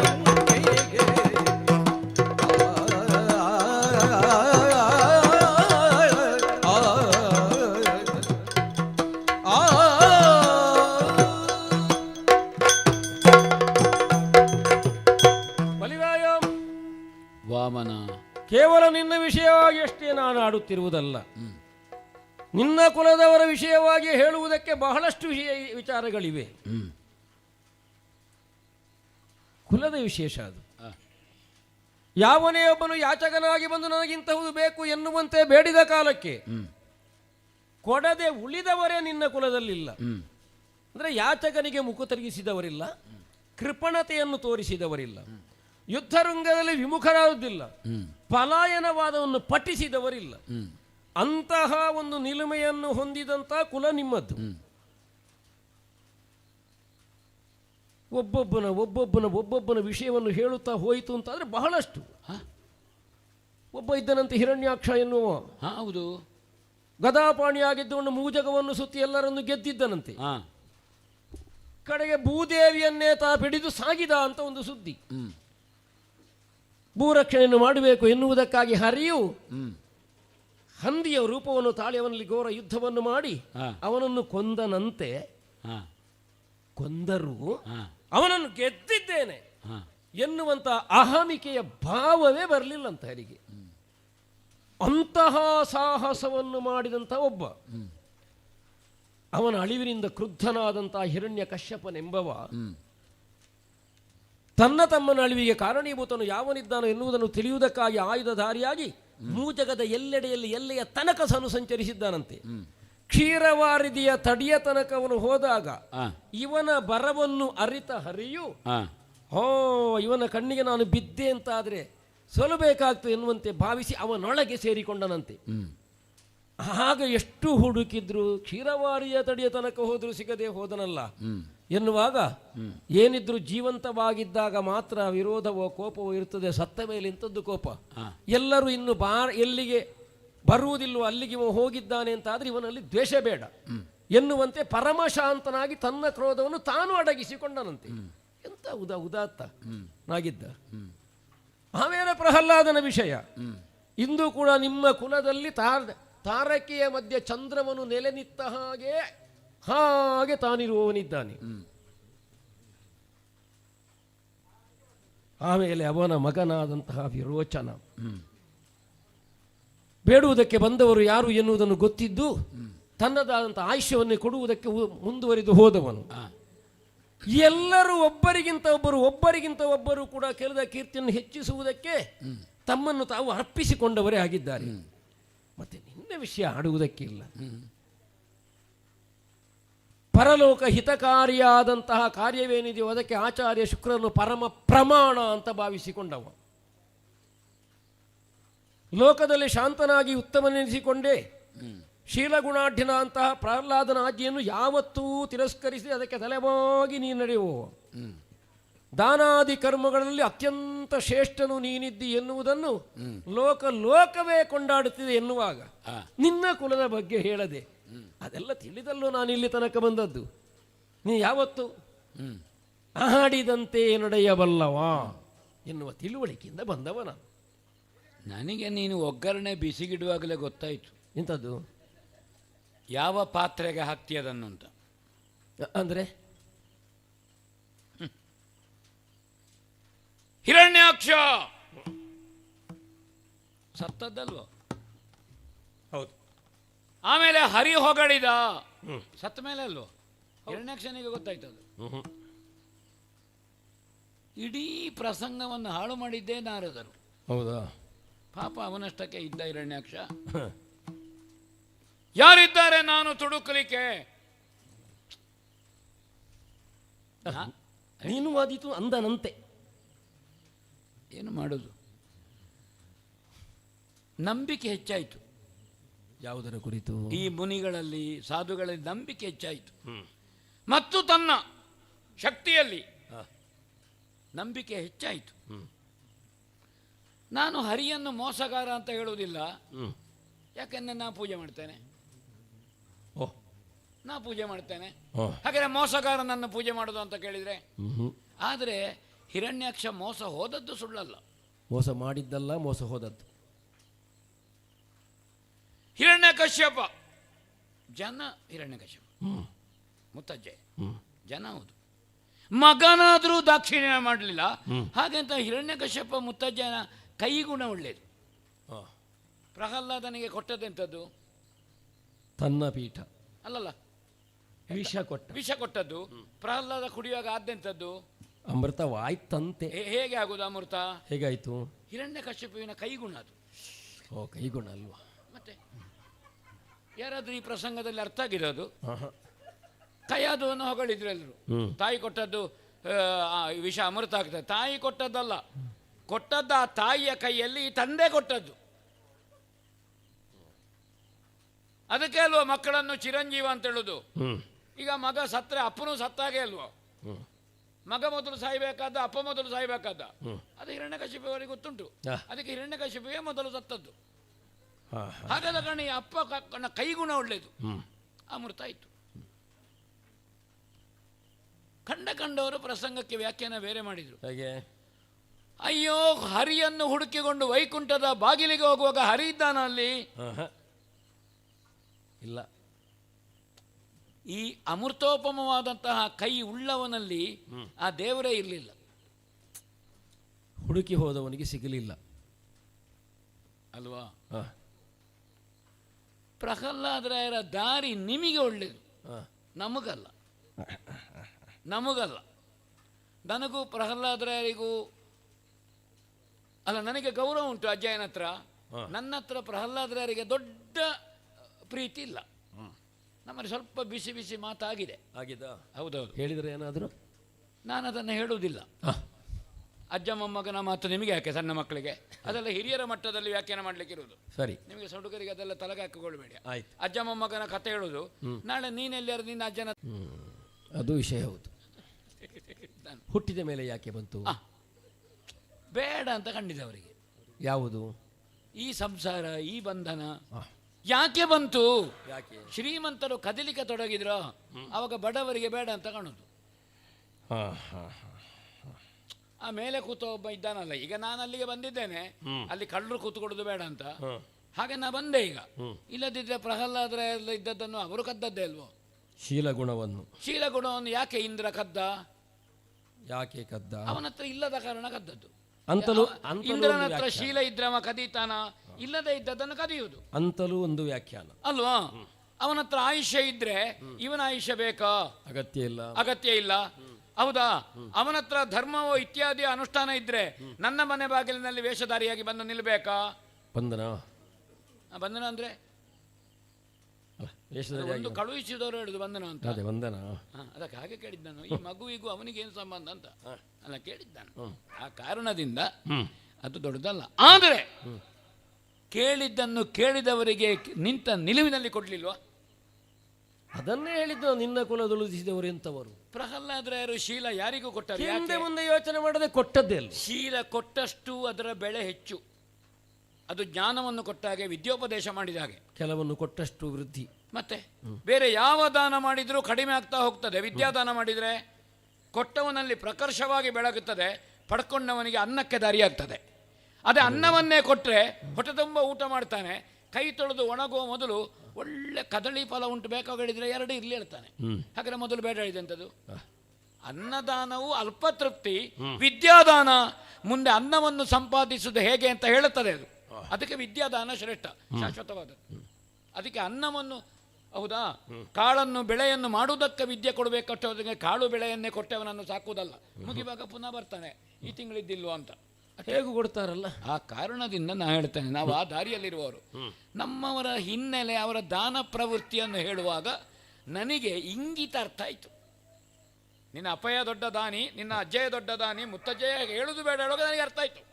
ಅದಕ್ಕೆ ಅಷ್ಟು ಉದ್ದ ಅವರ ಕಥೆ ಹೇಳಬೇಕಾದ ನನ್ನ ನೇರ ಕೇಳಲಿಕ್ಕೆ ಆಗುದಿಲ್ಲ. ಅಲ್ಲ, ನಿನ್ನ ಧರ್ಮಗಳನ್ನು ಕೇಳಿ ಬಂದೆ ಅಂತ ಮಾಡಿದ್ದೆ. ಏನು ಧರ್ಮ ಮಾತ್ರ ಅಲ್ಲ, ದಾನ ಉಂಟು ನಮ್ಮಲ್ಲಿ. ಹೌದಾ? ಕೇಳ್ತೀಯ ಮಗು?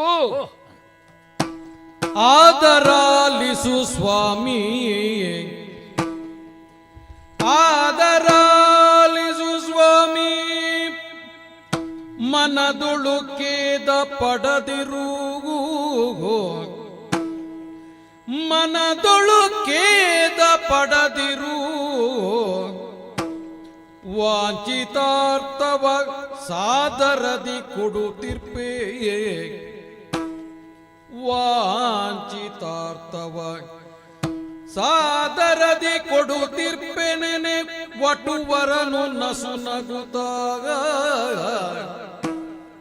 ಆದರಾಲಿಸು ಸ್ವಾಮಿ, ಸ್ವಾಮಿ. ವಟುವರೆಣ್ಯ ಯಾವ ದಾಕ್ಷಿಣ್ಯವೂ ಬೇಡ, ಮುಕ್ತ ಮನಸ್ಸಿನಿಂದ. ನಾನು ಆಗ ಹೇಳಿದ್ದೇನೆ, ಏನನ್ನು ನೀನು ಬಯಸ್ತಿ? ಭೂದಾನದಿಂದ ತೊಡಗಿ ಗೋದಾನದವರೆಗೆ. ಹೌದಪ್ಪ, ಹೌದಾ? ಅಥವಾ ಸ್ವರ್ಣ ನಾಣ್ಯದಿಂದ ತೊಡಗಿ ಮಣ್ಣಿನವರೆಗೆ, ಚಿನ್ನದಿಂದ ತೊಡಗಿ ಮಣ್ಣಿನವರೆಗೆ. ಹೌದೌದು, ಏನನ್ನು ಬೇಕಾದರೂ ಕೇಳಬಹುದು. ಹೌದೌದು, ಯಾವ ದಾಕ್ಷಿಣ್ಯವೂ ಬೇಡ. ನನ್ನ ಹತ್ರದಲ್ಲಿ ಇಲ್ಲದೇ ಇದ್ದದ್ದಿಲ್ಲ, ಇಲ್ಲದೇ ಇದ್ದದ್ದಿಲ್ಲ. ಇಲ್ಲದೇ ಇದ್ದದ್ದು ಇಲ್ಲ ಅಂದ್ರೆ ಎಲ್ಲ ಉಂಟು ಅಂತ ಅರ್ಥ. ಇಲ್ಲದೇ ಇದ್ದದ್ದಿಲ್ಲ ಅಂದ್ರೆ ಯಾವುದೂ ಇಲ್ಲ ಅಂತಲ್ಲ. ಹೌದೌದು, ಎಲ್ಲವೂ ಉಂಟು ಅಂದ್ರೆ ಇಲ್ಲ ಅಂತ ಹೇಳಲಿಕ್ಕಿಲ್ಲ. ಎಷ್ಟು ಬೇಕು, ಎಲ್ಲಿ ಬೇಕು, ಹೇಗೆ ಬೇಕು, ಯಾವಾಗ ಬೇಕು, ಈ ಕ್ಷಣದಲ್ಲಿ ಬೇಕೋ, ಮುಂದಿನ ಅರೆ ಕ್ಷಣದಲ್ಲಿ ಬೇಕಾ, ಯಾವ ದಾಕ್ಷಿಣ್ಯವೂ ಬೇಡ. ಹೌದದು, ಏನು ನಿನ್ನ ಮನಸ್ಸಿನಲ್ಲಿ ಕಾಣ್ತದೆ ಅದನ್ನು ಆಲೋಚನೆ ಮಾಡಿ ಕಳುಹಿಸಿಕೊಡ್ತೇನೆ, ಕೊಂಡೋಗಲಿಕ್ಕೆ ಕಷ್ಟ ಆಗುವುದಿದ್ರೆ. ಹೌದಾ? ಹೌದೌದು, ಹೌದು. ಅಷ್ಟು ನಾನು ನಿಂತ ನೆಲದಿಂದ ಕತ್ತೆತ್ತಿ ಕಣ್ಣರಳಿಸಿ ನೋಡಿದರೆ 14 ಲೋಕದ ವ್ಯಾಪ್ತಿ ಉಂಟು. ನೀನು ನಿಂತ ನೆಲದಿಂದ ಕತ್ತೆತ್ತಿ ಕಣ್ಣರಳಿಸಿ ನೋಡಿದರೆ ನನ್ನನ್ನು ಮಾತ್ರ ನೋಡಲಿಕ್ಕಾಗೋದು, ಅದಕ್ಕಿಂತ ಆಚೆ ಎಂಥದ್ದು ನಿನಗೆ ಕಾಣಲಿಕ್ಕಿಲ್ಲ. ನನಗೆ ದೃಷ್ಟಿ ಇನ್ನೂ ಉಂಟು, ಆದರೆ ಅದರಾಚೆ ನನಗೇನು ಕಾಣುವುದಿಲ್ಲ, ಅಲ್ಲಿಗೆ ಮುಟ್ಟಿದೆ ನನ್ನ ತೀಕ್ಷ್ಣವಾದ ದೃಷ್ಟಿ. ಎಲ್ಲರಿಗೂ ದೃಷ್ಟಿ ಹೀಗೆ ನೋಡುವಾಗ ದಿಗಂತ ಕಾಣುವುದು, ಆಕಾಶ ಭೂಮಿ ಒಂದಾದದ್ದು, ಅದಕ್ಕಿಂತ ಆಚೆ ಕಾಣುವುದಿಲ್ಲ. ನನಗೆ ಕತ್ತೆತ್ತಿ ಕಣ್ಣರಳಿಸಿದ್ರೆ ಆಕಾಶ ಭೂಮಿ ಒಂದಾದದ್ದೇ ಕಾಣುವುದಿಲ್ಲ. ಅಹಂಕಾರ ಅಲ್ಲ, ಸ್ವಾನುಭವ. ಅದಕ್ಕಾಗಿ ನಿನಗೆ ಕಣ್ಣರಳಿಸಿದ್ರೆ ನನ್ನನ್ನು ಮಾತ್ರ ಕಾಣುವುದು. ಅಷ್ಟನ್ನೇ ಅಲ್ಲ, ಈ ವ್ಯಾಪ್ತಿಯಲ್ಲಿ ಮಗು ಏನು ಬೇಕಾದ್ರೂ ಕೇಳು. ಆದಿಯಲ್ಲಿ ಜಲಮಯವಾಗಿರುವಂತಹ ಸಂದರ್ಭದಲ್ಲಿ ಹುಟ್ಟಿಕೊಂಡ ಇಬ್ಬರು ಕಳ್ಳರನ್ನು ಜಲಸ್ಪರ್ಶವಾಗದ ರೀತಿಯಲ್ಲಿ ತನ್ನ ಜಂಗಿಯಲ್ಲಿರಿಸಿ ಮರ್ದಿಸಿ ಅವರ ಮೇಧಸ್ಸಿನಿಂದ ಸೃಷ್ಟಿ ಮಾಡಿದ್ದಂತೆ ಇದನ್ನು. ಅದಕ್ಕೆ ಮೇಧಿನಿ ಅಂತ ಹೆಸರು. ಮೇದಿನಿಯಲ್ಲಿ ಮೇದಿನಿಯೋ ನೀ ನನ್ನ ಪದದೊಳಗಾದ ಮೂರಡಿಯನ್ನು ಕರುಣಿಸು, ಮೂರಡಿಯನ್ನು ಕರುಣಿಸು. ಮೋದ ಪಡುವೆನು ಜೀವನಾವಧಿ ವೃತ್ತಿಯಾಗುವುದು. ಮೇದಿನಿಯ ನೀ ನನ್ನ ಪದದೊಳಗಾದ ಮೂರಡಿಯನ್ನು ಕರುಣಿಸು.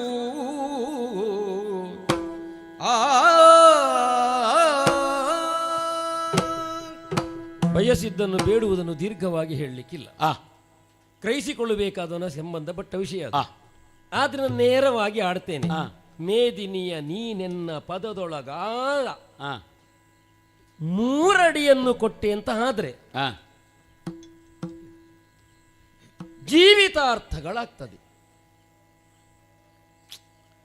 ಬ್ರಾಹ್ಮಣ ಮಗುವನ್ನು ಹೆಡ್ಡ ಹೇಳುವುದಾ, ಮುಗ್ಧ ಹೇಳುವುದಾ, ಅನುಭವದ ಕೊರತೆ ಅಂತ ಹೇಳುವುದಾ? ಬಹಳ ಮಾತಾಡಿದಿ, ಜೀವಿತಾವಧಿ ಆಗ್ತದೆ. ತುಂಬಾ ಮಾತಾಡ್ಲಿಕ್ಕೆ ಕಲ್ತಿದ್ದಿ, ಅದೇ ಎಂಥದ್ದು ಕೇಳಬೇಕು ಅಂತ ಮಾತ್ರ ಗೊತ್ತಾಗ್ಲಿಲ್ಲ. ಅಂದ್ರೆ ಹೊರಡುವಾಗ ಕಳುಹಿಸಿದವರು ಹೇಳಲಿಲ್ಲ, ಇದನ್ನೆಲ್ಲ ನೋಡುವಾಗ ಒಟ್ಟು ಗಡಿಬಿಡಿಯಾದಿ. ಇಲ್ಲ ಇಲ್ಲ, ಹೌದಾ? ಮಗು, ನನ್ನ ವ್ಯಾಪ್ತಿ ಗೊತ್ತುಂಟಾ? ನನ್ನ ಸಾರ್ವಭೌಮತ್ವ ಗೊತ್ತುಂಟಾ? ಮುರುಲೋಕಾಧೀಶ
ಬಾಲಬುದ್ಧಿಯು ನಿನ್ನ ಜೀವನ ಕಾಲ,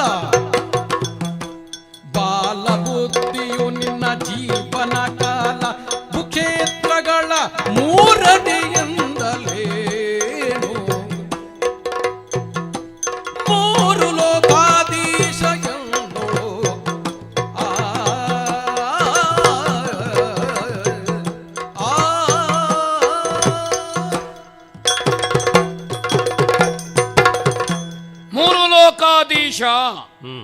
ಅದು ಆಧ್ಯಾತ್ಮಿಕ, ಆದಿ ಭೌತಿಕ, ಆದಿ ದೈವಿಕವೂ ಹೌದು. ಯಜ್ಞ, ದಾನ, ತಪಸ್ಸು ಇದು 3 ಹೌದು. ಈ ಲೋಕಗಳ ವ್ಯಾಪ್ತಿಯೂ ವರ್ತಮಾನ ಕಾಲದಲ್ಲಿ ಉಂಟು. ಸಾಧನೆಯ ತುದಿಯಲ್ಲಿ ಬಂದು ನಿಂತಿದ್ದೇನೆ. ತ್ರಿಲೋಕಾಧಿಪತ್ಯ, ಸುಧರ್ಮ ಸಭೆಯ ಪಟ್ಟಾಭಿಷೇಕ, ಅದರ ಸ್ಥಿರೀಕರಣ ಮಾತ್ರ ಹೊಂದಿರುವುದು.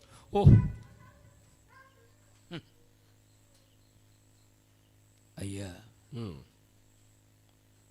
ನಿನ್ನ ಕಂಡದ್ದಷ್ಟೇ 3 ಪಾದ. ಎನ್ನ ಪಾದದು ಈ ಸಣ್ಣ ಅನುಭವದಲ್ಲಿ ಅದಕ್ಕಿಂತ ದೊಡ್ಡದು ಕಾಣುವುದು ಹೇಗೆ? 1,000 ವಸ್ತುವನ್ನು ನೋಡಿದರೆ, ಕ್ಷಣ ನೋಡಿದರೆ ಸಾಕು.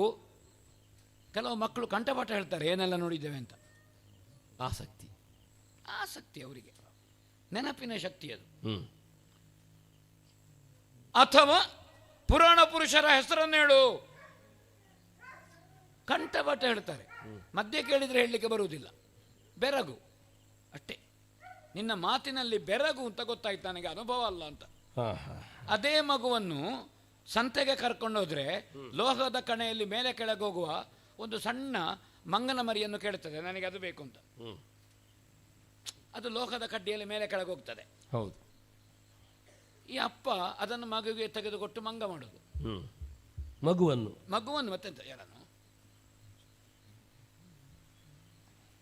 ಮಕ್ಕಳನ್ನು ಕರ್ಕೊಂಡು ಹೋಗಬೇಕು. ಆವಾಗ ಯಾವುದಾದೀತು ಮಗ, ಬೇರೆ ಬೇರೆ ದೇವವರ್ಗದವರು, ಋಷಿವರ್ಗದವರದ್ದು ಎಲ್ಲ ಅಲಂಕಾರಿಕ ಮುಖವಾಡಗಳಿರ್ತದೆ. ಮಗು ಅದನ್ನು ಕೇಳುವುದಿಲ್ಲ. ಹೋಗಿ ಮಗು ಸಿಂಹದ್ದ, ಹುಲಿಯದ್ದ ಮುಖವಾಡ ಕೇಳುತ್ತದೆ. ಯಾಕಂದ್ರೆ ಆ ದೇವರ ಬಗ್ಗೆ ಮನೆಯಲ್ಲಿ ಹೇಳಿಲ್ಲ. ಮಗು ಹತ್ರ ಆಟ ಆಡಿಸುವಾಗ ಅಪ್ಪ ಸಿಂಹ ಆದದ್ದು, ಹುಲಿಯಾದದ್ದು. ಮಗು ಮನೆಗೆ ಬಂದು ಆ ಮುಖವಾಡವನ್ನು ಇಟ್ಟುಕೊಂಡು ಅಪ್ಪ ಬರುವಾಗ ಹಾರ್ತದೆ. ಹಾಗಾದರೆ ಮಗುವನ್ನು ಹುಲಿ ಮಾಡುವುದು ಯಾರು? ಆ ಪ್ರವೃತ್ತಿ ಮಾಡುವುದು ಯಾರು? ಮಗುವನ್ನು ದೇವರಾಗಿ ಕಂಡ್ರೆ ಒಳ್ಳೆಯದು. ಮಗುವನ್ನು ಹುಲಿ ಮಾಡಿದ್ಯಾರು? ಅಪ್ಪ. ಮತ್ತು ಆ ಹುಲಿ ಧರ್ಮ ವಿರೋಧಿ ಅಲ್ಲದೆ ಮತ್ತೆ ಎಂತ ಆಗ್ತದೆ ಅದು? ಅಷ್ಟೇ. ನಾ ಕೇಳಿದ್ದು 14 ಲೋಕದ ವ್ಯಾಪ್ತಿ ಉಂಟು, ಏನು ಬೇಕು? ಇಷ್ಟು ಕೇಳುವಾಗ ಒಂದು 7 ತಲೆಮಾರಿಗೆ ಬೇಕಾದ್ದು ಕೇಳುವುದಲ್ವ? ನನ್ನ ಹತ್ರ ಅಷ್ಟು ಉಂಟು. ಹೌದೌದು. ಮತ್ತೆ ನನಗೂ ಒಂದು ಅಹಂಕಾರ ಉಂಟು, ಸಣ್ಣದು. ಎಂಥದ್ದು? ನನ್ನ ಹತ್ರ ಪಡ್ಕೊಂಡ ಮೇಲೆ ಇನ್ನೊಂದು ಮನೆಯಲ್ಲಿ ಹೋಗಿ ಕೈ ಚಾಚಿ ಬರದವ. ಅಂದ್ರೆ ಕೈ ಚಾಚಿದ್ರೆ ಅವ ಏನು ಗ್ರಹಿಸ್ತಾನೆ ನೋಡಿ.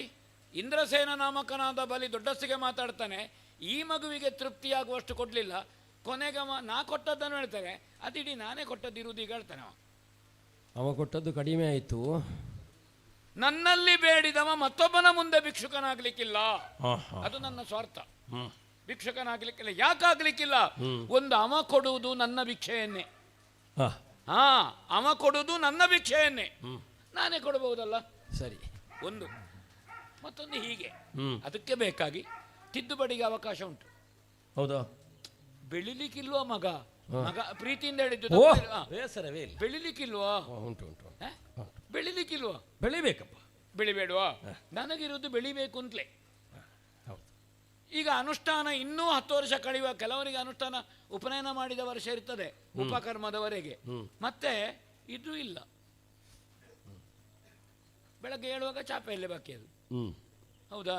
ಅದಕ್ಕೆ ಬೇಕಾಗಿ ನಾ ಹೇಳಿದ್ದು, ಇನ್ನು ಬೆಳೆಯುವಾಗ ಆವಾಗ ಬೆರಳಿನಲ್ಲಿ ನಿಂತು ಅನುಷ್ಠಾನ ಮಾಡ್ಲಿಕ್ಕೆ ಆಗ್ತದ? ತುದಿ ಬೆರಳಿನಲ್ಲಿ ನಿಂತು ಆಗೋದಿಲ್ಲ. ಈ ಪುಟ್ಟ ಪಾದ ಬೆಳೆಯುವಾಗ ಒಂದು ಅನುಷ್ಠಾನ, ನಿತ್ಯ ಅನುಷ್ಠಾನ, ಸಂಧ್ಯಾವಂದನೆ ಮಾಡಲಿಕ್ಕೆ ಒಂದು 3 ಪಾದ ಊರುವಷ್ಟಾದ್ರೂ ಬೇಡುವ? ಪಾದ ಬೆಳೀತದೆ. ಹೌದು ಅಲ್ವಾ? ಬೆಳೆಯುತ್ತದೆ. ಪಾದ ಅಂದ್ರೆ 4ನೇ ಒಂದು, ಅದು ಬೆಳೆಯುವುದಿಲ್ವಾ? ಅದಕ್ಕೆ ಹೇಳಿದ್ದೆ ನಾನು, ಅದು ಬೆಳೀಲಿಕ್ಕೆ ಉಂಟೆ. ಈಗಲೇ ಇಷ್ಟು ಬೆಳೆದಿದ್ದೀನಿ, ಇನ್ನು ಬೆಳೀಲಿಕ್ಕೆ ಎಷ್ಟುಂಟ? ಒಂದು ನನಗೂ ಇರುವುದು ಹಾಗೆ. ಹೇಗೆ? ನನ್ನಿಂದ ಪಡ್ಕೊಂಡವರು ಬೆಳಿಬೇಕು ಅಂತ ಇರುವುದು ನನಗೆ. ಪಡೆದು ಬೆಳೆಯಬೇಕು. ನನ್ನಿಂದ ಪಡ್ಕೊಂಡವರು ಬೆಳಿಬೇಕು. ನಿನ್ನಿಂದ ಒಬ್ಬರು ಬದುಕಿನಲ್ಲಿ ಬೆಳವಣಿಗೆ ಇಲ್ಲ ಅಂತಾದ್ರೆ ಪಡೆದು ಪ್ರಯೋಜನ ಏನು? ಅವುಗಳ ಪಡೆದು ಬೆಳೆಯಬೇಕು. ಬಲಿಯ ಕೈಯಲ್ಲಿ ತೆಕ್ಕೊಂಡ್ರೆ ಹೋದವ ಬೆಳೆಯುವುದೇ ಇಲ್ಲ ಅಂತ. ಅಂದರೆ ನಿನ್ನ ಜೀವನ ಕುಗ್ಗಿ ಹೋಗಬಾರದು, ಕುಬ್ಜ ಆಗಬಾರದು. ನಾ ಕೊಟ್ಟದ್ದರಿಂದ ಜೀವನ ಬೆಳಿಬೇಕು, ನೀ ಬೆಳಿಬೇಕು.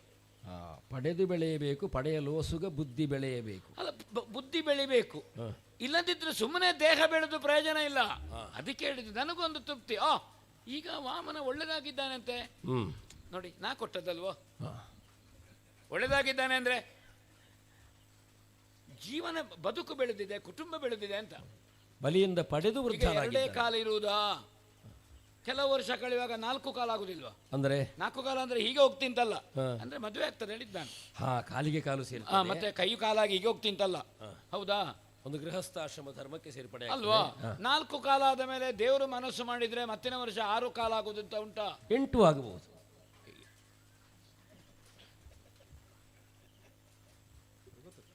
ಒಂದೇ ಸಲದಲ್ಲಿ ಅಲ್ಲ ಹಂತ ಹಂತವಾಗಿ. ಹೌದಾ? ಅವಾಗ ಇದೆಲ್ಲಿಗೆ ಸಾಕಾಗ್ತದೆ? ಸಾಕಾಗದು. ಹಾಗೆ ಹೇಳಿದ್ದು ನಾನು. ಅದಕ್ಕೆ ಬೇಕಾಗಿ ನನ್ನ ಭವಿಷ್ಯತ್ತನ್ನು ಗಣಿಸಿ ಆಡಿದ್ದೀಗ. ಮತ್ತೆ ಮಗು ನನ್ನ ಹತ್ರ ಉಂಟು. ಮಗು ಏನುಂಟು? ಕೊಟ್ಟರೆ ಮುಗಿಯದಷ್ಟುಂಟು. ಕೊಟ್ಟರೆ ಮುಗಿಯದಷ್ಟುಂಟು. ಉಂಟು, ಮೊಗೆದಷ್ಟು ಉಂಟು, ಮುಗಿಯದಷ್ಟು ಉಂಟು. ಉಂಟು ಅಂತ ಕೊಡುವುದಲ್ಲ, ಉಂಟಲ್ಲ. ಉಂಟಲ್ಲ ಎನ್ನುವುದಕ್ಕೆ ಕೊಡುವುದೇ? ಉಂಟಲ್ಲ ಅಲ್ಲ, ಉಂಟಲ್ಲ. ಅದಕ್ಕಾಗಿ ಯಾರಿಗೆ ಕೊಡಬೇಕು ಅವರಿಗೆ ಕೊಡುವುದಕ್ಕೆ ದಾಕ್ಷಿಣ್ಯ ಮಾಡೋದು ಬೇಡ. ನೀ ಜನ ಬೇರೆ ಅಲ್ಲ. ಅಂದ್ರೆ ನನ್ನ ಭಾವ ಹೇಳಿದ್ದು ನಾನು, ಜನ ಬೇರೆ ಅಲ್ಲ. ನಿನಗೆ ಕೊಡುವುದರಲ್ಲಿ ನನಗೆ ಸಾರ್ಥಕ್ಯ ಉಂಟು. ಈಗ ಇಷ್ಟು ಮಂದಿಗೆ ಕೊಟ್ಟಿದ್ದೇನೆ, ಅವರು ಕೊಟ್ಟದ್ದನ್ನು ಕೊಂಡೋಗಿ ಇಟ್ಟು ಪುನಃ ಬಂದಿದ್ದಾರೆ, ಪುನಃ ಕೊಡ್ಲಿಕ್ಕೆ ಉಂಟು. ಆದರೆ ಒಟ್ಟು ಹೌದಾ? ಅದಕ್ಕೆ ಈ ಬ್ರಹ್ಮಚಾರಿಯನ್ನೊಂದು ತೃಪ್ತಿಪಡಿಸುವ. ಹೌದೌದು. ಅನೇಕ ಮಂದಿ ಋಷಿಮುನಿಗಳು ಬ್ರಹ್ಮಚಾರಿಗಳು ಅಂದ್ರೆ ಬ್ರಹ್ಮದಲ್ಲಿ ಚರಿಸುವವರು. ಈ ಒಟ್ಟು ಅಂದ್ರೆ ಅವನಿಗೊಂದು ಬ್ರಹ್ಮಚಾರಿ ಅಂತ ಹೆಸರು. ಅವನಿಗೆ ಬ್ರಹ್ಮಚರ್ಯ ಉಂಟು. ಉಪನಯನ ಆಗಿ ಮತ್ತೆ ವಿದ್ಯಾಭ್ಯಾಸಕ್ಕೆ ಹೋಗುದು. ಹೌದಪ್ಪ. ನೀ ವಿದ್ಯಾಭ್ಯಾಸಕ್ಕೆ ಹೋಗಿದ್ಯಾ ಇಲ್ಲೋ ಗೊತ್ತಿಲ್ಲ. ಈಗ ಉಪನಯನಕ್ಕಿಂತ ಮೊದಲೇ ಕಳ್ತಿದ್ದಿ ಪುರೋಹಿತರ ಮನೆಯವನಾಗೆ. ಅಪ್ಪನ ಮಹಿಮೆ ಅದೇ. ಹೌದೌದು. ತಪವಿರ್ಪ ಮುನಿಪನ ಬಾಲ, ಬಾಲವೇ ಇಷ್ಟುಂಟು. ಹೌದಾ? ಮುನಿಪನ ಬಾಲ. ಹೌದೇ, ಬಾಲವೇ ಇಷ್ಟುಂಟು. ಹಾಗಾದ್ರೆ ಶರೀರ ಹೇಗಿಡಬಹುದು? ಯೋಚಿಸು. ಅದಕ್ಕಾಗಿ ನಾ ತಲೆ ಎಷ್ಟಿರಬೇಕು? ದಾಕ್ಷಿಣ್ಯ ಇಲ್ಲದೆ ಕೇಳು. ಕೇಳುವುದಲ್ಲ, ಒಂದರದ್ದಲ್ಲೇ ಕೇಳು. ಇನ್ನು ಪುನಃ ಮನೆಗೆ ಹೋಗಿ ಅಪ್ಪ ಹೇಳುದು ಎಂಥದ್ದು ಮಗ, ಕೇಳಿದ್ದನ್ನು ಕೊಡ್ತೇನೆ, ನೀ ಇಷ್ಟ ಹಿಡ್ಕೊಂಡು ಬರುದಾ ಅಂತ ಹೇಳುದಲ್ಲ. ನಾನು ಆಗ ಹೇಳಿದ್ದೇನೆ, ಕನ್ಯಾದಾನ ನೀನೊಂದು ಕೇಳಲಿಕ್ಕಿಲ್ಲ ಅಂತ ನಾ ಕೊಡಬಾರದು. ಮತ್ತೆ ನೀ ಕೇಳಿದ್ರೆ ನಾನು ಇಲ್ಲ ಹೇಳಲಿಕ್ಕಿಲ್ಲ. ಅಪ್ಪ ಹೇಳಿದ್ದಾನೆ, ನೋಡಿ ಕಾರ್ಯವೆಸಗು ಅಂತ ಹೇಳಿದ್ದಾನೆ. ಯಾರನ್ನು ನೋಡಿ? ವಿಷಯವನ್ನು. ಹೌದು, ವಿಷಯ ನೀನು ಹೇಳಿದೆಯಲ್ಲ. 3 ಲೋಕದಾಧಿಪತ್ಯ, 3 ಲೋಕದ ಭೋಗ್ಯ ವಸ್ತುಗಳಿರೆ ಬಲಿಗೆ.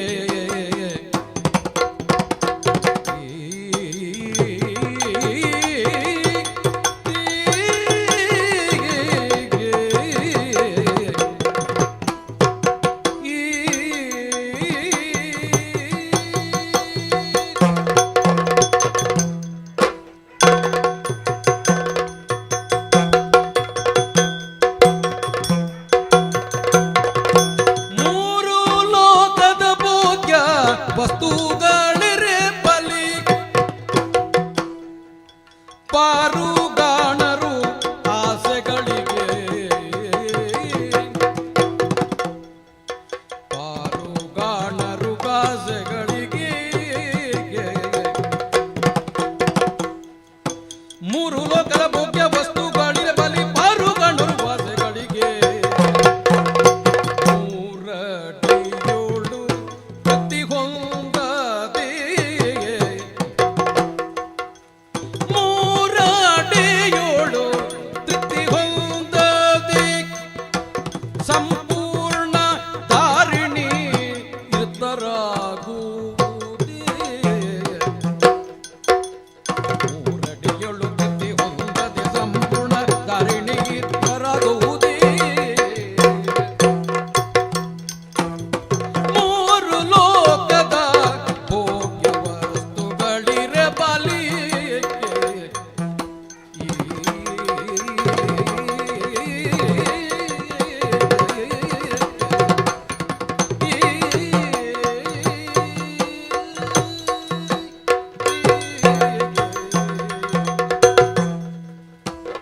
ಮೂರು ಲೋಕದಲ್ಲಿ ಉಳ್ಳಂಥ ವಸ್ತುಗಳೆಲ್ಲ ಏನು, ಹೇಗೆ, ಎಷ್ಟು ಎನ್ನುವುದರ ಕುರಿತಂಥ ಗಮನವು ನಿನಗೂ ಉಂಟು, ನನಗೂ ಉಂಟು. ಭೋಗ್ಯ ವಸ್ತುಗಳು. ಈ ಪ್ರಪಂಚದಲ್ಲಿ ಮನುಷ್ಯನಾಗಿ ಹುಟ್ಟಿಕೊಂಡಂಥ ವ್ಯಕ್ತಿಗೆ ಅನುಭವಕ್ಕಾಗಿ, ಅನುಭೋಗ್ಯಕ್ಕಾಗಿ ಇರುವಂತಹ ಎಷ್ಟು ವಸ್ತುಗಳಿದ್ದರೂ ಅದರಿಂದ ತೃಪ್ತಿ ಆಗ್ತದೆ ಅಂತ ಹೇಳಲಿಕ್ಕೆ ಆಗುವುದಿಲ್ಲ.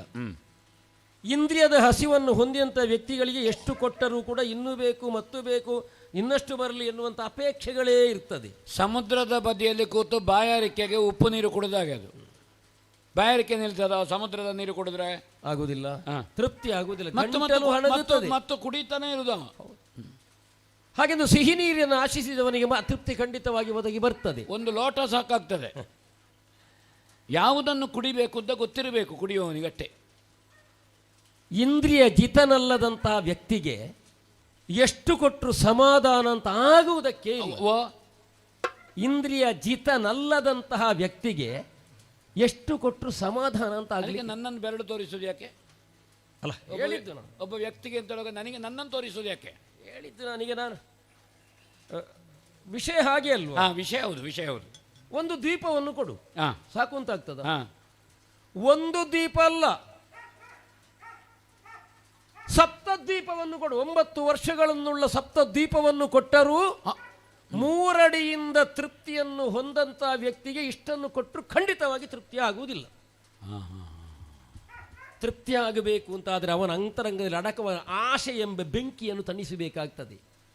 ಇಂದ್ರಿಯವನ್ನು ಗೆದ್ದನೋ ಅವ ಗೆದ್ದ ಹಾಗೆ. ಇಂದ್ರಿಯದ ಹಸಿವು ಅಥವಾ ದಾಹ ಅಧಿಕವಾಗಿ ಉಂಟೋ ಏನು ಕೊಟ್ಟರೂ ಸಾಕಾಗುವುದಿಲ್ಲ. ಇಂಥವರ ಕಥೆಯನ್ನೆಲ್ಲ ನಾನು ಬಹಳಷ್ಟು ಕೇಳಿದವನು ಇದ್ದೇನೆ. ಪೃಥು ಅಂತ ಒಬ್ಬ ಇದ್ದನಂತೆ, ಗಯ ಅಂತ ಮತ್ತೊಬ್ಬ ಇದ್ದನಂತೆ. ಹೌದು. ಸಗರನೆನ್ನುವವನು ಚಕ್ರವರ್ತಿಯಾಗಿದ್ದ. ಭೋಗಕ್ಕುಂಟು, ತ್ಯಾಗಕ್ಕುಂಟು, ರಾಗಕ್ಕುಂಟು, ದೇಶಕೋಶ ಭಂಡಾಗಾರಾದಿಗಳುಂಟು. ಎಷ್ಟು ಕೊಟ್ಟರು ಇದ್ದರೂ ಕಾಮದಲ್ಲಿ ತೃಪ್ತಿಯನ್ನು ಹೊಂದದೆ ಪಾರುಗಾಣದೆ, ಅಂದರೆ ಅದರ ಪಾರು ತಡಿಯನ್ನು ಕಾಣದೆ ಹೋಗಿದ್ದಾರೆ. ಇನ್ನೂ ಬೇಕುಗಳೇ ಅಂತ. ಯಾಕಾಯಿತು? ಬೇಕು ಎನ್ನುವ ಮನೋಭಾವ. ಹಾಗೆ ಬೇಕುಗಳನ್ನು ಹೆಚ್ಚಿಸಿದಂತೆಲ್ಲ ವ್ಯಕ್ತಿತ್ವವನ್ನು ಅದು ಕುಂದಿಸ್ತದೆ. ಯಾವನಿಗೆ ಸಾಕು ಎಂಬ ಮನೋಭಾವ ಬರ್ತದೋ ಅವನು ವೃದ್ಧಿಯನ್ನು ಹೊಂದುತ್ತಾನೆ. ಬ್ರಾಹ್ಮಣನಾದಂತಹ ವ್ಯಕ್ತಿ ತನಗೆ ದೈವೇಚ್ಛೆಯಿಂದ ಏನು ಒದಗಿ ಬಂತೋ ಅದರಿಂದ ತೃಪ್ತಿಯನ್ನು ಹೊಂದಿದ ಅಂತಾದರೆ ಅವನ ಕಾಂತಿ ವೃದ್ಧಿಸ್ತದೆ, ಬ್ರಾಹ್ಮಣ್ಯಕ್ಕೆ ಬಲ ಬರ್ತದೆ. ಅದರ ಹೊರತಾಗಿ ಇನ್ನೂ ಬೇಕು ಎಂಬಂಥ ಭಾವವನ್ನು ರೂಢಿಸಿಕೊಂಡ್ರೆ ಅವ ಜಾರುತ್ತಾ ಹೋಗ್ತಾನೆ, ಪತನ ಹೊಂದುತ್ತಾ ಹೋಗ್ತಾನೆ. ಆಶೆ ಅಂದರೆ ಹೇಗೆ ಗೊತ್ತೋ? ಕೆಲವರಿಗೆಲ್ಲ ಹೀಗೆ, ಒಂದಷ್ಟು ಭೂಮಿಗೆ ಅಧಿಕಾರಿಗಳಾಗಿರ್ತಾರೆ, ಸಾಕು ಅಂತ ಆಗುವುದಿಲ್ಲ. ವಿಸ್ತರಿಸುವ, ಭೂಮಿಯೇ ಬರಲಿ, ಭೂಮಿ ಆಯಿತೋ ಇನ್ನು ಕೆಳಗೆ ಎಷ್ಟುಂಟು ನೋಡುವ, ಅದು ಬರಲಿ, ಅದಲ್ವೋ ಮೇಲೆಷ್ಟುಂಟು ನೋಡುವ, ಅದು ಬರಲಿ. ಸ್ವರ್ಗವೂ ಬೇಕು, ಸ್ವರ್ಗ ಸಿಕ್ಕಿತೋ, ಸ್ವರ್ಗ ಗಟ್ಟಿ ಮಾಡುವುದು ಹೇಗೆ? ಆಸೆ ಮುಂದೆ ಮುಂದೆ ಮುಂದೆ ಹೋಗುತ್ತಲೇ ಇರ್ತದೆ.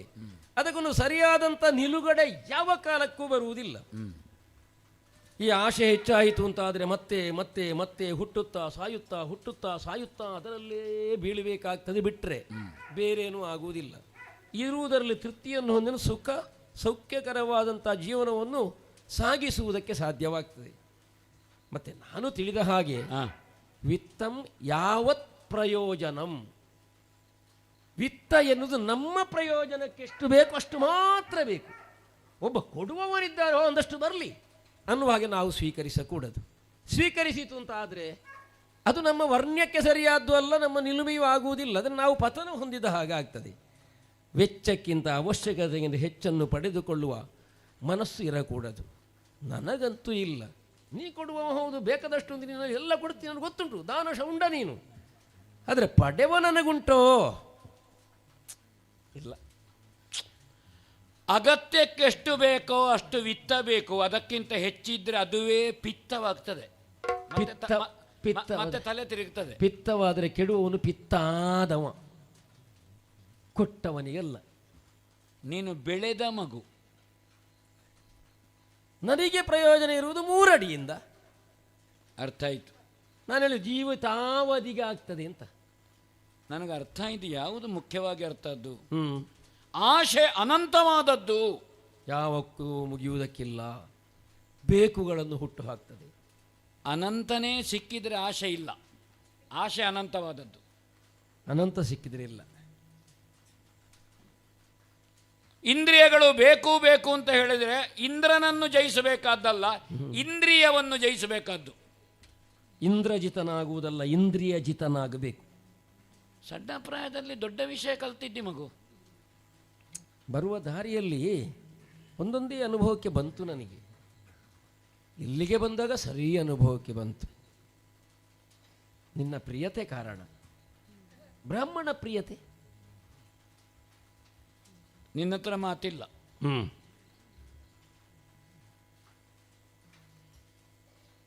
ನೀ ಕಲ್ತದ್ದಕ್ಕಿಂತ ಹೆಚ್ಚು ಮಾತಾಡ್ತಿ. ಹೆಚ್ಚಾಯ್ತು ಅಂದರೆ ಅದು ಕಲ್ತಿದ್ದಿಂತ ಇಲ್ಲರೂ ಮಾತಾಡೋದು ಹೇಗೆ? ಕಂಡಷ್ಟಲ್ಲ, ಕಂಡಷ್ಟಲ್ಲ, ಕಂಡಷ್ಟಲ್ಲ. ಹೌದು, ಆಳ ಉಂಟು, ವಿಸ್ತಾರ ಉಂಟು. ಅಲ್ಲ, ನನ್ನ ಆಳ ಬೇರೆ, ನನ್ನ ವಿಸ್ತಾರ ಬೇರೆ. ನಿನ್ನ ಆದರೂ ನೀನು ದಾರಿಯಲ್ಲಿದ್ದಿ. ನಾನು ನನ್ನ ಪದದಲ್ಲಿ ಆದದ್ದನ್ನು ಮಾತ್ರ ಕೇಳು. ನೀನು ನನ್ನ ದಾರಿ ತಪ್ಪಿಸುವುದು ಬೇಡ ಮಗು. ಓ, ಸಂತೋಷ ಆಯಿತು. ಇನ್ನು ಕೇಳಲಿಕ್ಕಿಲ್ಲ ಬೇಕಾ ಅಂತ, ಇನ್ನು ಕೊಡ್ಲಿಕ್ಕೆ ಇರುವುದು ನೀ ಕೇಳಿದ್ದನ್ನು. ಹೌದಾ? ಅವಳನ್ನು ಕರೆದಿದ್ದೇನೆ, ವಿಂಧ್ಯಾವಳಿಯನ್ನು ಕರೆದಿದ್ದೇನೆ. ಹೌದೌದು, ದಾನವಾರಿಯನ್ನು ತನ್ನಿ ಅಂತ ಹೇಳಿದ್ದೇನೆ. ದಾನವಾರಿಯನ್ನು ತನ್ನಿ ಅಂತ. ದಾನ ಕೊಡ್ಲಿಕ್ಕೆ ನೀರು, ದಾನವಾರಿಯನ್ನೇ ತರಬೇಕು. ದಾನವಾರಿಯನ್ನೇ ತರಬೇಕು. ದಾನ ಕೊಡ್ಲಿಕ್ಕೆ ಅದೇ ಅಲ್ವೋ? ಅದಕ್ಕೆ ಬೇಕಾಗಿ ಕೆಲವು ಸಲ ಹೇಳುವಾಗ ಸ್ವಲ್ಪ ಪದ ಛೇದ ಮಾಡಿ ಎಲ್ಲ ಹೇಳಬೇಕಾಗ್ತದೆ. ಕೆಲವು ಸಲ ಒಂದಾಗಿ ಹೇಳಿದ್ರು ನಡೆಯುತ್ತದೆ ಅಲ್ವಾ? ದಾನಕ್ಕೆ ನೀರು, ದಾನವಾರಿಯನ್ನು ತನ್ನಿ, ಅಥವಾ ದಾನಕ್ಕೆ ವಾರಿಯನ್ನು ತನ್ನಿ. ದಾನವಾರಿಯನ್ನು ತನ್ನಿ ಎನ್ನುವಾಗ ನನಗೆ ಓ ಅಂತ ಹೇಳಿ ಹೋಗ್ತದೆ ಅಲ್ಲ. ಹೇಳಿದ್ದು ನಾನು ಹೇಳಿದ್ದು ಅವಳ ಹತ್ರ, ನನಗೆ ಕೇಳಿಸಿತು. ಆದ್ರೂ ನೀನು ಓ ಹೇಳಿದಿ. ಅದು ನೀ ಬೇರೆ ಅಲ್ಲ, ನೀ ಬೇರೆ ಅಲ್ಲ, ನೀನು ಅದುವೆ. ಹೌದು, ಅದುವೆ. ಮತ್ತೆ ಯಾವುದು? ಅದುವೆ, ಅದು ಅದುವೆ. ನಾ ಈಗ ಹೇಳಿದ್ದು ಅವಳ ಹತ್ರ, ಸರಿ, ಅದು ಅಲ್ವಾ? ತರ್ಲಿಕ್ಕೆ ಹೇಳಿದ್ದೇನೆ. ಎನಗಸಾದಗಳೆಂದು ಪರಮ ಭಕ್ತಿಗಳಿಂದ ಧನುಜಾಧಿಪತಿ ಜಲವನ್ನು ವಿನಯಾದಿ ಕೈಕೊಂಡು ಕೊಡುವೆ ನೆನ್ನುತ್ತಲೀಗ ಮನವರಿತಾಗ ಮಾರ್ಗವನು.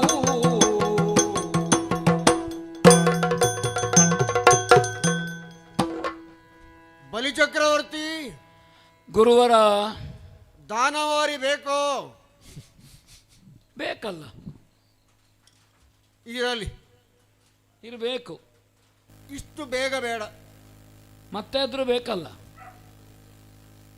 ಏನು ನಡೆಯುತ್ತಿದೆ ಇಲ್ಲಿ ಅನ್ನುವುದನ್ನು ನಾನು ಪರಿಶೀಲಿಸಿದೆ, ಗಮನಿಸುತ್ತಲೇ ಇದ್ದೇನೆ. ಓ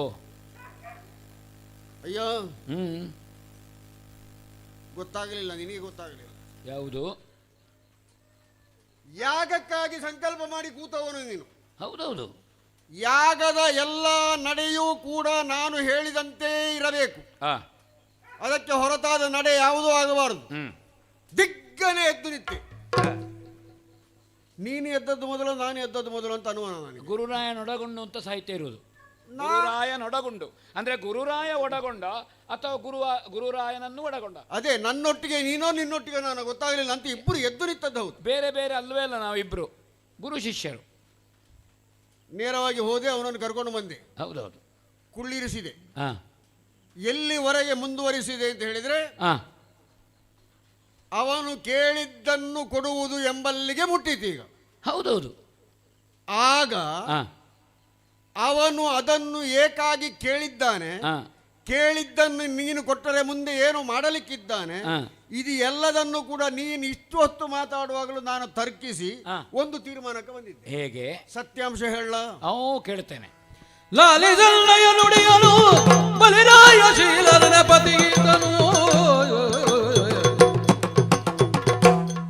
ಲೋಲ ಕಶ್ಯಪ ಸತಿಯೊಳು ಜನಿಸಿರ್ಪ ಬಾಲ ದಿವಿಜರ ಮೂರಿಯೊಳು ಲಾಲಿಜಲ್ಲಯ ನುಡಿಯಲು.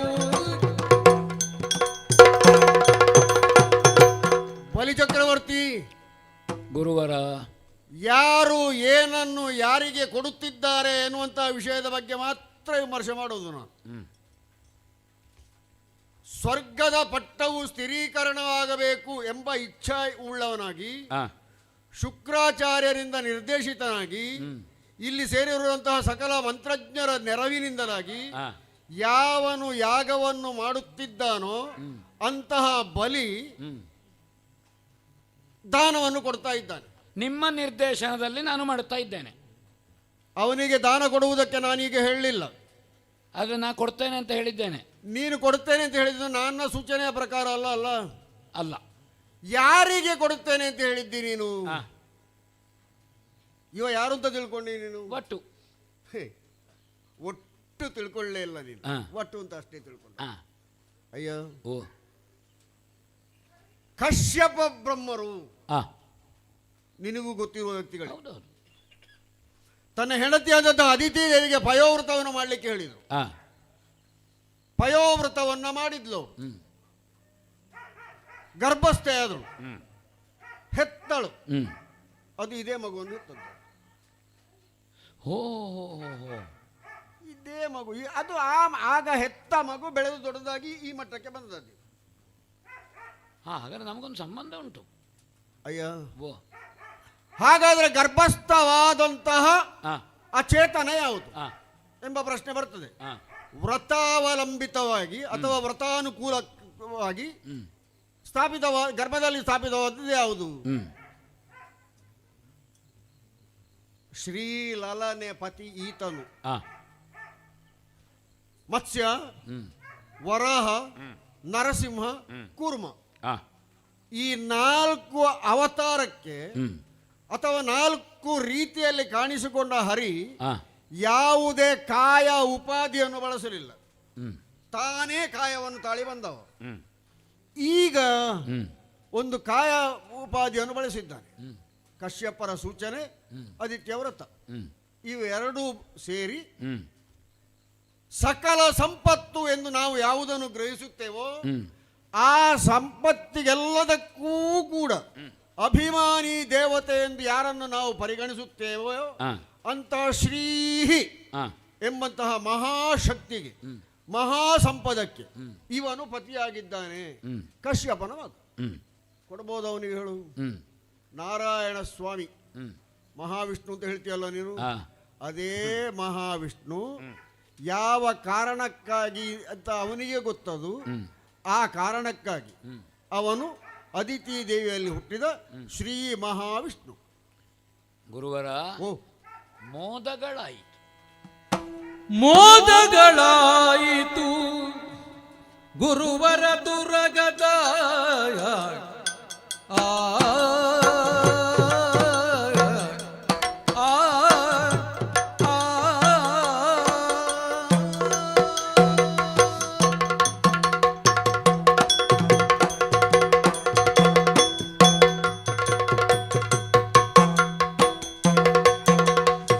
ಮೋದಗಳಾಯಿತು ಗುರುವರ ತುರಗದ ಮೇದವೇ ಹರಿಗಾಗಿ, ಮೇದವೇ ಹರಿಗಾಗಿ.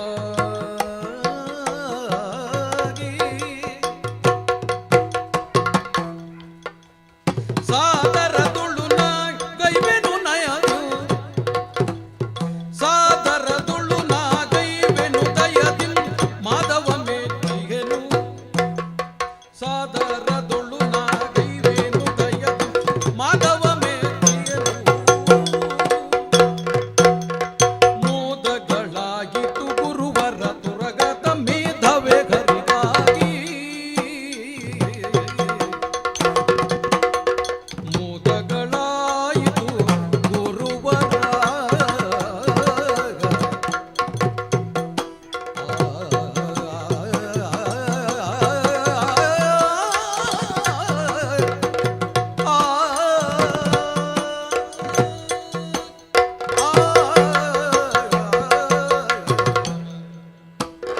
ವಟುವರೇಣ್ಯನ ರೂಪದಲ್ಲಿ ಬಂದವ ಶ್ರೀಲಲನೆ ಪತಿ ಶ್ರೀಮದ್ ವಿಷ್ಣು. ಗುರುಗಳೇ, ಮುಂದೆ ಗುರಿ ಇರ್ತದೆ, ಮಧ್ಯೆ ಶಿಷ್ಯ ಇರ್ತಾನೆ, ಹಿಂದೆ ಗುರು ಇರ್ತಾನೆ. ಲಕ್ಷ್ಯದ ಕಡೆಗೆ ಮಾರ್ಗದರ್ಶನ ಮಾಡಲಿಕ್ಕೆ.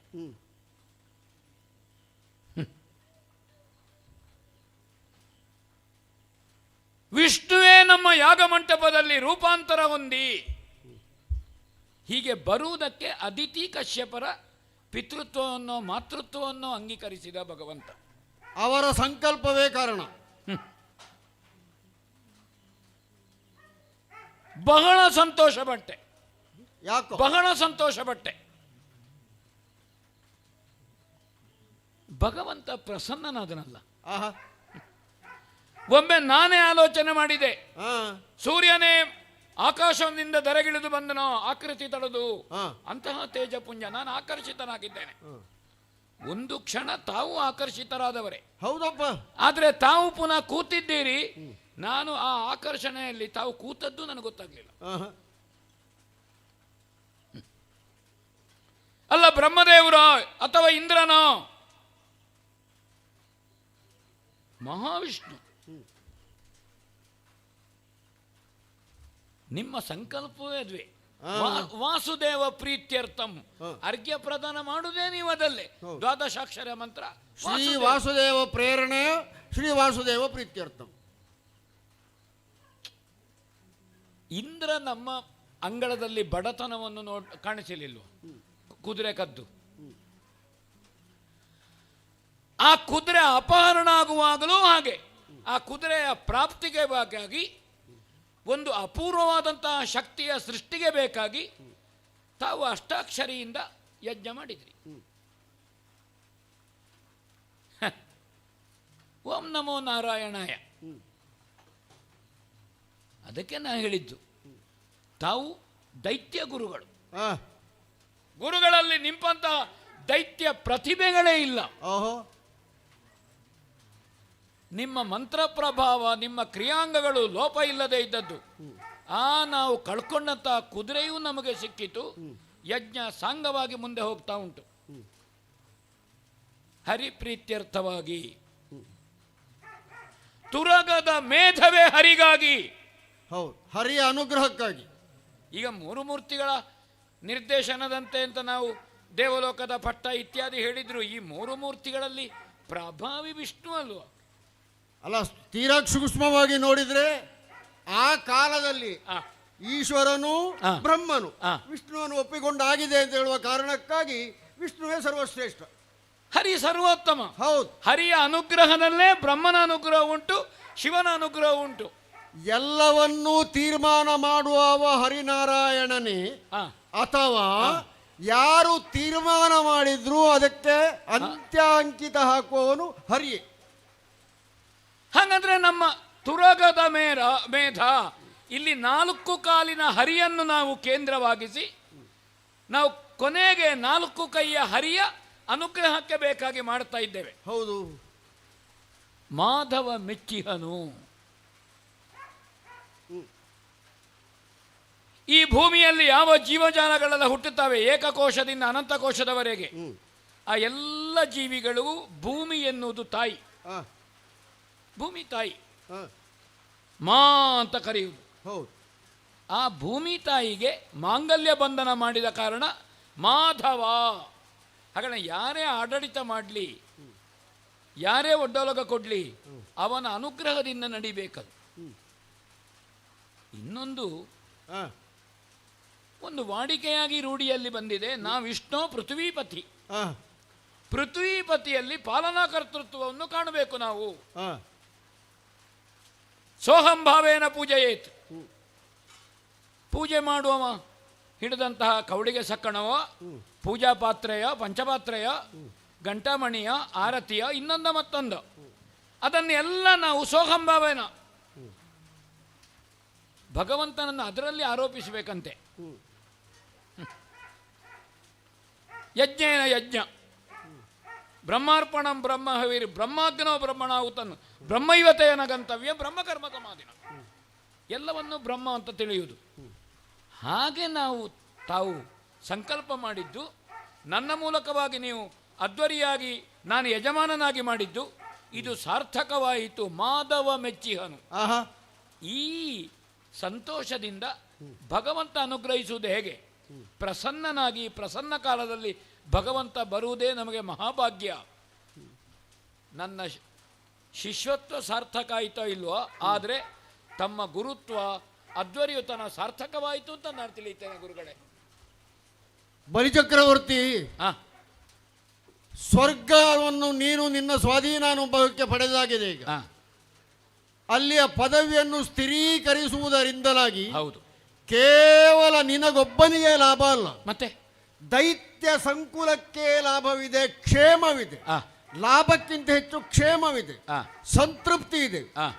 ಆಗ ಎಲ್ಲರ ಸುಖವನ್ನು ಲಕ್ಷಿಸಿ, ಎಲ್ಲರ ತೃಪ್ತಿಯನ್ನು ಲಕ್ಷಿಸಿ ನೀನು ಎಲ್ಲವನ್ನೂ ಮಾಡಬೇಕಾಗುತ್ತದೆ ಎಂಬುದು ಸತ್ಯವಷ್ಟೇ. ನೀನು ಅರಿಯಾದೆ ಅಲ್ವಾ? ಹೌದಾ? ಅರಿಯದಿದ್ದೆಯ ಬಾಜೆಯ ಕಂಟಕ ತರುವ ನೀತನು ನಿಶ್ಚಯ. ಸಿರಿಮೋಗ ಕೀರ್ತಿಗಳನ್ನು ಬರಸೆಳೆದು ಸುರಪಂಕ್ತಿ ಬನಿವನು. ಅರಿಯದಿದ್ದೆಯ ಭಾಷೆಯ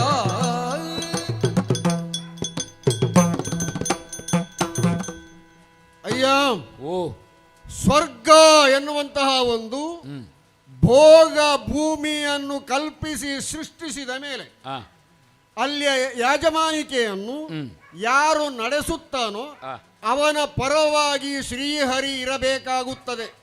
ಯಾಕಂದ್ರೆ ಒಂದು ರೀತಿಯಲ್ಲಿ ಅವು ಎಲ್ಲವೂ ಕೂಡ ಶ್ರೀಹರಿಯ ಸೊತ್ತು. ಪದ್ಮನಾಭಂ ಸುರೇಶಂ, ಸುರೇಶ ಅವನೇ. ಅವನು ಇವರಿಗೆ ಅದನ್ನು ನೋಡಿಕೊಳ್ಳುವುದಕ್ಕೆ ಬಿಟ್ಟಿದ್ದಾನೆ.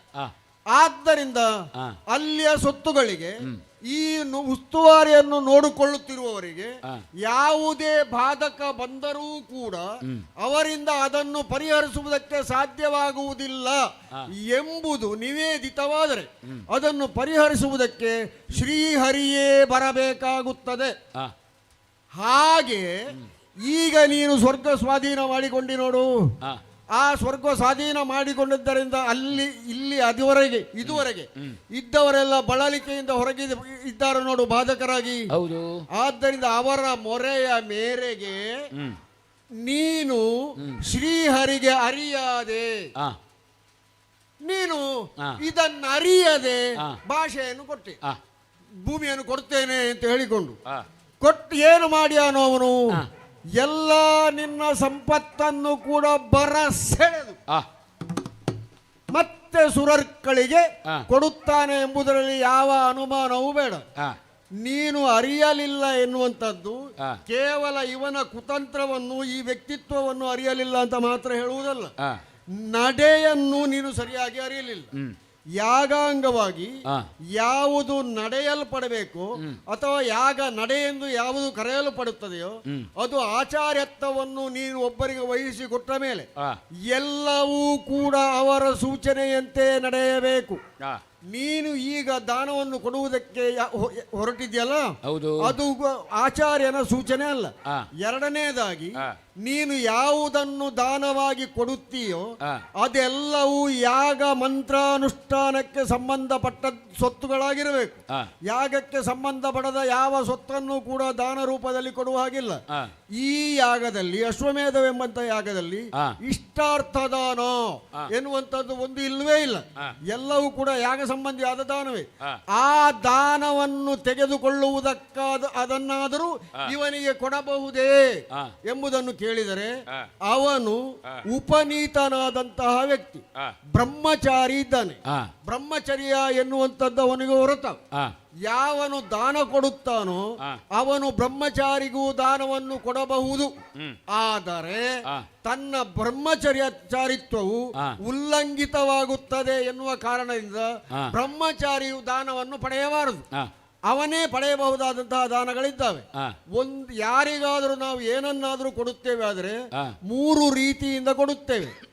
ಒಂದು ದಾನ, ಎರಡನೇದ್ದು ಭಿಕ್ಷೆ, ಮೂರನೇದ್ದು ಸಾಲ, ನಾಲ್ಕನೆಯದ್ದು ದೇಣಿಗೆ, ಕಾಣಿಕೆ ಇತ್ಯಾದಿ. ಅಯ್ಯ, ದಾನಾರ್ಹತೆ ಇವನಿಗಿಲ್ಲ. ಭಿಕ್ಷೆಯನ್ನು ಇವನಿಗೆ ಕೊಡಬಹುದು, ಕೊಡಬಾರದು ಅಂತ ನಾನು ಹೇಳುವುದಿಲ್ಲ. ಭಿಕ್ಷಾ ರೂಪದಲ್ಲಿ ಅದನ್ನು ಸ್ವೀಕರಿಸುವಂತಹ ಅರ್ಹತೆ ಅಧಿಕಾರ ಎರಡು ಅವನಿಗಿದೆ. ಆದರೂ ಅದರಲ್ಲಿ ಬಹುಪಾಲು ಇವನಿಗೆ ಪಾಠವನ್ನು ಮಾಡುತ್ತಿರುವ ಗುರುಮಠಕ್ಕೆ ಹೋಗುತ್ತದೆ. ಇವನು ಸಾಲವನ್ನು ನಿನ್ನಲ್ಲಿ ಕೇಳಲಿಲ್ಲ. ಅವನು ಕೇಳಿ ನೀನು ಕೊಡುತ್ತಾದ್ರೆ ಮತ್ತೆ ಪುನಃ ಅವನು ಹಿಂದೆ ಕೊಡುವಂತಹ ಸಾಮರ್ಥ್ಯವನ್ನು ಹೊಂದಿರಬೇಕಾಗುತ್ತದೆ. ಕಾಣಿಕೆಯಾಗಿ ನಾವು ಏನನ್ನು ಇವನಿಗೆ ಕೊಡಬೇಕಾದಂತಹ ಅವಶ್ಯಕತೆ ಇಲ್ಲ. ಯಾಕಂದ್ರೆ ಯಾಗದಲ್ಲಿ ನಾವು ಕಾಣಿಕೆ ಎಲ್ಲೆಲ್ಲಿಗೆ ಹಾಕಬೇಕೋ ಅಲ್ಲಲ್ಲಿಗೆ ಅಷ್ಟೆಷ್ಟು ಹಾಕಬೇಕೋ ಅಷ್ಟಷ್ಟು ಹಾಕಿದ್ದೇವೆ. ಆದ್ದರಿಂದ ದಾನಾರ್ಹತೆಯು ಅವನಲ್ಲಿಲ್ಲ ಎಂಬುದನ್ನು ಪರಿಗಣಿಸಿ ಈ ಯಾಗವಾದಂತಹ ಕರ್ಮವು ನೀನೀಗ ಮಾಡಿದ್ದಲ್ಲ ಎನ್ನುವುದನ್ನು ತರ್ಕಿಸಿ ನಾನು ಹೇಳಿದ್ದೇನೆ ಎನ್ನುವ ಕಾರಣಕ್ಕೆ ನೀನೀಗ ಕೊಡುತ್ತೇನೆ ಅಂತ ಹೇಳಿದ್ದನ್ನು ಕೊಡಬೇಡ ಕೊಡಬೇಡ ಕೊಡಬೇಡ. ಗುರುಗಳೇ, ಶಾಸ್ತ್ರ ವಿವೇಚನೆ ಮಾಡಿದರೆ ಶಾಸ್ತ್ರ ತುಂಬ ವಿಸ್ತಾರವಾದದ್ದು. ಅನೇಕ ಸ್ಮೃತಿಗಳು, ಅನೇಕ ನೀತಿಗಳು ದೇಶ ಕಾಲ ಪಾತ್ರದಂತೆ ವ್ಯತ್ಯಾಸವಾಗ್ತಾ ಹೋಗಿದೆ. ಒಂದು ಶಾಸ್ತ್ರ ಹೇಳುತ್ತದೆ, ನಾವು ಯಾವುದೇ ಕಾರ್ಯಕ್ರಮದಲ್ಲಿರಲಿ ಬ್ರಾಹ್ಮಣ ಒಟ್ಟು ಬಂದ್ರೆ ಅವನತ್ರ ಕುಶಲವನ್ನು ಪ್ರಶ್ನಿಸಬೇಕು, ಅವನನ್ನು ತೃಪ್ತಿಪಡಿಸಬೇಕು, ಅವ ಯಾಚಿಸಿದ್ದನ್ನು ಕೊಡಬೇಕು ಅಂತ ಶಾಸ್ತ್ರ ಹೇಳ್ತದೆ. ಬ್ರಾಹ್ಮಣ ಒಟ್ಟು ಬಂದ್ರೆ ಹೌದೌದು. ಹಾಗಂತ ಯಜ್ಞೋಪವೀತ ಧಾರಣೆ ಅದು ಕ್ಷತ್ರಿಯನಿಗೂ ಉಂಟು, ವೈಶ್ಯನಿಗೂ ಉಂಟು. ಅವರು ಬಂದ್ರೆ ಅಲ್ಲ, ಬ್ರಾಹ್ಮಣ ಒಟ್ಟು ಬಂದ್ರೆ ಅವಾಗ ಕೊಡಬೇಕು ಅಂತ ಶಾಸ್ತ್ರ ಹೇಳ್ತಾರೆ. ನಾನು ಬ್ರಾಹ್ಮಣ ಒಟ್ಟು ಅವನ ಹತ್ರ ಕೊಡ್ತೇನೆ ಅಂತ ಹೇಳಿದ್ದು. ಅವನೇ ಹೇಳಿದ, ತಪವಿರ್ಪ ಮುನಿಪನ ಮಗ.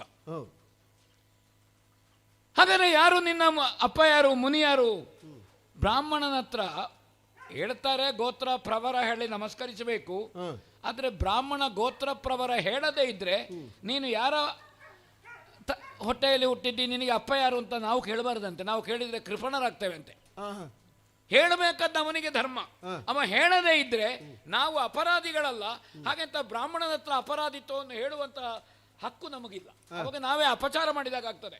ನೀ ಯಾವ ಬ್ರಾಹ್ಮಣನ ಮಗ ಅಂತ ನಾವು ಕೇಳಕೊಡುದು. ಬ್ರಾಹ್ಮಣರಲ್ಲಿ ನೀನೇನು, ನೀನು ಯಾವುದು ಕೇಳಲಿಕ್ಕಿಲ್ಲ, ಹೇಳಲಿಕ್ಕಿಲ್ಲ. ಈ ದೃಷ್ಟಿಯಿಂದ ನಾನು ಬ್ರಾಹ್ಮಣ ಒಟ್ಟುವೆಂದೇ ನಾ ಕೊಡ್ತೇನೆ ಹೇಳಿದೆ, ದಾನ ಕೊಡ್ತೇನೆ ಹೇಳಿದೆ.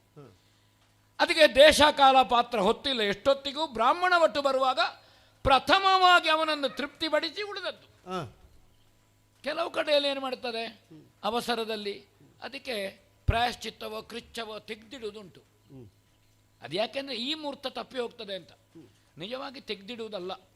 ಒಂದು ತಪ್ಪು ನಡೆದರೆ ಕೃಚ್ಛವನ್ನು ತೆಗೆದಿಡುವುದು, ಅದಕ್ಕೆ ಸಂಬಂಧಪಟ್ಟ ಉಪಹೋಮವೋ ಪ್ರಾಯಶ್ಚಿತ್ತವನ್ನು ಮಾಡಿ ಮುಂದೆ ಹೋಗಬೇಕು. ಅದಕ್ಕೆ ಬ್ರಹ್ಮತ್ವದಲ್ಲಿ ಒಬ್ಬ ಇರುವುದು. ಬ್ರಹ್ಮತ್ವದಲ್ಲಿ ಪ್ರಾಯಾದನವನ್ನು ಏನೂ ಗೊತ್ತಿಲ್ಲದವ ರಗಳೆ ಮಾಡ್ತಾನೆ ಅಂತ ಕೂತ್ಕೊಳಿಸುವುದಲ್ಲ, ತೆಂಗಿನಕಾಯಿ ಇಡುವುದು ಅಲ್ಲ. ಹೌದೌದು, ತೆಂಗಿನಕಾಯಿ ಇಟ್ಟರೆ ಅವನ ತಲೆಗೆ ಹೊಡಿಬೇಕಷ್ಟೇ. ಹೌದೌದು, ಎಲ್ಲವೂ ಗೊತ್ತಿದ್ದ ತಪ್ಪನ್ನು ಹೇಳುವ, ಅದಕ್ಕೆ ತಿದ್ದಿ ಪ್ರಾಯಶ್ಚಿತ್ತ ಹೇಳುವ, ಅದನ್ನು ಮಾಡಿಸುವ ಬ್ರಹ್ಮತ್ವದಲ್ಲಿ ಬೇಕು. ನಮ್ಮವರೊಬ್ರು ಹೇಳಲಿಕ್ಕೂ ಹೇಳಿದ್ದಾರೆ. ಹೇಗೆ? ದಕ್ಷಿಣೆಯನ್ನು ಕೊಡುವಾಗ ಕರ್ಮಾಂಗ ದಕ್ಷಿಣೆಯನ್ನು ಕೊಡಲೇಬೇಕು. ಹಾಗೆ ಕೊಡುವಾಗ ಬ್ರಹ್ಮನಿಗೆ ಎಷ್ಟು ಕೊಡುತ್ತದೆಯೋ ಅದರ ಅರ್ಧ ಅಂತೆ ಪುರೋಹಿತನಿಗೆ. ಬ್ರಹ್ಮಕ್ಕೆ ಎಷ್ಟು ಅಂತ ಮೊದಲೇ ಹೇಳಿದ್ರು ಪುರೋಹಿತರು. ಆಮೇಲೆ ಹೇಳಿದ್ರು ಅದರ ಅರ್ಧ ಪ್ರಧಾನ ಪೌರೋಹಿತ್ಯಕ್ಕೆ ಕೊಡಬೇಕು ಅಂತ. ಹೇಳುವಾಗ ಹೇಳಿದ್ರಂತೆ, ಬ್ರಹ್ಮದಲ್ಲಿ ತೆಂಗಿನಕಾಯಿ ಇಟ್ಟಿದ್ದೇನೆ, ಅದರೊಟ್ಟಿಗೆ ಇಟ್ಟದ್ದು ಯಾರಿಗೆ ಕೊಡುದು ಅಂತ. ಅದು ಪ್ರಧಾನ ಪುರೋಹಿತರಿಗೆ ಕೊಡುವ ಕ್ರಮ ಮಾಡಿದ್ರಂತೆ ಪುನಃ. ಹೌದೌದು ಗುರುವರ. ಆದರೆ ತಾವು ಹೇಳುತ್ತೀರಿ ಈಗ ಕೊಡುವಂತಹ ಕ್ರಮ ಸರಿಯಲ್ಲ, ನನಗೆ ಗುರುವೇ ಪ್ರಮಾಣ. ನೀವಿದ್ದ ಮೇಲೆ ಪುನಃ ಒಂದು ಶಾಸ್ತ್ರ ನೋಡ್ಲಿಕ್ಕಿಲ್ಲ. ಅದು ಪ್ರಮಾಣವಾದರೂ ಭಾಷಾಬದ್ಧತೆ ಉಂಟಲ್ಲ. ಗುರುನ ಬಿಮತವ್ಯಾವುದು ನಿತ್ಯದಿ ಪರಿಸೇವಿಪೆ ನವನ, ನಿತ್ಯದಿ ಪರಿಸೇವಿಪೆ ನವನ. ಕರುಣಗೆ ಪಾತ್ರನ ವಂಚನೆಗೈವನೆ, ಕರುಣಗೆ ಪಾತ್ರನ ವಂಚನೆಗೈವನೆ ಶರಣಾಗತ ರಕ್ಷಾ. ಗುರು ನಿನ್ನ ವಿಮತವ್ಯಾವುದು ನಿತ್ಯದಿ ಪರಿಸೇವಿಪೆ ನವನ.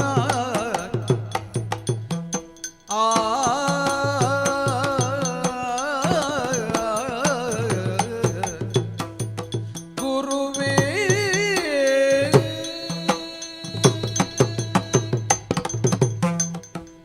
ಬಂದಂತಹ ಶ್ರೀಹರಿ ಅವ ಪಡೆಯುತ್ತಿರುವುದು ಅವನಿಗಲ್ಲ, ದೇವತೆಗಳಿಗೆ ಕೊಡುವುದಕ್ಕೋಸ್ಕರವಾಗಿಯೇ ಪಡೆಯುತ್ತಾನೆ. ದೇವತೆಗಳಿಗೆ ಸೆಳೆದುಕೊಂಡೋಗಿ ಕೊಡ್ತಾನೆ. ಹೌದು.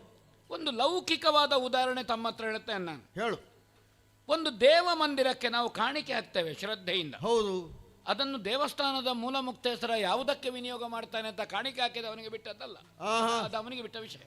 ಆದರೆ ಆ ದೇವಸ್ಥಾನದಲ್ಲಿ ಸಂಗ್ರಹವಾದ ಕಾಣಿಕೆಯ ಹಣ ಯಾವ ವಿಚಾರಕ್ಕೆಲ್ಲ ವಿನಿಯೋಗವಾಗಬಹುದು ಅನ್ನುವಂಥದ್ದಿದೆ. ಬಳಕೆ ಆಗುವುದಲ್ಲ, ವಿನಿಯೋಗವಾಗುವುದು. ಹೌದೌದು, ಅದು ವಿನಿಯೋಗವಾಗುವುದು ಸತ್ಕಾರ್ಯಕ್ಕೆ, ಬಳಕೆ ಆಗುವುದು ಸ್ವಂತಕ್ಕೆ. ಹೌದು.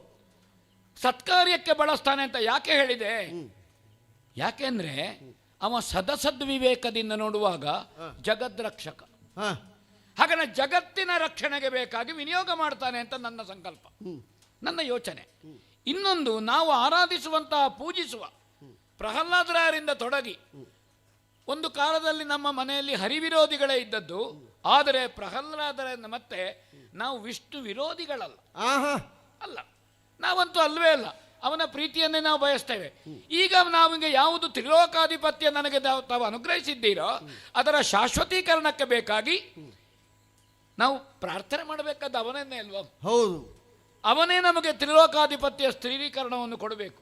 ಆವಾಗ ವೇಷ ಬದಲಿಸಿ ಬರಲಿ, ಇನ್ನೊಂದು ವೇಷವಾಗಿ ಬರಲಿ, ಏನು ಮಾಡಿದರೂ ಶ್ರೀಹರಿ ವಂಚಿಸಲಿಕ್ಕಿಲ್ಲ. ಶರಣಾಗತ ವತ್ಸಲಿದ್ದಾನೆ. ಶರಣಾಗತ ವತ್ಸಲನಾದಂತಹ ಭಗವಂತ, ನಾವು ಅವನಿಗೆ ಶರಣಾಗುವುದು ಸ್ಪಷ್ಟವೇ. ಯಜ್ಞದ ಮೂಲಕವಾಗಿ, ಯಜ್ಞವೇ ನಾರಾಯಣ, ಅವ ವಂಚನೆ ಮಾಡಿಯಾನೋ. ನನಗೆ ಒಬ್ಬರು ದೇವರನ್ನು ನಾವು ಪೂಜೆ ಮಾಡುವಾಗ ಆ ದೇವರು ವಂಚನೆ ಮಾಡಿಯಾನು ಅಂತ ಆಲೋಚನೆ ಮಾಡಿದರೆ ಆ ಪೂಜೆಗೆ ಅರ್ಥ ಇಲ್ಲ, ಆ ಪೂಜೆಗೆ ಫಲವೂ ಇಲ್ಲ. ಅದೇನಾಗ್ತದೆ? ಅದೊಂದು ಗಿಡವನ್ನು ನಡುವುದು, ಅದಕ್ಕೆ ಜೀವಬಂತ ಅಂತ ಮಗು ನಿತ್ಯ ಹೋಗಿ ಎತ್ತಿ ನೋಡಿತಂತೆ. ಹೌದೌದು, ಬೇರು ಹಿಡ್ಕೊಂಡು, ಹೌದೌದು, ದಿವಾಸುಲ ಗಿಡವನ್ನು ಬೇರು ಬಂದಿದ ಅಂತ ನೋಡಿದ್ರೆ ಆ ಗಿಡ ಬದುಕಲಿಕ್ಕೆ ಉಂಟಾ? ಹಾಗಾದ ಕಾರಣ ಮಹಾವಿಷ್ಣು ವಂಚಿಸ್ತಾನೆ, ಅವ ದ್ರೋಹ ಮಾಡ್ತಾನೆ, ದೇವತೆಗಳಿಗೆ ಕೊಡ್ತಾನೆ ಅಂತ ನಿತ್ಯ ಆಲೋಚನೆ ಮಾಡಿದ್ರೆ ಆವಾಗ ತ್ರಿಕರಣ ಅಂತಃಕರಣ ಶುದ್ಧವಾದಂತಹ ನಮ್ಮ ಭಕ್ತಿಯೂ ಆಗುವುದಿಲ್ಲ, ಪೂಜೆಯೂ ಆಗುವುದಿಲ್ಲ, ಅದು ಭಕ್ತಿಯಲ್ಲಿ ವಿಚಲನೆ ಅಂತ ಆಗ್ತದೆ. ಒಂದು ಪೂರ್ವ ಪಕ್ಷ ಹೇಳಿದ್ದೆ ನಾನು. ಇನ್ನೊಂದು ಕೊಟ್ಟಿಹೇ ಭಾಷೆಯ ಮಾತು. ಎಲ್ಲ ಪ್ರಪಂಚದಲ್ಲಿ ಹರಿದಾಡುವ ಹಾವುಗಳು, ಹಾರಾಡುವ ಹಕ್ಕಿಗಳು, ಮಾತಾಡುವ ಕಾಲದಲ್ಲಿದ್ದೇವೆ ನಾವು. ಆದರೆ ಮಿಕ್ಕ ಎಲ್ಲ ಪ್ರಾಣಿಗಳಿಗೆ, ಹಕ್ಕಿಗಳಿಗೆ ಸ್ವಭಾವತಃ ತಲೆ ಮುಂದೆ, ಹೌದು, ಎತ್ತಿದ್ರೆ ಮಾತ್ರ ಮೇಲೆ. ಹಸುವಿಗೂ ಹಾಗೆ ಸ್ವಭಾವತಃ ದೇಹಕ್ಕಿಂತ ತಲೆ ಮುಂದೆ, ಎತ್ತಿದ್ರೆ ಮಾತ್ರ ಮೇಲೆ. ಹಾವುಗಳಿಗೂ ಹಾಗೆ ಹೋಗುವಾಗ ತಲೆ ಮುಂದೆ, ಎತ್ತಿದ್ರೆ ಮಾತ್ರ ಮೇಲೆ ಎನ್ನುವುದರಿಂದ ಅವುಗಳು ಆಹಾರವನ್ನರಸುತ್ತಾ ಹೋಗ್ತವೆ. ಜೀವನವನ್ನರಸಿ ಹೋಗುವುದು, ಆಹಾರವನ್ನರಸಿ ಹೋಗುವುದು. ಅವುಗಳು ಪ್ರಗತಿಶೀಲ ಅಲ್ಲ, ಅವುಗಳು ಪುರೋಗಾಮಿ. ನಮ್ಮ ವರ್ಗಕ್ಕೆ, ಎರಡು ಕಾಲಿನಲ್ಲಿರುವ ನಮ್ಮ ವರ್ಗಗಳೇನು? ದಾನವರೋ ಮಾನವರೋ, ನಮಗೆ ತಲೆ ಮೇಲೆ. ನಾವು ಪ್ರಗತಿಶೀಲರು. ಬೇರೆ ಪ್ರಾಣಿಗಳಿಗೆ ಮಾತಿಲ್ಲ, ನಮಗೆ ಮಾತೇ ಪ್ರಧಾನ, ಮಾತೇ ಮಾತು. ಹೌದು. ಆ ಕಾರಣದಿಂದ ನಮಗೆ ಹೆಚ್ಚು ಬೆಳೆದದ್ದು ತಲೆ. ಯಾವುದು ಹೆಚ್ಚು ಬೆಳೆಯುತ್ತದೋ, ಬೇಗ ಬೆಳೆಯುತ್ತದೋ, ಅದು ತಾಯಿಯ ಹೊಟ್ಟೆಯಿಂದ ಹೊರಗೆ ಬರ್ತದೆ. ನಮಗೆ ಮೊದಲು ತಲೆ ಹೊರಗೆ ಬರುವುದು. ಹಾಗೆ ಭಗವಂತ ನಮಗೆ ನೆತ್ತಿಯಲ್ಲಿ ಮೆದುಳನ್ನಿಟ್ಟಿದ್ದಾನೆ, ಯೋಚನಾ ಶಕ್ತಿಯನ್ನಿಟ್ಟಿದ್ದಾನೆ. ಹಾಗೆ ನಾವು ಯೋಚನೆ ಮಾಡುವಾಗ ಮಾತನಾಡುವ ಪ್ರಾಣಿಗಳಿಗೆ ಭಾಷೆಯೇ ಪ್ರಮಾಣ. ಅದಕ್ಕಾಗಿ ಕೊಟ್ಟಿಹೇ ಭಾಷೆಯ ಭಾಷಾಬದ್ಧತೆ ಆದ ಮೇಲೆ ಮಾತನಾಡುವ ವರ್ಗದವರು, ನಾನು ಹೇಳಲಿಲ್ಲ, ನಾನು ಮಾತಾಡಲಿಲ್ಲ ಅಂತ ಹೇಳಿದರೆ ನನಗೆ ಭಾಷೆ ಇಲ್ಲ ಅಂತ ಸಾರ್ವಜನಿಕವಾಗಿ ದೇವರ ಹತ್ರವೇ ನಾವು ಒಪ್ಪಿಕೊಂಡಾಗುವುದಿಲ್ವೋ? ಹಾಗೆ ಭಾಷಾಬದ್ಧತೆ ಆದ ಕಾರಣ ನಾನು ಕೊಡಬೇಕಾದ್ದು ಎಷ್ಟು ಸ್ಪಷ್ಟವೋ ಹಾಗೆ ಕೊಡುವುದಿಲ್ಲ ಅಂತ ಹೇಳಲಿಕ್ಕೆ ಆಗ್ತದ ಗುರುಗಳೇ? ನಾ ಹೇಳಿ ಹಾಗೆ ಹೋಯ್ತಲ್ಲ. ಬಲಿಚಕ್ರವರ್ತಿ ಮಹಾರಾಜ ನೇರವಾಗಿ ಹೋಗಿ ಕೆರೆಯಲ್ಲಿ ನೀರಿನಲ್ಲಿ ಕೈ ಹಾಕಿದನಂತೆ. ಕೈಗೊಂದು ಮೀನು ಬಂತು. ಈ ಹೆಬ್ಬೆರಳಿಂದ ಈ ಹೆಬ್ಬೆರಳಿನವರೆಗೆ ಅಷ್ಟೇ ಉದ್ದ ಇದ್ದದ್ದು. ಹೌದೌದು. ತೆಕೊಂಡು ಮನೆಗೆ ಬರ್ತಾನೆ, ಅದು ಒಂದು ಪಾತ್ರೆಯಲ್ಲಿ ಹಾಕುವಷ್ಟು ಬೆಳೆದಿದೆ. ಹೌದು. ಆ ಪಾತ್ರೆಯಲ್ಲಿ ಹಾಕಿದ ಸ್ವಲ್ಪ ಗಳಿಗೆಗೆ ಕೆರೆಯಲ್ಲಿ, ಬಾವಿಯಲ್ಲಿ ಹಾಕುವಷ್ಟು ಬೆಳೆದಿದೆ. ಬಾವಿಯಲ್ಲಿ ಹಾಕಿದ ಕೂಡಲೇ ಅದು ಕೆರೆಯಲ್ಲಿ ಬೆಳೆಯುವಷ್ಟು ಬೆಳೆದಿದೆ. ಆಮೇಲೆ ನದಿ, ಆಮೇಲೆ ಸಮುದ್ರ. ಹೌದು. ಹಾಗಾದ್ರೆ ಆ ಮೀನು ಯಾವುದು ಸಮುದ್ರದಲ್ಲಿ ಕೊನೆಗೆ ವಿಸ್ತೃತವಾಯಿತೋ ಅದು ನಾರಾಯಣ ಎನ್ನುವುದನ್ನು ನಾವು ಒಪ್ಪಿದ್ದೇ ಹೌದಲ್ವೋ? ಹೌದು. ವಿಸ್ತಾರವನ್ನು ಹೊಂದುವುದಕ್ಕೆ ತನಗೆ ಸಾಧ್ಯವಾಗುತ್ತದೆ ಎನ್ನುವಂಥದ್ದನ್ನು ಆ ಮತ್ಸ್ಯಾವತಾರದ 1ನೇ ಅವತರಣದಲ್ಲಿ ಅವ ತೋರಿಸಿ ಆಗಿದೆ. ಹೌದು. ಇಲ್ಲಿಯೂ ಕೂಡ ಈಗ ಒಟ್ಟುವಾಗಿ ಆಶ್ಚರ್ಯ ಆಗುವುದು ನನಗೆ ಬಲಿಚಂದ್ರ. ಏನು ಗುರುಗಳೇ? ಪ್ರಹ್ಲಾದನಲ್ಲಿಗೆ ಬಂದದ್ದು ಒಬ್ಬ ಬ್ರಾಹ್ಮಣ ಮುದುಕ, ವಿರೋಚನಲ್ಲಿಗೆ ಬಂದದ್ದು ಒಬ್ಬ ಬ್ರಾಹ್ಮಣ ಪ್ರಾಯಸ್ಥ. ಹೌದು. ನಿನ್ನಲ್ಲಿಗೆ ಮೊನ್ನೆ ಬಂದ ಬ್ರಾಹ್ಮಣನು ಕೂಡ ಪ್ರಾಯಸ್ಥನೇ. ಹೌದು. ಈ ಹುಡುಗರು ಕೂಡ ಹೀಗೆ ಮಾಡ್ಲಿಕ್ಕೆ ಶುರು ಮಾಡಿದ್ರಲ್ಲ ಈಗ. ಯಾಕೆಂದ್ರೆ ಹಾಗೆ ಆ ವರ್ಗಕ್ಕೆ ಗೌರವ ಕೊಡ್ತೇವೆ ನಾವು. ಹಾಗೆ ಅದೇ ಆ ವರ್ಗಕ್ಕೆ ಗೌರವ ಕೊಡ್ತೇವೆ ಅಂತ ಹೇಳಿ ಆದ ತಕ್ಷಣ ಪ್ರತಿಯೊಬ್ಬರು ಕೂಡ ಮೋಸ ಮಾಡುವುದನ್ನೇ ಆಲೋಚನೆ ಮಾಡುದು. ನೇರವಾಗಿ ಬರುವುದಪ್ಪ, ನೋಡು ನಾನು ವಿಷ್ಣು ಇದ್ದೇನೆ, ನಿನ್ನ ಅಶ್ವಮೇಧ ಯಾಗಕ್ಕೆ ಮೆಚ್ಚಿ ಬಂದಿದ್ದೇನೆ, ಯಾವ ಕಾರಣಕ್ಕಾಗಿ ನೀನು ಯಾಗವನ್ನು ಮಾಡುತ್ತೀಯೋ ಆ ಕಾರಣಕ್ಕೆ ಸಂಬಂಧಪಟ್ಟಂತಹ ಅನುಗ್ರಹವನ್ನು ನಾನು ಮಾಡುವುದಕ್ಕಿದ್ದೇನೆ, ಅಥವಾ ಇಂಥ ಕಾರಣಕ್ಕೆ ಮಾಡುವುದಕ್ಕಾಗುವುದಿಲ್ಲ, ಇಂಥ ದಿವಸದ ನಂತರ ಹೀಗೆ ಪರಿಗಣಿಸಲಾಗುವುದು ಹೇಳಿ ವಿಷ್ಣುವಾಗಿ ಬಂದು. ಅದು ನೀವು ಹೇಳ್ಬೋದು. ಆಚಾರ್ಯ ಶುಕ್ರರು ವಿಷ್ಣು ಹೇಳಲಿಕ್ಕೆ ಆಗ್ತದೆ? ಹಾಗೆ ಯಾಕಾಗ್ತದೆ? ಭಗವಂತ ಹೇಗೆ ಬರಬೇಕು, ಏನು ಮಾತಾಡಬೇಕು, ಪ್ರಾಪ್ತಿ, ಅನುಗ್ರಹ, ನಿಗ್ರಹ ಅದು ದೇವರಿಗೆ ಬಿಟ್ಟದ್ದಲ್ವ ಗುರುಗಳೇ? ಸರ್ವತಂತ್ರ ಸ್ವತಂತ್ರ, ಕರ್ತುಂ ಅಕರ್ತುಂ ಅನ್ಯಥಾ ಕರ್ತುಂ. ಅವನು ಅವನಾಗಿ ಹೇಳುವುದಕ್ಕಾಗುವುದಿಲ್ಲ ಅಂತಾದ್ರೆ ಅವನು ಈಗ ಹೇಗೆ ಕಾಣಿಸಿಕೊಂಡಿದ್ದಾನೋ ಹಾಗೆಯೇ ಕೊನೆಯವರೆಗೆ ಇರಬೇಕಾಗ್ತದೆ. ಅವ ಹಾಗೆ ಇರುವುದಿಲ್ಲ ಅಂತ ಅಲ್ಲ, ಹಾಗೆ ನಿರ್ಬಂಧ ಮಾಡ್ಲಿಕ್ಕೆ ಅವನೇ ಶಾಸನ.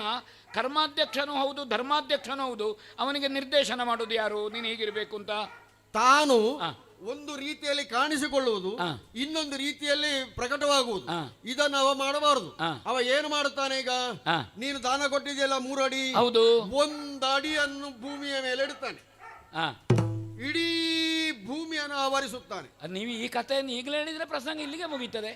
ನನಗೇನಾಗ್ತದೆ ಅಂತ ಅವ ಬರುವುದರಿಂದ ಸ್ಥಾನಚ್ಯುತಿ ಆಗ್ತದೆ ಹೇಳೋದು ನಾನು. ಸ್ನಾನಜಲೆಯಾಗುವುದು ಕೆಡಬೇಡ ದಾನವರ ಮೃತ್ಯು ಬಹುದು, ಏನಾಡಲೇ ಗಲಿದನು ನಂಬದಿರು ನಾನರಿತು ಬೇಳಿರ್ಪೆನು. ನಾನು ಈಗ ನಿನ್ನಲ್ಲಿ ಏನನ್ನು ಹೇಳುತ್ತಿದ್ದೇನೆಯೋ ಅದನ್ನು ನಾನು ಅರಿತು ಹೇಳುತ್ತಾ ಇದ್ದೇನೆ. ಎಲ್ಲವನ್ನೂ ತರ್ಕಿಸಿ ವಿದ್ಯಮಾನದ ಮುಂದೆ ಹೀಗೆ ನಡೀತದೆ, ಪ್ರಸಂಗ ಹೇಗೆ ಹೋಗುತ್ತದೆ ಎನ್ನುವಂಥದ್ದು ಪೂರ್ಣ ಮಾಹಿತಿ ಇರುವುದರಿಂದ ನಾನು ಹೀಗೆ ನಡೀತದೆ ಎನ್ನುವಂಥದ್ದು. ಅಲ್ಲ, ಇನ್ನೊಂದು ಕೇಳುದು ನಾನು, ಹೇಗೆ ಇದಿವ ಬಂದ ಮೇಲೆ ನಿಮಗೆಲ್ಲ ಗೊತ್ತಾದ ಅಲ್ಲ ನಿನ್ನೆ ಗೊತ್ತಿತ್ತ? ನಾನು ಇವನನ್ನು ನೋಡಿದ್ನಲ್ಲ, ನನ್ನೊಡಗೊಂಡು ನೀನು ಎದ್ದಿಯಲ್ಲ, ನೋಡಿದ ಮೇಲೆ ನೀನು ಎದ್ದು ನೋಡಿದ ತಕ್ಷಣ ನೀನು ಏನು ಗ್ರಹಿಸಿದೆಯೋ ಹಾಗೆಯೇ ನಾನು ಗ್ರಹಿಸಿದಾಗ ನನಗೆ ಇದೆಲ್ಲ ಹೊಡೆದ. ಅವ ನಾಳೆ ಹೀಗೆ ಬರ್ತಾನೆ ಅಂತ ನನಗೆ ಗೊತ್ತಿಲ್ಲ. ಅದೇ ಗೊತ್ತಿದ್ರೆ ಇವತ್ತು ಬೆಳಗ್ಗೆ ಹೇಳ್ಬೋದಿತ್ತು. ಈ ಪ್ರಸಂಗದಲ್ಲಿ ಇದೊಂದು ಪಾತ್ರ ಬರ್ತದೆ ಅಂತ ಗೊತ್ತೇ ಇರಲಿಲ್ಲ ನನಗೆ. ಇಲ್ಲ, ಬಂತು. ಆದ್ರೆ ಬಂದದ್ರಿಂದ ಒಂದು ಪಾತ್ರ ಕೊಟ್ಟದ, ಅದು ತಮ್ಮ ದಿವ್ಯ ದೃಷ್ಟಿ. ಅಯ್ಯ, ನಾನು ಹಾಗೆ ನೋಡಿದಾಗ ಏನು ಮಾಡ್ತಾನೆ, ಸ್ಥಾನ ಚ್ಯುತಿ ಆಗ್ತದೆ. ಅಂದ್ರೆ ಸ್ಥಾನಕ್ಕೆ ಚ್ಯುತಿ ಬರ್ತದೆ. ಯಾರ ಸ್ಥಾನಕ್ಕೆ ಚ್ಯುತಿ ಬರ್ತದೆ? ನನ್ನಿಂದಲೇ ಆರಂಭಿಸೋಣ ಬೇಕಾದ್ರೆ. ನಾನು ಈಗ ಬಲಿಚಕ್ರವರ್ತಿಯ ಗುರುವಾಗಿದ್ದೇನೆ. ಅಸುರ ಸಂಕುಲದ ದೈತ್ಯ ರಾಜನಾದಂತಹ ಬಲಿಚಕ್ರವರ್ತಿಯ ಗುರುವಾಗಿದ್ದೇನೆ. ಹಾಗೆ ಗುರುವಾಗಿ ನಾನು ಉಳಿಯುವುದಿಲ್ಲ, ನನ್ನ ಸ್ಥಾನ ಚ್ಯುತಿ ಆಗ್ತದೆ. ಯಾಕೆ ಸ್ಥಾನ ಚ್ಯುತಿ ಆಗ್ತದೆ? ಯಾಕೆ ಸ್ಥಾನ ಚ್ಯುತಿ ಆಗ್ತದೆ? ನಿನ್ನನ್ನು ಈಗ ಇರುವ ನಿನ್ನ ಈ ಸ್ಥಾನ ಮಾನ್ಯತೆಯಿಂದ ಅವ ಕೆಳಗಿಳಿಸ್ತಾನೆ. ಹಾಗೆ ಕೆಳಗೆ ಇಳಿಸಿದಾಗ ನಾನು ಹಾಗೆ ಕೆಳಗೆ ಇಳಿಯಲ್ಪಟ್ಟಂತಹ ಬಲಿಚಕ್ರವರ್ತಿಯ ಗುರು ಆಗ್ತೇನೆ. ದೈತ್ಯನೇ ನೀನು ಅಲ್ಲ ಅಂತ ಹೇಳಲಿಕ್ಕಿಲ್ಲ, ದೈತ್ಯ ರಾಜನೇ. ಅದೇ ಕೆಳಗೆ ಇಳಿಯಲ್ಪಟ್ಟ, ಹಳಿಯಲ್ಪಟ್ಟ, ತುಳಿಯಲ್ಪಟ್ಟ ಅಂತ ಹೇಳಿ ಊರಿನವರೆಲ್ಲ ಹೇಳ್ತಾರಲ್ಲ, ಆ ರೀತಿ ಆದಂತಹ ಒಬ್ಬ ರಾಜನಿಗೆ ನಾನು ಗುರುವಾಗುತ್ತೇನೆ. ಅಯ್ಯ, ನೀನು ಈ ಸಾಮ್ರಾಜ್ಯವನ್ನು ಎಷ್ಟು ನಂಬಿದ್ದಿ, ನಿನಗೆ ಈ ಅಧಿಕಾರಗಳೆಲ್ಲ ಯಾಕೆ ಬೇಕು ಅಂತ ಹೇಳಿದ್ರೆ ಸುಖವನ್ನು ಉಪಭೋಗವನ್ನು ಅನುಭವಿಸುವುದಕ್ಕಾಗಿ ಅಲ್ಲ, ಎಲ್ಲವನ್ನೂ ಕೂಡ ತಾನು ಹೊಂದುವುದಕ್ಕೆ ಸಮರ್ಥನಾಗಿದ್ದೇನೆ ಎಂಬುದನ್ನು ಪ್ರಪಂಚ ಮುಖಕ್ಕೆ ತೋರಿಸಿ ಯಾವುದನ್ನು ತಾನು ಹೊಂದಿದ್ದೇನೋ ಅದೆಲ್ಲ ಪ್ರಪಂಚಕ್ಕೆ ಅನುಕೂಲವಾಗುವಂತೆ ಪರಿಣಮಿಸುವುದಕ್ಕೋಸ್ಕರವಾಗಿ ನೀನಿಗೆ ಎಲ್ಲವೂ ಬೇಕಾಗಿದೆ. ಆದ್ರೆ ಉಳಿದವರಿಗೆ ಹಾಗಲ್ಲ, ನೀನು ಬೇಕಾಗಿದೆ. ನಿನ್ನ ಆಸರೆಯಲ್ಲಿ, ನಿನ್ನ ಅವಲಂಬನದಲ್ಲಿ, ನಿನ್ನ ಅನುರಾಗದಲ್ಲಿ, ನಿನ್ನ ಅನುಕಂಪದಲ್ಲಿ ಬದುಕಿ ಬಾಳುತ್ತಿರುವವರು ಎಷ್ಟು ಜನ ಇದ್ದಾರೆ ಅಂತ ಲೆಕ್ಕ ಹಾಕು. ನಿನ್ನ ಸ್ಥಾನ ಚ್ಯುತಿಯಾದ ತಕ್ಷಣದಲ್ಲಿ ನಾನು ಕೂಡ ನನ್ನ ಸ್ಥಾನಕ್ಕೆ ಚ್ಯುತಿಯನ್ನು ತಂದುಕೊಂಡರೆ ನಾವಿಬ್ಬರೂ ಕೂಡ ಈಗಿರುವಂತಹ ಸ್ಥಾನಮಾನ್ಯತೆಯಿಂದ ಕಡಿಮೆ ಆದೆವು ಅಂತಾದ್ರೆ ಅವರಿಗೆಲ್ಲರೂ ಕೂಡ ಸಂಕಷ್ಟಕ್ಕೊಳಗಾಗುತ್ತಾರೆ. ಆದ್ರೆ ಸಮಸ್ತ ಆಸೂರಿ ಕುಲವನ್ನು ತೀವ್ರತರವಾದಂತಹ ಸಂಕಷ್ಟಕ್ಕೆ ಗುರಿಪಡಿಸಬೇಕು ಎಂಬ ಒಂದೇ ಒಂದು ಉದ್ದೇಶದಿಂದ ಇವ ಬಂದಿದ್ದಾನೆ. ಆದ್ದರಿಂದ ದಾನ ಕೊಡಬೇಡ. ಹೆದರಿಸ್ತೀರೋ ಅಂತ ನೀವು? ಹೆದರೆನು ಮೃತ್ಯುಗೂ ಸ್ಥಾನಕ್ಕೂ ಭೋಗಕ್ಕೂ ಸಿರಿನಾಶಗೆ ನಾನು ಮುದದೊಳು ವಿಭುದ ಗಿದ್ದಿಯ ಭಾಷೆಗೆ ಮುದದೊಳು ವಿಭುದ ಗಿದ್ದಿಯ ಭಾಷೆಗೆ ಬೆದರುವೆ ನಿಶ್ಚಯವು ಹೆದರುವೆ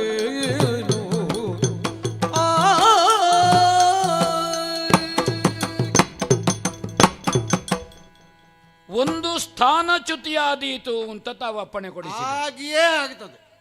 ಆಗಲಿ. ಒಂದು ಸ್ಥಾನದಿಂದ ಚ್ಯುತಿ ಆಗದೆ ಇನ್ನೊಂದು ಸ್ಥಾನಕ್ಕೆ ನಾವು ಹೋಗ್ಲಿಕ್ಕಾಗ್ತದ? ಇನ್ನೊಂದು ಸ್ಥಾನ ಮೇಲ್ಮಟ್ಟದಾದ್ರೆ ಹೋಗಬಹುದು, ಕೆಳಮಟ್ಟಕ್ಕೆ ಹೋಗಬಾರದು. ಅಲ್ಲಿ ಚ್ಯುತಿ ಅಂದ್ರೆ ಪತನ ಅಂತಲೇ ಅರ್ಥ ಅಲ್ಲ, ಅದು ವ್ಯತ್ಯಸ್ತ ಆಗುದು, ಬದಲಾವಣೆ ಆಗುತ್ತದೆ. ಹೌದು. ಈಗ ತೊಟ್ಟು ಕಳಚುತ್ತದೆ ಹಣ್ಣಿನದ್ದು, ಹಣ್ಣು ಕೆಳಗೆ ಬರ್ತದೆ, ಮೇಲೆ ಹೋದ್ರೆ ನಮಗೆ ಸಿಗುವುದಿಲ್ಲಲ್ಲ. ತೊಟ್ಟು ಕಳಚಿದ ಹಣ್ಣು ಕೆಳಗೆ ಬರ್ತದೆ, ಕೆಚ್ಚಲಿಂದ ಹಾಲು ಕೆಳಗೆ ಇಳೀತದೆ, ನೀರು ತುಂಬಿದ ಹೊಳೆಯು ಕೆಳಗೆ ಹರಿಯುತ್ತದೆ, ಮೇಲೆ ಹೋಗುದು ಅಂತ ಇಲ್ಲ. ಹಾಗಾದ್ರೆ ಕೆಳಗೆ ಬರುವುದು ಅಂದ್ರೆ ಅರ್ಥ ಏನು? ಫಲಭರಿತವಾದದ್ದು. ಅದು ಹಾಲಿರಬಹುದು, ಹಣ್ಣಿರಬಹುದು, ನೀರಿರಬಹುದು. ಅದು ಪ್ರಾಪ್ತಿಯಲ್ಲೋ ಗುರುಗಳೇ? ಅದು ಪ್ರಾಪ್ತಿಯಲ್ಲೋ?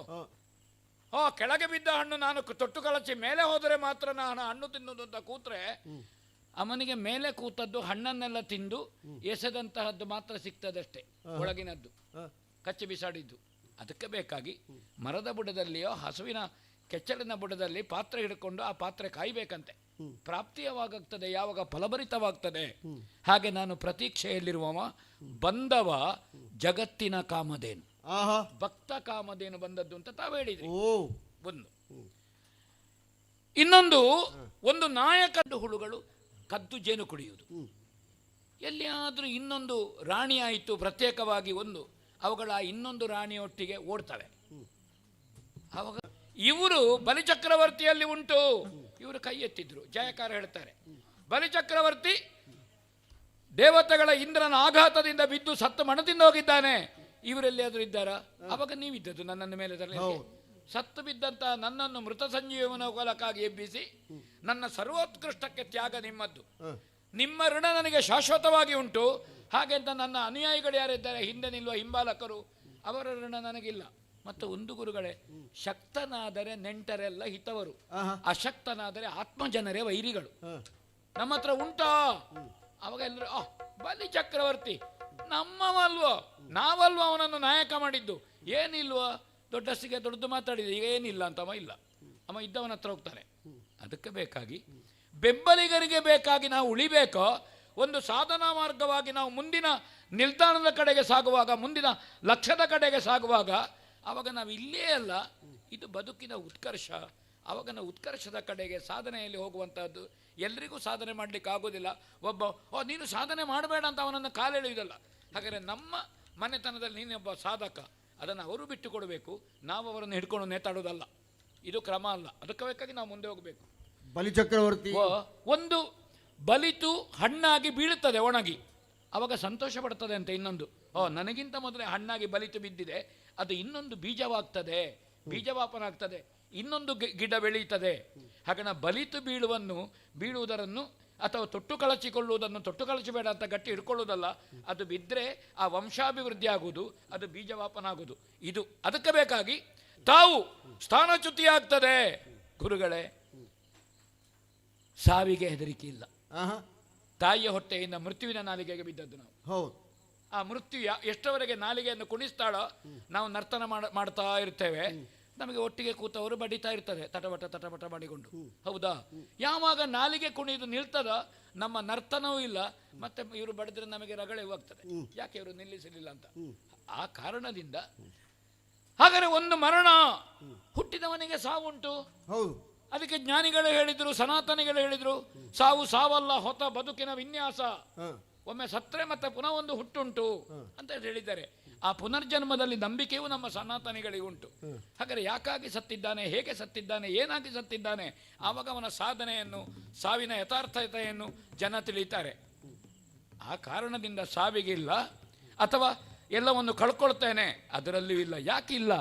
ನನ್ನದ್ದೇ ಸಂಪಾದನೆ, ನನ್ನದ್ದೇ ದುಡಿಮೆ, ಶೂನ್ಯದಿಂದ ಬಂದಿದ್ದೇನೆ, ಎಲ್ಲ ಕಳ್ಕೊಂಡ್ರೆ ನೋಡಿ.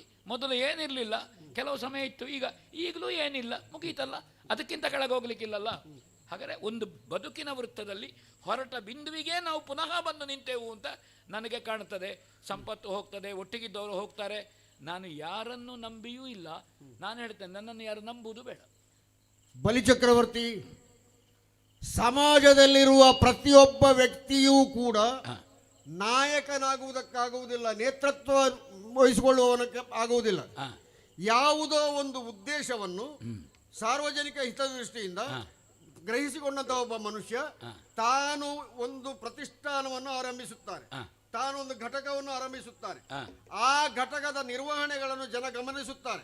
ಓಹೋ, ಇದು ನಿರಂತರವಾಗಿ ಅಬಾಧಿತವಾಗಿ ಅತ್ಯಂತ ಉತ್ಕೃಷ್ಟವಾಗಿ ನಡೆಯುತ್ತದೆ ಎಂದಾದರೆ ಅವನ ನೇತೃತ್ವದ, ಅವನ ನಾಯಕತ್ವದ ಘಟಕಕ್ಕೆ ಅವರೆಲ್ಲ ಸಹಕಾರಿಗಳಾಗ್ತಾರೆ, ಸಹಭಾಗಿಗಳಾಗ್ತಾರೆ. ಅವರು ನೇತೃತ್ವವನ್ನು ನಿರ್ವಹಿಸುವ ಹಾಗಿಲ್ಲ, ಅವರಿಗೆ ಆ ಸಾಮರ್ಥ್ಯ ಇಲ್ಲ. ಆದ್ರಿಂದ ನೀನು ನಿರ್ವಹಿಸುವ ನೇತೃತ್ವಕ್ಕೆ, ನಿನ್ನ ಪಾತ್ರತ್ವಕ್ಕೆ, ನಿನ್ನ ಸೂತ್ರತ್ವಕ್ಕೆ ಅವರು ಬಾಗಿ ನಿನ್ನನ್ನು ಅನುಸರಿಸ್ತಾ ಇದ್ದಾರೆ. ಒಪ್ಪಿದೆ. ಆದ್ದರಿಂದ ಒಪ್ಪಿದೆ, ನೀನು ಅವರ ಹಿತದೃಷ್ಟಿಯಿಂದ ಈ ಕಾರ್ಯವನ್ನು ಬದಲಾಯಿಸ. ಅಲ್ಲ, ಒಪ್ಪಿದೆ, ನಾನು ಒಪ್ಪಿದೆ. ನೀವು ಹೇಳಿದ್ದನ್ನೆಲ್ಲ ಕೇಳುವುದಿಲ್ಲ ಅಂತ ನನಗೆ ಹಠ ಇಲ್ಲ. ನನಗೆ ಪ್ರಮಾಣವೇ ನೀವು ನಿಮ್ಮ ಸರ್ವಸ್ವವನ್ನು ನೀವು ನನಗೆ ಬೇಕಾಗಿ ತ್ಯಾಗ ಮಾಡಿದ್ದೀರಿ. ನಿಮ್ಮ ಕುಟುಂಬಕ್ಕಲ್ಲ, ರಾಕ್ಷಸ ದೈತ್ಯ ಕುಟುಂಬಕ್ಕೆ ಅಂತ ತ್ಯಾಗ ಮಾಡಿದ್ದೀರಿ. ಹೇಳಿ ಆಗಿದೆ ಗುರುಗಳೇ. ಕೊಡ್ತೇನೆ ಅಂತ ಹೇಳಿದ ಮೇಲೆ ಇಲ್ಲ ಅಂತ ಹೇಳಲಿಕ್ಕೆ ನನಗೆ ಶಾಸ್ತ್ರದಲ್ಲಿ ಆಧಾರ ಇಲ್ಲ. ಉಂಟು, ಉಂಟ ಎಲ್ಲವನ್ನೂ ನಾವು ಸೃಷ್ಟಿ ಮಾಡಬೇಕು, ಎಲ್ಲವನ್ನೂ ತರಕಿಸಬೇಕು. ಇದು ಸೃಷ್ಟಿ ಮಾಡುವುದು ಈಗ? ಸೃಷ್ಟಿ ಮಾಡೋದಲ್ಲ, ನಾನಲ್ಲ, ಮತ್ತೆ ನನ್ನೊಟ್ಟಿಗೆ ಕುಳಿತ ಅವರು ನನಗೆ ನೀವು ಹೇಳಬೇಕು, ನಾನು ಅವರು ಹೇಳಿದ್ರು ನಾನು ಹೇಳ್ತೇನೆ. ನನಗೆ ಪ್ರಮಾಣ ನೀವು. ಒರೆಯುವೆನು ಬಲಿ ಚಕ್ರವರ್ತಿ ಗೋರಕ್ಷಣದಿ, ಗೋರಕ್ಷಣಾರ್ಥವಾಗಿ ತರುಣಿಯೊಳು ರತಿ ಕೇಳಿ ಸಮಯ. ಸಂಸ್ಕಾರಬದ್ಧವಾದಂತಹ ಸಮಾಗಮವನ್ನು ಹೊಂದುವ ಕಾಲದಲ್ಲಿ ಹೆಣ್ಣಿನೊಡನೆ ಗಂಡು, ಗಂಡಿನೊಡನೆ ಹೆಣ್ಣು ಸತೆಯಾಡಬಹುದು. ಅದನ್ನು ಹೆಂಡತಿ ಅಂತ ಮಾಡುವ. ಕನ್ಯಾ ಘಟನ ವರನಿಗೆ ಸಗುವ ಕಾಲ, ಒಂದು ಗಂಡಿಗೂ ಒಂದು ಹೆಣ್ಣಿಗೂ ವಿವಾಹವನ್ನು ಮಾಡಬೇಕೆಂಬಂತಹ ಉದ್ದೇಶವನ್ನು ಹೊಂದಿದ ಉಭಯರೂ ಕೂಡ ಬಾಧಿತವಾಗದ, ಯಾವುದೇ ರೀತಿಯಲ್ಲಿ ಜೀವಿತಕ್ಕೆ ಅಡಚಣೆ ಆತಂಕ ಆಗದೇ ಇರುವಂತಹ ಸುಳ್ಳನ್ನು ಹೇಳಬಹುದು. ವ್ಯಾಪಾರದೊಳು ಮತ್ತೆ ಜೀವನೋಪಾಯಗಳಲ್ಲಿ, ಜೀವನೋಪಾಯದ ವ್ಯಾಪಾರ, ವ್ಯಾಪಾರದ ಜೀವನೋಪಾಯ, ಇದೆರಡರಲ್ಲಿ ಸುಳ್ಳು ಹೇಳಲೇಬೇಕು. ಧರಣಿ ವಿಬುಧರ ರಕ್ಷಣಾರ್ಥ, ಭೂಸುರರೆಂದು ನಾವು ಯಾರನ್ನು ಕರೆಯುತ್ತೇವೋ ಅವರನ್ನೆಲ್ಲ ರಕ್ಷಣೆ ಮಾಡಬೇಕಾದಂತಹ ಸಂದರ್ಭದಲ್ಲಿ ಪರಹಿಂಸೆ, ಮರಣ ಉಪದ್ರ ಪರಹಿಂಸೆ, ಮರಣೋತ್ಕ್ರಮಣ ಸ್ಥಿತಿಯಲ್ಲಿಯೂ ಕೂಡ ಸುಳ್ಳನ್ನು ಹೇಳಬಹುದು. ಮುಂತಾದ ವಿಷಯದೊಳು ಸೆಟೆಯಾಡಿಗೆ ಪಾತಕ ಇಲ್ಲ ಅಂತ ಅಷ್ಟೇ. ಬರದು ಪಾತಕ ತಪ್ಪಿದರೆ ಸುಖವಿಹುದು, ಕೆಡಬೇಡ ನಾಸಾರಿದೆ. ಒರೆಯುವೆನು ಬಲಿ ಚಕ್ರವರ್ತಿ ಈ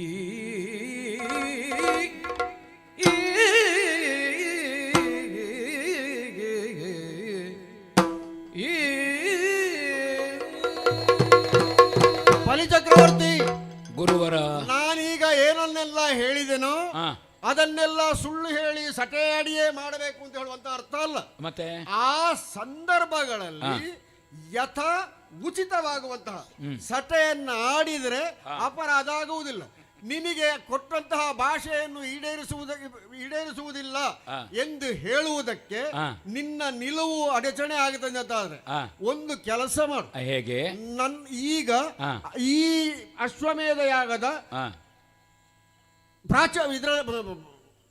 ನಿರ್ವಹಣೆಯ ಪೂರ್ಣ ಹೊಣೆಗಾರಿಕೆಯನ್ನು ವಹಿಸಿಕೊಂಡಂತಹ ನಮ್ಮ ಕುಲಗುರುಗಳಾದಂತಹ ಆಚಾರ್ಯ ಶುಕ್ರರು ಹೀಗೆ ನಡೆದುಕೊಳ್ಳಬಾರದು ಈಗ ಅಂತ ಹೇಳಿದ್ದರಿಂದ ನಾನು ಹೇಳಿದ್ದೇನಿದೆಯಾ ಅದು ಹೇಳಿದ್ದ ಹಾಗೇ ಇರಲಿ, ಈಗ ನಡೆಸಲಿಕ್ಕೆ ಆಗೋದಿಲ್ಲ. ನಾನು ಹೇಳಿದ್ದು ಅಂತ ಹೇಳು. ಗುರುಗಳೇ, ಸಾರ್ವಜನಿಕವಾಗಿ ಹೇಳಬಹುದು, ಆದರೆ ದಯವಂತರಿಗೆ ಗುರುವೇ ಕೇಳ್ ದಯವಂತ ಪುರುಷರು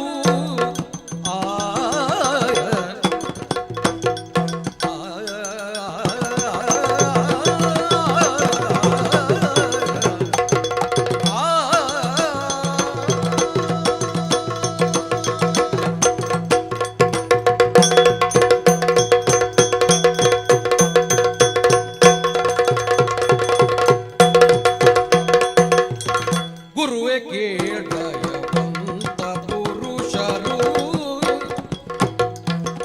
ತೆರೆದು ಜೀವಿಪ ಜನರುಳು ಕರುಣದಿಂದಿ ಯುವರ ಭೀಷ್ಟ ಭಯ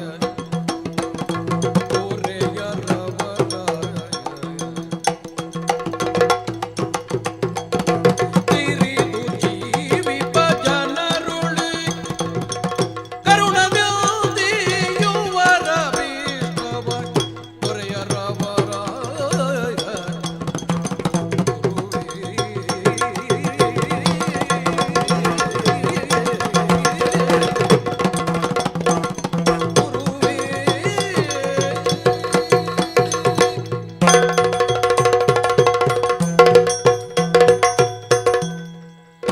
ನಾವು ಪ್ರತ್ಯಾಮ್ನಾಯವನ್ನು, ಪ್ರಾಯಶ್ಚಿತ್ತವನ್ನು ಅಥವಾ ಇಂತಹ ಸಂದರ್ಭದಲ್ಲಿ ಪ್ರಾತಿಭಾಸಿಕವಾದಂತಹ ಸುಳ್ಳುಗಳು, ಇದು ದಯಾಮಯನಾದಂತಹ ಭಗವಂತನಲ್ಲಿ ಅಥವಾ ದಯವಂತ ಪುರುಷನಲ್ಲಿ, ಪುರುಷೋತ್ತಮನೇ ಉತ್ತಮ ಪುರುಷ ಅಲ್ವಾ? ಹೌದು, ಅವನೇ ದಯಾಮಯನು ಎನ್ನುವುದರಿಂದ ದಯವಂತ ಪುರುಷ.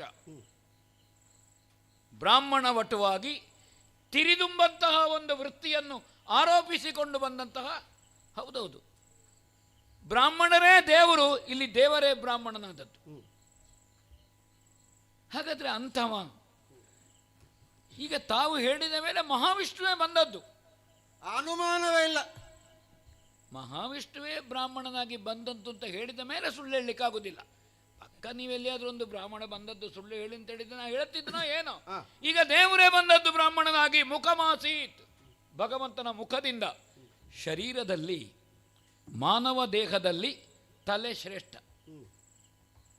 ಕೇಳುವ ಕಿವಿ, ನೋಡುವ ಕಣ್ಣು, ಮೂಸುವ ಮೂಗು, ನಕ್ಕುವ ನಾಲಿಗೆ, ಮುಟ್ಟುವ ಚರ್ಮ, ಇದೆಲ್ಲ ತಲೆಯಲ್ಲಿ. ಚರ್ಮ ಉಳಿದ ಕಡೆಯಲ್ಲಿ ಉಂಟು, ಆದರೆ ಅತ್ಯಂತ ಬೇಗ ಸ್ಪರ್ಶ ಗುಣ ಇರುವುದು ಮುಖದಲ್ಲಿರುವ ಚರ್ಮ. ಮುಟ್ಟಿದ ತಕ್ಷಣ ಎಚ್ಚರ ಅಂತೇವೆ, ಬೇರೆ ಎಲ್ಲಿ ಮುಟ್ಟಿದ್ರೂ ಎಚ್ಚರ ಆಗುವುದಿಲ್ಲ. ಇಂದ್ರಿಯಗಳೆಲ್ಲ ಕುತ್ತಿಗೆಯ ಮೇಲೆ ಅತ್ಯಂತ ಸೂಕ್ಷ್ಮವಾಗಿ ಉಂಟು. ಇಂದ್ರಿಯಗಳಲ್ಲಿ ನೇತ್ರ ಪ್ರಧಾನ, ಅದು ಕಣ್ಣು. ಅಂತಹ ಭಗವಂತನ ಮುಖದಿಂದ ಬ್ರಾಹ್ಮಣರು, ಆ ಭಗವಂತ ಬ್ರಾಹ್ಮಣನಾದದ್ದು. ಸುಳ್ಳು ಹೇಳಲಿಕ್ಕೆ ಅವಕಾಶ ಇಲ್ಲ. ಗುರುಗಳೇ, ಸತ್ಯ ಹೇಳಿ ನಾನು ಸತ್ತು ಹೋದೆ ಅಂತ ದಾಖಲೆಗೆ ಸೇರಬೇಕಾ? ಸತ್ತಾತ್ಲಾಗಿ ಸುಳ್ಳು ಹೇಳಿ ಯಾವುದು ಒಳ್ಳೆಯದು? ಸುಳ್ಳು ಹೇಳಿ ಸಾಯುವುದಕ್ಕಿಂತ ಸತ್ಯ ಹೇಳಿ ಸಾವಿನಲ್ಲಿಯೂ ಸತ್ಯವನ್ನು ಕಾಣುವುದು ಒಳ್ಳೆಯದಲ್ವೋ? ಆವಾಗ ಆ ಸಾವಿಗೆ ಬಲಿದಾನ ಅಂತ ಹೆಸರು. ಸತ್ತಿದ್ದಾನೆ ಅನ್ನುವಂಥದ್ದು ಒಂದು ಸತ್ಯವೇ ಆಗಿರ್ತದೆ. ನಿಜವಾಗಿ ಸತ್ತು ಇದ್ದಾನೆ ಅಂತ ಆಗಬೇಕಾದ್ರು ಅವ ಇದ್ದು ಸತ್ತಾಗಿದ್ದಾನೆ ಅಂತ ಬೇಕಾ? ಅದು ಸತ್ತು ಹೋಗಿದ್ದಾನೆ ಬೇಡ. ಉಸಿರಾಡುವ ಹೆಣವಾಗಬಾರದು. ಸತ್ತ ಮೇಲೆ ಸಂಸ್ಮರಣೆ ಆಗಬೇಕು, ನೆನಪಾಗಬೇಕು. ಶ್ರೇಯಸ್ಸು ಮುಖ್ಯವೋ ಪ್ರೇಯಸ್ಸು ಮುಖ್ಯವೋ ಅಂತ ನಾವು ಆಲೋಚನೆ ಮಾಡಬೇಕು. ಗುರುವರ ಇನ್ನೊಂದು, ಆಡುವುದಕ್ಕೆ ಸತ್ಯ, ಅನುಷ್ಠಾನಕ್ಕೆ ಧರ್ಮ, ಆರಾಧನೆಗೆ ದೇವರು. ಕೆಲವರು ಹೇಳಿದ್ರು ಧರ್ಮ ಅಂದ್ರೆ ಏನು? ಧರ್ಮ ಅಂದ್ರೆ ಉಪನ್ಯಾಸ, ಧರ್ಮ ಅಂದ್ರೆ ವ್ಯಾಖ್ಯಾನ. ಛೇ, ಧರ್ಮ ಅಂದ್ರೆ ಸ್ವಭಾವ. ದೇವತಾರಾಧನೆ, ನಂಬಿಕೆ, ನಡವಳಿಕೆ, ದಾನ ಧರ್ಮ. ಅನುಷ್ಠಾನಕ್ಕೆ ಧರ್ಮ. ಹಾಗಾದರೆ ಧರ್ಮದ ಕ್ರಿಯಾಸ್ವರೂಪ ಎಂಥದ್ದು? ಧರ್ಮದ ಕ್ರಿಯಾಸ್ವರೂಪ ದಾನ. ಮನೆ ಬಾಗಿಲಿಗೆ ಬಂದು ಹಸಿದು ಬಂದವ ಅವ ಧರ್ಮ ಕೊಡಿ ಅಂತ ಹೇಳ್ತಾನೆ. ಧರ್ಮ ಕೊಡಿ ಅಂತ ಕೇಳಿದಲ್ಲ ಒಬ್ಬ ಭಿಕ್ಷುಕ. ಧರ್ಮ ಕೊಡಿ ಅಂದರೆ ಹೌದಾ? ಧರ್ಮ ಅಂದರೆ ಏನು? ಧೃ ಎಂಬ ಧಾತುವಿನ ಹುಟ್ಟಿದೆ. ಧರಿಸುವುದೇ ಧರ್ಮ ಅಥವಾ ಭಾಷಣ ಮಾಡುವುದಲ್ಲ. ಧರ್ಮ ಕೊಡಿ ಅಂದರೆ ದಾನ ಕೊಡಿ ಅಂತ ಅರ್ಥ. ಹಾಗನ ಕ್ರಿಯಾ ಸ್ವರೂಪದಲ್ಲಿ ಧರ್ಮಕ್ಕೆ ದಾನ ಇಲ್ಲೇ ವ್ಯಾಖ್ಯಾನ, ಅನುಷ್ಠಾನಕ್ಕೆ ಅದು ಧರ್ಮ. ಹಾಗಾದ ಕಾರಣ ಆಡುವುದಕ್ಕೆ ಸತ್ಯ, ಆರಾಧನೆಗಾಗುವಾಗ ನಾವು ಸತ್ಯ ಸತ್ಯ ಸತ್ಯ ಸತ್ಯ ಅಂತ ಹೀಗೆ ಆರತಿ ಬೀಸಿದ್ರೆ ಪ್ರಯೋಜನ ಇಲ್ಲ. ಆರಾಧನೆಗೆ ದೇವರು. ಆ ಕಾರಣದಿಂದ ನಾ ಹೇಳುವುದು, ಯಾವಾತ ಸತ್ಯನಾರಾಯಣ, ಸತ್ಯವೇ ನಾರಾಯಣ, ನಾರಾಯಣನೇ ಸತ್ಯ. ಸತ್ಯವಾಕ್ ಸತ್ಯ ಸಂಕಲ್ಪನಾದವ ಭಗವಂತ, ಸತ್ಯನಿಷ್ಠನಾದವ ಬಲವಂತ. ಅವನ ಶರೀರ ಸತ್ಯ, ಅವನ ಲೀಲೆ ಸತ್ಯ, ಅವನ ಮಹಾತ್ಮೆ ಸತ್ಯ, ಸರ್ವತ್ಯ ಸತ್ಯಸ್ಯ ಸತ್ಯ. ಸತ್ಯ ಸ್ವರೂಪನಾದಂತಹ ಭಗವಂತ ಎಷ್ಟು ನೆನಪಿಸಿದ್ರು ಅವನ ಹತ್ರ ಸುಳ್ಳು ಹೇಳಬಹುದು ಅಂತ ಒಂದು ಶಾಸ್ತ್ರ ಹೇಳಿ. ಸತ್ಯನಾರಾಯಣನ ಹತ್ರ ಸುಳ್ಳು ಹೇಳಬಹುದು ಅಂತ ನೀವು ಒಂದು ಶಾಸ್ತ್ರ ಹೇಳಿದ್ರೆ ಈಗ ಸುಳ್ಳು ಹೇಳ್ತೇನೆ. ನಾನು ಓದಿದ್ದಲ್ಲಿಯೂ ಇಲ್ಲ, ನೀವು ಹೇಳಿದ್ದಲ್ಲಿಯೂ ಭಗವಂತನ ಹತ್ರ ಸುಳ್ಳು ಹೇಳಬಹುದು ಅಂತ ಶಾಸ್ತ್ರ ಇಲ್ಲ. ಅದಕ್ಕಾಗಿ ಇಲ್ಲದೇ ಇರುವ ಶಾಸ್ತ್ರವನ್ನು ನಿಮ್ಮ ಕರಕಮಲ ಸಂಜಾತನಾದಂತಹ ಬಲಿ ಹತ್ರ ನೀವು ಒತ್ತಾಯದಿಂದ ಹಠ ಹಿಡಿಬಾರದು. ನಾನು ಕೊಡುವುದಿಲ್ಲ ಅಂತ ಹೇಳುವುದಿಲ್ಲ. ಏನನ್ನಾದರೂ ನಾನು ಎದುರಿಸೇನು ಅದಕ್ಕೆ ಬದ್ಧನಾಗಿದ್ದೇನೆ. ಬಲಿ ಚಕ್ರವರ್ತಿ, ಒಂದು ವಸ್ತುವಿನ ಬಗ್ಗೆ, ಒಂದು ವಿಚಾರದ ಬಗ್ಗೆ, ಒಂದು ವ್ಯಕ್ತಿಯ ಬಗ್ಗೆ ನಿನಗೆ ನಾನು ಎಷ್ಟು ಪರಿಜ್ಞಾನವನ್ನು ಕೊಡಬಹುದೋ ಅಷ್ಟನ್ನು ನಾನು ಕೊಟ್ಟಿದ್ದೇನೆ. ಆಮೇಲೆ ನೀನು ಉರುಬಿಟ್ಟು ದೂರದೂರಿಗೆ ಹೋಗಿ ಅಲ್ಲಿ ಅನ್ವೇಷಣೆ ಮಾಡಿ ಅದೇ ನಾನು ಹೇಳಿದಂತಹ ವಿಚಾರಗಳನ್ನು ಕೂಡ ವಿಸ್ತಾರವಾಗಿ ತಿಳ್ಕೊಂಡು ಬಂದು ಆಮೇಲೆ ಅದು ಹಾಗಲ್ಲ, ಅದು ಹೀಗೂ ಆಗುತ್ತದೆ ಅಥವಾ ಹಾಗೆ ಅಲ್ವೇ ಅಲ್ಲ, ಅದು ಹೀಗೆ ಎಂಬುದನ್ನು ನನ್ನ ಹತ್ರ ಹೇಳ್ತಿ. ಆಗ ನಾನು ಹೇಳ್ತೇನೆ ಪಂಡಿತ ನೀನು ಅಂತ. ಪಂಡಿತರಾಗೆ ಮಾತಾಡ್ತೀಯನ?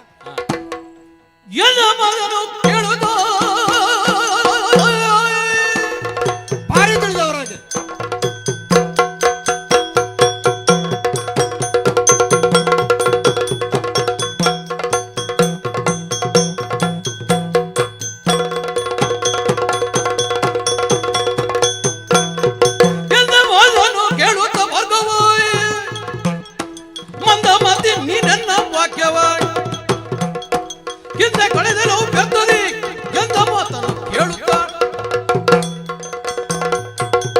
ಒಂದು ಕಲ್ಪನೆ ನಿನಗೆ ಬಂದು ಬಿಟ್ಟಿದೆ. ನಾನು ಹೀಗೆಯೇ ನಡೆದುಕೊಳ್ಳಬೇಕು ಹೊರತು ಅನ್ಯ ಮಾರ್ಗ ಕ್ರಮಣ ನಾನು ಮಾಡುವುದಿಲ್ಲ ಅಂತ ನಿನ್ನ ಗಮನಕ್ಕೆ ಬಂದಿದೆ.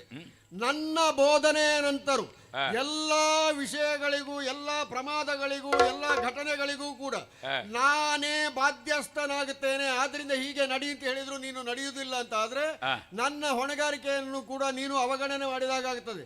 ಆದ್ದರಿಂದ ನೀನು ಸ್ಥಾನಚ್ಯುತನ. ಶಾಪ ನಿಂಗಿದು. ಗುರುವೆ ನಿಲ್ಲಯ ಜೋಪ ಶಿರದುಳುದು ಧರಿಸಿಯಲು ಧರಣಿಸುರನಿಗೆ ಕೊಟ್ಟ ವಚನಗಳ ಮರೆಯೇ ಕರುಣನಿಧಿ ನಿನ್ನ ಕೃಪೆ ಇರಬೇಕು ಪೂರ್ವದಲ್ಲಿ. ಸಿರಿಭೋಗದ ರಡಿಯಳು ಮನವಿಲ್ಲವೀಗ.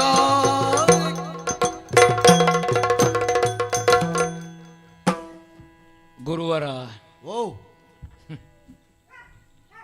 ಬಹಳ ಸಿಟ್ಟು ಬಂತಂತೆ ಗುರುಗಳಿಗೆ ಶಿಷ್ಯನ ಹತ್ರ. ನನಗೆ ಬಹಳ ಹೊತ್ತು ತಡ್ಕೊಳ್ಳಿಕ್ಕೆ ಆಗುವುದಿಲ್ಲ. ನಾನು ಹೇಳಿದ್ದನ್ನು ಒಬ್ರು ಕೇಳಲಿಲ್ಲ ಅಂತ ಹೇಳಿದ್ರೆ ತಡ್ಕೊಳ್ಳಿಕ್ಕೆ ಆಗುವುದಿಲ್ಲ ನನಗೆ. ಸಿಟ್ಟಿನ ಭರದಲ್ಲಿ ಅಥವಾ ಬರದ ಸಿಟ್ಟಿನಲ್ಲಿ. ಬಾರದ ಸಿಟ್ಟಿನಲ್ಲಿ ಅಲ್ಲಲ್ವಾ? ಈಗ ಸಿಟ್ಟಿನ ಭರದಲ್ಲಿಯೋ ಭರದ ಸಿಟ್ಟಿನಲ್ಲಿಯೋ? ನಿನ್ನ ಬರದ ಸಿಟ್ಟಿನಲ್ಲಿ. ಗುರುವರ ನಿನ್ನನ್ನೀಗ ಕೊಲ್ತೇನೆ ಅಂತ ಎತ್ತಿ ಮುಳುಗಿಸಿದ್ರಂತೆ. ಆದರೆ ಬಲಬದಿಯಲ್ಲಿದ್ದದ್ದು ಅಮೃತ ಬಾಂಡ. ಅವ ಚಿರಂಜೀವಿಯಾದ. ಕುಡಿದನೇನು? ಕುಡಿದಿರ್ಬೇಕಾದ. ಮುಳುಗಿಸಿದ್ದು ಅಮೃತ ಬಾಂಡದಲ್ಲಿ ಅಂತ. ಮುಳುಗಿಸಿದಾಗ ಕುಡಿಲೇಬೇಕಲ್ಲ. ಹಾಗಾಯಿತು. ಸ್ಥಾನಚ್ಯುತಿಯಾಗಲಿ. ಈಗ ಇರುವ ಸ್ಥಾನದಿಂದ ವ್ಯತ್ಯಾಸ ಆಗುವುದು, ಚ್ಯುತಿ ಆಗೋದನ್ನು ಬದಲಾವಣೆ. ನನಗೊಂದು ಸ್ಥಾನ ಕಲ್ಪಿಸಿದ್ದು ನೀವು ಕಲ್ಪಿಸಿದ, ನೀವು ಕೊಟ್ಟ ಸ್ಥಾನವನ್ನು ನೀವೇ ಉದ್ಯಾಪನೆ ಮಾಡದೇ ಇದ್ರೆ ನನಗೆ ಇನ್ನೊಂದು ಕಡೆಗೆ ಕ್ರಮಿಸಲಿಕ್ಕಾಗುವುದಿಲ್ಲ. ಪವಿತ್ರ ನಾನು ಕೊಟ್ಟ ಮೇಲೆ ನಾನೇ ಹೇಳಬೇಕಲ್ಲ ತೆಗಿಬಹುದು ಅಂತ. ನೀವು ಪವಿತ್ರ ತೆಗೆಯುವಾಗ ಪರಮ ಪವಿತ್ರವನ್ನು ಹಿಡ್ಕೊಂಡು ಇನ್ನೊಬ್ಬ ನಿಂತಿದ್ದಾನಲ್ಲ, ನನಗೆ ಅನಾಮಿಕ ಬೆರಳನ್ನು ಮುಂದೆ ಮಾಡಿದ್ರೆ ಆಯ್ತು. ಅನಾಮಿಕ ಅಂದ್ರೆ ಮುಸ್ಕಾಕಿದವ ಅಂತ ಅರ್ಥ ಅಲ್ಲ, ಭೀಮ ಕಾಯದವನು ಅಂತಲೂ ಅರ್ಥ ಅಲ್ಲ, ಅಲ್ವೇ ಅಲ್ಲ. ಒಂದು ನಾನು ಅಂತ ಹೇಳುವುದೇ ಹೆಬ್ಬೆರಳು, ನಾನು ಮತ್ತು ನನ್ನದು. ಯಾರು ತಪ್ಪು ಮಾಡಿದ್ದು ಅದು ತೋರಿಸ್ತದೆ, ಅವನು ಅಂತ ಒಪ್ಪುವುದಿಲ್ಲ. ಮತ್ತೊಂದಕ್ಕೆ ಅಹಂಕಾರ, ರಕ್ಷಣೆಗೆ ಈಚೆ ಬದಿಯಲ್ಲಿ ಇಬ್ಬರಿದ್ದಾರೆ, ಆಚೆ ಬದಿಯಲ್ಲಿದ್ದಾರೆ, ನಾನು ಮಧ್ಯದವ. ಮತ್ತೊಂದಕ್ಕೆ ಸಣ್ಣವ ಅಂತ ಸೌಲಭ್ಯ ಪಡೀತದೆ. ಆ ಸಣ್ಣ ಬೆರಳಿನಿಂದ ಈಚೆ ಇರುವುದು ಸುಮ್ಮನೆ ಇರ್ತದೆ. ಅದಕ್ಕೆ ಒಂದು ಯಾವ ಭಾವನೆ ಇಲ್ಲ, ಒಂದು ವೈರಾಗ್ಯದಿಂದ. ಲೋಭ ಇಲ್ಲ, ಮೋಹ ಇಲ್ಲ. ಯಾರಿಗೆ ವೈರಾಗ್ಯ ಉಂಟೋ, ಲೋಭ ಮೋಹ ಇಲ್ವೋ, ಅವ ಪವಿತ್ರ ಆತ್ಮ ಅಂತ ಅದಕ್ಕೆ ಪವಿತ್ರವನ್ನು ಹಾಕ್ತಾರೆ. ಮತ್ತೆ ಮುಸ್ಕಾಕಿದವ ಪವಿತ್ರ ಅಲ್ಲ, ಅವನನ್ನು ತೆಗೆದು ಹೊಡಿಬೇಕು ಅಥವಾ ಅಲ್ಲಿಗೆ ಹೊಡಿಬೇಕು. ಆ ಬೆರಳಿಗೆ ಪವಿತ್ರ ಹಾಕುವುದಕ್ಕೆ ಮುಖ್ಯ ಕಾರಣ ಅದರ ಬಲಬದಿಯಲ್ಲಿ ಅದಕ್ಕಿಂತ ಸಣ್ಣ ಬೆರಳು, ಅದರ ಎಡಬದಿಯಲ್ಲಿ ಅದಕ್ಕಿಂತ ದೊಡ್ಡ ಬೆರಳು ಇರುವುದರಿಂದ. ಹಾಗಾದರೆ ಸಣ್ಣದು ಮತ್ತು ದೊಡ್ಡದು ಪವಿತ್ರ ಅಲ್ಲ, ವೈರಾಗ್ಯದಿಂದ ಇರುವುದು ಪವಿತ್ರ, ಮಧ್ಯದಲ್ಲಿ ಇರುವುದು ಪವಿತ್ರ. ಗುರುಗಳೇ, ನನಗಂತೂ ಆ ಪಾವಿತ್ರ್ಯತ ಕಲ್ಪನೆ ಬಂತು. ನೀವು ಕೈ ಬಿಡದೇ ಇದ್ರೆ ಅವ ಕೈ ಹಿಡಿಯುವುದಿಲ್ಲ. ಯಾಕೆಂದ್ರೆ ನೀವು ಹಿಡ್ಕೊಂಡಿದ್ದೀರಿ. ದೇವರನ್ನು ತೋರಿಸುವ ಗುರು ಹರಕೊಲ್ಲಲು ಪರ ಕಾಯುವರೇ ಗುರುಕಾವ. ಗುರುಕಾವ ಕಾಯುವ ನೀವೇ. ಮಗ ಕೈ ಬಿಟ್ಟಿದ್ದೇನೆ, ಅವ ಕೈ ಹೀಗೆ ನೀಡಿದ್ದಾನೆ. ದೇವರು ಕೈ ಹಿಡಿಯುವುದಿಲ್ಲ, ಕೈ ನೀಡುವುದು. ನಮಗೆ ಜೀವನಿಗೆ ಪ್ರಾಪ್ತಿ ಇದ್ರೆ, ಅರ್ಹತೆ ಇದ್ರೆ ಕೈ ಹಿಡ್ಕೊಳ್ಬೇಕು. ಅಪ್ಪ ಮಗನ ಕೈ ಹಿಡಿತಾನೆ ಅಂತೇಳಿ ಸುಳ್ಳದು. ಅಪ್ಪ ಕೈ ಹೀಗೆ ಮಾಡುದು, ಈ ಮಗು ಅಪ್ಪನ ಬೆರಳನ್ನು ಹಿಡ್ಕೊಂಡು ಹೋಗ್ತದೆ ಅಪ್ಪನ ಜೊತೆಗೆ. ಹಾಗಾದರೆ ಕೈ ಹಿಡಿಯುವುದು ಮಗು ಅಪ್ಪನದ್ದು, ಭಕ್ತ ಭಗವಂತನ ಕೈ ಹಿಡಿಯುವುದು, ದೇವರು ಕೈ ನೀಡುವುದು. ದೇವರು ಕೈ ಯಾರದ್ದು ಅಂತ ಹಿಡಿಯುವುದು, ಕೈ ಹೀಗೆ ನೀಡ್ತಾನೆ. ಅರ್ಹತೆ ಪ್ರಾಪ್ತಿ ಇದ್ದವನಿಗೆ ಕೈ ಹಿಡಿಬಹುದು ದೇವರದ್ದು.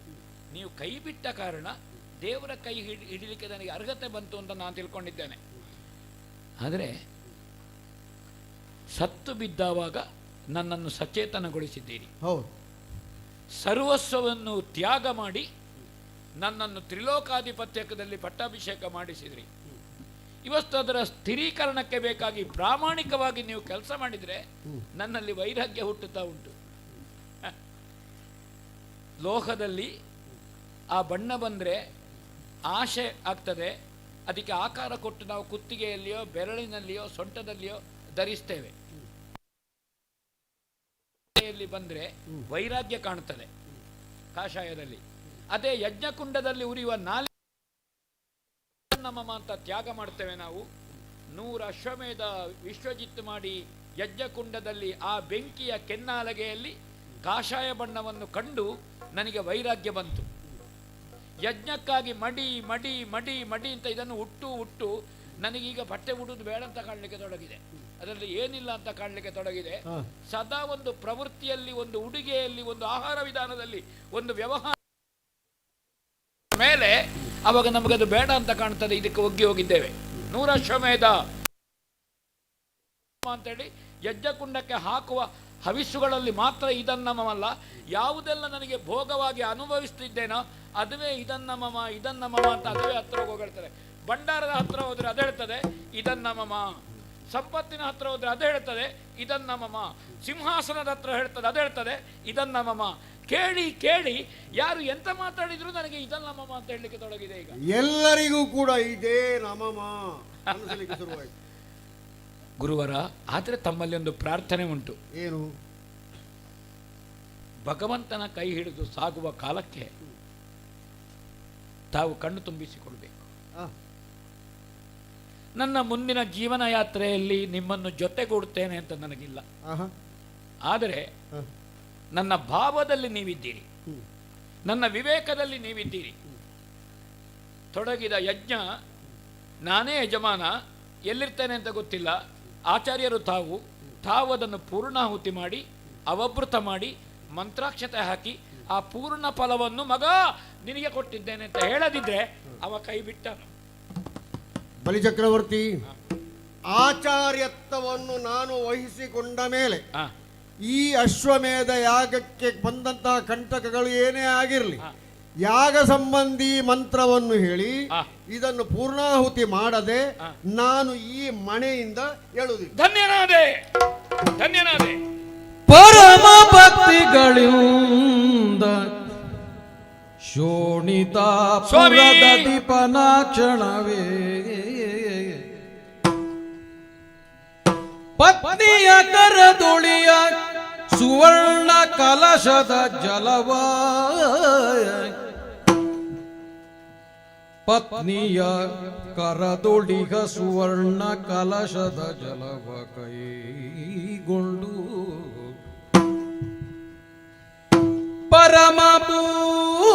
ಪರಮಭೂಸುರವರಿಯ ನಿಮ್ಮಯ ಚರಣದುಳು ಮೂರಡಿಯ ಭುವನದ, ನಿಮ್ಮ ಚರಣದುಳು ಮೂರಡಿಯ ಭುವನವ ಹರಿಜನಾರ್ಧನ ವಾಸುದೇವಾರ್ಪಣದಿ ಕೊಟ್ಟಿಹೆನು. ಹರಿಜನಾರ್ದನ ವಾಸುದೇವಾರ್ಪಣದಿ ಕೊಟ್ಟಿಯನು. ಪರಮ ಭಕ್ತಿಗಳಿಂದ ಶೋಣಿತಾಪುರದ ದೀಪನ ಕ್ಷಣವೇ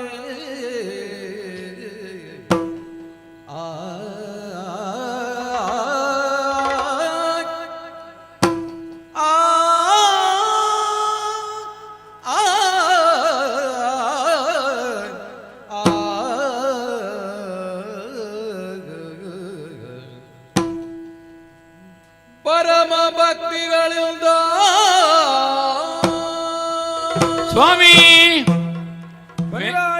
ಮೇಲೆ ಹೋಗುವುದಿಲ್ಲ, ಕೆಳಗೆ ಸಂಚಾರ ಉಂಟು. ಸರಿ, ಮತ್ತೆ ನಿನ್ನ ಸಂಕಲ್ಪ. ಹರಿಜನಾರ್ದನ ವಾಸುದೇವ, ಇದರಲ್ಲಿ ಎಲ್ಲ ಬಂತು. 3 ಪಾದ ಅಲ್ವಾ? ಹರಿ, ಜನಾರ್ದನ, ವಾಸುದೇವ. ನೀ ಕೇಳಿದ 3 ಪಾದ, ನಾನು ಕೊಡ್ತೇನೆ ಅಂತ ಹೇಳಿದ 3 ಪಾದ. ಈ ಛದ್ಮವೇಷದ ಒಳಗೇನುಂಟು ಅಂತ ಗುರುಗಳಿಗೆ ಗೊತ್ತಾಗಿದೆ.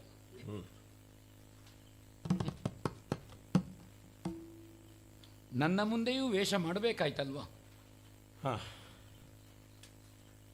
ಆದರೆ ಬೇರೆ ಈ ಹಿಂದೆ ಆವೇಶಾವತಾರಿಯೋ ಅಂಶಾವತಾರಿಯೋ ನೀ ಏನಾಗಿ ಬಂದಿ, ನಿನ್ನ ವೇಷವನ್ನು ಕಳಚಲಿಕ್ಕೆ ಯಾರಿಗೂ ಆಗಲಿಲ್ಲ.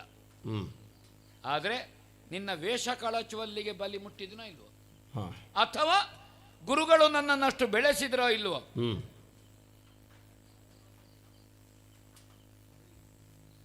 ನಾನು ಆಡಿದ 3 ಪಾದ ಇದರಲ್ಲಿ ಎಲ್ಲ ಅಡಗಿದೆ ಅಂತ ತಿಳ್ಕೊಳ್ಬೇಕು. ನಾನಿನ್ನ ಅಡಗಲಿಕ್ಕಿಲ್ಲ, ಬಯಲಾಗಿ ಆಯ್ತು.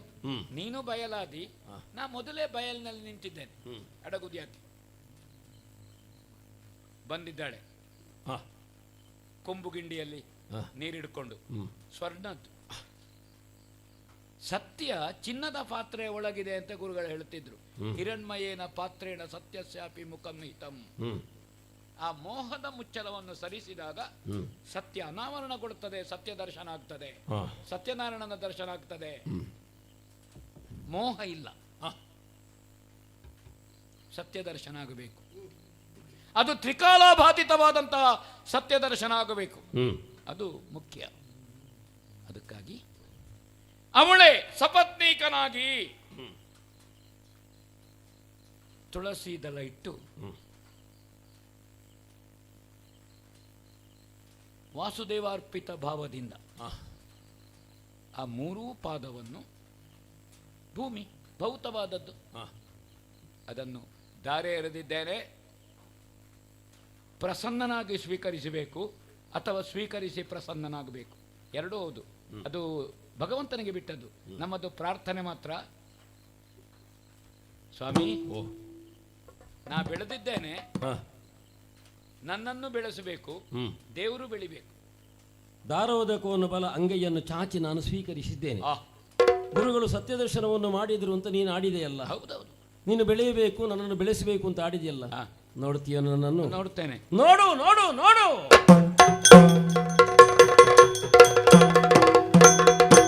ಅಳತೆ ಮಾಡ್ತೇನೆ. ಧಾರಿಣಿಯನೊಂದು ಬದಲಿ ವ್ಯಾಪಿರುವ ವಾರಿಜಾಕ್ಷನು ಮೋದದಿ ಬಾರಿದೇವದಿ ನಿಜಗಳ ತುಂಬಿ ಮದವೇರಿ ಬಂಬರ ಮಕ್ಕಳ ತಳತರಿಪಂತಹ ನನ್ನ ವಿಗ್ರಹವನ್ನು ಕಂಡೆಯಲ್ಲ ನೀನು. ವಾಮನನಾಗಿದ್ದೀಯಂತೆ ನೀನು ಆಡಿದವ.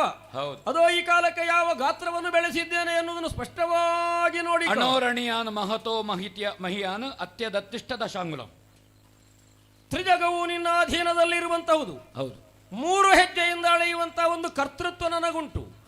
ಅದಕ್ಕಾಗಿ ಅದು ಒಂದು ಪದದಿಂದ ಸಕಲ ದಾರಿಣಿಯನ್ನು ಅಳತೆ ಮಾಡಿದ್ದೇನೆ. ಮತ್ತೊಂದು ಪದದಿಂದ ಅದು ಊರ್ಧ್ವಲೋಕದಲ್ಲಿ ಸ್ವರ್ಗವನ್ನು ದಾಟಿ ಸತ್ಯಲೋಕಕ್ಕಿಂತಲೂ ಮಿಗಿಲಾಗಿ ವಿಸ್ತರಿಸಿದ್ದೇನೆ. ಎಲ್ಲಿಯ ತನಕ ಸೂರ್ಯಕಿರಣ ವ್ಯಾಪಿಸ್ತದೋ, ಎಲ್ಲಿಯ ತನಕ ಚಂದ್ರಕಿರಣ ವ್ಯಾಪಿಸ್ತದೋ, ಎಲ್ಲಿಯ ತನಕ ಮೋಡ ಮಳೆಗರೆಯುತ್ತದೋ, ಆ ಎಲ್ಲವೂ ನನ್ನದು ಎನ್ನುವಂತ ಭಾವ ನಿನ್ನಲ್ಲಿ ಅಡಕವಾಗಿತ್ತು.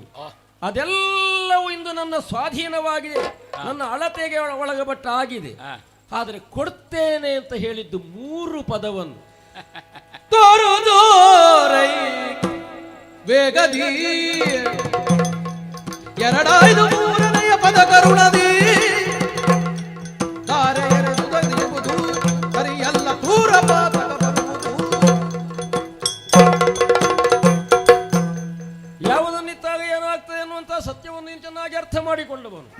ನೀನು ಹೇಳಿದ್ದು 3 ಪಾದವನ್ನು, 2 ಪಾದ ಬಂತು. 3ನೆಯ ಪಾದವಿರಿಸುವುದಕ್ಕೆ ಬೇಕಾದಂತಹ ಸ್ಥಳವಿಲ್ಲ. ಕೊಟ್ಟ ವಚನಕ್ಕೆ ಬದ್ಧನಾಗಿ ನೀ ನಡೆಯದೇ ಹೋದ್ರೆ ಅಧೋಗತಿ ಅಂದ್ರೆ ನರಕಕ್ಕೆ ನೀನು ಹೋಗಬೇಕಾಗ್ತದೆ ಎನ್ನುವಂತ ಸತ್ಯವನ್ನು ನೀನು ಮನಗಾಣಬೇಕು. ನನಗೆ 3ನೆಯ ಪದಕ್ಕೆ ಸ್ಥಳಾವಕಾಶವನ್ನು ಕೊಡು. ಕೊಡದೆ ನೀನು ಹೋಗುವ ಹಾಗಿಲ್ಲ. ಆ ರೀತಿ ತಪ್ಪಿಸದೇ ಇರುವುದಕ್ಕಾಗಿ ಅದು ನಿನ್ನನ್ನು ಬಂಧಿಸಿದ್ದೇನೆ ನೋಡು. ನಾನು ಶುಕ್ರ ಶಿಷ್ಯ. ದರೆಯನೆಲ್ಲವನೆಳೆದು ಎನ್ನನು ವರುಣ ಪಾಶದಿ ಬಿಗಿದೆಯಾದರೆ ವರುಣ ಪಾಶದಿ ಬಿಗಿದೆಯಾದರೂ ಹರಿಯೇ ನಿನಗರ್ಪಿಸಿದ 3 ಅಡಿಯ ಕೊಡುತ್ತಿಹನು. ಸುರನರಾದಿಗಳಿಂದ ದುರ್ಲಭ ಪರಮ ಪದಮಂ ಪಡೆವಿ ಕರುಣಾಕರ ನಿನ್ನಯ ಶಿರದೊಳಿರಿಸೈ ಪಾದ ಪಂಕಜವ ದರೆಯೊಳ ನೆಲ್ಲವ ನೆಳೆದು ಎನ್ನನು.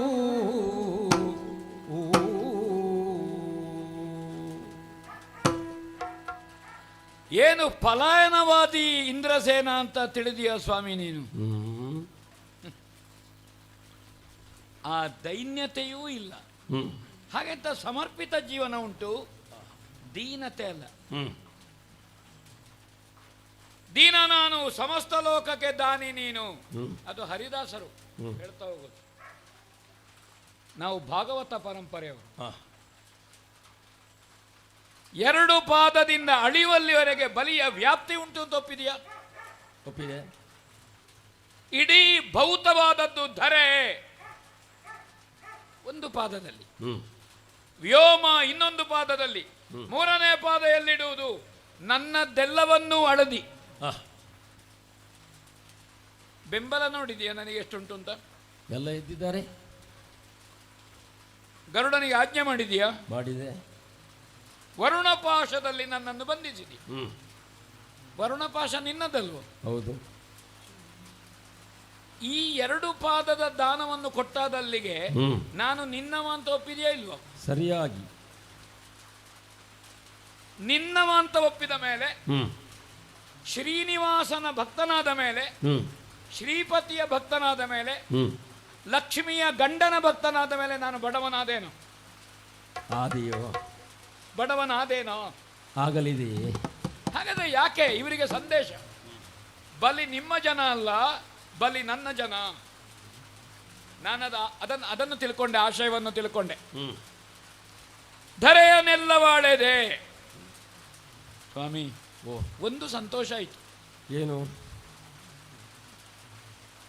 ಕಾಲಬುಡಕ್ಕೆ ಎಲ್ಲವನ್ನೂ ಕೊಟ್ಟಿದ್ದೇನೆ ಅಂತ ನಾನು ನೀರು ಹಾಕಿದೆ. ಹಾಗಾದರೆ ನಾನು ನೀರು ಹಾಕಿದ್ದು ಬೆಳೀತದೆ ಅಂತ ಆಯ್ತು. ಬಂದು ಬೇಡಿದಿ, ಆವಾಗ ನಾನು ಬೆಳೆದಿದ್ದೆ. ಬಂದು ಬೇಡಿದನಲ್ಲ ಬ್ರಾಹ್ಮಣ ಮಾಣವಕ, ನಾ ಬೆಳೆದಿದ್ದೆ. ನನ್ನಿಂದ ದಾನ ಪಡೆದವರು ಬೆಳಿಬೇಕು ಅಂತ ಹೇಳಿದ್ದೇನೆ, ಜೀವನ ಕಟ್ಟಿಕೊಳ್ಳಬೇಕು ಅಂತ. ನನ್ನಿಂದ ದಾನ ಪಡೆದು ನಿನ್ನ ದೊಡ್ಡ ಕುಟುಂಬಕ್ಕೆ ಜೀವನ ಕಟ್ಟಿಕೊಳ್ಳಿಕ್ಕೆ ನೀನು ಬೆಳೆದಿಂತ. ಹಾಗಾದ್ರೆ ವಾಮನನಾಗಿದ್ದ ಭಗವಂತ ತ್ರಿವಿಕ್ರಮನಾಗದ್ದ ಹೇಗೆ? ಬಲಿಯ ದಾನದಿಂದ ತ್ರಿವಿಕ್ರಮನಾದ. ಆ ದಾನದ ಕೊಂಬುಗಿಂಡಿಯಲ್ಲಿ ಬಿದ್ದ ನೀರು ಎಲ್ಲಿಗೆ ಹರಿದೋಯ್ತು ಸ್ವಾಮಿ ಅಂತದ ಹರಿಯುವುದು ನೋಡಿದಾನೆ ಬ್ರಹ್ಮದೇವರು. ಕಮಂಡರದೆಲ್ಲ ಹಿಡ್ಕೊಂಡೋದ್ರು. ಹೌದಪ್ಪ, ಮೇಲ್ಭಾಗ ತಾಪಿ ಸತ್ಯಲೋಕಕ್ಕಿಂತಲೂ ಒಂದಷ್ಟು ಮೀರಿದಾಗ ಇದು ಯಾರ ಪದ ಅಥವಾ ಯಾರ ಪಾದವೆಂದು ತಿಳಿದಂಥ ಬ್ರಹ್ಮದೇವ ಕಮಂಡಲೋದಕದಿಂದ ತೊಳೆದು ಶೇಷಜಲವನ್ನು ಸ್ವೀಕರಿಸಿದಾಗಲೇ ಅದು ಹರಿದು ಹೋಗಿ ಆಕಾಶಗಂಗೆ ಆಯಿತು. ಕೊಂಬುಗಿಂಡಿ ನನ್ನದ್ದಲ್ವ, ಆಕಾಶಗಂಗೆ ಆದದ್ದು. ನಿನ್ನ ಸ್ವರ್ಣಗಿಂಡಿಯಿಂದ ಸುರಿದ ಜಲ ಅದು ಅಲ್ವಾ? ಬಲಿಯದಾನ ವಿಶೇಷಣ. ಈಗಲೂ ಒಂದು ಸಣ್ಣ ಅಹಂಕಾರ ಉಂಟು. ನಾನು ನನ್ನದು, ನನ್ನ ಕೊಂಬುಗಿಂಡಿಯ ನೀರಿನಿಂದ ನಾ ಕೊಟ್ಟ ದಾನದಿಂದ ನೀ ಬೆಳೆದಿ, ಅದುವೇ ಅಲ್ವ ಭೌತವಾದದ್ದು. ನಾನು ಎಲ್ಲ ಕೊಟ್ಟರು ನಾನು ಇನ್ನೂ ಉಂಟಲ್ಲ, ಏನು ನಾನಿದ್ದೇನಲ್ಲ, ನಾನಿದ್ದಿ. ಇದು ಯಾರಿಗಿದ್ದದ್ದು? ನೀರಿನದ್ದು ನೀರಿಗೆ. ಪಂಚಭೂತಕ್ಕೂ ಯಜಮಾನಿಕೆ ನಿನ್ನದ್ದೇ. ಆ ಪಂಚಭೂತಾತ್ಮಕವಾದ ದೇಹ ಇದು ನಿನ್ನದ್ದೇ. ಆದರೆ ನಾನು ಅದು ಈ ಪಂಚಭೌತಿಕವಾದ ದೇಹದಲ್ಲಿ ಜೀವ ಹೋದ ಮೇಲೆ ಅಥವಾ ಜೀವಕ್ಕೆ ಪಂಚಭೌತಿಕವಾದ ದೇಹ ಆಚ್ಛಾದನ ಆದ ಮೇಲೆ ಅವ ನಾನು ಅಂತ ಹೇಳ್ತಾನೆ. ಜೀವ ಇಲ್ಲದಿದ್ದರೆ ಅವ ನಾನು ಹೇಳಲಿಕ್ಕುಂಟ? ಮಗನು ಹೆಣವನ್ನು ಅಪ್ಪ ಅಂತ ಹೇಳ್ತಾನ? ಅಪ್ಪನ ಹೆಣ. ಅರೆ ಅಪ್ಪ ಯಾರು? ಜೀವ ಚೈತನ್ಯ ಇದ್ದಾಗ ಮಾತ್ರ ಸಂಬಂಧಗಳು ಹುಟ್ಟಿಕೊಳ್ತವೆ ಮತ್ತು ಕೂಡಿಕೊಳ್ತದೆ. ಜೀವ ಚೈತನ್ಯ ಹೋದ ಮೇಲೆ ಸಂಬಂಧಗಳು ಅದರಷ್ಟಕ್ಕೆ ಬಿಟ್ಟು ಹೋಗ್ತದೆ. ಈಗ ನಾನು ನಿನ್ನ ಸಂಬಂಧಿಯಾದೆ, ದೇವ ಸಂಬಂಧಿಯಾದೆ. ನಾನು ಭೌತ ಸಂಬಂಧ ಹೋಯಿತು. ಅದಕ್ಕೆ ಬೇಕಾಗಿ ಬೇರೇನನ್ನೂ ಅಲ್ಲ, ನಾನು ಎಂಬ ಭಾವ ಹೋಗದೇ ಇದ್ರೆ ನಮ್ಮದು ಎಂಬ ಭಾವ ಹುಟ್ಟುವುದಿಲ್ಲ. ಅದು ಹುಟ್ಟದೇ ಇದ್ರೆ ಪ್ರಪಂಚದಲ್ಲಿ ಭಗವಂತನ ಸನ್ನಿಧಾನ ಸೇರ್ಲಿಕ್ಕೆ ಅರ್ಹತೆಯೂ ಇಲ್ಲ. ಅದಕ್ಕಾಗಿ ಈ ನೆಲದ ಸಂಸ್ಪರ್ಶ, ಇಲ್ಲಿಯ ಮೋಹ, ಇಲ್ಲಿಯ ವ್ಯಾಮೋಹ, ಯಾರೋ ಹೇಳೋದು ಕೇಳಿದ್ದೇನೆ, ಜಿಪುಣತೆ, ಅಹಂಕಾರ, ದಾರ್ಷ್ಟ್ಯ, ನಾನು ನನ್ನದು ಎಂಬ ಅಹಮ್ಮಿಕೆ, ಕಾಮುಕತನ, ಇದೆಂದೆಲ್ಲ ಮುಕ್ತನಾದರೆ ಅವನಿಗೆ ತ್ರಿವಿಷ್ಟಪ ಅಂತ ಹೇಳಿದ್ದಾರೆ. ಆ ಭಾವಗಳು ಒಬ್ಬ ಮನುಷ್ಯನಲ್ಲಿ ಇದ್ರೆ ಅವನಿಗೆ ತ್ರಿವಿಷ್ಟಪ ಇಲ್ಲ ಅಂತ ಕೇಳಿದ್ದೇನೆ. ಆ ಎಲ್ಲ ಭಾವಗಳಿಗೆ ಉಗಮ ಸ್ಥಾನವಾದಂಥ ನಾನು ಎಂಬ ದೇಹ ಇದ್ದೇನೆ ಸ್ವಾಮಿ. ನನ್ನ ಸಹಸ್ರಾರದ ಮೇಲೆ ನೀನು ಆ ದಿವ್ಯ ಪಾದಗಳೇನುಂಟು, ಮೂರನೇ ಪಾದ ಅದನ್ನು ಹೊರಬೇಕು ಸ್ವಾಮಿ. ಒಂದು ಮಾತಾಡಿದ್ದೇನೆ, ಕಿರು ಮೃದು ಪದ ರಜವ ನನಗೊಮ್ಮೆ ನೆತ್ತಿಯಲ್ಲಿ ಎತ್ತಿಡಬೇಕು ಅಂತ ನಾನೊಂದು ಮಾತಾಡಿದ್ದೇನೆ ಯಾಗ ಮಂಟಪಕ್ಕೆ ಬರುವಾಗ. ಈಗ ಬೆಳೆದ ಮಗುವನ್ನು ನಾ ಹೇಳ್ತೇನೆ, ನನ್ನ ಸಹಸ್ರಾರದಲ್ಲಿ ವಿವೇಕದಲ್ಲಿ ನೀನು ಅದನ್ನು ಊರಬೇಕು, ನನ್ನನ್ನು ಉದ್ಧರಿಸಬೇಕು, ಅನುಗ್ರಹಿಸಬೇಕು ಅಂತ ಪ್ರಾರ್ಥನೆ ಮಾಡ್ತೇನೆ. ಮೆಚ್ಚಿದೆ. ಶರಣರುಳತಿ ಶ್ರೇಷ್ಠ ನೀನು,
ಭಗವನ್ ಧರಣಿಯೊಳಗೆ ನೀನು ಅತಿ ಶ್ರೇಷ್ಠ ಎನ್ನಿಸಿಕೊಂಡೆ. ವಿಶಾಲವಾದಂಥ ವಿಶ್ವವೆಲ್ಲವೂ ಕೂಡ ವಿಷ್ಣು ಮಾಯೆಯಿಂದಲೇ ಬಂಧಿಸಲ್ಪಟ್ಟೇ ನಡೆಯುತ್ತದೆ ಹೊರತಾಗಿ ಖಂಡಿತವಾಗಿಲ್ಲ. ಮಾಯಾಬಂಧಿತರಲ್ಲಂಥ ಜೀವಜಾಲಗಳು ಇರುವುದಕ್ಕೂ ಸಾಧ್ಯವಿಲ್ಲ. ಈ ಕಾಲಕ್ಕೆ ವಿಷ್ಣು ಮಾಯೆಯನ್ನಾದರೂ ಗೆಲ್ಲುವ ಮೂಲಕವಾಗಿ ನಿನ್ನ ವ್ಯಕ್ತಿತ್ವ ಎಷ್ಟು ಯೋಗ್ಯವಾದದ್ದು ಅನ್ನುವುದನ್ನು ನೀನು ಸ್ಥಾಪಿಸುವ ಮೂಲಕವಾಗಿ ಜ್ಯೇಷ್ಠನಾದುದಲ್ಲ ಶ್ರೇಷ್ಠ ಎನ್ನಿಸಿಕೊಂಡೆ. ಆಚಾರ್ಯ ಶುಕ್ರನು ನಿನ್ನನ್ನು ಪ್ರತಿಬಂಧಿಸಿದ, ಶಾಪವನ್ನೇ ಕೊಟ್ಟುವ ಮೂಲಕವಾಗಿ ವಿಚಲಿತನನ್ನಾಗಿ ಮಾಡುವುದಕ್ಕೆ ನೋಡಿದ. ನಾನು ನಿನ್ನ ಅಂತರಾಳವನ್ನು ತಿವಿದೆ, ಯಾವುದಕ್ಕೂ ಜಗ್ಗದೆ ಬಗ್ಗದೆ ಬಾಗದೆ ಕುಗ್ಗದೆ ನಿನ್ನ ದೃಢವಾದ ನಿಲುವೆಯಲ್ಲೇ ನೀನು ನಿಂತು ಆಡಿದ ಮಾತಿಗೆ ತಪ್ಪದೆ 3 ಅಡಿಯನ್ನು ಕೊಡುವುದಕ್ಕೆ ಸಿದ್ಧನಾದಲ್ಲ, ಕೊಟ್ಟೆ ನೀನು. ಸ್ವೀಕರಿಸಿದಂತ ನಾನು ಬಹಳಷ್ಟು ತೃಪ್ತನಾದವ. ಹಾಗೆಂದು ನೀನು ಮಾಡಿದಂಥ ಕರ್ಮಕ್ಕೊಂದು ಫಲ ಇಲ್ಲ ಅಂತ ಯಾವ ಕಾಲಕ್ಕೂ ಆಗುವುದಕ್ಕಿಲ್ಲ. ಶತಯಾಗವನ್ನು ಮಾಡುವುದು ಯಾಕಾಗಿ? ಇಂದ್ರ ಪದವಿಗಾಗಿ. ನಿನ್ನ ಕೇಳಿಕೆಗೆ ಬಂದ ಉತ್ತರ ಅದು, ಹಾಗೊಂದು ಅಪೇಕ್ಷೆಯಲ್ಲಿ. ಹಾಗಂತ ಶತಯಾಗ ಮಾಡಿದವರಿಗೆಲ್ಲ ಇಂದ್ರ ಪದವಿ ಅಂತ ಉಂಟು. ನಾರೆ ನನ್ನ ಸಂಕಲ್ಪ ಇಂದ್ರ ಪದವಿ ಆಶೆ ಉಂಟು ಅಲ್ವೋ? ನೀನು ಬಯಸಿದಂಥ ಪದವಿ ನಿನಗೆ ಖಂಡಿತ, ನಾನು ಏರಿದ ಪದವಿಯ ಶಾಶ್ವತೀಕರಣಕ್ಕೆ ಖಂಡಿತವಾಗಿ ನಿನ್ನ ಇಂದು ಏರಿದ ಪದವಿ ನಿನಗೆ ಶಾಶ್ವತವಾಗಿ ಸಿಗುತ್ತದೆ. ಬ್ರಹ್ಮ ಕಲಶ ಆದರೂ ಸಾನ್ನಿಧ್ಯ ಕಟ್ಟಿಯಾಗಬೇಕಿದ್ರೆ ದೃಢ ಕಲಶ ಆಗಬೇಡ, ಆಗಲೇಬೇಕು. ಸಿಗುತ್ತದೆ ಅಂತ ಆದರೆ ಯಾವಾಗ ಸಿಗ್ತದೆ ಎನ್ನುವ ನಿರ್ಣಯ ಒಂದು ಆಗಲೇಬೇಕಾಗ ಸನ್ನಿಧಾನ ಹೇಳಬೇಕು. ಮನ್ವಂತರಕ್ಕೆ ಒಬ್ಬ ಇಂದ್ರ ಅಂತ ಒಂದು ಪೂರ್ವ ನಿರ್ಣಯ ಉಂಟು. ಹೌದು. ಆ ನಿರ್ಣಯಕ್ಕೆ ಮೀರಿ, ನಿಯತ್ತಿಗೆ ಮೀರಿ ಯಾರು ವ್ಯವಹರಿಸುವುದಕ್ಕಾಗುವುದಿಲ್ಲ. ನಿನ್ನ ಅಪೇಕ್ಷೆ ಈ ಕಾಲಕ್ಕೆ ಆಗಬೇಕು ಅಂತ ಇದ್ದದ್ದನ್ನು ತಡೆಯಬೇಕು ಎನ್ನುವುದೇ ನನ್ನ ಉದ್ದೇಶವಾಗಿತ್ತೆ ಹೊರತು ಕರ್ಮದ ಫಲ ರಾಹಿತ್ಯವನ್ನು ಮಾಡಬೇಕು ಅಂತ ಖಂಡಿತವಾಗಿ ಇಲ್ಲ. ಇಂದ್ರ ಪದವಿ ಸಿಗ್ತದೆ ಕೇವಲ ಶತಮಕಕ್ಕೋ ಅಲ್ಲ, ಮತ್ತೆ ಅದಕ್ಕೆ ಬೇಕಾದ ಶತಮಕದ ಫಲ ಎಷ್ಟಿದೆಯೋ ಅಷ್ಟೇ ತಪಸ್ಸಾಗಬೇಕು, ಅಷ್ಟೇ ರೀತಿಯ ದಾನ ಕರ್ಮಾದಿಗಳು ಆಗಲೇಬೇಕಾಗ್ತದೆ. ಅದೆಲ್ಲ ಸಿದ್ಧಿಸುವ ಹಾಗೆ ಇಲ್ಲ. ಮಹಾದಾನಿಗೆ ನಾ ದಾನ ಕೊಟ್ಟೆ. ಹೌದು. ಅದಕ್ಕಾಗಿ ಇಂದ್ರ ಪದವಿ ಎನ್ನುವುದು ನಿನಗೆ ಇಂದಲ್ಲ ಭವಿಷ್ಯದಲ್ಲಿ ಖಂಡಿತವಾಗಿ ಸಿದ್ಧವಾಗಿದೆ. ಸೂರ್ಯ ಸಾವರ್ಣಿ ಮನ್ವಂತರದಲ್ಲಿ ನೀನು ಇಂದ್ರನಾಗಿ ಆಗತ್ತಿ. ಅದು ತನ್ನ ಕೈಯಲ್ಲಿ ಹೇಗಿರಬೇಕು ಎನ್ನುವ ನಿರ್ಣಯ ಒಂದು ಆಗಲೇಬೇಕಲ್ಲ.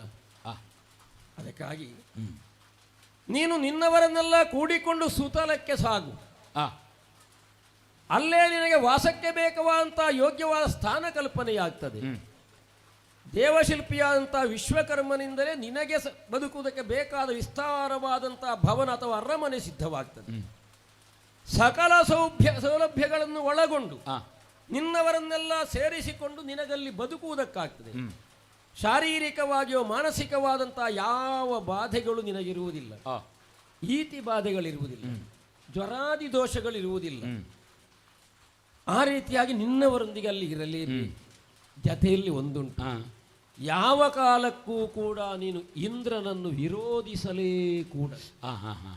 ಇಂದ್ರಾಜ್ಞೆಗೆ ತಲೆಬಾಗಿ ನೀನು ನಡೆಯಬೇಕಾಗ್ತದೆ. ದೇವತೆಗಳಿಂದ ನಿನಗೆ ಮುಂದಕ್ಕೆ ಯಾವ ಕಾಲಕ್ಕೂ ಭಯ ಇರುವುದಿಲ್ಲ. ಸ್ವರ್ಣಗಿಂಡಿಯ ಕೊಂಬಿನಿಂದ ಜಲಧಾರೆ ನೀನು ಅಂಗೈಗೆ ಯಾವ ಕಾಲಕ್ಕೆ ಸುರಿದೆಯೋ ನೀನು ನನ್ನವನಾದೆ.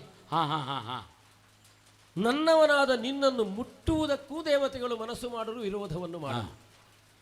ಇಂದ್ರಾಜ್ಞೆಯನ್ನು ಆಚಾರ್ಯ ಶುಕ್ರಾಜ್ಞೆಯಂತೆ ಮುಂದೆಯೂ ನೀನು ನಡೆಯಬೇಕಾಗ್ತದೆ. ನಡೆಯದೇ ಇದ್ದಲ್ಲಿ ದೇವತೆಗಳಿಂದಲಾಗಿ ನಾಗಪಾಶದಿಂದ ನೀನು ಬಂಧಿಸಲ್ಪಡ್ತಿ ಎನ್ನುವುದು ನಾನು ಕೊಡಬಹುದಾದಂಥ ಎಚ್ಚರಿಕೆಯ ಮಾತು. ಶತಮುಖದ ಜೊತೆಗೆ ಮಾಡಬೇಕಾದ ಸಾಧನೆಗಳಷ್ಟುಂಟು ಅಂದೇನಲ್ಲ. ಹೌದು. ಸಾಧನೆಗೆ ಒಂದು ಕ್ಷೇತ್ರ ಬೇಕು. ಎಲ್ಲಿರ್ತೀಯೋ ಅಲ್ಲಿದ್ದುಕೊಂಡು ಸಾಧನೆ ಮಾಡು, ತಪಸ್ಸನ್ನು ಮಾಡು, ದಾನವನ್ನು ಮಾಡು, ಪುಣ್ಯವಂತನಾಗು. ಸರ್ವದಾ ನಿನ್ನ ರಕ್ಷಣೆಗಾಗಿ ನಾನೇ ನಿನ್ನ ಜೊತೆಯಲ್ಲಿ ಇರ್ತೇನೆ. ಸ್ವಾಮಿ, ಹೇಳಲಿಕ್ಕಾಗೋದಿಲ್ಲ. ನೀನು ಅನುಗ್ರಹ ಮಾಡಿದ್ದಿ ಮುಂದಿನ ಸೂರ್ಯ ಸಾವರ್ಣಿಯಲ್ಲಿ ಉಂಟು. ನನಗೂ ನಂಬಿಕೆ ಉಂಟು. ಜೊತೆಗೆ ನನ್ನವರು ಇದ್ದಾರೆ ಅಂತ ನೀ ಹೇಳಿದೆಯಲ್ಲ, ಅಪಾಯ ಇವರು, ಅವರು ಒಟ್ಟಿಗೆ ಇರುವುದು. ಅಲ್ಲಿ ಒಂದು ಭವನ ಸಾಮ್ರಾಜ್ಯ ಕಟ್ಟಿದ ಮೇಲೆ ಅವರು ಇರ್ತಾರೆ. ಆವಾಗ ನಮ್ಮ ವಿವೇಕ, ನಮ್ಮ ಪ್ರಜ್ಞೆ ಜಾಗೃತ ಇರಬೇಕಿದ್ರೆ ನನಗೆ ನಿತ್ಯ ಒಂದು ನಿನ್ನ ದರ್ಶನದ ಭಾಗ್ಯ ಕೊಟ್ಟರೆ ಒಳ್ಳೇದ ಅಂತ. ನನಗಂತೂ ಅಲ್ಲಿಗೆ ಬರ್ಲಿಕ್ಕೆ ಉಪಾಯ ಇಲ್ಲ. ಇದ್ದಲ್ಲಿಗೆ ನಿನ್ನಾಜ್ಞೆಯನ್ನು ನಿನ್ನವರು ವಿರೋಧಿಸಿದರು ಅಂತ ಆದ್ರೆ ನನ್ನ ಸುದರ್ಶನ ಚಕ್ರವನ್ನು ದಂಡಿಸ್ತದೆ. ಒಂದು, ನೀನು ಕೆಳಗೆ ತಳ್ಳಲ್ಪಟ್ಟೆ ಅಂತ ಭಾವಿಸಬೇಡ. ನನ್ನ ಪದ ನಿಲ್ಲುವುದು ನಿನ್ನ ಸಹಸ್ರಾರದ ಮೇಲೆ ಎನ್ನುವುದರಿಂದ ನೀನು ಇಂದ್ರಾಧಿಕನಾಗುತ್ತಿ. ಈ ಕಾಲಕ್ಕೆ ಇಂದ್ರನಿಂದಲೂ ಅಧಿಕನಾಗ್ತಿ. ಕೊಟ್ಟು ನೀನು ಕೆಡುವುದಲ್ಲ, ಕೊಟ್ಟು ನೀನು ಗೆದ್ದವನಾಗುತ್ತ. ನಿನ್ನ ಮನೆಯ ಬಾಗಿಲಲ್ಲಿ ಗದಾಧರ ಮೂರ್ತಿಯಾಗಿದ್ದುಕೊಂಡು ಸರ್ವದಾ ನಿನ್ನ ರಕ್ಷಣೆಯನ್ನು ನಾನು ಮಾಡ್ತೇನೆ.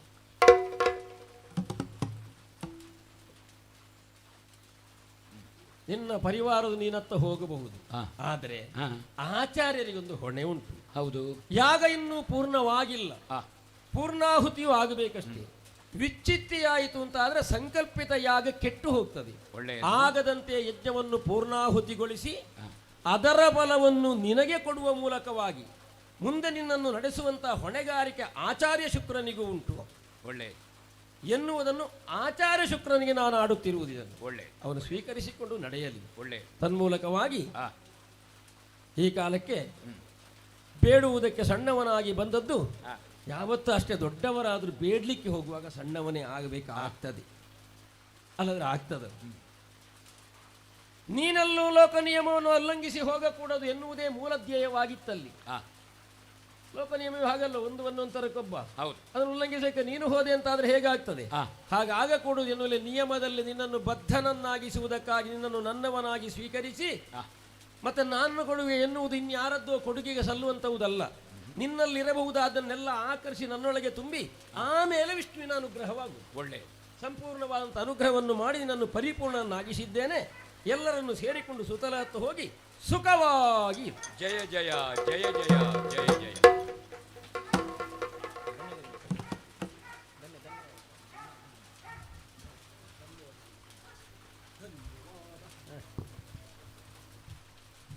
ದೊಂಡೋಲೆ ಮನೆಯಲ್ಲಿ 75ನೇ ವರ್ಷದ ಗಣೇಶೋತ್ಸವದ ಆಚರಣೆ ಆರಂಭವಾಗಿ ಮುಂದುವರಿಯುತ್ತಾ ಇದೆ. ಯಕ್ಷಗಾನ ಕಲಾ ಸೇವೆಯ ಕಾರ್ಯಕ್ರಮ ಈಗ ಮುಗೀತಾ ಇದೆ. ಈ ಅವಕಾಶವನ್ನು ನಮಗೆಲ್ಲ ದಯಪಾಲಿಸಿ ಭಗವದ್ ಅನುಗ್ರಹಕ್ಕೆ ನಾವು ಪಾತ್ರರಾಗುವಂತೆ ಅವಕಾಶವನ್ನು ನೀಡಿದ ಮನೆತನದ ಸರ್ವ ಸದಸ್ಯರಿಗೂ ಕೂಡ ನಾವು ಭಾಗವಹಿಸಿದ ಕಲಾವಿದರ ಪರವಾಗಿ ಅನಂತಾನಂತ ಧನ್ಯವಾದಗಳನ್ನು ಅರ್ಪಿಸುತ್ತಾ, ಇನ್ನು ಮುಂದೆಯೂ ಕೂಡ ಇಂತಹ ಉತ್ಸವವನ್ನು ಆಚರಿಸುವ ದಿವ್ಯ ಶಕ್ತಿಯನ್ನು ಆ ಮಹಾಗಣಪತಿ ದೇವರು ಹಾಗೂ ಸರ್ವ ದೇವತಾ ಶಕ್ತಿಗಳು ತಮಗೆ ಅನುಗ್ರಹಿಸ್ತಿರಲಿ ಅಂತ ಪ್ರಾರ್ಥನೆ ಮಾಡ್ತೇನೆ. ಆದಿದೇವ ಸಕಲಾಗಮ ಪೂಜಿತ ಯಾದವ ಕುಲ